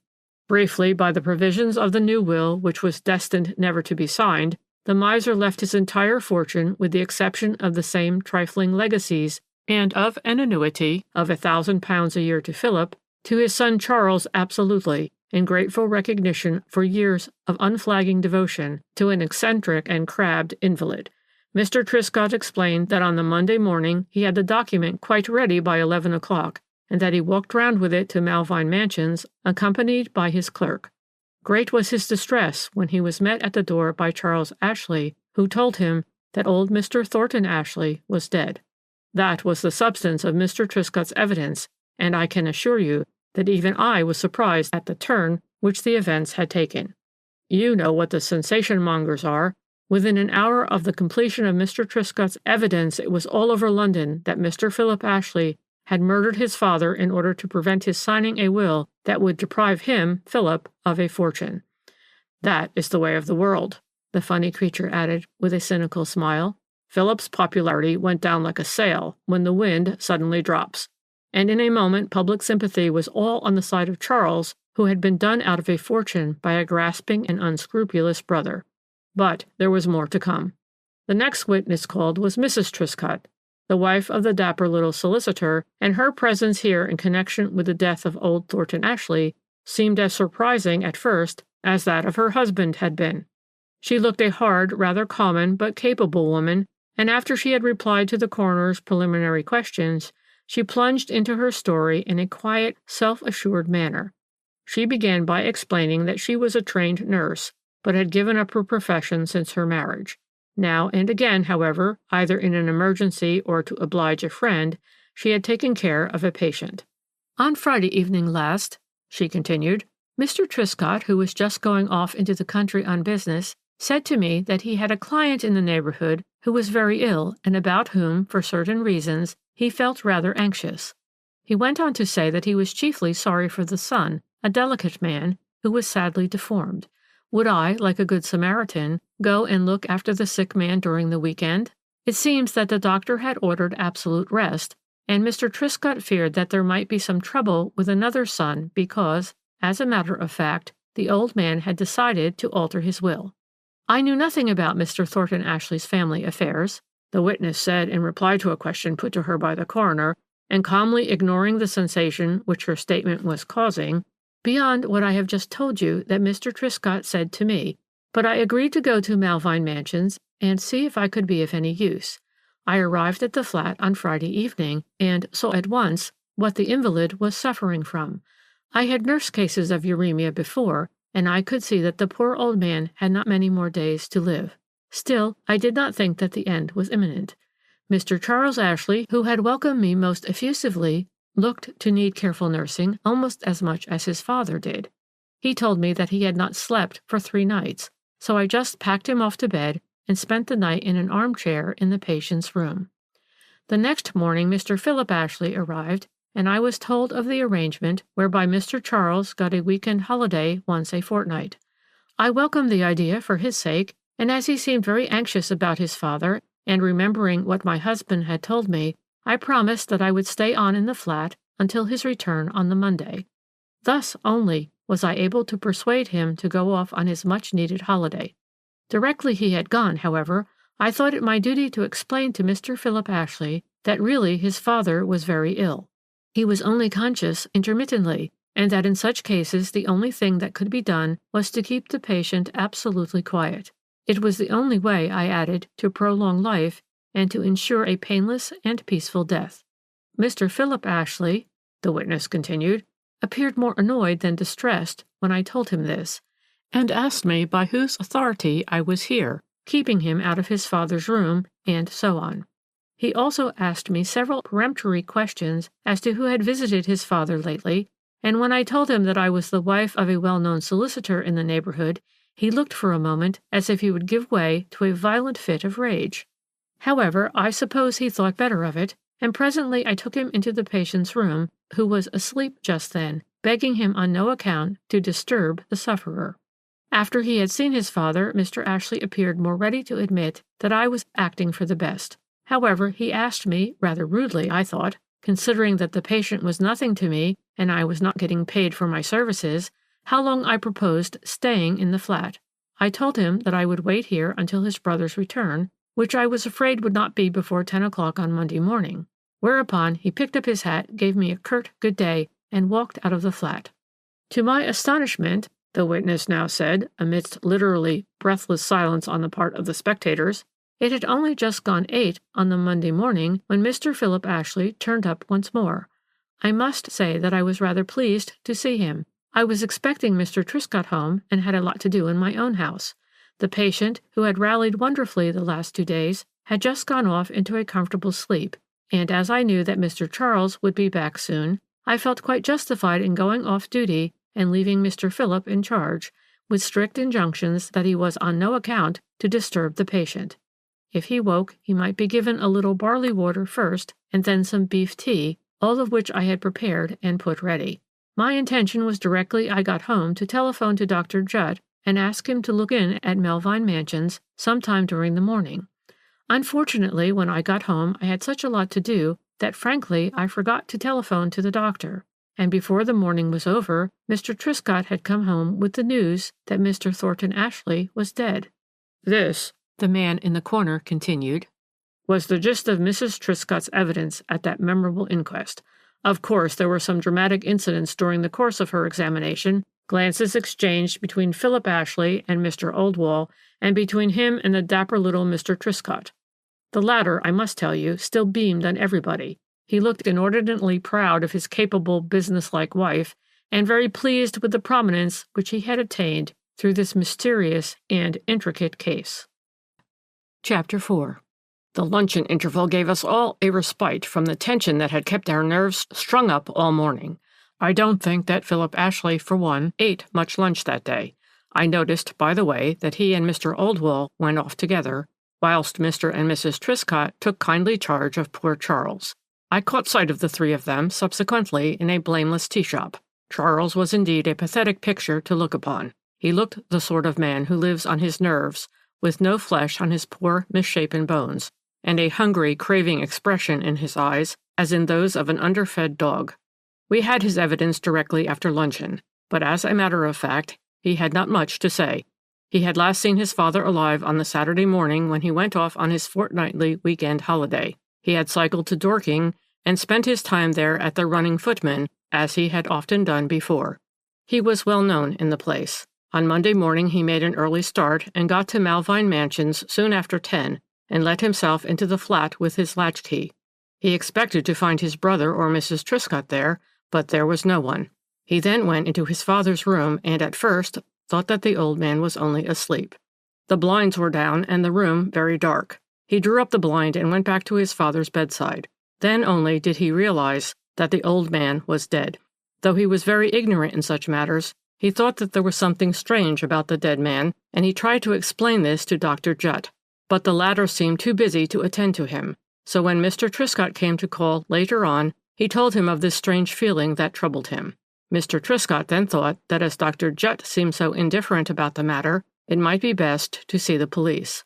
But this, Charles Ashley explained, I refused to do, and then Mr. Triscott asked me if I knew whether my dear father had any life insurances, and if so, in what company. I was able to satisfy him on that point, as I had heard him speak to Mr. Oldwell about a life policy he had in the Empire of India Life Insurance Company. Mr. Triscott then told me to leave the matter to him, which I was only too glad to do. Witness was asked if he knew anything of his father's intentions with regard to altering his will, and to this he gave an emphatic no. He explained that he had taken a note from his father to Mr. Triscott on the Friday, and that he had seen Mr. Triscott when the latter called at the flat that afternoon. But when the coroner asked him whether he knew what passed between his father and the lawyer on that occasion, he again gave an emphatic no. He had accepted gratefully Mr. Triscott's suggestion that Mrs. Triscott should come over for the week-end to take charge of the invalid, but he declared that this arrangement was in no way a reflection upon his brother. On the whole, then, Charles Ashley made a favorable impression upon the public and jury for his clear and straightforward evidence. The only time when he hesitated, and did so very obviously, was when the coroner asked him whether he knew of any recent disagreement between his father and his brother Philip, a disagreement which might have led to Mr. Thornton Ashley's decision to alter his will. Charles Ashley did hesitate at this point, and though he was hard-pressed by the coroner, he only gave ambiguous replies, and when he had completed his evidence, he left one under the impression that he might have said something if he would, and that but for his many afflictions the coroner would probably have pressed him much harder. This impression was confirmed by the evidence of the next witness, a Mrs. Trapp, who had been the daily char at Malvine Mansions. She began by explaining to the coroner that she had done the work at the flat for the past 2 years. At first, she used to come every morning for a couple of hours, with the exception of Sundays, but for the last 2 months or so she came on the Sundays, but stayed away on the Monday. On Wednesday she stayed the whole day, until about 6, as Mr. Charles always did a lot of shopping those afternoons. Asked whether she remembered what happened at the flat on the Wednesday preceding Mr. Thornton Ashley's death, she said that she did remember quite well. Mr. Philip Ashley called. He did do that sometimes on a Wednesday when his brother was out. He stayed about an hour, and in Mrs. Trapp's picturesque language, he and his father carried on awful. I couldn't hear what they said, Mrs. Trapp explained with eager volubility, but I could hear the old gentleman screaming. I had heard him storm like that at Mr. Philip once before, about a month ago, but Lord bless you, Mr. Philip, he didn't seem to care, and on Wednesday when I let him out of the flat, he just looked quite cheerful like. But the old gentleman, he was angry. I had to give him a nip of brandy. He was sort of shaken after Mr. Philip went. You see then, don't you? The man in the corner said with a grim chuckle, how gradually a network of sinister evidence was being woven around Philip Ashley. He himself was conscious of it, and he was conscious also of the wave of hostility that was rising up against him. He looked now not only grave, but decidedly anxious, and he held his arms tightly crossed over his chest, as if in the act of making a physical effort to keep his nerves under control. He gave me the impression of a man who would hate any kind of publicity, and the curious, eager looks that were cast upon him, especially by the women, must have been positive torture to a sensitive man. However, he looked a handsome and manly figure as he stood up to answer the questions put to him by the coroner. He said that he had arrived at the flat on the Saturday at about midday, explaining to the jury that he always came once a fortnight to be with his father, whilst his brother Charles enjoyed a couple of days in the country. On this occasion, however, he was told that his father was too ill to see him. Charles, however, went off on his bicycle as usual, but contrary to precedent, a lady had apparently been left in charge of the invalid. Witness understood that this was Mrs. Truscott, the wife of a neighbor who had kindly volunteered to stay over the weekend. She was an experienced nurse and would know what to do in case the patient required anything. For the moment he was asleep and must not be disturbed. "I naturally felt very vexed," the witness continued, "at being kept out of my father's room, and I may have spoken rather sharply at the moment, but I flatly deny that I was rude to Mrs. Truscott, or that I was in a violent rage. I did get a glimpse of my father as he lay in bed, and I must say that I did not think that he looked any worse than he had been all along. However, I was not going to argue the point. I preferred to wait until the Monday morning when my brother would be home, and I could tackle him on the subject." At this point, the coroner desired to know why, in that case, when the witness was told that his brother would not be at the flat before 10 o'clock, he turned up there as early as 8:30. "Because," the witness replied, "I was naturally rather anxious to know how things were, and because I hoped to get a day on the river with a friend, and to make an early start if possible. However, when I got to the flat, Mrs. Truscott wanted to get away, and so I agreed to stay there and wait until 10 o'clock when, so Mrs. Truscott assured me, my brother would certainly be home. As a matter of fact, he always used to get home at that hour with clockwork regularity on the Monday mornings after his holiday. My father was asleep, and Mrs. Truscott left me instructions what to do in case he required anything. At 9:30 he woke. I heard him stirring, and I went into his room and gave him some barley water and sat with him for a little while. He seemed quite cheerful and good-tempered, and honestly, I did not think that he was any worse than he had been for weeks. Just before 10 o'clock he dropped off to sleep again. I knew that my brother would be in within the next half hour, and as this would not be the first time that my father was left alone in the flat, I did not think that I should be doing anything wrong by leaving him. I went back to my chambers and was busy making arrangements for the day when I had a telephone message from my brother that our father was dead. Questioned by the coroner as to the disagreement which he had had with his father on the previous Wednesday, Mr. Philip Ashley indignantly repudiated the idea that there was any quarrel. "My father," he said, "had a very violent temper and a very harsh, penetrating voice. He certainly did get periodically angry with me whenever I explained to him that my marriage to Lady Pete Jackson could not, in all decency, take place for at least another 6 months. He would storm and shriek for a little while," the witness went on, "but we invariably parted the best of friends." The man in the corner paused for a little while, leaving me both interested and puzzled. I was trying to piece together what I remembered of the case with what he had just told me, and I was longing to hear his explanation of the events which followed that memorable inquest. After a little while, the funny creature resumed. "I told you," he said, "that a wave of hostility had risen in the public mind against Philip Ashley. It came from a sense of sympathy for the other son who, deformed and afflicted, had been done out of a fortune. True that it would not have been of much use to him, and that in the original will ample provision had been made for his modest wants, but it now seemed as if, at the 11th hour, the old miser had thought to make reparation toward the son who had given up his whole life to him, whilst the other had led one of leisure, independence, and gaiety. What had caused old Thornton Ashley thus to change his mind was never conclusively proved.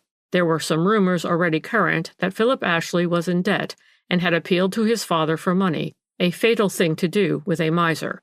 But this also was never actually proved. The only persons who could have enlightened the jury on the subject were Philip Ashley himself and his brother Charles, but each of them, for reasons of his own, chose to remain silent. And now you will no doubt recall the fact that finally determined the jury to bring in their sensational verdict, in consequence of which Philip Ashley was arrested on the coroner's warrant on a charge of attempted murder. It seemed horrible, ununderstandable, unbelievable, but nevertheless a jury of 12 men did arrive at that momentous decision, after deliberation lasting less than half an hour. What I believe weighed with them in the end was the fact that the assistant who came with the divisional surgeon to conduct the post-mortem found underneath the bed of the deceased a walking stick with a rather heavy knob, and the crumpled and torn copy of the notes for the new will which Mr. Truscott had prepared. Philip Ashley, when confronted with the stick, admitted that it was his. He had missed it on the Saturday when he was leaving the flat, as he was under the impression that he had brought one with him. However, he did not want to spend any more time looking for it, as he was obviously so very much in the way. Now both the charwoman and Mrs. Truscott swore that the patient's room had been cleaned and tidied on the Sunday, and there was no sign of a walking stick in the room then. Chapter 5. And so, the man in the corner went on, with a cynical shrug of his lean shoulders, Philip Ashley went through the terrible ordeal of being hauled up before the magistrate on the charge of having attempted to murder his father, an old man with one foot in the grave. He pleaded not guilty and reserved his defense. The whole of the evidence was gone through all over again, of course, but nothing new had transpired. The case was universally thought to look very black against the accused, and no one was surprised when he was eventually committed for trial. Public feeling remained distinctly hostile to him. It was a crime so horrible and so unique, you would have thought that no one would have believed that a well-known, well-educated man could possibly have been guilty of it. Probably, if the event had occurred before the war, public opinion would have repudiated the possibility. But so many horrible crimes have occurred in every country these past few years that one was just inclined to shrug one's shoulders and to murmur, perhaps one never knows. One thing remained beyond a doubt. Old Thornton Ashley died of shock or fright following a violent and dastardly assault. Finger marks were discovered round his throat, and there were evidences on his face and head that he had been repeatedly struck with what might easily have been the walking stick which was found under his bed. Add to this the weight of evidence of the new will about to be signed, and of the quarrel between father and son on the previous Wednesday, and you have as good a motive for the murder as any prosecuting counsel might wish for. Philip Ashley would not, of course, hang for murder, but it was even betting that he could get 20 years. Anyway, I don't think that, as things were, anyone blamed Lady Pete Jackson for her decision.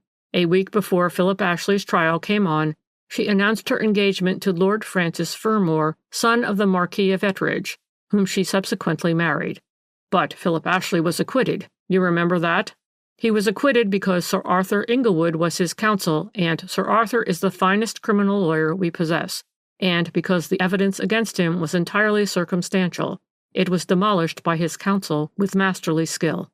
Whatever might be said on the subject of motive, there was nothing whatever to prove that the accused knew anything of his father's intentions with regard to a new will, and there was only a charwoman's word to say that he had quarreled with his father on that memorable Wednesday. On the other hand, there was Mr. Oldwall and Dr. Fanshawe Bigg, old friends of the deceased, both swearing positively that Thornton Ashley had a peculiarly shrill and loud voice, that he would often get into passions about nothing at all, when he would scream and storm and yet mean nothing by it. The only evidence of any tangible value was the walking stick, but even that was not enough to blast a man's life with such a monstrous suspicion. Philip Ashley was acquitted, but there were not many people who followed that case closely who believed him altogether innocent at the time. What Lady Pete Jackson thought about it no one knows. It was for her sake that the unfortunate man threw up the chances of a fortune, and when it came within his grasp, it still seemed destined to evade him in the end. In losing the woman for whom he had been prepared to make so many sacrifices, poor Philip lost the fortune a second time, because as he was not married within the prescribed time limit, it was Charles who inherited under the terms of the original will. But I think you will agree with me that any sensitive man is well out of a union with a hard and mercenary woman. And now there has been another revolution in the wheel of fate. Charles Ashley died the other day in a nursing home of heart failure following an operation. He died intestate, and his brother is his sole heir. Funny, isn't it, that Philip Ashley should get his father's fortune in the end? But fate does have a way sometimes of dealing out compensations after she has knocked a man about beyond his deserts. Philip Ashley is a rich man now, and there is a rumor, I am told, current in the society papers, that Lady Frances Fermor has filed a petition for divorce, and that the proceedings will be undefended. But can you imagine any man marrying such a woman after all that she made him suffer? Then, as the funny creature paused and appeared entirely engrossed in the fashioning of complicated knots in his beloved bit of string, I felt that it was my turn to keep the ball rolling. "Then you, for one," I said, "are quite convinced that Philip Ashley did not know that his father intended to make a new will, and did not try to murder him?" "Aren't you?" he retorted. "Well," I rejoined, somewhat lamely, "someone did assault the old miser, didn't they? If it was not Philip Ashley, then it must have been just an ordinary burglar who thought that the old man had some money hidden away under his mattress." "Can't you theorize more intelligently than that?" the tiresome creature asked, in his very rude and cynical manner. I would gladly have slapped his face, only I did want to know. "Your own theory," I retorted, choosing to ignore his impertinence. "Seek him first whom the crime benefits." "Well, and whom did that particular crime benefit the most?" "Philip Ashley, of course," I replied. "But you said yourself—" "Philip Ashley did not benefit by the crime," the old scarecrow broke in with a dry cackle. No, but for the fact that a merciful providence removed Charles Ashley so very unexpectedly out of this wicked world, Philip would still be living on a few hundreds a year, most of which he would owe to the munificence of his brother. That, I argued, was only because that Pete Jackson woman threw him over. Otherwise— "And why did she throw him over? Because old Thornton Ashley died under mysterious circumstances, and Philip Ashley was under a cloud because of it. Anyone could have foreseen that that particular woman would throw him over the very moment that suspicion fell upon him." "But Charles?" I began. "Exactly," he broke in excitedly. "It was Charles who benefited by the crime. It was he who inherited the fortune." "But by the new will he would have inherited anyhow. Then why in the world—" "You surely don't believe in that new will, do you? The way in which I marshaled the facts before you ought to have paved the way for more intelligent reasoning." "But Mr. Truscott," I argued.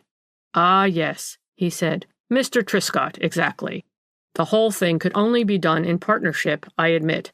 But does not everything point to a partnership in what to my mind is one of the ugliest crimes in our records? You ought to be able to follow the workings of Charles Ashley's mind, a mind as tortuous as the body that held it.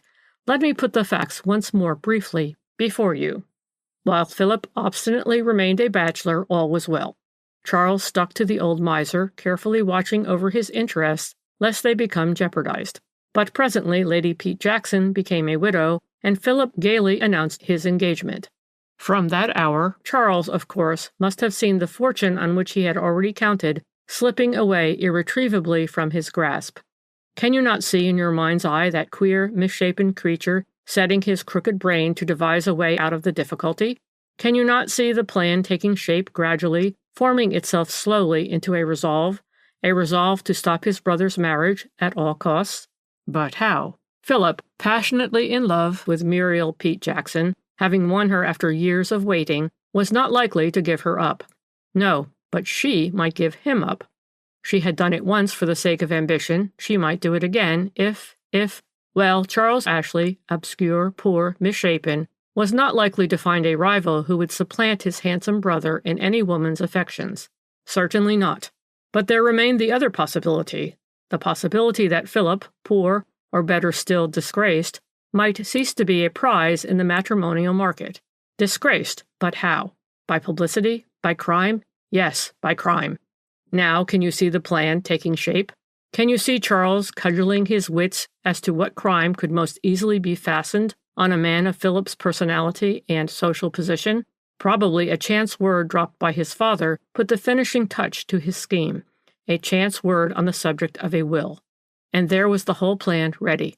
The unsigned will, the assault on the dying man, and there were always plenty of quarrels between the peppery old miser and his somewhat impatient son.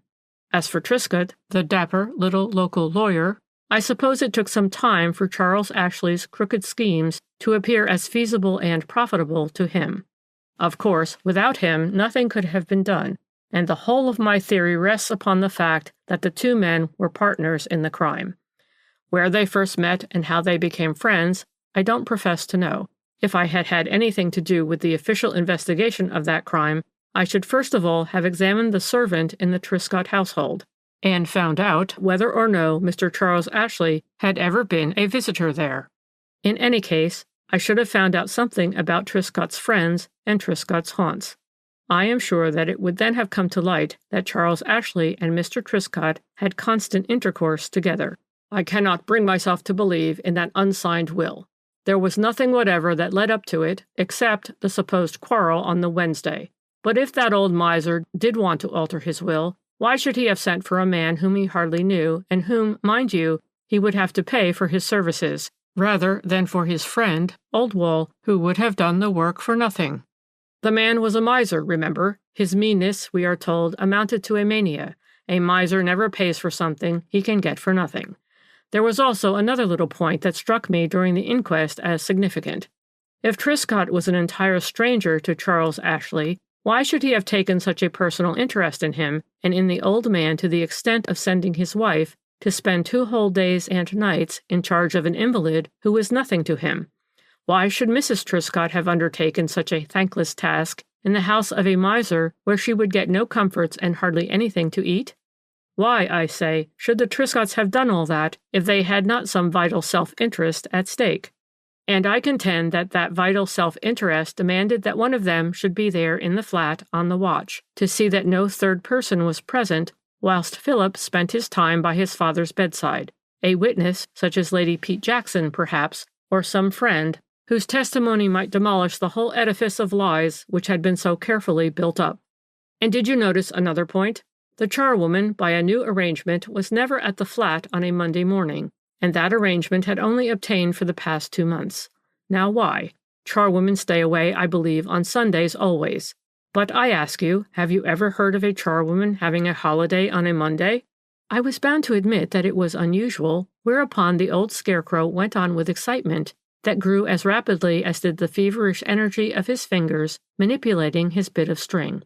And now, propel your mind back to that same Monday morning. When the coast being clear, Charles Ashley, back at the flat and alone with the old man, was able at last to put the finishing touch to his work of infamy. One pressure of the fingers, one blow with the walking stick, and the curtain was rung down finally on the hideous drama that he had so skillfully invented. Think of it all carefully and intelligently, the old man in the corner concluded, as he stuffed his beloved bit of string into the capacious pocket of his checked ulster. And you will admit that there is not a single flaw in my argument. The walking stick, I broke in quickly. Exactly, he retorted, the walking stick. Charles was quick enough to grasp the significance of that, and on Saturday, while his brother's back was turned, he carefully hid the walking stick, knowing that it would be a useful piece of evidence presently. Do you for a moment suppose, he added dryly, that any man would have been such a fool as to throw his walking stick and the crumpled notes of the will underneath his victim's bed? They could not have been left there, remember. They could not have been rolled under the bed, as the walking stick had a crook handle. They must deliberately have been thrown there. No, he said in conclusion. There is no flaw. It is all as clear as daylight to any receptive intelligence, and though human justice did err at first, and it looked at one time as if the innocent alone would suffer, and the guilty enjoy the fruits of this crime, a higher justice interposed in the end. Charles has gone, and Philip is in possession of the fortune which his father desired him to have. I only hope that his eyes are opened at last to the true value of the beautiful Muriel's love, and that it will be some other worthier woman who will share his fortune and help him forget all that he endured in the past. And what about the Truscotts? I asked. Ah, he said with a sigh, they are the wicked who prosper, and higher justice has apparently forgotten them, as it often does forget the evildoer for a time. We must take it that they were well paid for their share in the crime, and if the unfortunate Charles had lived, he probably would have been blackmailed by them and bled white. As it is, they have gone scot-free. I made a few inquiries in the neighborhood lately, and I discovered that Mr. Truscott is selling his practice and retiring from business. Presently we'll hear that he has bought himself a cottage in the country. Then perhaps your last doubt will vanish, and you will be ready to admit that I have found the true solution of the mystery that surrounded the death of the miser of Maida Vale. The next moment he was gone, and I just caught sight of the corner of his checked ulster disappearing through the swing doors. 12. The Fulton Gardens Mystery. Chapter 1. "Are you prepared to admit," the old man in the corner said abruptly as soon as he had finished his glass of milk, "that sympathy, understanding, largeness of heart, are invariably the outcome of a big brain? It is the fool who is censorious and cruel. Your clever man is nearly always sympathetic. He understands, he appreciates, he studies motives and understands them. During the war, it was the fools who tracked down innocent men and women under pretense that they were spies. It was the fools who did not understand that a German might be just as fine a patriot as a Briton or a Frenchman, if he served his own country. The hard, cruel man is almost always a fool. The backbiting old maid invariably so. I am tempted to say this," he went on, "because I have been thinking over that curious case which newspaper reporters have called the Fulton Gardens mystery. You remember it, don't you?" "Yes," I said, "I do. As a matter of fact, I knew poor old Mr. Jessup slightly, and I was terribly shocked when I heard about that awful tragedy. And to think that that horrid young Leighton—" "Ha!" my eccentric friend broke in with a chuckle. "Then you have held on to that theory, have you?" "There was no other possible," I retorted. "But he was discharged." I shrugged my shoulders under pretense of being unconvinced. As a matter of fact, all I wanted was to make the funny creature talk. "A flimsy alibi," I said coldly. "And a want of sympathy," he rejoined. "What has sympathy got to do with a brutal assault on a defenseless old man? You can't deny that Leighton had something, at any rate, to do with it." "I did not mean sympathy for the guilty," he argued, "but for the women who were the principal witnesses in the case." "I don't see," I protested. "No, but I do. I understood, and in a great measure I sympathized." At which expression of noble sentiment I burst out laughing. I couldn't help it. In view of his preamble just now, his fatuous statement was funny beyond words. "You being the clever man who understands, etc.," I said as seriously as I could, "and I the censorious and cruel old maid who is invariably a fool." "You put it crudely," he rejoined complacently, "and had you not given ample proof of your intelligence before now, I might have thought it worth while to refute the second half of your argument. As for the first—" "Hadn't you better tell me about the Fulton Gardens mystery?" I broke in impatiently. "Certainly," he replied, in no way abashed. "I have meant to talk to you about it all along, only that you would digress." "Pax!" I retorted, and with a conciliatory smile I handed him a beautiful bit of string. He pounced on it with thin hands that looked like the talons of a bird, and he gloated on that bit of string for all the world as on a prey. "I dare say," he began, "that to most people the mystery appeared baffling enough, but to me, well, there was the victim of what you very properly call the cowardly assault, your friend or acquaintance, Mr. Seton Jessup, a man on the wrong side of 60, but very active and vigorous for his years. He carried on the business of pearl merchant in Fulton Gardens, but he did not live there, as you know. He was a married man, had sons and daughters, and a nice house in Fitzjohn's Avenue. He also owned the house in Fulton Gardens, a 4-storied building of the pattern prevalent in that neighborhood. The ground floor, together with the one above that, and the basement were used by Mr. Jessup himself for his business. On the ground floor he had his office and showroom. Above that were a couple of reception rooms where he usually had his lunch and saw a few privileged customers, and in the basement there was a kitchen with scullery and pantry, a small servants' hall, and a strong room for valuables. The top story of all was let to a surgical instrument maker who did not sleep on the premises, and the second floor, that is the one just below the surgical instrument maker and immediately above the reception rooms, was occupied by Mrs. Tufnell, who was cook-housekeeper to Mr. Jessup, and her niece, Anne Weber, who acted as the house parlor-maid. Mrs. Tufnell's son, Mark, who was a junior clerk in the office, did not sleep in the house. He was considered to be rather delicate and lived with a family somewhere near the Alexandra Palace. All these people, as you know, played important parts in the drama that was enacted on the 16th of November at number 13 Fulton Gardens, an unlucky number, by the way, but one which Mr. Jessup did not change to the usual 12A when he bought the house because he despised all superstition. He was a hard-headed, prosperous businessman. He worked hard himself and expected hard work from his employees. Both his sons worked in the office, one as senior clerk and the other as showman. And in addition to young Mark Tufnell, there was another junior clerk, a rather unsatisfactory youth named Arthur Leighton, who was some sort of a relation of Mrs. Jessup's. But for this connection he would never have been kept on in the business, as he was unpunctual, idle, and unreliable. The housekeeper, as well as some of the neighbors, had been scandalized lately by what was picturesquely termed the goings-on of that young Leighton with Anne, the housemaid at number 13. Anne Weber was a very pretty girl, and like many pretty girls, she was fond of finery and of admiration. As soon as she entered Mr. Jessop's service, she started a flirtation with Mark Tufnell, then she dropped him for a while in favor of the youngest Mr. Jessop. Then she went back to Mark and seemed really in love with him that time until finally she transferred her favors to Arthur Leighton, chiefly because he was by far the most generous of her admirers. He was always giving her presents of jewelry which Mark Tufnell could not afford, and young Jessop apparently did not care to give her. But she did not by any means confine her flirtations to one man. Indeed, it appears that she had a marvelous facility for keeping several men hanging about her dainty apron strings. She was not on the best of terms with her aunt, chiefly because the latter noted with some asperity that her son was far from cured of his infatuation for the pretty housemaid. The more she flirted with Leighton and the others, the greater did his love for her appear, and all that Mrs. Tufnell could hope for was that Mr. Leighton would marry Anne one day soon, when he would take her away, and Mark would then probably make up his mind to forget her. Young Leighton was doing very well in business, apparently, for he always had plenty of money to spend, whilst poor Mark had only a small salary, and, moreover, had nothing of the smart, dashing ways about him which had made the other man so attractive to Anne. Chapter 2. And now, the man in the corner continued after a while, we come to that 16th of November when the mysterious drama occurred at number 13 Fulton Gardens. As a general rule, it seems, Mr. Jessop was in his office most evenings until 7 o'clock. His clerks and showmen finished at 6, but he would almost invariably stay on an hour longer to go through his accounts or look over his stock.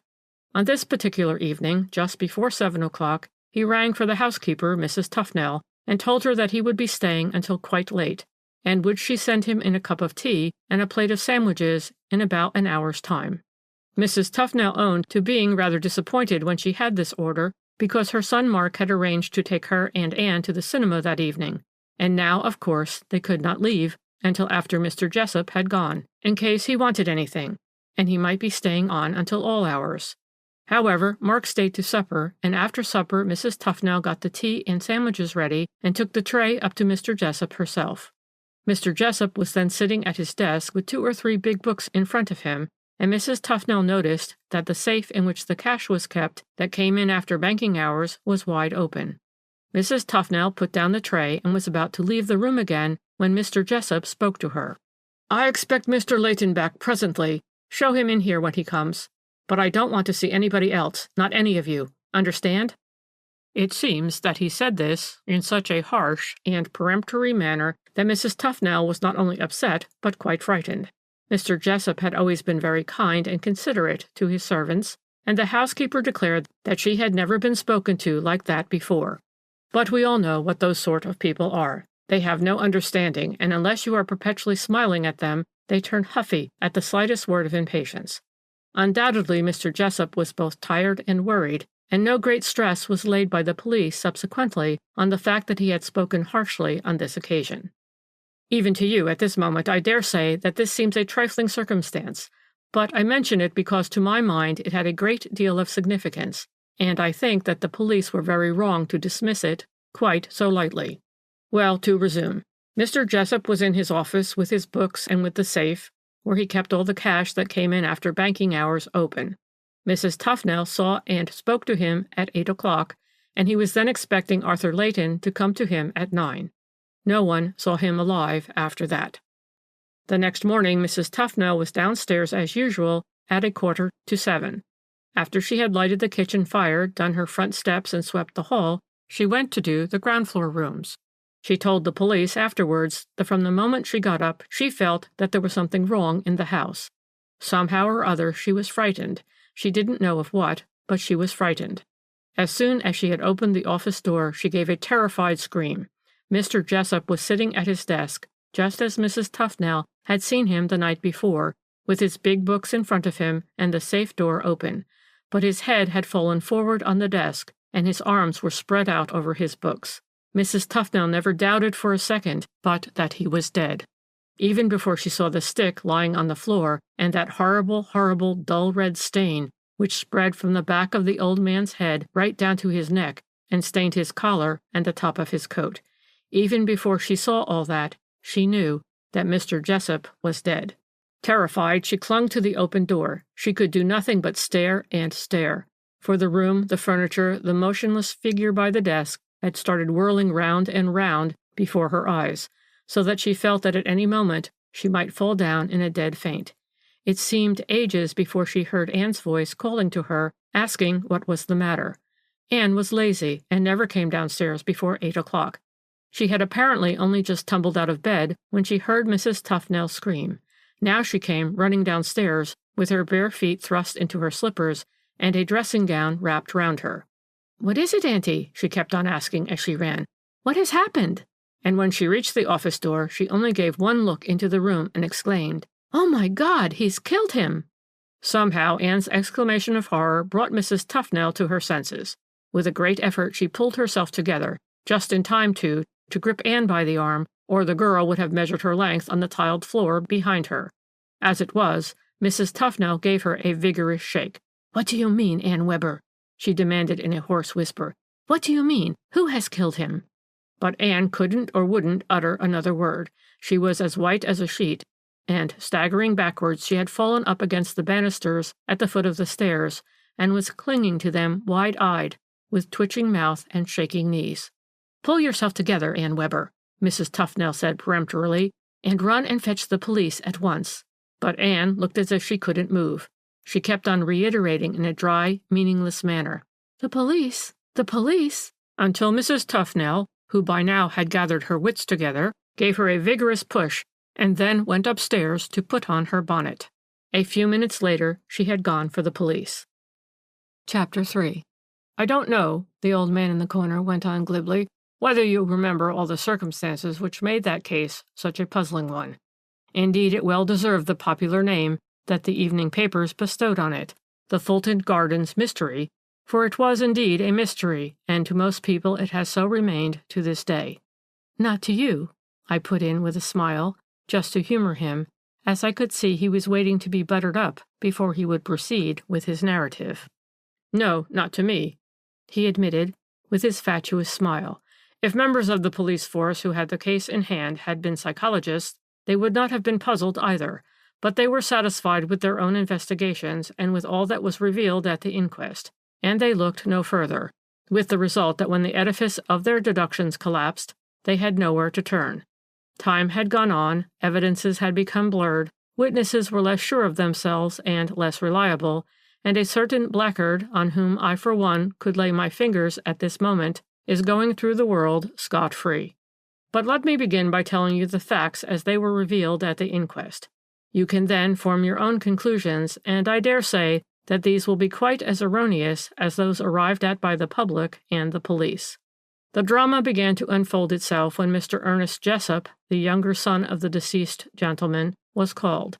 He began by explaining that he was junior clerk in his father's office, and that he, along with all the other employees, had remarked on the 16th that the governor did not seem at all like himself. He was irritable with everybody, and just before luncheon he called Arthur Layton into his office, and apparently some very hot words passed between the two. Witness happened to be in the hall at the moment getting his hat and coat, and the housemaid was standing by. They both heard very loud voices coming from the office. The governor was storming away at the top of his voice. "That's poor Layton getting it in the neck," Witness remarked to Anne Webber, but the girl only giggled and shrugged her shoulders. Then she said, "Do you think so?" "Yes," Witness replied. "Aren't you sorry to see your devoted admirer in such hot water?" Again the girl giggled and then ran away upstairs. Mr. Layton was not at the office the whole of that afternoon, but Witness understood, either from his father or from his brother, he couldn't remember which, that Layton was to come in late that night to interview the governor. Witness was next questioned as to the events that occurred at Mr. Jessup's home in Fitzjohn's Avenue while the terrible tragedy was enacted in Fulton Gardens. It seems that Mr. Jessup had an old mother who lived in St. Albans, and that he went sometimes to see her after business hours and stayed the night. As a general rule, when he intended going, he would telephone home in the course of the afternoon. On the 16th he rang up at about 5 o'clock and said that he was staying late at the office, later than usual, and they were not to wait dinner for him. Mrs. Jessup took this message herself and had recognized her husband's voice. Then, later on in the evening, it might have been 8:30 or 9, there was another telephone message from the office. Witness went to the telephone that time.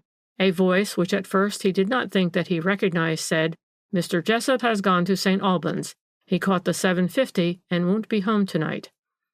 In giving evidence, Witness at first insisted on the fact that he did not recognize the voice on the telephone. It was a man's voice and sounded like that of a person who was rather the worse for drink. He asked who was speaking, and the reply came quite clearly that time. "Why, it's Leighton, you ass. Don't you know me?"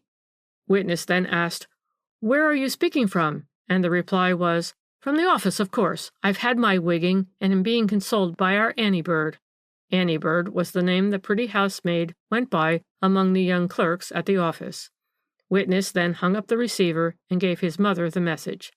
Neither Mrs. Jessup nor anyone else in the house thought anything more about it, as there was nothing whatever unusual about the occurrence. Witness only made some remarks about Arthur Leighton having been drinking again, and there the matter unfortunately remained until the following morning, when Witness and his brother arrived at the office and were met with the awful news. Both Mrs. Jessup and Mr. Aubrey, the eldest son, corroborated the statements made by the previous witness with regard to the telephone messages on the evening of the 16th. Mr. Aubrey Jessup also stated that he knew that his father was worried about some irregularities in Arthur Leighton's accounts and that he meant to have it out with the young clerk in the course of the evening. Witness had begged his father to let the matter rest until the next day, as Leighton, he thought, had got the afternoon off to see a sick sister, but the deceased had rejected the suggestion with obvious irritation. "Stuff and nonsense," he said. "I don't believe in that sick sister a bit. I'll see that young blackguard tonight." The next witness was Mrs. Tufnell, who was cook housekeeper at Fulton Gardens. She was a middle-aged, capable-looking woman with a pair of curiously dark eyes. I say curiously because Mrs. Tufnell's eyes had that velvety quality which is usually only met with in southern countries. I have seldom seen them in England, except, perhaps, in Cornwall. Apart from her eyes, there was nothing either remarkable or beautiful about Mrs. Tufnell. She may have been good-looking once, but that was a long time ago. When she stood up to give evidence, her face appeared rather bloodless, weather-beaten, and distinctly hard. She spoke quite nicely and without any of that hideous Cockney accent one might have expected from a cook in a city office. She deposed that on the 16th, just before the luncheon hour, she was crossing the hall at 13 Fulton Gardens. The door into the office was ajar, and she heard Mr. Jessup's voice raised, evidently in great wrath. Mrs. Tufnell also heard Mr. Leighton's voice, both gentlemen, as she picturesquely put it, going at one another, hammer and tongs.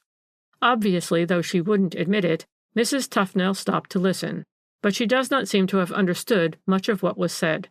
However, a moment or two later, Mr. Jessup went to the door in order to shut it, and while he did so, Mrs. Tufnell heard him say, quite distinctly, "Well, if you must go now, you must, though I don't believe a word about your sister being ill. But you may go, only understand that I expect you back here this evening, not later than 9. I shall have gone through the accounts by then, and—" At this point, the door was shut, and Witness heard no more. But she reiterated the statements which she had already made to the police, and which I have just retold you, about Mr. Jessup staying late at the office and her taking him in some sandwiches when he told her that he was expecting Mr. Leighton at about 9 o'clock and did not wish to be disturbed by anybody else.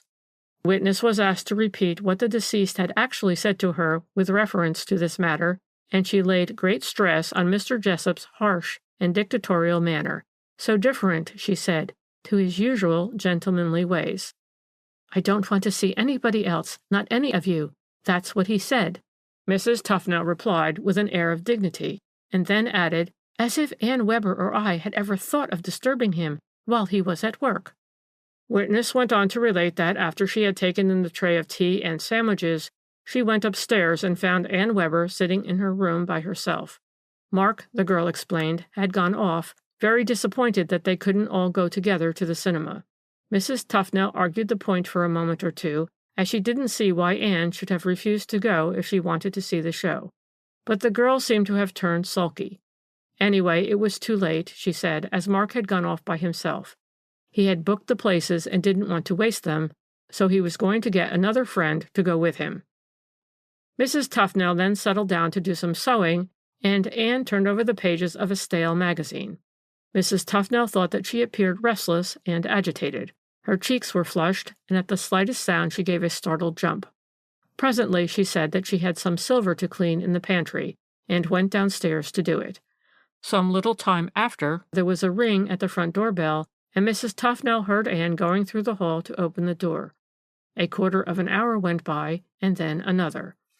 Mrs. Tufnell began to wonder what Anne was up to. She put down her sewing and started to go downstairs. The first thing that struck her was that all the lights on the stairs and landing were out. The house appeared very silent and dark. Only a glimmer came from one of the lights downstairs in the hall at the foot of the stairs. Mrs. Tufnell went down cautiously. Strangely enough, it did not occur to her to turn on the lights on her way.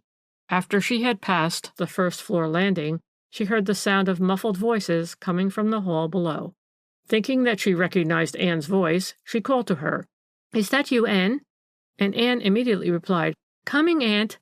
"Who are you talking to?" Mrs. Tufnell asked, and as Anne did not answer this time, she went on, "Is it Mr. Layton?" And Anne said, "Yes, he is just going." And Mrs. Tufnell stood there waiting. She was halfway down the stairs between the first floor and the hall, and she couldn't see Anne or Mr. Layton. But a moment or two later she heard Anne's voice saying quite distinctly, "Well, good night, Mr. Layton. See you tomorrow, as usual." After which the front door was opened, then banged to again, and presently Anne came tripping back across the hall. "You go to bed now, Anne," Mrs. Tufnell said to her. "I'll see Mr. Jessup off when he goes. He won't be long now, I dare say." "Oh, but," Anne said, "Mr. Jessup has been gone some time." "Gone some time?" Mrs. Tufnell exclaimed.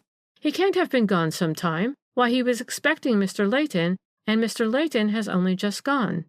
Anne shrugged her shoulders. "I can only tell you what I know, Mrs. Tufnell," she said acidly. "You can come down and see for yourself. The office is shut up and all the lights out." "But didn't Mr. Layton see Mr. Jessup?" "No, he didn't. Mr. Jessup told Mr. Layton to wait, and then he went away without seeing him." "That's funny," Mrs. Tufnell remarked dryly. "What was Mr. Layton doing in the house, then, all this time? I heard the front doorbell half an hour ago and more." "That's no business of yours, Aunt Sarah," the girl retorted pertly, "and it wasn't half an hour, so there." Mrs. Tufnell did not argue the point any further. Mechanically she went downstairs and ascertained in point of fact that the door of the office and the showroom on the ground floor were both locked as usual, and that the key of the office was outside in the lock. This was entirely in accordance with custom. Mrs. Tufnell, through force of habit, did just turn the key and open the door of the office. She just peeped in to see that the lights were really all out. Satisfied that everything was dark, she then closed and relocked the door. Anne, in the meanwhile, stood halfway up the stairs, watching. Then the two women went upstairs together.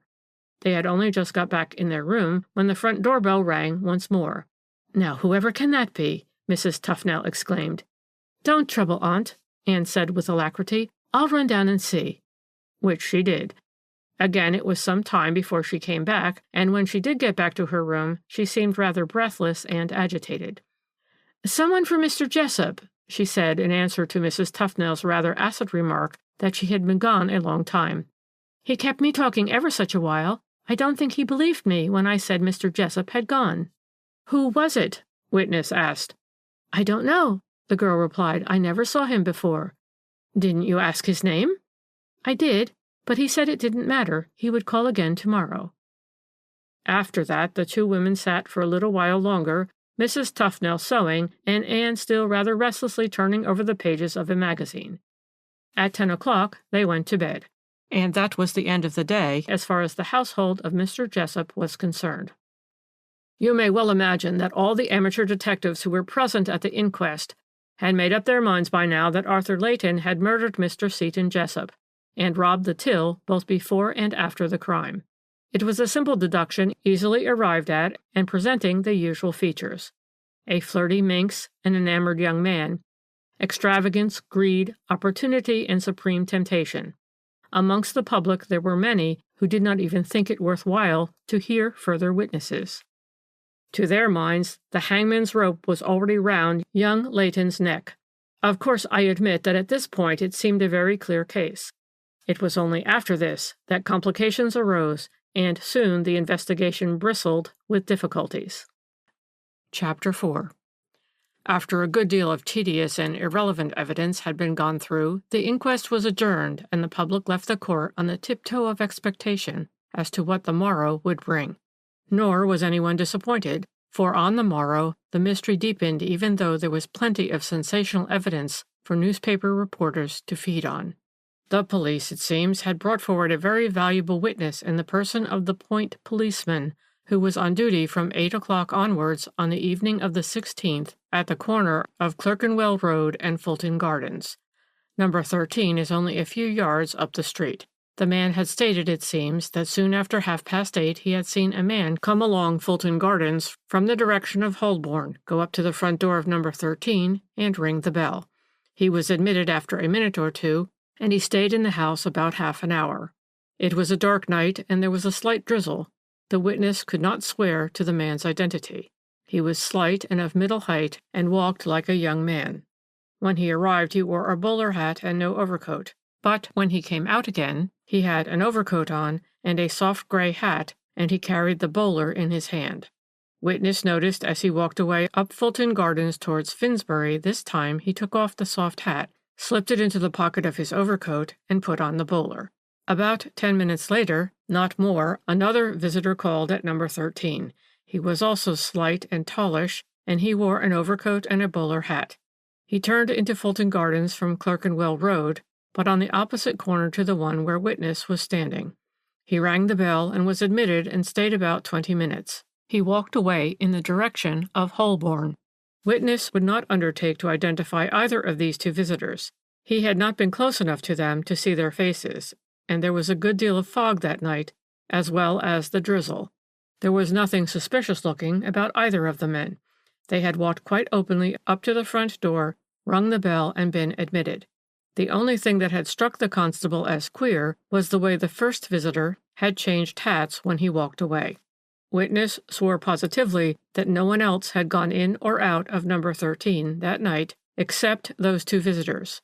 How important this evidence was you will understand presently. After this, young Tufnell was called. He was a shy-looking fellow with a nervous manner altogether out of keeping with his dark, expressive eyes which he had obviously inherited from his mother, and which gave him a foreign as well as a romantic appearance. He was said to be musical and to be a talented amateur actor. Everyone agreed, it seems, that he had always been a very good son to his mother until his love for Anne Weber had absorbed all his thoughts and most of his screw. He explained that he was junior clerk to Mr. Jessup, and as far as he knew had always given satisfaction. On the 16th, he had also noticed that the governor was not quite himself. He appeared unusually curt and irritable with everybody. Witness had not been in the house all the evening. When his mother told him that neither she nor Anne could go to the cinema with him, he went off by himself, and after the show he went straight back to his digs near the Alexandra Palace. He only heard of the tragedy when he arrived at the office as usual on the morning of the 17th. His evidence would have seemed uninteresting and unimportant, but for the fact that while he gave it, he glanced now and then in the direction where Anne Weber sat beside her aunt. It seemed as if he were all the time mutely asking for her approval of what he was saying, and presently, when the coroner asked him whether he knew the cause of his employer's irritability, he very obviously looked at Anne before he finally said, "No, sir, I don't." After that, Anne Weber was called. Of course, it had been clear all along that she was by far the most important witness in this mysterious case, and when she rose from her place, looking very trim and neat, in her navy blue coat and skirt, with a jaunty little hat pulled over her left eye, and wearing long amber earrings, that gave her pretty face a piquant expression, everyone settled down comfortably to enjoy the sensation of the afternoon. Anne, who was thoroughly self-possessed, answered the coroner's preliminary questions quite glibly, and when she was asked to relate what occurred at number 13, Fulton Gardens, on the night of the 16th, she plunged into her story without any hesitation or trace of nervousness. "At about 8:30, she said. "Or it may have been later, I wouldn't swear as to the time. There was a ring at the front doorbell. I was down in the pantry, and as I came upstairs I heard the office door being opened. When I got into the passage I saw Mr. Jessup standing in the doorway of the office. He had his spectacles on his nose and a pen in his hand. He looked as if he had just got up from his desk. 'If that's young Leighton,' he said to me, 'tell him I'll see him tomorrow. I can't be bothered now.' Then he went back into the office and shut the door. I opened the door to Mr. Leighton," witness continued, "and he came in looking very cold and wet. I told him that Mr. Jessup didn't want to see him tonight. He seemed very pleased at this, but he wouldn't go away, and when I told him I was busy, he said that I couldn't be so unkind as to turn a fellow out into the rain without giving him a drink. Now I could see that already Mr. Leighton he'd had a bit too much, and I told him so quite plainly. But there, he wouldn't take no for an answer, and as it really was jolly cold and damp, I told him to go and sit down in the servants' hall while I got him a hot toddy. I went down into the kitchen and put the kettle on and cut a couple of sandwiches.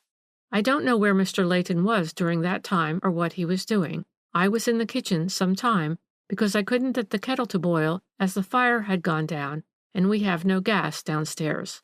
When I took the tray into the servants' hall, Mr. Leighton was there, and again I told him that I didn't think he ought to have any more whiskey, but he only laughed and was rather impudent, so I just put the tray down, and then I thought that I would run upstairs and see if Mr. Jessup wanted anything. I was rather surprised when I got to the hall to see that all the lights up the stairs had been turned off. There's a switch down in the hall that turns off the lot.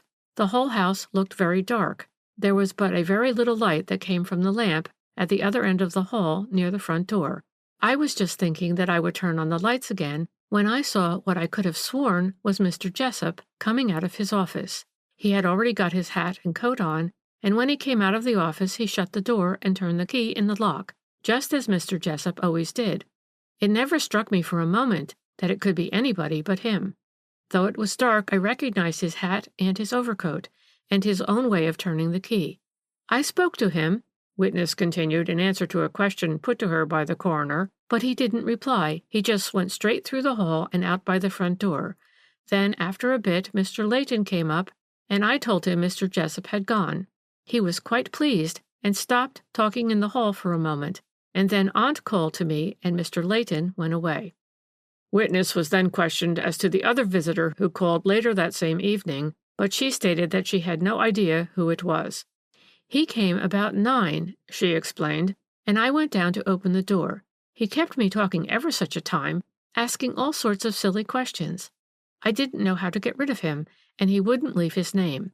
He said he would call again, and that it didn't matter. Ann Weber here gave the impression that the unknown visitor had stopped for a flirtation with her on the doorstep, and her smirking and pert glances rather irritated the coroner.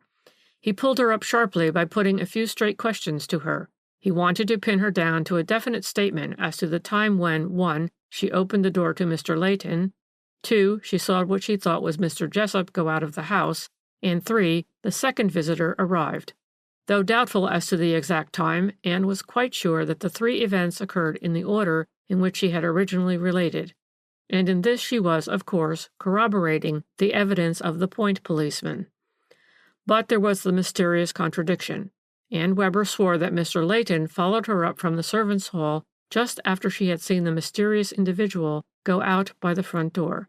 On the other hand, she couldn't swear what happened while she was busy in the kitchen getting the hot toddy for Mr. Leighton.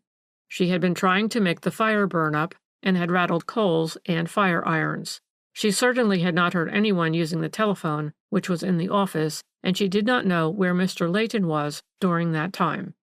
Nor would she say what was in her mind when she first saw her employer lying dead over the desk and exclaimed, "My God, he has killed him!" And when the coroner pressed her with questions, she burst into tears. Except for this, her evidence had, on the whole, been given with extraordinary self-possession. It was a terrible ordeal for a girl to have to stand up before a jury and, roughly speaking, to swear away the character of a man with whom she had been on intimate terms. The character, did I say? I might just as well have said the life, because whatever doubts had lurked in the public mind about Arthur Leighton's guilt, or at least complicity in the crime, those doubts were dispelled by the girl's evidence. For I need not tell you, I suppose, that every man present that second day at the inquest had already made up his mind that Anne Webber was lying to save her sweetheart. No one believed in the mysterious impersonator of Mr. Jessup. It was Arthur Layton, they argued, who had murdered his employer and robbed the till, and Anne Webber knew it and had invented the story in order to drag a red herring across the trail. I must say that the man himself did not make a good impression when he was called in his turn.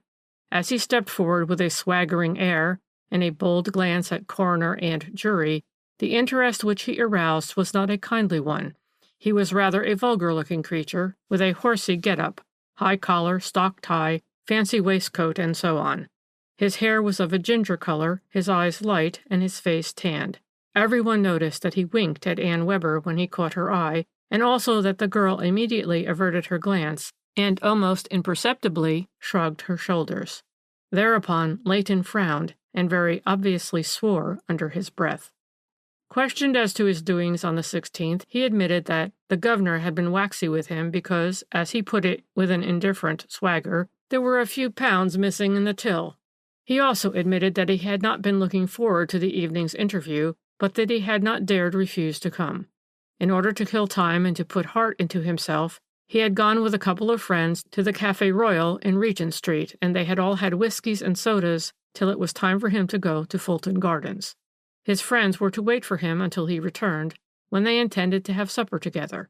Witness then went to Fulton Gardens and saw Anne Webber, who told him that the governor didn't wish to see him. This, according to his own picturesque language, was a little bit of all right. He stayed for a few minutes talking to Anne, and she gave him a hot toddy. He certainly didn't think he had stayed as long as half an hour, but then, when a fellow was talking to a pretty girl, what? The coroner curtly interrupted his fatuous explanations by asking him at what time he had left his friends, and at what time he had met them again subsequently. Witness was not very sure. He thought he left the Café Royal about 8:30, but it might have been earlier or later. He took a bus to the bottom of Fulton Gardens. It was beastly cold and wet, and he was very grateful to Anne for giving him a hot drink. He denied that he had been drinking too much, or that he had demanded the hot drink. It was Anne Webber who had offered to get it for him. Jolly pretty girl, Annie Bird, and not shy. Witness concluded his evidence by swearing positively that he had waited in the servants' hall all the while that Anne Webber got him the toddy. He had followed her down and not gone upstairs or seen anything of Mr. Jessup all the time he was in the house. When he left Fulton Gardens, he tried to get a bus back to Regent Street, but many of them were full, and it was rather late before he got back to the Café Royal. It was very obvious that as the coroner continued to put question after question to him, Arthur Layton became vaguely conscious of the feeling of hostility towards him which had arisen in the public mind. He lost something of his swagger, and his face under the tan took on a grayish hue. From time to time he glanced at Anne Webber, but she obstinately looked another way. Undoubtedly he felt that he was caught in a network of damnatory evidence which he was unable to combat. The day ended, however, with another adjournment. The police wanted a little more time before taking drastic action. The public so often blamed them for being in too great a hurry to fasten an accusation on the flimsiest grounds that one is pleased to record such a noteworthy instance when they really did not leave a single stone unturned before they arrested Arthur Layton on the charge of murder. They did everything they could to find some proof of the existence and identity of the individual whom Anne Webber professed to have seen while Layton was still in the house, but all their efforts in that direction came to naught, whilst Layton himself denied having had an accomplice just as strenuously as he did his own guilt. He was brought up before the magistrate, charged with the terrible crime. No one, the police argued, had so strong a motive for the crime or such an opportunity. Alternatively, no one else could have admitted the mysterious impersonator of Mr. Jessup into the house, the accomplice who did the deed, whilst Layton engaged Anne Webber's attention, always supposing that he did exist, which was never proved, and which the evidence of the police constable refuted. People who dabbled in spiritualism and that sort of thing were pleased to think that the mysterious personage whom the housemaid saw was the ghost of poor old Jessup, who was then lying murdered in his office, stricken by Layton's hand. But even the most physically minded individual was unable to give a satisfactory explanation for the ghost having changed hats while he walked away from that fateful number 13. Altogether, the question of hats played an important role in the drama of Leighton's arrest and final discharge. The magistrate did not commit him for trial because the case for the prosecution collapsed suddenly like a pack of cards. It was the question of hats that saved Leighton's neck from the hangman's rope. You remember, perhaps, that in his evidence he had stated, before starting to interview his irate employer, he had been with some friends at the Café Royal in Regent Street, and that subsequently he met these friends there for supper. Well, although it appeared impossible to establish definitely the time when Leighton left the Café Royal to go to Fulton Gardens, there were 2 or 3 witnesses prepared to swear that he was back again at 9:45. Now this was very important. It seems that his friends who were waiting at the Café Royal were getting impatient, and at 20 minutes to 10, by the clock, one of them, a fellow named Richard Hurrell, said he would go outside and see if he could see anything of Leighton. He strolled on as far as Piccadilly Circus, where the buses stop that come from the city, and a moment or 2 later he saw Leighton step out of one. He seemed a little fuzzy in the head, and Hurrell chaffed him a bit. Then he took him by the arm and led him back in triumph to the Café Royal. Now, mark what followed. The funny creature went on, whilst all at once his fingers started working away as if for dear life on his bit of string. A hat, a soft gray hat with an overcoat wrapped round it, were found in the area of a derelict house in Black Horse Road, Walthamstow, close to the waterworks, and identified as the late Mr. Seton Jessop's overcoat and hat. I don't suppose that you have the least idea where Black Horse Road, Walthamstow is, but let me tell you that it is at the back of beyond in the northeast of London. If you remember, the point policeman had stated the first visitor had called at number 13, Fulton Gardens, at 8:30 and stayed half an hour. He then walked away in the direction of Finsbury. That visitor, the police argued, was Arthur Leighton, who had murdered Mr. Jessop and sent the telephone message to Fitzjohn's Avenue. Then, hearing Anne Webber moving about downstairs and frightened at being caught by her, he had put on the deceased hat and coat and slipped out of the house. Anne, however, had recognized him. She had involuntarily given him away when the housekeeper asked her whom she was talking to, so she invented the story of having seen what she thought was Mr. Jessop in order to save her sweetheart. It was a logical theory enough, but here came the evidence of the hat. The man who walked away from Fulton Gardens at 9 o'clock, whom the point policeman saw changing his hat in the street at that hour, could not possibly have gone all the way to Walthamstow, either by bus or even part of the way in a taxi, and back again to Piccadilly Circus, all in the space of 45 minutes. And Leighton, mind you, stepped out of a bus when his friend met him. And I can tell you that the police worked their hardest to find a taxi man who may have picked up a fare that night in the neighborhood of Clerkenwell and driven out to Walthamstow and then back to Holborn. That search proved entirely fruitless. On the other hand, Leighton had paid his bus fare from Holborn, and the conductor vaguely recollected that he had got in at the corner of Clerkenwell Road. Well, that being proved, the man couldn't have done in the time all that prosecution declared that he did. After he was discharged, the press started violently abusing the police for not having directed their attention to the second visitor who called at Fulton Gardens 10 minutes or so after the first one had left. But this person appeared as elusive and intangible as the mysterious wearer of Mr. Jessop's hat and coat.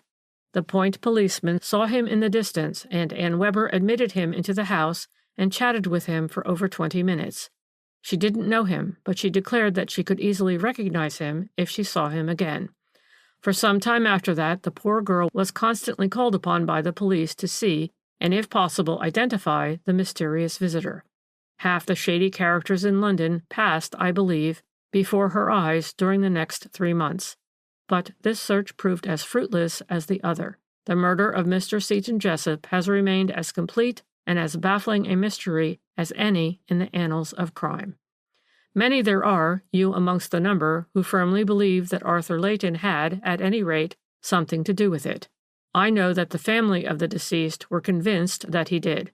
Mr. Aubrey Jessop, the eldest son of the deceased, who was one of the executors under his father's will, and who had gone through the accounts of the business, had noted certain irregularities in Leighton's books. He also declared that various sums which had come in on the 16th after banking hours were missing from the safe. Moreover, young Leighton himself had admitted that the governor was waxy with him because a few pounds were missing from the till. All these facts, no doubt, had influenced the police when they applied for a warrant for his arrest, but there was no getting away from the evidence of that hat and coat found 10 miles and more away from the scene of the crime, and of the bus conductor who could swear that out of 45 minutes, which the accused had to account for, he had spent 20 in a bus. "It is all very mysterious," I put in, because my eccentric friend had been silent for quite a long time, while his attention was entirely taken up by the fashioning of a whole series of intricate knots. "I am afraid that I was one of those who blamed the police for not directing their investigations sooner in the direction of the second visitor. He seems to me much more mysterious than the first. We know who the first one was." "Do we?" he retorted with a chuckle. "Or rather, do you?" "Well, of course, it was Arthur Leighton," I rejoined impatiently. "Mrs. Tufnell saw him." "She didn't," he broke in quickly. "The house was pitch dark. She heard voices, and she asked whether she was speaking to Mr. Leighton." "And Anne said yes," I riposted. "She said yes," he admitted with an irritating smile. "And Leighton himself in his evidence." "Leighton in his evidence," the funny creature broke in excitedly, "admitted that he had called at the house. He admitted that he remembered vaguely that Anne Weber told him that Mr. Jessup had decided not to see him, and that to celebrate the occasion he got the girl to make him a whiskey toddy. But apart from these facts, he only had the haziest notions as to the time when he came, and when he left, or how long he stayed. Nor were his precious friends at the Café Royal any clearer on that point. They had all of them been drinking, and only had the haziest notion of time until 20 minutes to 10, when they got hungry and wanted their supper." "But what does that prove?" I argued with an impatient frown. "It proves that my contention is correct, that the first visitor was not Leighton, that it was someone for whom Anne Weber cared more than she did for Leighton, as she lied for his sake when she told her aunt that she was speaking to Leighton in the hall. The whole thing occurred just as the police supposed.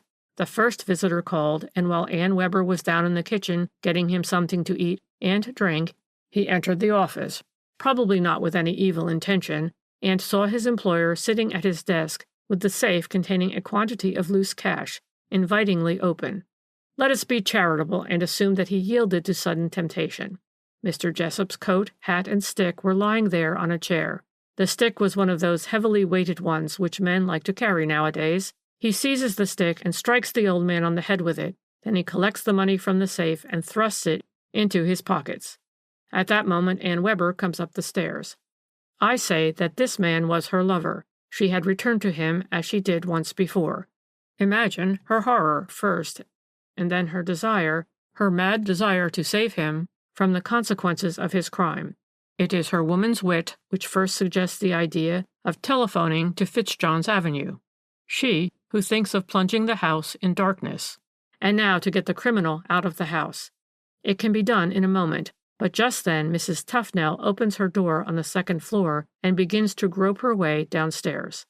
It is impossible to think quickly enough how to meet this situation. Instinct is the only guide, and instinct suggests impersonating the deceased to avoid the danger of Mrs. Tufnell peeping in at the office door.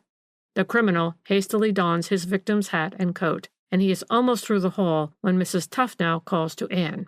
"Is it Mr. Leighton?" And Anne, on the impulse of the moment, replies, "Yes, it is. He is just going." And so the criminal escapes unseen. But there is still the danger of Mrs. Tufnell peeping in at the office door, so Anne invents the story of having seen Mr. Jessup walk out of the house some time before. So, for the moment, danger is averted. The housekeeper does peep in at the door, but only in order to satisfy herself that the lights are out, and the women then go upstairs together. 10 minutes later, there is another ring at the bell. This time it is Arthur Leighton, and Anne Weber has sufficient presence of mind not to let him see that there is anything wrong in the house. She asks him in, she tells him Mr. Jessup cannot see him, and she gets him a drink and sends him off again. I don't suppose for a moment that at this stage she has any intention of using him as a shield for her present sweetheart. But undoubtedly the thought by now had crept into her mind to utilize Leighton's admitted presence in the house for the purpose of confusing the issues. Nor do I think that she had any idea that night that Mr. Jessup was dead. She probably thought that he had only been stunned by a blow from the stick, hence her exclamation when she realized the truth. "My God, he has killed him!" Then only did she concentrate all her energies and all her wits to saving her sweetheart, even at the cost of another man. Women are like that sometimes, the man in the corner went on with a chuckle. The instinct of the primitive woman is first of all to save her man. Never mind at whose expense. The caveman's instinct is to protect his woman with his fists, but she, conscious of physical weakness, sets her wits to work, and if her man is in serious danger, she will lie and she will cheat, aye, and perjure herself if need be.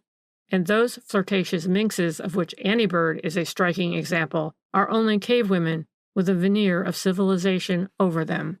She did save her man by dragging a red herring across his trail, and she left fate to deal with Leighton. Once embarked on a system of lies, she had to stick to it or her man was doomed. Fortunately, she could rely on the other woman. A mother's wits are even sharper than those of a sweetheart. "A mother?" I ejaculated. "Then you think it was—" "Mark Tufnell, of course," he broke in dryly. "Didn't you guess? As he could not go with his beloved to the cinema, he thought he would spend a happy evening with her. What made him originally go into the office, we shall never know. Some trifle, no doubt, some message for his employer. It is those sort of trifles that so often govern the destinies of men. Personally, I think that he was very much in the same boat as young Leighton. Some trifling irregularities in his accounts. The deceased, speaking so harshly to Mrs. Tufnell that night, first directed my attention to young Tufnell. He didn't want to see any of them that night. He was irritated with Mark quite as much as with Leighton, but out of consideration for the housekeeper, whom he valued, he said little about her son. Perhaps he had ordered the young man to come to his office. As I said just now, this little point I cannot vouch for. But if I have not succeeded in convincing you that the first visitor at number 13 Fulton Gardens was Mark Tufnell, that it was he who went out in Mr. Jessup's hat and overcoat, changed hats in the street, and wandered out as far as Walthamstow in order to be rid of the pièce de conviction, then you are less intelligent than I have taken you to be. Mark Tufnell, remember, lives in the north of London. He was supposed to have gone to the cinema that night, therefore the people with whom he lodged thought nothing of his coming home late. "That poor mother!" I ejaculated. "I wonder if she suspects the truth." "She knows it," the funny creature said. "You may be sure of that. There was a bond of understanding between those two women, and they never once contradicted each other in their evidence. A worthless young blackguard has been saved from the gallows. My sympathy is not with him, but with the women who put up such a brave fight for his sake." "Do you know what happened to them all subsequently?" I asked. "Not exactly. But I do know that Mr. Seton Jessup in his will left his housekeeper an annuity of £50. I also know that young Tufnell has gone out to Australia, and if you ever dine with a friend at the Alcyon Club, you will notice an exceptionally pretty waitress, who will make eyes at all the men. Her name is Anne Weber." 13. A Moorland Tragedy. Chapter 1. The man in the corner had finished his glass of milk and ceased to munch his bun. From the capacious pocket of his huge tweed coat, he extracted a piece of string, and for a while sat contemplating it, with his head on one side, so like one of those bald-headed storks at the zoo. "I always had a great predilection for that mystery," he said apropos of nothing at all. "It still fascinates me." "What mystery?" I asked, but as usual he took no notice of my question. "It was more romantic than the common crimes of today. In fact, I don't know if you will agree with me, but to me it has quite an 18th century atmosphere about it." "If you were to tell me to what particular crime you refer," I said coldly, "I might tell you whether I agree with you or not." He looked at me as if he thought me an idiot. Then he rejoined dryly, "You don't mean to say that you have never thought of the Moorland tragedy?" "Yes," I said, "often." "And you don't think that the story is as romantic as any you have read in fiction recently?" "Yes, I do think that the story is romantic, but only because of its mise en scène. The same thing might have occurred in a London slum, and then it would have been merely sordid. Of course, it is all very mysterious, and I, for one, have wondered what has become of that Italian. I forget his name." "Antonio Vizio. A queer creature, wasn't he?" and we can well imagine with what suspicion he was regarded by the yokels in the neighboring villages. Yorkshire yokels. Just think of them in connection with an exotic creature like Visio. He had a curious history, too. His people owned a little farm somewhere in the mountains near Santa Caterina in Liguria, and during the war an English intelligence officer, Captain Arnott, lodged with them for a time. They were, it seems, extraordinarily kind to him. The family consisted of a widow, 2 daughters, and the son, Antonio. As he was the only son of a widow, he was, of course, exempt from military service and helped his mother to look after the farm. His passion, however, and one, by the way, which is very common to Italian peasants, was shooting. There is very little game in that part of Italy, and it means long tramps before you can get as much as a rabbit or a partridge. But there was nothing that Antonio loved more than those tramps with a gun and a dog. And when Captain Arnott had leisure, the 2 of them would go off together at daybreak and never return till late at night. Sometime in 1917, Captain Arnott was transferred to another front. He got his majority the following year, and after the war he retired with the rank of lieutenant colonel.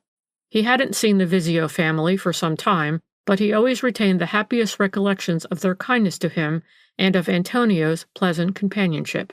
It was not to be wondered at, therefore, that when in 1919 that terrible explosion occurred at the fort of Santa Caterina, which was only distant a quarter of a mile from the Visio's farm, Colonel Arnott should at once think of his friends, and as he happened to be at Genoa on business at the time, he motored over to Santa Caterina to see if he could ascertain anything of their fate. He found the village a complete devastation, the isolated farms for miles around, nothing but masses of wreckage. I don't know how many people, men, women, and children, had been killed. There were over 200 injured, and those who had escaped were herding together amongst the ruins of their homes. It was only by dint of perseverance and the exercise of an iron will that Colonel Arnott succeeded at last in finding Antonio Visio. There was nothing left of the farm but dust and ashes. The mother and one of the girls had been killed by the falling in of the roof, and the younger daughter was being taken care of by some sisters in a neighboring convent, which had escaped total destruction. Antonio was left in the world all alone, homeless, moneyless. Italy is not like England, where at times of disaster money comes pouring at once out of the pockets of the much abused capitalists to help the unfortunate. There was no money poured out to help poor Antonio and his kindred. Colonel Arnott was deeply moved at the sight of the man's loneliness. He worked hard to try and get him a job in England, right away from the scenes of the disaster that must perpetually have awakened bitter memories. Finally, he succeeded. A friend of his, Lord Crookhaven, who owned considerable property in the North Riding, agreed to take Visio as assistant to one of his gamekeepers, a fellow named William Topcoat. Of course, this was an ideal life for Antonio. He could indulge his passion for shooting to his heart's content, and incidentally, he would learn something of the science of preserving and of the game laws as they exist in all the sporting countries. I don't suppose that Antonio ever realized quite how unpopular he was from the first in his new surroundings. The Yorkshire yokels looked upon him as a dago, and the fact that he had not fought in the war did not help matters. During the first 6 months he did not speak a word of English, and even after he had begun to pick up a sentence or two, he always remained unsociable. To begin with, he didn't drink. He hated beer, and said so. He didn't understand cricket, and was bored with football. He didn't bet, and he was frightened of horses. All that he cared for was his gun, and he went about his work not only conscientiously, but intelligently, took great interest in the rearing of young birds, and was particularly successful with them. After he had been in England a year, he fell madly in love with Winnie Gooden, and that is how the tragedy began. Chapter 2. An Italian peasant's idea of love is altogether different to that of an English yokel.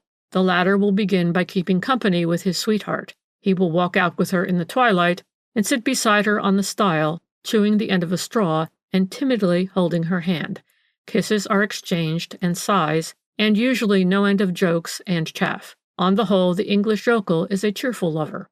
Not so the Italian. With him, love is the serious drama of life. He is always prepared for it to turn to tragedy. His love is overwhelming, tempestuous. With one arm he fondles his sweetheart, but the other hand is behind his back, grasping a knife. So it was with Antonio Visio. Winnie Gooden was the daughter of one of the gardeners at Marksthwaite Hall, Lord Crookhaven's residence.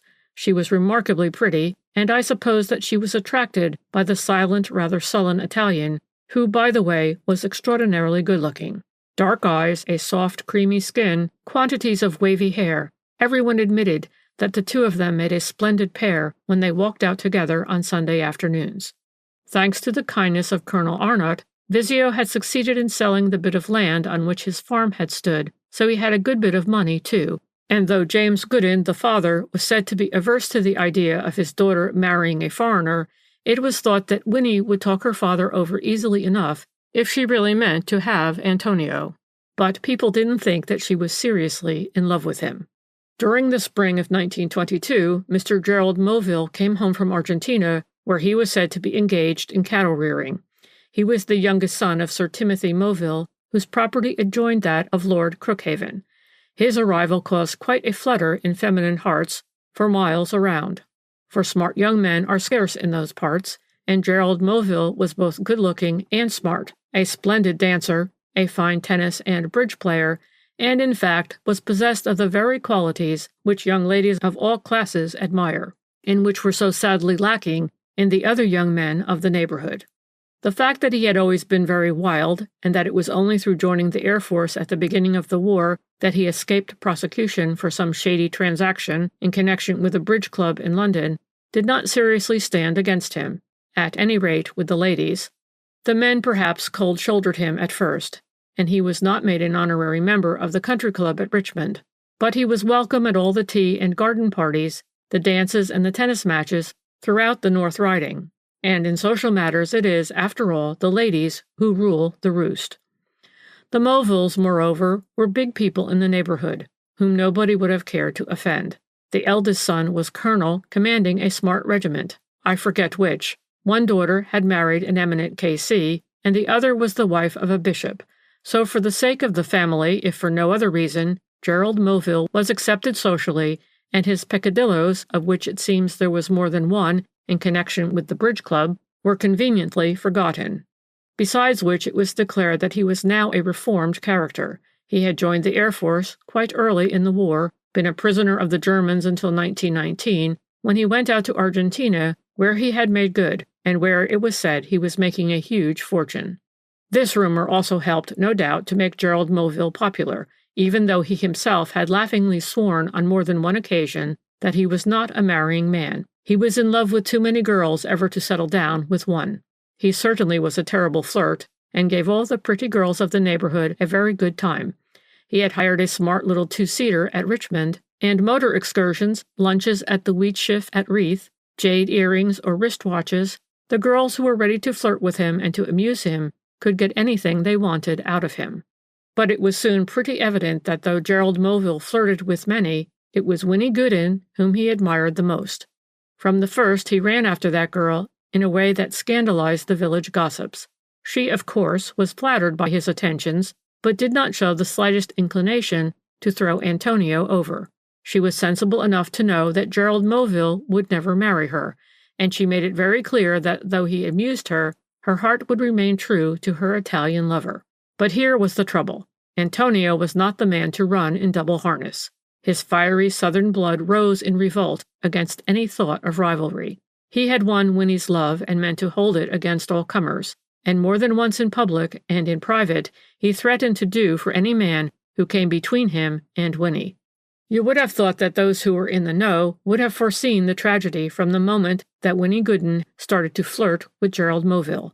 Nevertheless, when it did occur, there was universal surprise quite as much as horror, and there seemed to be no one clever enough to understand the psychological problem that was the true key of that so-called mystery. Chapter 3. Lord Crookhaven's property, you must know, the man in the corner resumed after a moment's pause, extends right over Markthwaite Moor, which is a lonely stretch of country intersected by gullies, down which during the heavy rains in spring and autumn the water rushes in torrents. There are one or two disused stone quarries on the moor, and except for the shooting season when Lord Crookhaven has an occasional party of sportsmen to stay with him at the Hall, who are out after the birds all day, this stretch of country is singularly desolate.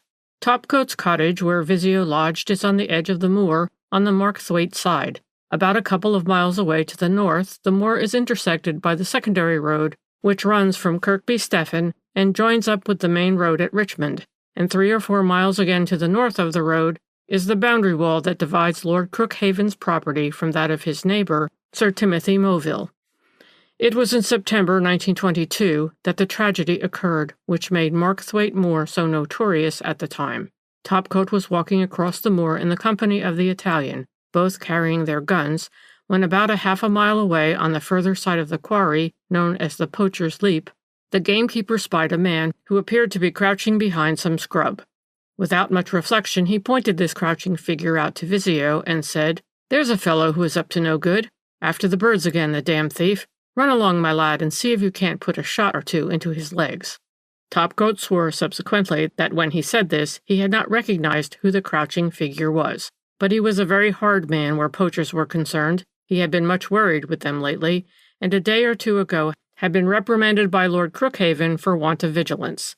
This, no doubt, had irritated his temper and made him rather jumpy. Visio, with his gun on his shoulder, went off in the direction of the Poacher's Leap. Topcoat watched him until a bit of sharply rising ground hid him from sight. A moment or two later the crouching figure stood up, and Topcoat recognized Mr. Gerald Moville. He had always had exceptionally fine sight, and Mr. Moville had certain tricks of gait and movement which were unmistakable even at that distance. Topcoat immediately shouted to Visio to come back, but apparently the Italian did not hear him, and the last thing that the gamekeeper saw on that eventful morning was Mr. Moville suddenly turn and walk towards the high bit of ground behind which Visio had just disappeared. "And that was the last," my eccentric neighbor concluded with a chuckle all his own, "that has been seen up to this hour of those two men, Mr. Gerald Moville and Antonio Visio." Topcoat waited for a while on the moor and called to the Italian several times, but as he heard nothing in response, and as it had started to rain heavily, he finally went home. Visio did not turn up at the cottage the whole of that day, and he did not come home that night. The following morning, which was a Thursday, Topcoat walked across to the Goodens' cottage to make inquiries, but no one had seen the Italian, and Winnie knew nothing about him. The gamekeeper waited until the Saturday before he informed the police. That, of course, was a serious delay, which ought never to have occurred. But you have to know that class of North Country yokel intimately to appreciate this man's conduct throughout the affair. They all have a perfect horror of anything to do with the police. The type of delinquency most frequent in these parts is, of course, poaching, and the gamekeepers on the big estates look on themselves as the only efficient police for those cases. Half the time they don't turn the delinquent over to the magistrates at all, and administer a kind of rough justice as they think best. They hate police interference. In this case we must also bear Topcoat's subsequent statement in mind, which was that at first no suspicion of foul play had entered his head.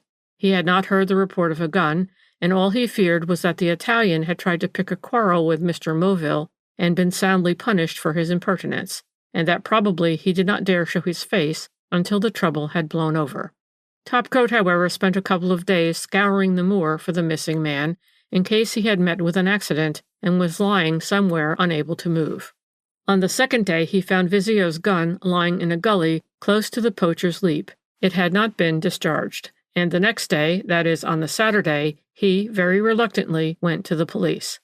Even then he made no mention of Mr. Gerald Moville. He only said that his assistant, an Italian named Antonio Visio, who lodged with him, had not been home for 3 days, and that he had last seen him on Markthwaite Moor on the previous Wednesday, carrying a gun and walking in the direction of the Poacher's Leap.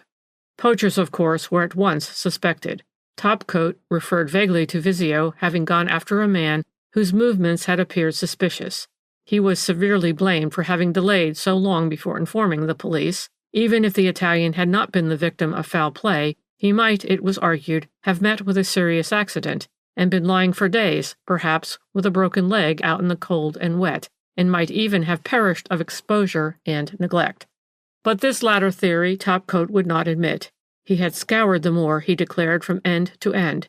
If Visio had been lying anywhere, he swore that he would have found him. Another 3 or 4 days were now spent by the police in scouring the moor, and it was only after a last fruitless search that Topcoat mentioned the fact that he had seen Mr. Gerald Moville the very morning and close to the spot where Vizio disappeared, that as a matter of fact he was the man after whom the Italian had gone, and that the two must have met somewhere near the north end of the Poacher's Leap. Of course, to the general public, to you, for instance, Topcoat's attitude of reticence all this while must seem positively criminal. But it is useless to measure the conduct of people of that class in remote north country districts by the ordinary rules of common sense. For a man in Topcoat's position to connect one of the gentry with the disappearance of a gamekeeper's assistant, and a foreigner at that, would seem as preposterous as to imagine that the King of England would go poaching on his neighbor's estate. It simply couldn't be, and when the D.C.C., to whom Topcoat first made this statement, rebuked him with unusual severity, the gamekeeper turned sulky and declared that he didn't see he had done anything wrong. More than a week, you see, had elapsed since that Wednesday morning when Vizio had last been seen alive. For the past 4 days the police had worked very hard, but entirely in the dark. Now, at last, they felt that they had a glimmer of light to guide them in their search. The public, who had taken some interest at first in the Moorland mystery, was beginning to tire of reading about this fruitless search for a missing Dago. But now, suddenly, the mystery had taken a sensational turn. Topcoat's statement had found its way into the local papers, and Mr. Gerald Moville's name was whispered in connection with the case. And hardly had the lovers of sensation recovered from this first shock of surprise when they received another that was even more staggering. Mr. Gerald Moville, it seems, had left home on the very day that Vizio disappeared, and his people were without news of him. Just think what this sensational bit of news meant. It evoked at once in the mind of the imaginative a drama of love and jealousy, a real romance such as is only dreamt of in the cinema, with an Italian Dago as the jealous lover and a handsome young Englishman as the victim of that jealousy. The police, holding on to this clue, turned their attention to the investigation of Mr. Gerald Moville's movements on the morning of that eventful Wednesday. They had to go very tactfully to work, so as not to cause alarm to Sir Timothy and Lady Moville. It seems that Mr. Gerald had, on the Monday previously, announced his sudden intention to return immediately to Argentina. According to statements made by one or two of the servants, he did this at breakfast one morning, after he had received a couple of official-looking letters that bore the Buenos Aires postmark. Lady Moville had been very distressed at this, and she and Sir Timothy tried to dissuade Mr. Gerald from going quite so soon, but he was quite determined to go, saying that there was some trouble at the farm which he must see to at once, or it would mean a severe loss, not only to himself, but to his partner. He finally announced that he would have to go up to London on the Wednesday at latest, to see about getting a berth, if possible, in a boat that left Southampton for Buenos Aires the following Saturday. Preparations for his departure were made accordingly. On the Tuesday, the chauffeur took his luggage to Richmond and saw to its being sent off to London in advance. It was addressed to the Carlton Hotel. On the Wednesday, Mr. Gerald had breakfast at 6:30, as he wished to make an early start. He was going to drive the little two-seater back to the place in Richmond whence he had hired it, and then take the train that would take him to Dalton in time to catch the express up to London. He had said goodbye to his parents the evening before, and having tipped all the servants lavishly, he made a start soon after 7. 2 laborers going to their work saw the little car speeding along the road that intersects the moor. According to their statement, there were 2 people in the car, a man and a woman. They thought that the man who was driving might have been Mr. Moville, but the woman had on a thick veil, and they had not particularly noticed who she was. On the other hand, one witness had seen the car standing unattended on the roadside within 100 yards of a group of cottages, one of which was occupied by Gooden. Whereupon Winnie was taken to task by the police. Amidst a flood of tears, she finally confessed that she had seen Mr. Moville on the Wednesday morning. He had called for her in his car very early. Her father had only just gone to work, so it could not have been much later than 7 o'clock. He told her that he had some business to attend to in Richmond, would she like to come for a run and have lunch there with him. To this she willingly assented. On the way, Mr. Moville told her that as a matter of fact he was going away for good, and that he could not possibly live without her. He begged her to come away with him. He would take her to London first and buy her everything she wanted in the way of clothes, and then they would go on to Paris and travel all over the world, and be the happiest couple on this earth. It seems that the girl at first was carried away by his eloquence. She was immensely flattered and thrilled by this romantic adventure, until something he said or didn't say, some expression or some gesture, Winnie couldn't say what it was, but something seemed to drag her back. Probably it was just sound Yorkshire common sense. Anyway, she took fright, turned a deaf ear to Gerald Moville's blandishments, and insisted on being taken back to her father's cottage at once. Still to the accompaniment of a flood of tears, Winnie went on to say that Mr. Gerald carried on terribly when she finally refused to go away with him, and he reproached her bitterly for having played with him, all the while that she was in love with that dirty Dago. But Winnie was firm, and in the end, the disappointed lover had to turn the car back and take the girl home again. It was then close upon 9 o'clock. Mr. Gerald drove her to within half a mile of her father's cottage. Here she got out and walked the rest of the way home.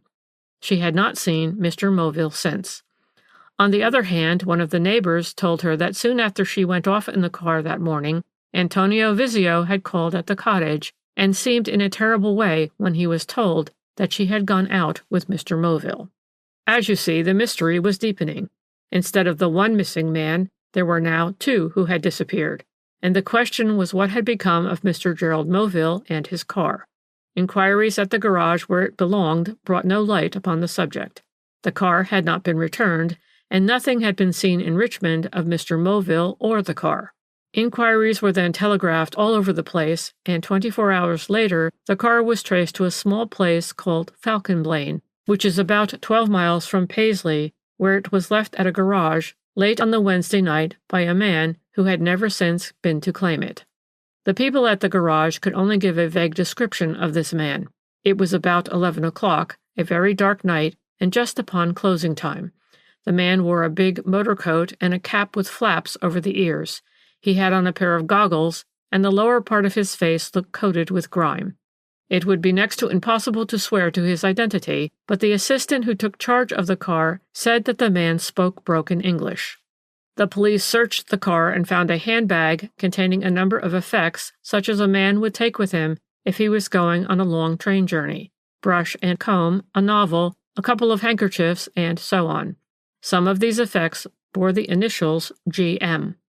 Pursuing their investigations further, the police discovered that a man wearing a big motor coat, goggles, and a cap with flap ears had taken a first-class ticket for Glasgow at Beath, which is a small place on the local branch line, in the early morning of Thursday, and had traveled to Glasgow by the 7:5 a.m.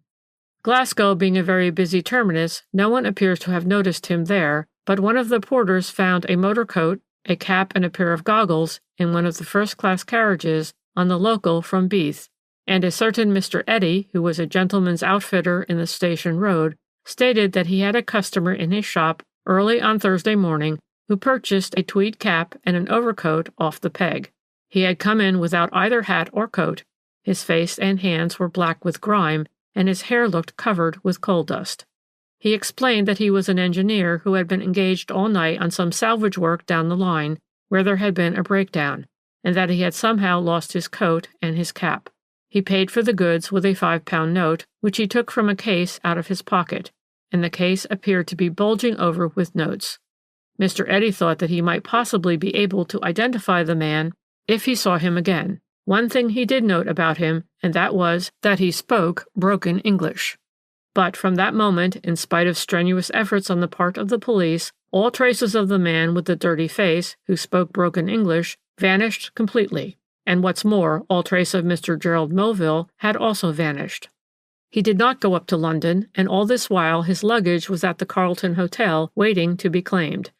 Nor was it ever claimed by him, because about a month after that tragic Wednesday in September, the body of Mr. Gerald Moville was found in a gruff or gully about 3/4 of a mile from the Poacher's Leap. When I say that the body was found, I am wrong, for it was only a part of the body, and that, of course, was completely decomposed.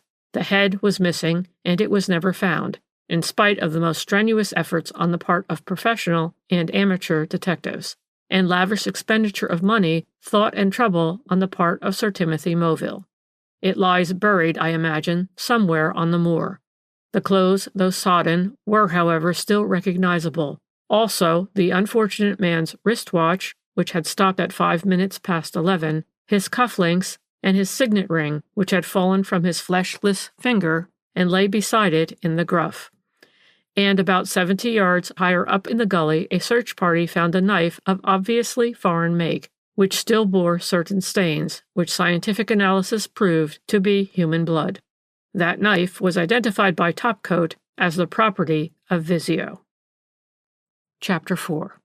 The man in the corner had been silent for a little while, as was his habit when he reached a certain stage of his narrative. At such moments it always seemed as if nothing in the world interested him except the fashioning of innumerable and complicated knots in a bit of string. It was my business to set him talking again. "Of course there was an inquest after that," I said casually. "Yes, there was," he replied dryly, "but it revealed nothing that the public did not already know. A few minor details, that was all. For instance, it came to light that when Mr. Moville left home on that fateful morning, he was wearing the coat, cap, and goggles which were subsequently found in the train at Glasgow Station. It was easy to suppose that the murderer had stolen those from his victim, the cap and goggles being especially useful for purposes of disguise.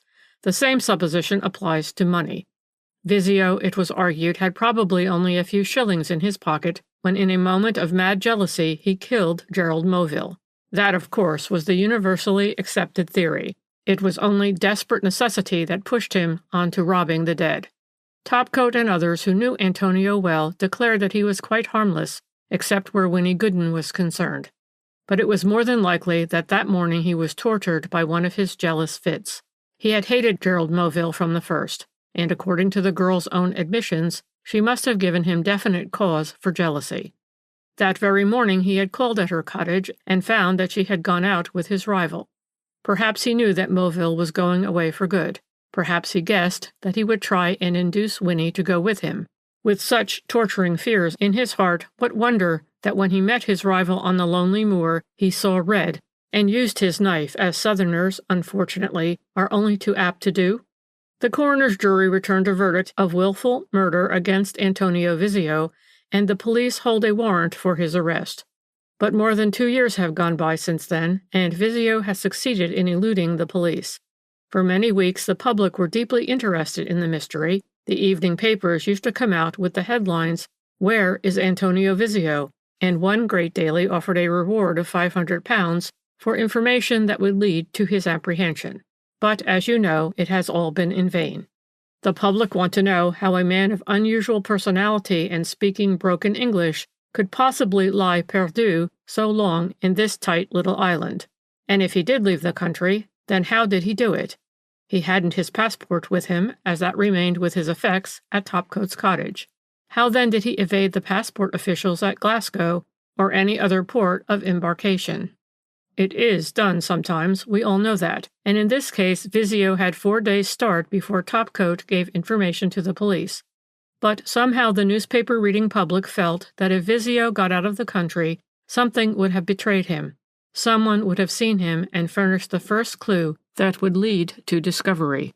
And so the disappearance of the Italian has been classed as one of the unsolved mysteries in the annals of crime. But to me, the only point on which I am not absolutely clear, although even there I hold a theory, is why Gerald Moville should have gone wandering about the moor after he had parted from Winnie Gooden, and when he didn't have very much time left to catch his train if he didn't want to miss his connection at Dalton. That point did strike Inspector Dodsworth of the CID, who had been sent down from London to assist the local police in the investigation of the crime. I know Dodsworth very well, and he and I discussed that point once or twice. Of course, I was not going to give him the key to the whole mystery, a key, mind you, which I had discovered for myself. But I didn't object to talking over 1 or 2 of the minor details with the man, and I told him that in my opinion Moville undoubtedly went out on the moor in order to meet Vizio and have it out with him on the subject of Winnie. He wanted Winnie, badly, to come away with him, and I believe that he was just the sort of man who would think that he could bribe the Italian to stand aside for him, by offering him money. I believe those half-bred Spaniards and Portuguese out in Argentina are a most corrupt and venal lot, and Gerald Moville classed Vizio amongst that lot. I have no doubt whatever in my mind that Moville was walking across the moor to see if he couldn't find Vizio in Topcoat's cottage. It was obviously not for me to tell the police that the poacher's leap is in a direct line between that cottage and the place where the two-seater was seen at a standstill on the roadside. But Dodsworth had to admit that I was right on that point. "Then you think," I rejoined, "that Mr. Moville, after he parted from Winnie Gooden, set out to seek an interview with Antonio Vizio with a view to enter into an arrangement with him about the girl?" "Yes," my eccentric friend assented with a nod. "He wanted to bribe Vizio to stand aside for him?" "Exactly." "Then," I went on, "he met Vizio on the moor?" "Yes." "Which so enraged the Italian that he knocked the other man down and finally knifed him in accordance with the amiable custom of his country?" "No," the man in the corner retorted dryly. "I didn't say that." "But we know that the two men met and that—" "And that one of them was killed," he broke in quickly. "But that man was not Gerald Moville." "He was seen," I argued, "at Falconblain, at Beath, and at Glasgow. The man with the dirty face, the motor coat, and the goggles." "Exactly," he broke in once more. "The man in the cap with the flap ears and wearing motor goggles. The man whose face and hair were in addition covered with grime. An excellent disguise, as it indeed proved to be." "But the foreign accent. The man spoke broken English." "There are few things," he said with a sarcastic smile, "that are easier to assume than broken English, especially when only uneducated ears are there to hear." "Then you think—" "I don't think," he replied curtly. "I know. I know that Gerald Moville met the Italian on the moor, that he quarreled with him over Winnie Gooden, that he knocked him down, and that Vizio was killed in the fall. I can see the whole scene as plainly as if I had been there. Can't you see Moville realizing that he had killed the man, that inevitably suspicion would fall on him? Topcoat had seen him, witnesses had seen his car in the road, he was known to be the Italian's rival in Winnie's affections. Already he could feel the hangman's rope round his neck. But we must look on Gerald Moville as a man of resource. A man, above all, up to many tricks for drawing a red herring across the trail of his own delinquencies. I will spare you the details of what I can see in my own mind as having happened after Moville had realized that Vizio was dead. The stripping of the body, the exchange of clothes, down to the vest and shirt, the mutilation of the corpse with the victim's own knife, and the dragging of the body to a distant gruff, where it must inevitably remain hidden for days, until advanced decomposition had set in to efface all identification marks. Fear, no doubt, lent ingenuity and strength to the miscreant, and as a matter of fact, Gerald Moville is one of the few criminals who committed no appreciable blunder when he set to work to obliterate all traces of his crime. He left the knife with its telltale stains on the spot, and that knife was identified as the property of the Italian. And the head, which alone might have betrayed him, even if the body were not found for weeks, he took away with him to bury somewhere far away, goodness only knows where, but somewhere between Yorkshire and Scotland. I can see Gerald Moville, after he had accomplished his grim task, making his way back to his car. The loneliness of this stretch of country would be entirely in his favor, more especially as it had begun to rain. I can see him driving along, putting mile upon mile between himself and the scene of his crime. At one place he stopped, a lonely spot it must have been, where he disposed of his gruesome burden. Then on, past the borders of Yorkshire, of Westmoreland and Cumberland, and into Scotland, till he came close to the network of railway round about Paisley and Glasgow. Falconblain, a village tucked away on a lonely bit of country, but boasting of a garage, must have seemed an ideal spot wherein to abandon the car altogether and take to the road, and this Moville did, trusting to the long night and also to luck to further efface his traces. Again, I can see him wandering restlessly through the dark hours of that night, not daring to enter a house and ask for a bed, determined at all costs to obliterate every vestige of his movements since the crime. Then, in the morning, he takes train for Glasgow, the busiest center wherein a man can disappear in a crowd. In the train, he takes the precaution of divesting himself of the motor coat, the goggles, and the cap, but not of the grime that covers his face and hair.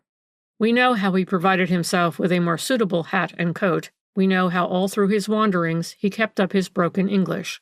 At Glasgow, all traces of him vanish. He has become a very ordinary-looking man, wearing quite ordinary clothes, and in Glasgow people are far too busy to take much notice of passers-by. We can easily conjecture how easy it was for Moville to leave the country altogether. He had plenty of money, and it is never difficult for a man of resource to leave a British port for any destination he pleases, especially if he is of obviously British nationality.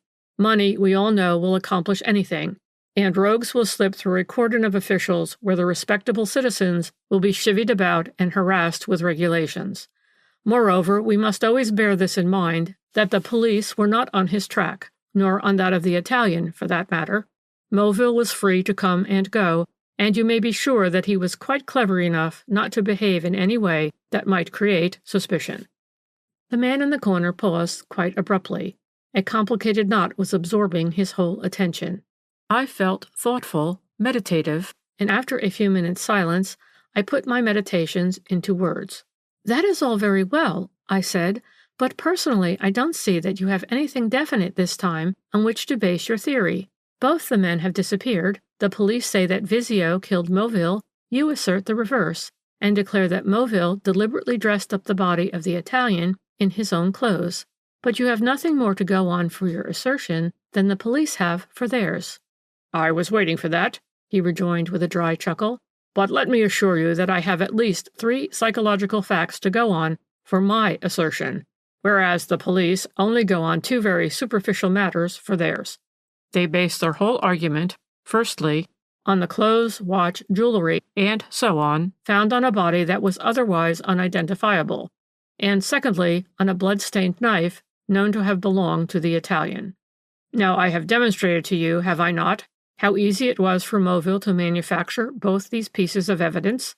So mark the force of my argument," the funny creature went on, gesticulating with his thin hands like a scarecrow blown by the wind. "First of all, why did Moville suddenly declare his intention of leaving England? In order to look after his partner's affairs? Not a bit of it. He left England because of some shady transaction out there in Argentina which was coming to light, and because of which he thought it best to disappear altogether for a time. My proof of this, you will ask? The simple proof that his parents accepted his disappearance for a whole week without making any inquiries about him either in Richmond or London, or the shipping company that controls the steamers to Buenos Aires. Can you imagine that Sir Timothy Moville, having seen the last of his son on the Tuesday evening, would say and do nothing when he was left 8 days without news? He would have inquired in London. He knew to which hotel his son intended to go. Someone would have inquired at Richmond whether the car had been left there. But no, there was not a single inquiry made for Gerald Moville by his parents, or his brothers and sisters, until after Topcoat had mentioned his name to the police, and the latter had started their investigations. And why? Because his people knew where he was. That is to say, they knew, or some of them knew, that Gerald had to lie low, at any rate for a time. Of course, his supposed death under such tragic circumstances must have been a terrible shock to them, but it is a remarkable fact, you will admit, that the offer of a substantial reward for the apprehension of the murderer did not come from Sir Timothy Moville. It came from one of the big dailies out for publicity. My whole argument rests on psychological grounds, and in criminal cases psychology is by far the surest guide. Now, there was not a single detail in connection with the Moorland tragedy that in any way suggested the hand of a man like Antonio Vizio. Can you see an Italian peasant who, moreover, has lived all his life with a gun in his hand, solemnly laying that gun down before embarking on a quarrel with his rival? And yet the gun was found undischarged, lying in a gully. Vizio was much more likely to have shouldered it at the sight of the man he hated and shot him dead, more especially as the Englishman would have had an enormous advantage in a hand-to-hand fight, even if the other man had suddenly whisked out a knife. Vizio was not the type of man who would think of the consequences of his crime. Maddened by jealousy, he would kill his man at sight. But in his own country, and also in France, there would be no disgrace attached to such a deed. No disgrace and very little punishment. The man who last year shot the English dancing girl on the Riviera because he thought she was carrying on with another man only got 5 years' imprisonment. Vizio would not realize that he would be amenable to English law, which does not look on homicide quite so leniently. Having killed his rival, the Italian would, in all probability, have swanked as far as the nearest village, had a good drink to steady his nerves, and then have boasted loudly of what he had done, certain that he would be leniently dealt with by a judge, and sympathized with by a jury because of the torments of jealousy which he had endured until he could do so no longer. You can't imagine such a man sawing off his victim's head and wrapping it up in a newspaper taken out of the dead man's pocket. And this brings me to the final point in my argument, and one which ought to have struck the police from the first, the question of the car. How would Vizio know that he would find Moville's car conveniently stationed by the roadside? He would have to know that before he could dare walk across the moor carrying his gruesome parcel. Now, Vizio couldn't possibly know all that, and what's more, though he might not have been altogether ignorant of driving, he certainly was not expert enough to drive a car all by himself for over 100 miles, at top speed and for several hours in the dark. To my mind, if this fact had been driven home to the jury by a motoring expert, they never would have brought in a verdict against Vizio. And if you think the whole matter over, you will be bound to admit that there is not a single flaw in my argument. From the point of view of possibility as well as of psychology, only one man could have committed that crime, and that was Gerald Moville. I suppose his unfortunate parents will know the truth one day. Soon, probably, when the young miscreant is short of money and writes home for funds. Or else he may return to Argentina and under an assumed name start life anew. They are not over-particular there as to a man's antecedents. They will, perhaps, think all the more of him when they know that where a girl is concerned, he will stand no nonsense from a rival. Think it all over. You'll come to the conclusion that I'm right. He gathered up his bit of string and took the spectacles from off his nose. For the first time I saw his pale, shrewd eyes looking down straight at me. I shan't see you again for some time, he said with a wry smile. Won't you shake hands and wish me luck? Indeed I will, I replied. But you are not going away, are you? He gave a curious, short, dry chuckle. I am going out of England for the benefit of my health, he said coolly. I hadn't shaken hands with him, because the very next moment he had turned his back on me, as if he thought better of it. The next morning I read in the papers a curious account of some extensive robberies committed in the neighborhood of Hatton Garden. The burglar had managed to escape, but the police were said to hold an important clue. A curious feature about those robberies was the way in which a knotted cord had been used to effect an entrance through a skylight. The newspaper reporters gave a very full description of this cord. It was photographed and reproduced in the illustrated papers. The knots in it were of a wonderful and intricate pattern. They set me to thinking and wondering. I have often been to that blameless tea shop in Fleet Street since, but the man in the corner is never there now, and the police have never been able to trace the large consignment of diamonds stolen from that shop in Hatton Garden, and which has been valued at £80,000. I wonder if I shall ever see my eccentric friend again. Somehow I think that I shall. And if I do, shall I see him sitting in his accustomed corner, with his spectacles on his nose, and his long, thin fingers working away at a bit of string, fashioning knots, many knots, complicated knots, like those in the cord by the aid of which an entrance was effected into that shop in Hatton Garden, and diamonds worth £80,000 were stolen? I wonder. End of Unravelled Knots by Baroness Orczy.